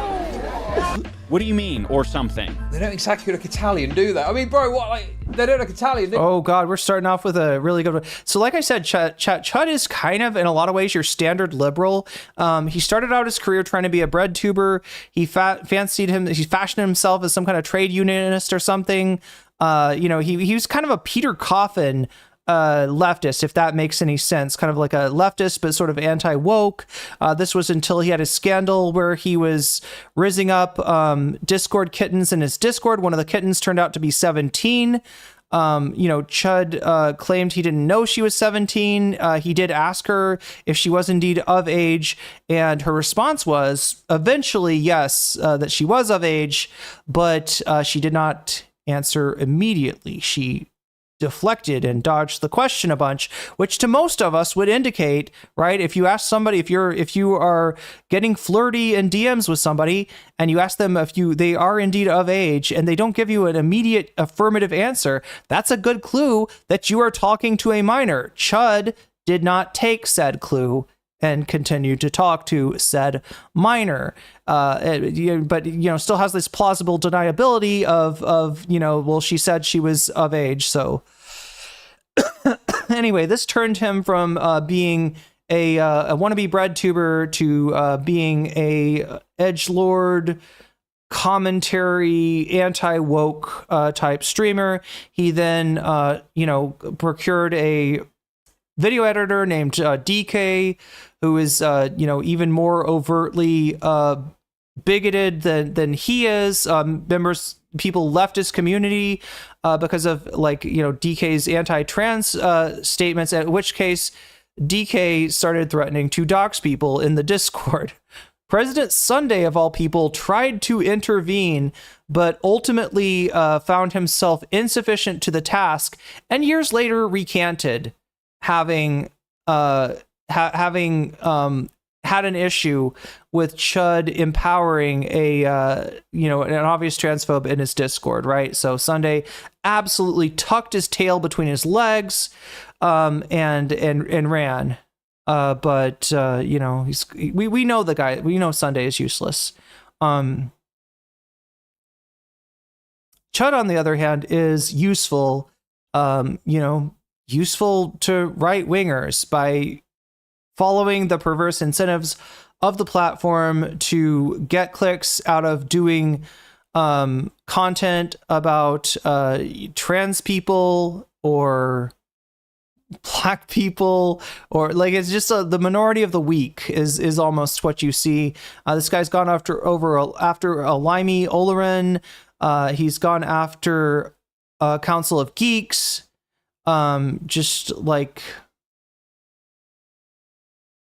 I'm probably forgetting a lot because, again, I haven't paid attention to this guy in a long time. He hasn't been relevant, but you know, I've noticed him his numbers kind of starting to fall off as Queeman's numbers go up. And that he's still doing this kind of content, although his heart does not seem to be in it as much as it was before. He does seem to be phoning it in here. So with that being said, chat, make sure to hit that like button on this video. And if you want to support me even more, go over to my Patreon and sign up at patreon.com/nocommentchick. Follow me on Twitch if you are the Twitchy type. And with that being said, let's get into this content. Let's see what Chud's got for us today. And here they are, just loitering. Very dangerous, he's saying. Here they are, just loitering. Just filming a couple of brown people across the street. Clean, pristine. Also, another thing you'll note too, what are the races of the people that you can see in the... Wait, I'm sorry, is Chud showing us a proper farmer's market? Is that what this is? This is how a farmer's market should be looking. It should be run by... Is he trying... Oh my god.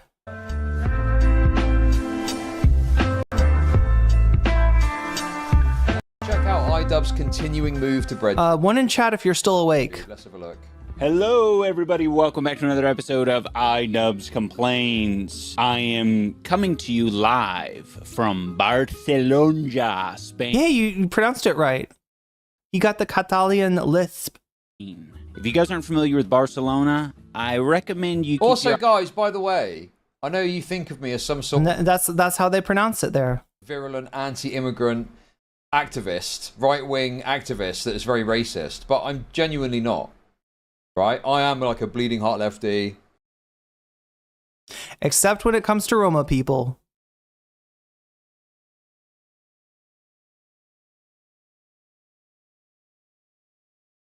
Wait, that's not Catalonian, is regular Spanish from Spain? Wait, are you saying iDubbbz's accent is regular Spanish from Spain? Or are you saying Barcelona is not in Catalonia? I believe in asylum seeking. I support the idea of people, reasonably seeking a better life elsewhere and all that stuff. But I do have issues with like the rates of it. Illegal crossings, illegal migration, and so on. So I've got issues with it, but I'm not necessarily going to be like, oh, what iDubbbz thinks we should have a couple of brown people. So again, liberal. I told you. Knocking about. And the Catalonian language, they pronounce Barcelona with an S. Wait, am I thinking about Ibiza? Is that the one that has the... Well, no, I disagree with that. We'll see. We'll see what comes up. The biggest issue when it comes to this conversation that I think is progressive. Oh, you're saying that IDub said it in regular Spanish? That's how Barcelona. Oh, because of the asset on the C, right? It's not just a C. It's like a C, like in French, c'est la vie, like that C with a little curly Q underneath it, which I guess Ibiza is also regular Spanish. And like where you turn the Z sound into a th sound. More liberal-minded people, I think, they've basically they've disregarded reasonable anti-immigration arguments and hand-waved them away, and it's created this environment, I think, that the right wing have also like. This is the same kind of analysis, chat, that you would get from like an Ezra Klein or a Slotkin or a Chuck Schumer. Like this is the same. This is just loser liberal shit, right? Of like, if only the Democrats hadn't gone so full-throated into supporting immigration to give the right wing so much, you know, I support reasonable immigration. And why is he going after IDubbbz and Anissa? Because they're, you know, easy targets for his audience, right? They're the kind of people. I don't even know if he hates IDubbbz and Anissa as much as like his audience does. The C has nothing to do with it. Do here one day I can teach you some Spanish. Wait, Barcelona. I thought doesn't Barcelona have that C in it? Wrongly. No, derailing's the best part of the stream. To the other end of the extreme with this fucking deportation rhetoric and people getting sent off in planes and fucking videos of music background and shit like that. Am I just thinking of this because a bar in the city that I used to live in was called Barca, and it had that. Wasn't there one with like the Jet 2 holiday fucking meme in it? I mean, that's just fucking outrageous to me. I was like, what the fuck? That's ridiculous. That's obscene. You know, I know you're not going to like that. You righties are not going to like that because I'm not cheering on just cruelty for the sake of cruelty. But I think, you know, there's a balance where we can say, right, like, look, there is a problem. We do need to be aware of this, but let's not cut off our nose to spite our face and recognise that there are some benefits from some limited migration. It's just obviously determining what that limit is and so on, you know? Limited to white people, of course. And obviously, I think in all cases, we want the white South Africans, not the black South Africans. I'm against obviously illegal migration. Not remotely cruelty for cruelty's sake. You're such a cuck. What? Doing a little video, making it a meme of deporting some fucking people. Oh wait. So the FCB, the thing that he's got, the flag that he's got. Like that football club is called, and you said it was Barca? Why does it have to be a meme? Why does it have to be a fucking meme?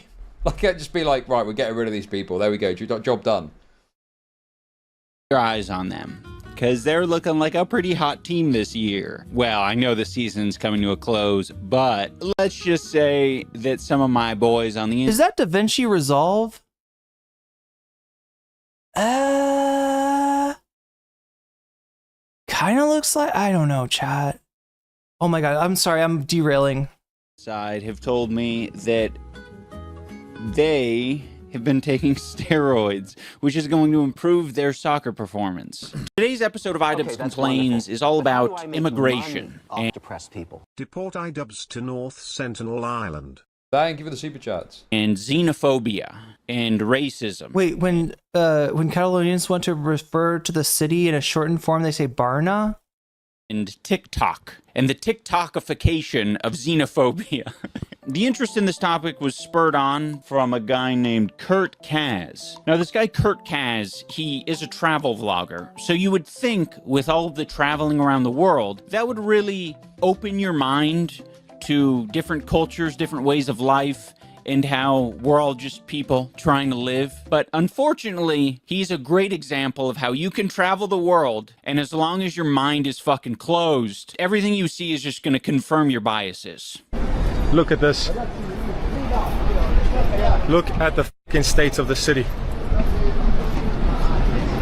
This is Rome, guys. So, chat, what do you think? What do you think he was turning the camera to see when he said, "Look at the state of the city"? What do you think? What do you think he's pointing out there? This looks like in Bangladesh or something. Look at this, guys. What do you mean, or something? I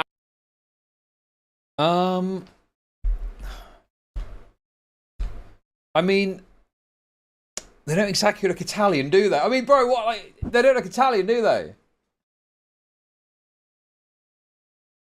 This is what is this, a British version of you're not from around here, are you? The guy is being like, the guy's obviously being provocative for the sake of his content, right? Okay, that's wonderful. I'm not watching a harmful video on this, dude. I'm sure it's very good, but I'm. The early labor movement in the US was generally anti-immigration because it drives down wages. Unions actually, and to some degree because there were racists involved, right? Yeah, I mean, look, it's it's a complex thing, right? You know, were there bosses that tried to import labor in order to drive wages down? Absolutely. But was there also an issue? In fact, one of the biggest, stumbling blocks for any sort of movement, any sort of labor-based movement is going to be racism. Right. And when you start to read into like, well, if you really for the working people, then you will just accept their racism. That's actually kind of classist. Right.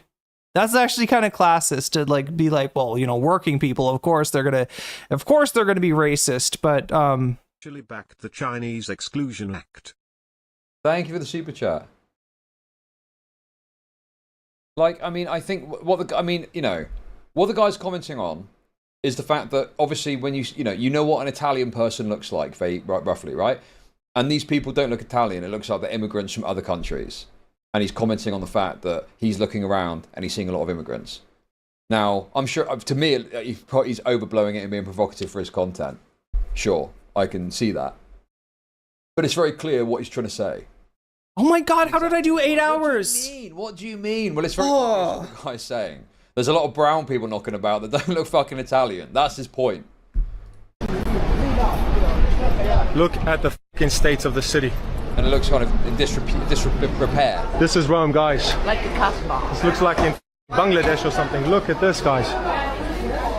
It looks like the idea is that there's a lot of brown people milling about, and the state of the city looks pretty rough as well. What do you mean, or something? I would like to hear more, but you're just saying it looks like Bangladesh. Is that because there's people from Bangladesh here?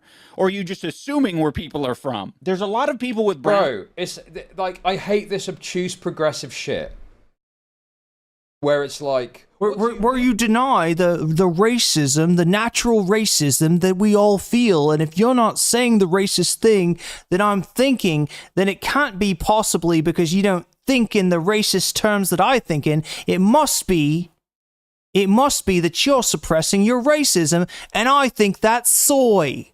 I'm gonna point at the camera because I'm chud logic, and that's what I do. I point at the camera, and people give me donos, and this is my life now. But my kids, I asked at school, what does your dad do for a living? And they say, my dad is chud logic, and they get laughed at, and this is the life I've chosen for myself. What have I, like, right? Just like this guy. Mean by that? Someone said it in chat. It's like, what do you mean by that? It's like, well, we all know what he's saying. Why are you acting like you don't understand what he's trying to get across? Why are you acting like you're not feeling the same racist sentiments that I'm feeling in my dark little heart? You must be lying. Everyone's really racist, but only I'm brave enough to say it. That's why I'm chud logic. I'm sorry, Chad, I'll quit with the accent. And it just looks like kind of a shitty rundown area. Oh, really? And the guy's obviously suggesting that perhaps it's shitty and run down because of the brown people that are there. I don't even know if I agree with that personally. That doesn't sound like, it could be a shitty area anyway. But I know that there's times where you get a lot of migration into a certain area and that place becomes quite like run down and shitty, you know, and it does feel like you're walking through a Turkish bazaar rather than walking through an area of a country that you're in. Skin in I'm sorry, Chud, but you should be so lucky. the world, and they don't all come from Bangladesh. I don't know, do they have fresh fruit and vegetables in Bangladesh? Dude. What did I say? He was obviously using Bangladesh as a placeholder for country. Yeah. Are they eating the dogs? Are they eating the cats? I sound more like an Aussie. It's a bad British accent. Why? What is? Dude, this is like classic. He's just got this little thing at the end of his, like, I don't know. There's something. It's not just a British accent, but it's a certain type of it. Yeah, it does sound a little Australian. I don't even know. Like there. I know there's a regionality to his accent too. I don't know enough about British accents to, locate it on a map though. It's southern, right? Is it southern? Is it? It's not Is it Manchester? My Trump voice is better. That one time that I was actually able to do, for some reason, the Morbius Dragons with the stealth donation to Sky EB. Sky EB, you just got weaseled, and that's a good thing. Is it Yorkshire? Tube chud dunking shit. This is like the chud dunking industrial complex that I was talking about, where you're not actually. It's the estuary twang that people down south places like London, Kent, Essex, not Manchester. That's Kevin Logan. That's K Flogus. That's from Manchester, right? Actually engaging with what the person is saying. You're just acting kind of incredulous about the whole thing and acting like you don't even understand exactly what they're talking about. But it's like, you know exactly what they're talking about. You know exactly what they're trying to say. So address that. Like, for example, right? Obviously, you're suggesting that the area is run down. Oh, the Thames being the estuary. See, I pronounced that right. Logan is Birmingham. How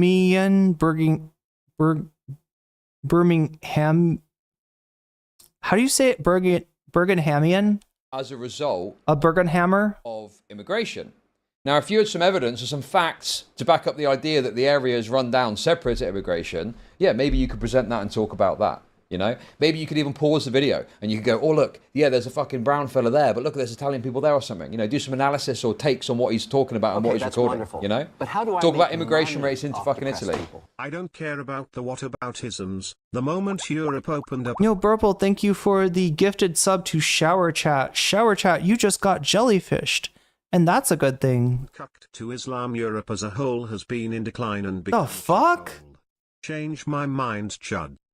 Thank you for the 333. Chud is not here to de-radicalize you, racist chatter.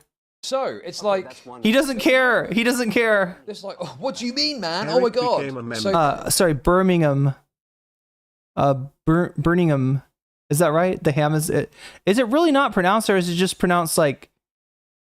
Is it like minimized? Yeah, Birmingham. Okay, there we go. Celebrates 13 months of membership. Because the thing is... that, you know, to me, it's like, well, you could probably make a good argument as to why this guy's incorrect about this, but he's not doing that. He's just acting with this kind of incredulity towards the entire video. I mean, that's one indication it might look like Bangladesh. I've seen this guy's videos, by the way. He goes to Bangladesh. Wow, it is madness. He's gone to a random farmer's market where the population of immigrants is a bit higher than other places in the city, and he's saying, yep, we're in fucking Bangladesh. Look at the state of this place.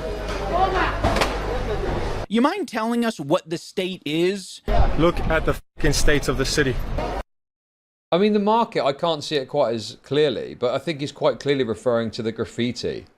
Is he not? Is he not referring to, like, it looks just kind of run? I don't know. He also turned it back. Like, it's either the graffiti or the shop owner, right? Judge, you be the judge, right? You understand that, like, he turned the camera around. There was a lot of things in that shot when he turned the camera around. There was a shop owner that, who was brown. And then there was graffiti, right? Given the dent of this guy's content, this is where you got to use your intuition a little bit. And my intuition is not saying that he's noticing the graffiti, if you know what I'm saying, chat. But, hey. Down and shitty. Look at the state of this place. Look at this, guys. Look at this. But I don't know what the state is. I need you, the vlogger, to tell me what the state is. Look at this, guys. This is Rome. This is Europe. I'm just trying to, like, the market thing, I'm probably a bit more like... Is he mad that the produce is cheap and plentiful? What is his issue here? I don't really know what exactly he's referring to there, beyond there just being some brown people milling about. But the other video is more clear. It seems to look run down, and you've got graffiti and shit knocking about. Yes. Look at this, guys. This is... So what? Okay. This, I mean, what is that there? What are they selling there? Is that some sort of brown people's items?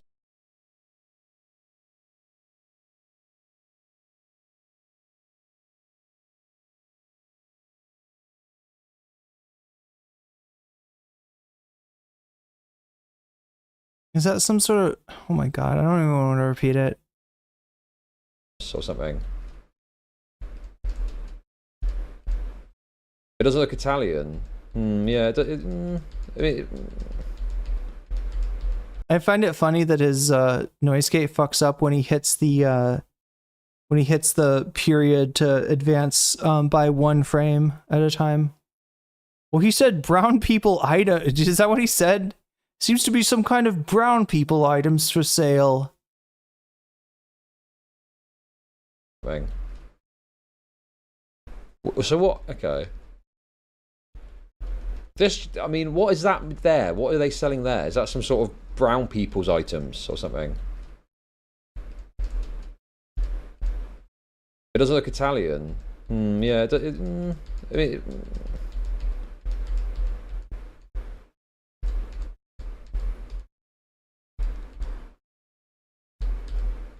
Yeah, I mean, I don't know, man. This just looks... I mean, this doesn't look that... This, to me, just looks like a sort of standard farmer's market. It looks a bit sort of like bleak, I guess. It's not particularly like pleasant. I'm sorry. I'm sorry, but with that attitude, right? If I was controlled by that kind of attitude, like what I felt looked kind of bleak, I might have never left the United States. I might still be there, chat, unable to afford rent, unable to afford groceries, and you know, honestly, like in fear for my life. Been to Italy. Okay. I think there's a better point with the first video with the graffiti. That's a lot clearer to me. Okay, that's one. Like a lot of this, like, you know, it looks grim shit is just like based on your comfort zone, what you're used to, you know, what you are accustomed to. It looks bleak, but it's not like that crazy to me. Depressed people. I wouldn't want to go there. I wouldn't want to go there. I don't need to buy any brown people items. I wouldn't want to go there. God. Surely be used to build an extension onto home some of your new darker British brothers, surely. Thank you for the super chats. Thank you. The racists in his chat are making fun of him, are calling him woke, right? Being like, well, when you buy a house, you know, make sure to like let some immigrants stay with you since you seem to be so intent on letting them into our country, right? So as racist as Chud is with even with him saying shit like brown people's items, like it's not enough for some of the chat. It's not enough for some of the weird groypers that he's picked up. Does this look like Europe to you? Yes, it looks like Europe to me. Is Chud a Brexiter? I don't know. I never got a chance to ask him. Like I said, effectively he's a liberal. All right, he'll call himself, or he used to call himself, a syndicalist or a trade unionist. At times, his best friend was Peter Coffin. If that gives you any, if you know about Peter Coffin's brand of leftism, it's a kind of reactionary leftism. And again, Peter Coffin, in the same way that Chud feels slighted by being quote unquote canceled, has reacted by going to the right, but by, you know, taking sort of the Douglas Lane route, so to speak. Having to find nice people. Wait, sorry. The fruit does look awesome. Yeah, that's what I was saying. He should be so lucky as to have It's the most thinly veiled with a shred of plausible deniability, racism that a TikToker is doing. Chud is apparently being, yeah, and he's calling iDubbbz ignorant for not seeing the like signs and symptoms of, I don't know, like a foreign invasion, a no-go zone, as they say, right? He seems like a right-wing racist. Yeah, well, that part of his politics is very much right-wing. But other parts of his politics are liberal. And again, what he's always stated himself to be was, some sort of a, some sort of a labor socialist. He's probably a reform voter? Yeah, I don't know. What the fuck else are we supposed to gather from this video? It's like this guy... so the thing is, it's like, sure, this is... I mean, chat, do you want me to talk to him? I could ask him. I know the guy. Crazy to me. He came into our chat not so long ago, wanting to have a conversation. I was a little bit busy, though. I was a little bit busy making fun of Peter Coffin at the time, so yeah. Me, but the other video is a lot clearer what he was saying. It was saying, obviously, look, the area looks run down. iDubbbz has been to Europe, hasn't he? Surely. Really? He's never been to Europe? Okay. Is so obnoxious. A lot of the really about what part? About knowing him, or yeah, I mean, I know that part's cringe. Guys that we're gonna look at, they have an idea in their head of what. Yeah. Now he doesn't like. Here's the deal. So like I said, chat. He started off on Twitch trying to be kind of a bread tuber, trying to ride the dirtbag left wave of content creation into some sort of notoriety. And like I said, when he got canceled, or when people showed screenshots of the conversations he'd had with Discord kittens, one of whom turned out to be 17, he turned against the left because the people that were after his ass on Twitter were leftists, right? Were like DJ Mule and some other people, and so he basically and then Destiny was the one that was defending him.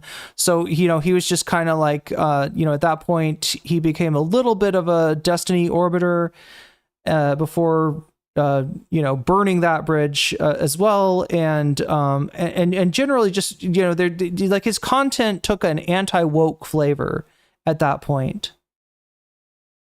European culture is. He looks more run down than the marketplace. Nice. Their idea of these things. I mean, he's not doing great here. It is like a postcard. It is not like what they're actually experiencing on a daily basis. What are these people doing on a regular basis? Selling and buying a bunch of produce in a market. And he's saying, this isn't Europe. I'm not seeing any white cheese vendors. This is nothing like Europe. This is nothing like Rome. I don't see a single Italian here, guys. I am more Italian than any of these people. It's like he's trying to do a libs of TikTok on the walking market here. Oh, okay. Look at this. I don't see a single Right, so he is saying there's too many Browns knocking about. There's no Italians. You're gonna apologize? You're gonna acknowledge anything that like you just made fun of him for that? I mean, unless you do a frame by frame, it's going to be difficult to call, isn't it? Italian here. But it's not difficult to call what this particular content creator is harping on, is yapping about. It is not hard at all to figure that part out. I don't see a single Italian here, guys. I am more Italian than any of these people. Okay, dude. What the fuck are they? What the fuck are these people living in Italy? What does an Italian look like? You don't see an Italian? I mean, that guy looks kind of Italian, doesn't he? To be fair, some Italians just hard to call. Oh no! Oh no, is he gonna do the thing? Chat, is he gonna do the thing?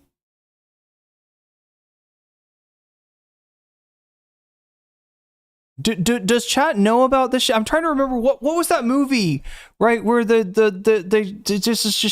dude just going off in the most racist way, connecting like Southern Italians to I think Africans. I can't remember what the movie was, right? But there's this big ass fucking racist rant, where I guess he's trying to provoke these Sicilian guys, I think. I can't remember the movie, but it's a very specific form of racism that like encompasses, yes, people from the global south, but also people from the south of Italy. You know what I'm talking about? Like, it's a very specific strain. In the United States, anti-Italian racism, stretched into the 20th century, and then, somewhat disappeared. I can't remember the name of this movie, but I've encountered this type of. Is it 11th Hour Spike? 11th Hour by Spike Lee? I don't know. It's hard to call, to be honest with you. That guy looks kind of olive-skinned. That person there looks a bit brown. Dude, we're doing like skin tone and. When is he gonna say swarthy, chat? I feel like we've got a swarthy coming up here. To figure out how many fucking Italians are there. It's difficult to tell from the video, to be honest. Swarthy. What are they gonna wear? I pre-watched the last one. I might have seen a little bit of this one. No, that didn't come from pre-watch. That's a Spidey sense. It does. Yeah, I get it, Chad. It's very suspicious. I'm like, you're next. I did a Joseph Joestar, right? Next, you will say swarthy, and he's like, blah, blah, blah, blah, swarthy. Nani? This is just like. Name tag? Yeah, my name's Riccardo, the Italian. Maybe instead of saying, I don't see any Italians here, you can fucking ask any of these people who are most certainly Italian. Ask them if they're Italian. I might not look like Mario, but I'm Italian. I know, it's hard to believe. I am more Italian than any of these people. Okay, that's actually kind of a funny joke right there. Don't kind of hit, do they? These. It does. That one hit. I thought that one was actually. Look, I'm not an iDubbbz fan. All right, I am. Just as often disappointed by iDubbbz as anything, right? But no, I thought that was actually pretty good. It's a little old hat. You could say it's old hat, right? It's very old YouTube. But I think it still hits. Kind of suck all these little. It's a rant in that movie saying what you said. The father of the main. Yeah, maybe it is 11th Hour. I mean, obviously I can't show it on stream, but all cutaway jokes and stuff. This would go really hard if you're like some lefty, probably. But I'm just a bit like. This would go really hard. Well, I'm some lefty over here. Hey there. Yeah, this goes hard. Yeah, no, I mean, like it's one of the. I think the person that sent me that clip was my Sussy Baka Tai Chi teacher, who is kind of like, if I had a Dr. Gonzo like Hunter S. Thompson in Fear and Loathing, it would probably be my Tai Chi teacher, right? It wouldn't be my attorney. It would be my. It would be my Sifu, I guess. But anyway, chat, we're not talking about him right now. Okay. By the way, guys, his clothing brand is called Conquest. He's a white South African making travel vlogs that are vaguely xenophobic. Get your color swatches so we can do the skin check. Thank you for the super chat. Phobic. And his clothing brand is called Conquest. We got to retire one of those things at least. I would recommend the xenophobic part, but you could also change the conquest part as well. At least one. Saying that the streets is dangerous. Perché? Perché hanno I coltelli tutti avanti, I maceti. Machetes? Sì, loro. Look at all these guys. Look at all the shit. Bro, you've got these like dude, come on, you've got to see what he's saying here. You've got these like beautiful looking like buildings, architecture, and then down here you've got all this like shitter graffiti and it looks like an absolute state. And as we know, only brown people do graffiti. Famously, white people never would do property damage.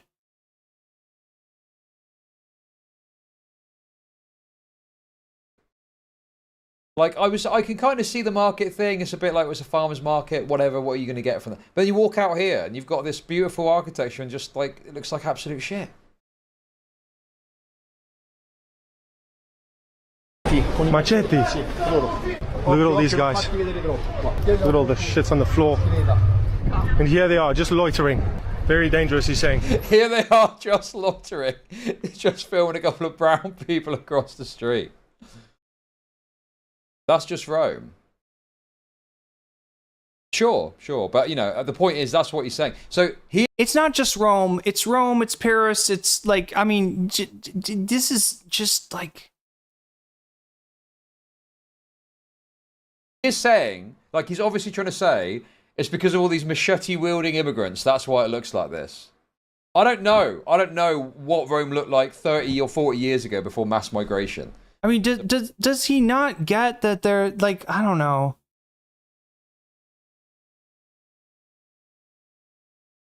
Yeah, he's defending this not so nice South African. And look, chat, not that there's not nice South Africans. Remember, black people live in South Africa too. South Africa is the you know, at the forefront of calling Israel out in the ICJ, right, as a country. But yeah, this guy left South Africa. Let's just put it that way. All right. Then again, so did Adam Friedland. So, like, again, not all Afrikaners, maybe even, but so I don't fucking know if it's always been like this, if it's new. You know. Perché? Perché c'hanno... Got a random guy saying there's knives and machetes.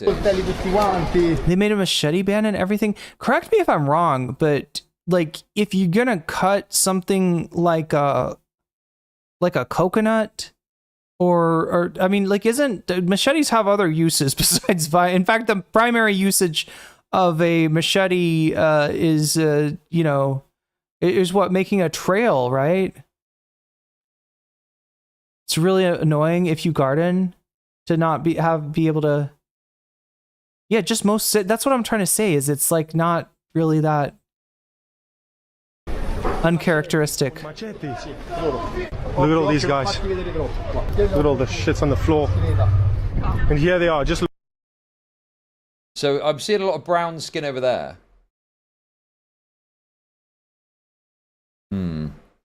Okay. Loitering. Very dangerous, he's saying. Se passo là io adesso, sono un centinaio, mi caricano, sicuro. So this is the part of the video where... Yeah, coconuts and larger fruits. Yeah, I mean, like, it's a useful thing to have. People don't... I'm trying to think what the main tool people will use here for stuff like that. I almost feel like I've got a butcher knife, or it looks like a butcher knife to me, that came with the apartment. It feels like maybe something like that is what people tend to use. Yeah, very long stream indeed. I have been on here for 8 hours, but again, like I said, chat, I feel like I left you a little short yesterday on the bonus content, so I'm trying to make up for it today. They really up the levels of propaganda. They start you off softly implying by just showing you, like, this isn't like the postcards of Europe that you see. You guys have heard of Rome in your history class. You never saw pictures like... Yeah, Roma est magna, Roma est antiqua.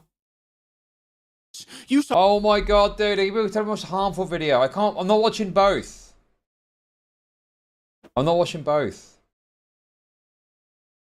Dude, I'm harmful out. I feel like there's also like kind of a hook thing. Like if you're gonna go out and like, you know, harvest like certain things that like grow on a tree, right? There's kind of like a hooked sort of sharp tool. I don't know what that's called. Okay, I'm all harmful out at the moment. What context does he show? Just give me the headlines. Saw beautiful things like the Colosseum, but now you have to see immigrants. And then you get to this guy who's like, all right, now that I've primed you, I'm going to tell you how dangerous this street is that's adjacent to the farmer's market. Never mind the fact that none of you have any idea what this market is, what this street is. Yeah, it's not quite a sickle. It doesn't have like a long pole with it. It's just it's just like this like kind of curved blade that you can sort of like, it's sort of like you pull it in to cut. He's just going to act like he's an authority on the matter and vaguely imply that... The harmful video... Okay. Well, the thing is, I'm watching this, and I'm thinking that this guy is doing, like, shorts because of the shortness of the clips that iDubbbz is using. But you're telling me that this video is, like, an hour long. Is that right? Okay, fine. I'll watch the harmful video. Fine. Because I'm not really equipped to, you know, contest all this shit he's saying.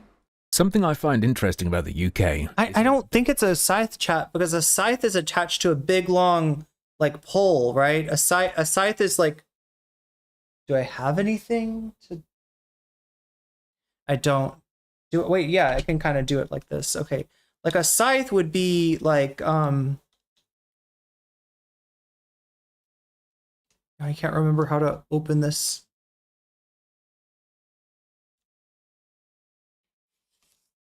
Like a scythe would be like this, right? This big long thing, and at the end there's a curved blade. I'm talking about something that is kind of it's like a lot shorter, right? It's like this, and then there's a big long curved blade. So like if let's say that I was holding a taro plant right here, and I had like, you know, leaves kind of dangling above me that I wanted to cut off, I could reach this thing out, you know, kind of around the leaves and just pull back, and I'd cut the leaf off. Cut the leaves off like that. And then just like pull it up, take the root, cut the roots off. Or, you know, cut the spindly roots off of the, is it called a kukri? I don't know. Down south. We'll watch another one of Harmful's polemics. Let's do it. Oh God, do you guys know this guy? Harmful opinions? I've never been clocked as an immigrant, at least not since I was a little kid. But the further north you go, the more likely it is someone will ask, where are you from? Or, are you Canadian? Are you American? And the answer to the latter, at least, is yes, I'm a US citizen and I moved here when I was 5 or 6. You've got the Andrew Tate accent. There it is, chat. Say sparkling water. I am a genuine first-generation immigrant. But get out! You're going back too. More evidence than that iDubbbz enjoys ethnicity play. And he says that as a joke, right? Because there's no way in hell that you know, anti-immigrant, racist Brexiteers are gonna think to, you know, kick out an American, right? A kukri is similar to a machete, I think. Yeah, maybe. A wower? It's a hook thing like I have for collecting olives. Is it like a sharp on the inside kind of hook? With Anissa and enjoys role-playing with an African immigrant. Interesting. Thank you, Silent but Dudley, for the super chat. Most people I've ever interacted with, and I would bet most people online, can't tell. There are some minor perks to this. Once in a while, you'll get to hear someone tell you, to your face, exactly what they really think about your nationality, because they don't realize that's what they're doing. You might think that would be upsetting or offensive, but in reality, in my experience, you just feel like a spy. Another little perk is there's a fun game you can play. All you gotta do is talk badly of immigration or immigrants until someone comes at you, and then you can tell them, yeah, exactly. Us immigrants are terrible. Worth a little chuckle once or twice. And one more little perk that someone in my kind of position gets is the gift of perspective. My interests are a bit different to the average person. Take something serious like Brexit. I watched for a lot of people it come down to pro or anti-immigration. For me, I saw an opportunity for my fellow Americans to no longer be disfavored, and a great opportunity for the bond between the UK and US to be strengthened. This was of course discussed, but for me it was pretty much everything. What? Oh, this is a unique perspective. At the time of the referendum, in 2016, I was keenly aware of issues like... So he was pro-Brexit because he thought that Brexit would... I mean, and chat, correct me if I'm wrong, but I don't think this is an opinion that aged well. Right? Like, I don't think that Brexit achieved, like, a closer relationship with the United States. I think that the relationship, like, Britain might have a better relationship with the United States than other countries, but it's more strained than it's been. I mean, this is, you know, it's a facet of having Donald Trump in the White House, right? But yeah, I don't think Brexit. I feel like a lot of people wish they could have changed their vote.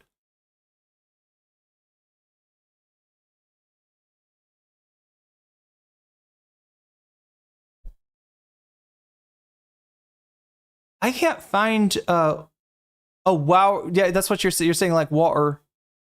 Wait, what was the other thing? A kukri. Let me look that up. This, even as someone at no personal risk, as someone who moved here as a child and who has indefinite leave to remain, I have a special feeling of loyalty to my people. It's just in me. So to my eyes, the protect the immigrants kind of anti-Brexit guys were actually team, we want these guys, not those guys. Or in other words, you felt slighted by people not being like, you know, anti-brown.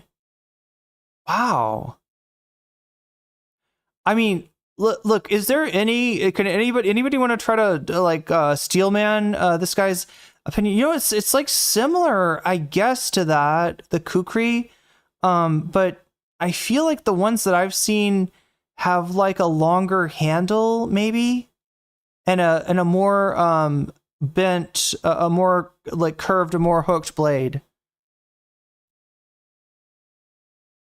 when you say immigrants, you don't mean me. I'm from the wrong place, and many times of the wrong color, particularly when it comes to internet influence. Tell me more about the anti-white racism that you've experienced, right?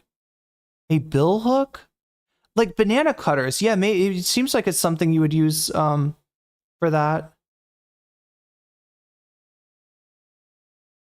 Brexit makes me so sad. I wish Scotland had been allowed to stay in the EU. I feel like there's a lot of people, you know, that are... I feel like there's a lot of people that voted for Brexit that wish that they could have gone back in time and changed that vote. I feel like, am I right about that? The majority of people, you know, fucked around and found out with Brexit. Talking about immigration. And today we're going to watch iDubbbz's latest upload. Are you scared of immigrants? Hello, everybody. Welcome back to another episode of iDubbbz Complains. I am coming... No, he is right there. When you think of immigrant... I'm trying to understand. Like, this is giving me a new perspective on harmful opinions, right? We've run into this guy before. He probably did the definitive takedown on Alec Gunter's attempted takedown of card posting, right? And so, you know, he is capable of you know, making some good content, but I was pretty aware the whole time that he did not seem to be coming from, like, I don't know exactly what his politics are. I don't get, like, that he's super far right, but I do get that he's some kind of rightoid. And I don't even know how deep it goes. The other thing that I kind of felt like, you know, that he might have some farms connections or something like that.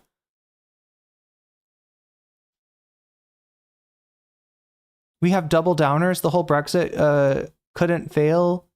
It could only be failed. God, that's great to hear. Not great. Think of a brown person. That's just as simple as that. You don't think of like an American immigrant, or it's because of obviously there's so much cultural similarity. As an American that would very much love to be taken into the loving embrace of like almost literally any country, right?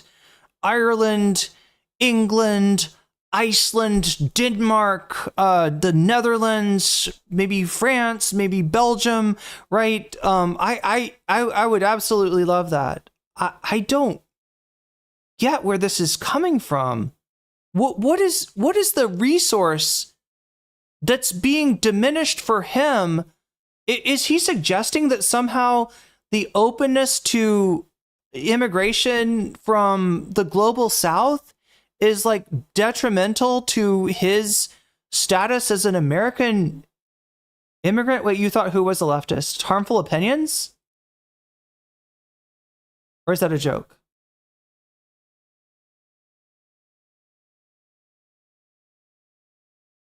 That, I mean, it's like your cousin. Wait, what? Oh no! Oh no! Chat, no. Let me. I cut him off. I actually pause fucked him in a way that was way too beneficial to Chud. No, we're gonna hear what this opinion is. We're gonna hear this take out, Chud. Welcome back to another episode of iDubbbz Complains. I am coming. No, he is right there. When you think of immigrant, you think of a brown person. That's just as simple as that. You don't think of like an American immigrant, or it's because of obviously there's so much cultural similarity that, I mean, it's like your cousin. It's a stranger. Unless you know them, it's a stranger. And if you do know them, you know, if you, especially if you know, I don't know, their friends and their family, and you know, you become accustomed to them because they're a local, right? Even if they were, you know, came from another country, you know that local a lot better than a fucking random American tourist or a random American immigrant. But he's making it like just the fact that we, you know, we were a colony that split off from the UK somehow makes it so like, oh yeah, no, that's just like, you know, that's just like you know, you're the, you know, your nationality is the cousin of Britishness. I don't know. That seems a little off, maybe. It's like it's like your cousin coming to your house versus a fucking stranger turning up, right? That's the... No, it's not. What makes this distinction between a stranger and a friend is your familiarity with them. And you seem to be positing that there's some kind of greater barrier, some kind of insurmountable barrier that prevents you from feeling like that with somebody that is, you know, I'm guessing non-white? Is that what the distinction is? It's like, he's like, now listen, y'all, I'm not a racist. I'm not a, you know, foaming in the mouth weirdo, blah, blah, blah, blah, blah. But then he goes on to like, be like, oh, an American, that's like my cousin. But a brown person, I don't know about that. I don't know about that. I don't know, Chud. I feel like, look, when I'm here in Thailand, I feel a lot safer around Thai people than I feel around like random, you know, European farang, or European or American, Canadian, whatever, farang, right? I feel like safer around, like, chat. When the one time that I like dropped something valuable, it was immediately brought back to me. Like a Thai person randomly picked it up, found me, ran up to me and was like, excuse me, you dropped this, right?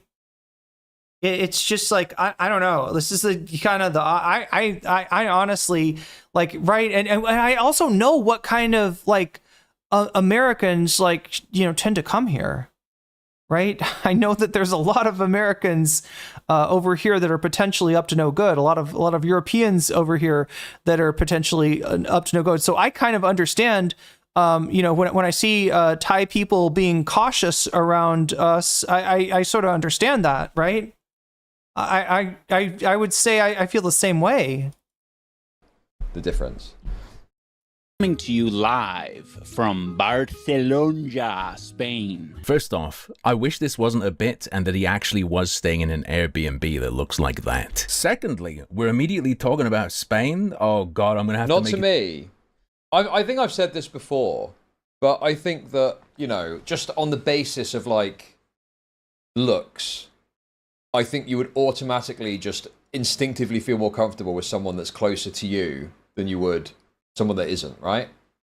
Like if you had like just a regular looking white, if you're white, obviously, if you had like a regular looking white person. Look, like I said, I view harmful opinions with some caution. I get some like right wing vibes from the guy.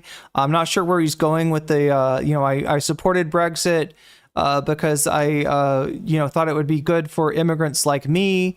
And I feel like almost like that he feels like immigrants like him get slighted, get like lesser treatment than ostensibly immigrants from the global south. But I feel like this is one of those moments that if Harmful Opinions was on the stream with Chud, he might actually be like, well, that sounds a bit racist. Like, that's a little too racist for my blood. Like, I don't know. Yeah. Yeah, this is what's weird about Chud is, like I said, at the very root of things, at his very base, he is a, just kind of standard liberal, right? But he's got some right-wing tendencies when it comes to, when it comes to like, Roma people, when it comes to race in a lot of ways, right? And then some gender critical radical feminist views of trans people. I mean, he's a weird hodgepodge, but he says he's a socialist too. He says like he's a labor, or not labor the party, but labor as in labor kind of guy. And then next to them, you've got like a sort of Somalian. Do you know what I mean? Like, what are you instinctively, not that you thought about it and you've put aside your racial bias or whatever. And then next to them, you've got someone that isn't, right? Yeah, I want to hear what this is about. Looks. I think you would automatically just instinctively feel more this before. But I think that, just on the basis of like looks, I think you would automatically just instinctively feel more comfortable with someone that's closer to you than you would someone that isn't, right? Like if you had like just a regular looking white, if you're white obviously, if you had like a regular looking white person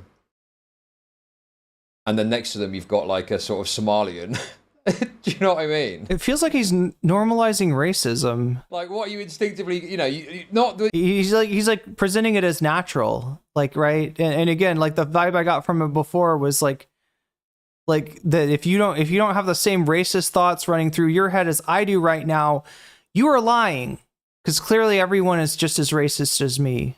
So he's one of these guys. But you thought about it and you've put aside your racial bias or whatever, but just the instinctiveness, you're going to be... I don't think it's... Instinct. He looks at racism as instinct, right? This is like the... I mean, I can kind of see where this is. It's going to go. Like, if he was a little bit smarter, he'd probably be bringing up like evolutionary. Wait, what is it? Evo. Oh my God! What is it? Is it evolutionary psychology? Right? This is racist. I don't think this is racist. I think this is a genuine instinctive thing that you can't fucking switch off. Yo, he thinks that everybody feels as racist as he does inside.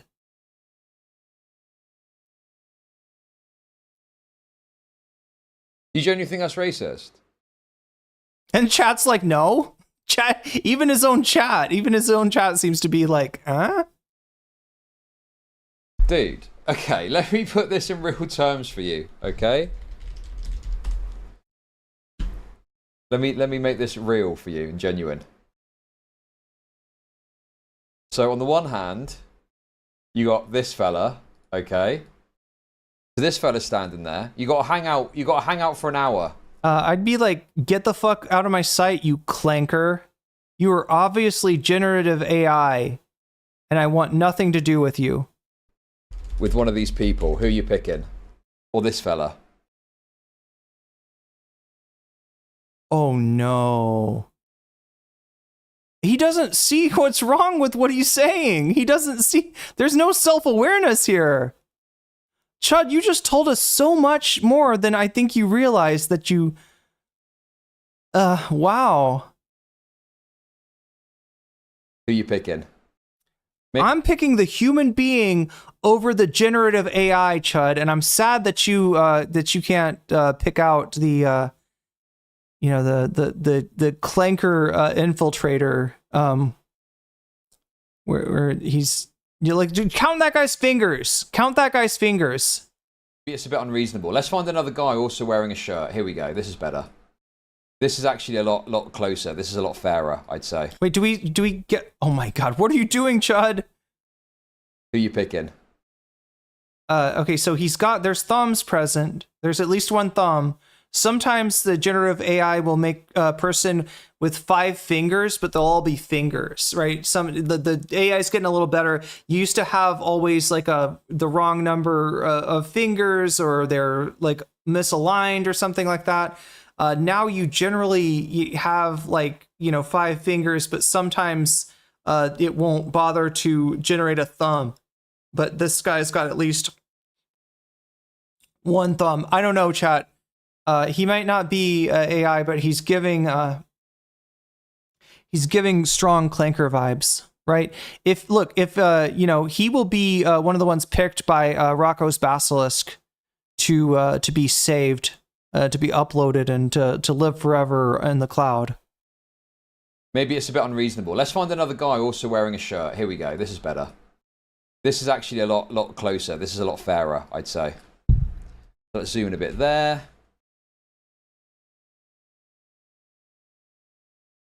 Who you picking? Who you picking? So he feels uncomfortable when he sees these guys, right? He wouldn't say it in mixed company, but he somehow feels okay to say it on his stream. Who you picking? Turns out it's not a thumb, it's a toe. There we go. Just instinctively, don't think about it. Don't think about it. Just make an instinctive choice. Now, if you're Somali... Wait, Emma Thorne calls those weird AI fingers finglers? Maybe you might be thinking the guy on the left, which is exactly my point. If you're Somalian, you're probably thinking instinctively guy on the left because he's closer to you in terms of looks and whatever. Is that racist? Yes. Yes. You're 2 pictures of 2 guys that I don't know. They're both strangers. If you put up a 3rd picture and it's a bear, I'm picking the bear. I feel more comfortable. I feel safer with the bear. But yeah, I mean, I don't know enough to fucking make a meaningful choice here, right? I mean, is there like a socioeconomic aspect, a perceived socioeconomic aspect he's reacting to as well here? Or no, it seems like what he's implying is just by their race. He's like, look, I'm racist. I have racist thoughts on inside my heart, and I'm assuming that everyone else feels the same way. And if they deny it, then they're lying. When AI messes up on it with hands, she shorthands it. Look at those finglers. Or yeah, nice. Delightful description. Honestly, the idea that things like race consciousness are instinctual rather than conditioned is so telling. Not that they are evil necessarily, but stupid. I'm not saying you think about it, because if you think about it, hopefully you would be like, oh, okay, well, I'm just, I need to get over my instinctive bias, and I don't know who either of these people are. I don't think it's an instinct, Chud. I think it's conditioned. Like, the white guy could be a fucking murderer, the other guy might not be, you're not going to know. But just on an instinctive level, it just feels... Yeah, the white guy will probably, sex traffic you. That would be the case. Another apology video for that intro. Obviously, he's going to be talking about the impact of tourists and expats on cost and quality of life in parts of Spain, and the protests against over-tourism. I'm sorry, iDubbbz, I thought this was just going to be some generic, pandering, brown people good slop. But it actually looks like you're going to be digging into a very particular issue, and maybe even provide a novel perspective worth listening. I have to get over my instinctive bias. Why? Because your instinctive bias is not determining the truth of the matter, is it? Like, you've got literally no idea who these people are. You could do this test with, like, Jeffrey Dahmer and a non-criminal Somalian person.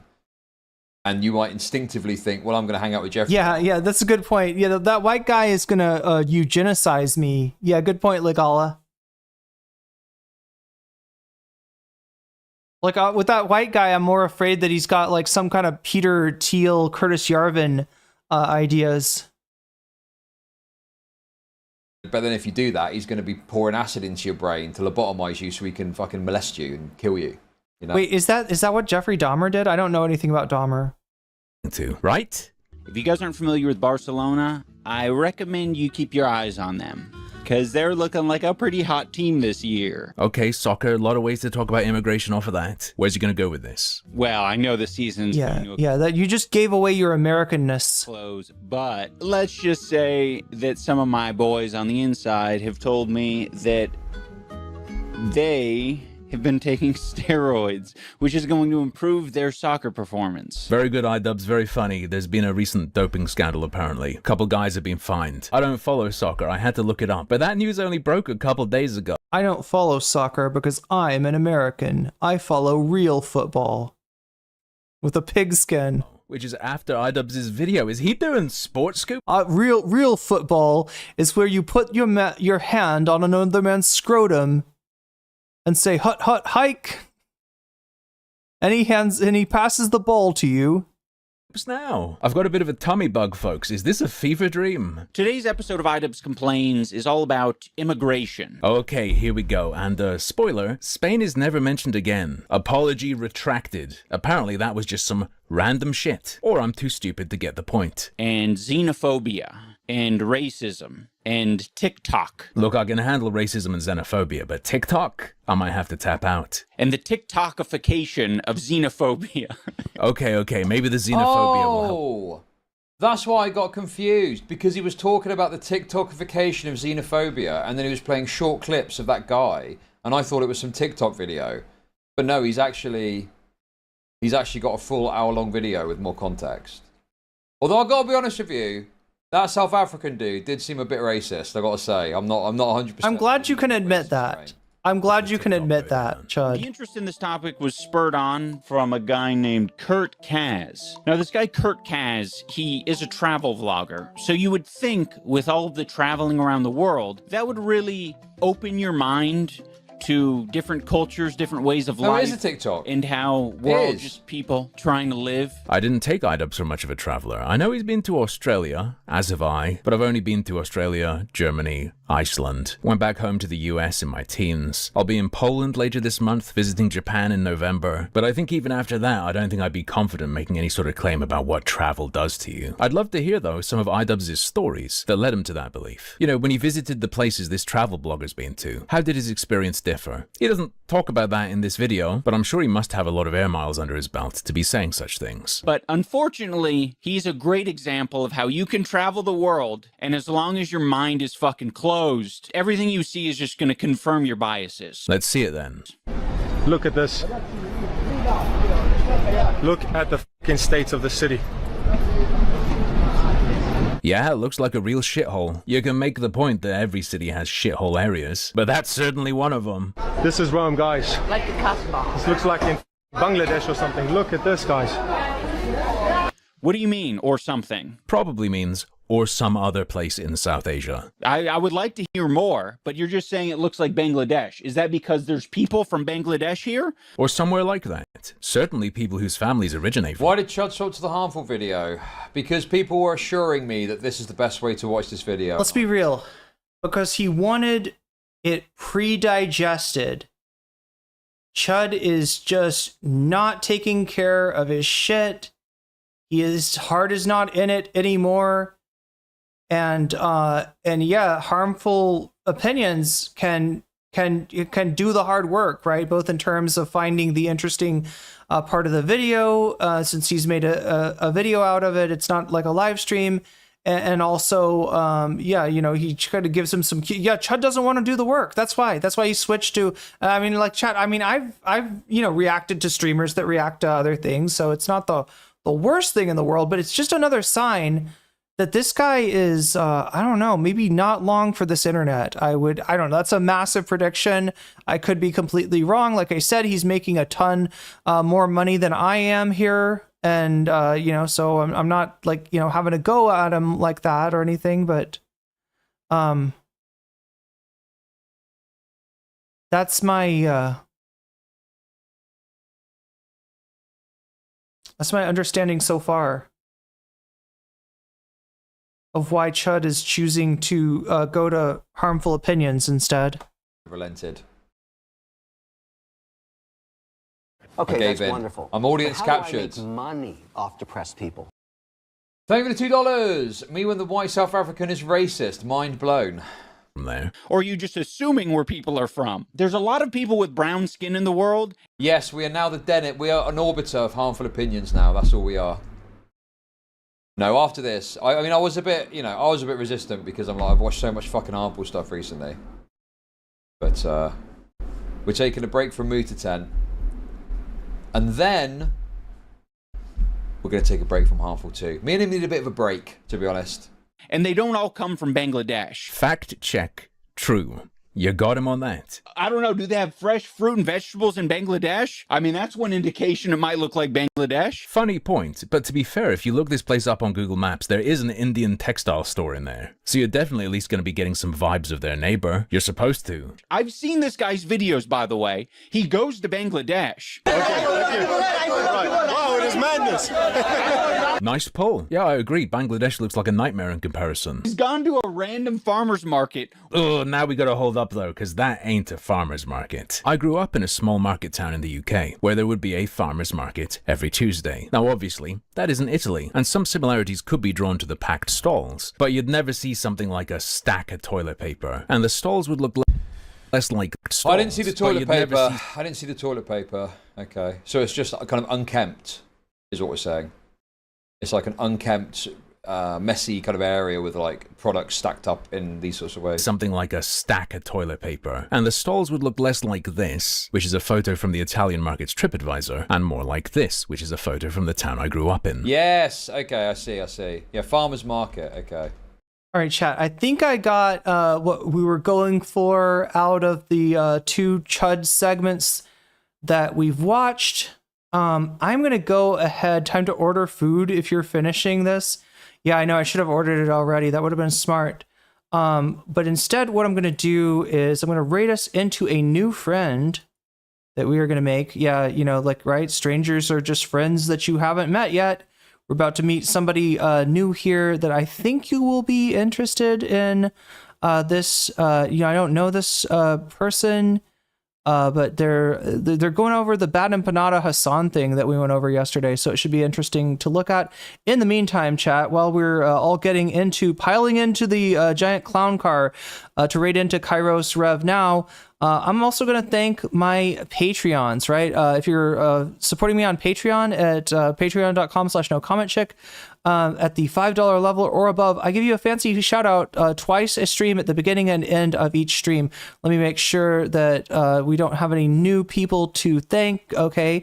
And then go ahead and give you those shout outs. So shouts out to Or Else Ellipsis, shouts out to Tipperl Insanity, shouts out to Steven Sayers, shouts out to Funky Monkey, shouts out to Sarah, shouts out to Nadia Yvette, shouts out to Moe Noip, shouts out to Jules K, shouts out to JMB, shouts out to Izzy Mandia, shouts out to Infallible Fowl, shouts out to Good for Gabby, shouts out to Emily French, shouts out to Direful, shouts out to Buffy Geek, shouts out to Big Al, shouts out to Animus, and a fancy shout out to Zara Xerix, to Rachel K, to Crystal Saphira, and to Omega Star. All right, chat, I don't think I'm going to be streaming tomorrow. I've got to go to the Thai immigration place and stand in line for a little while before hopefully receiving my visa extension. Knock on wood that everything goes all well and everything.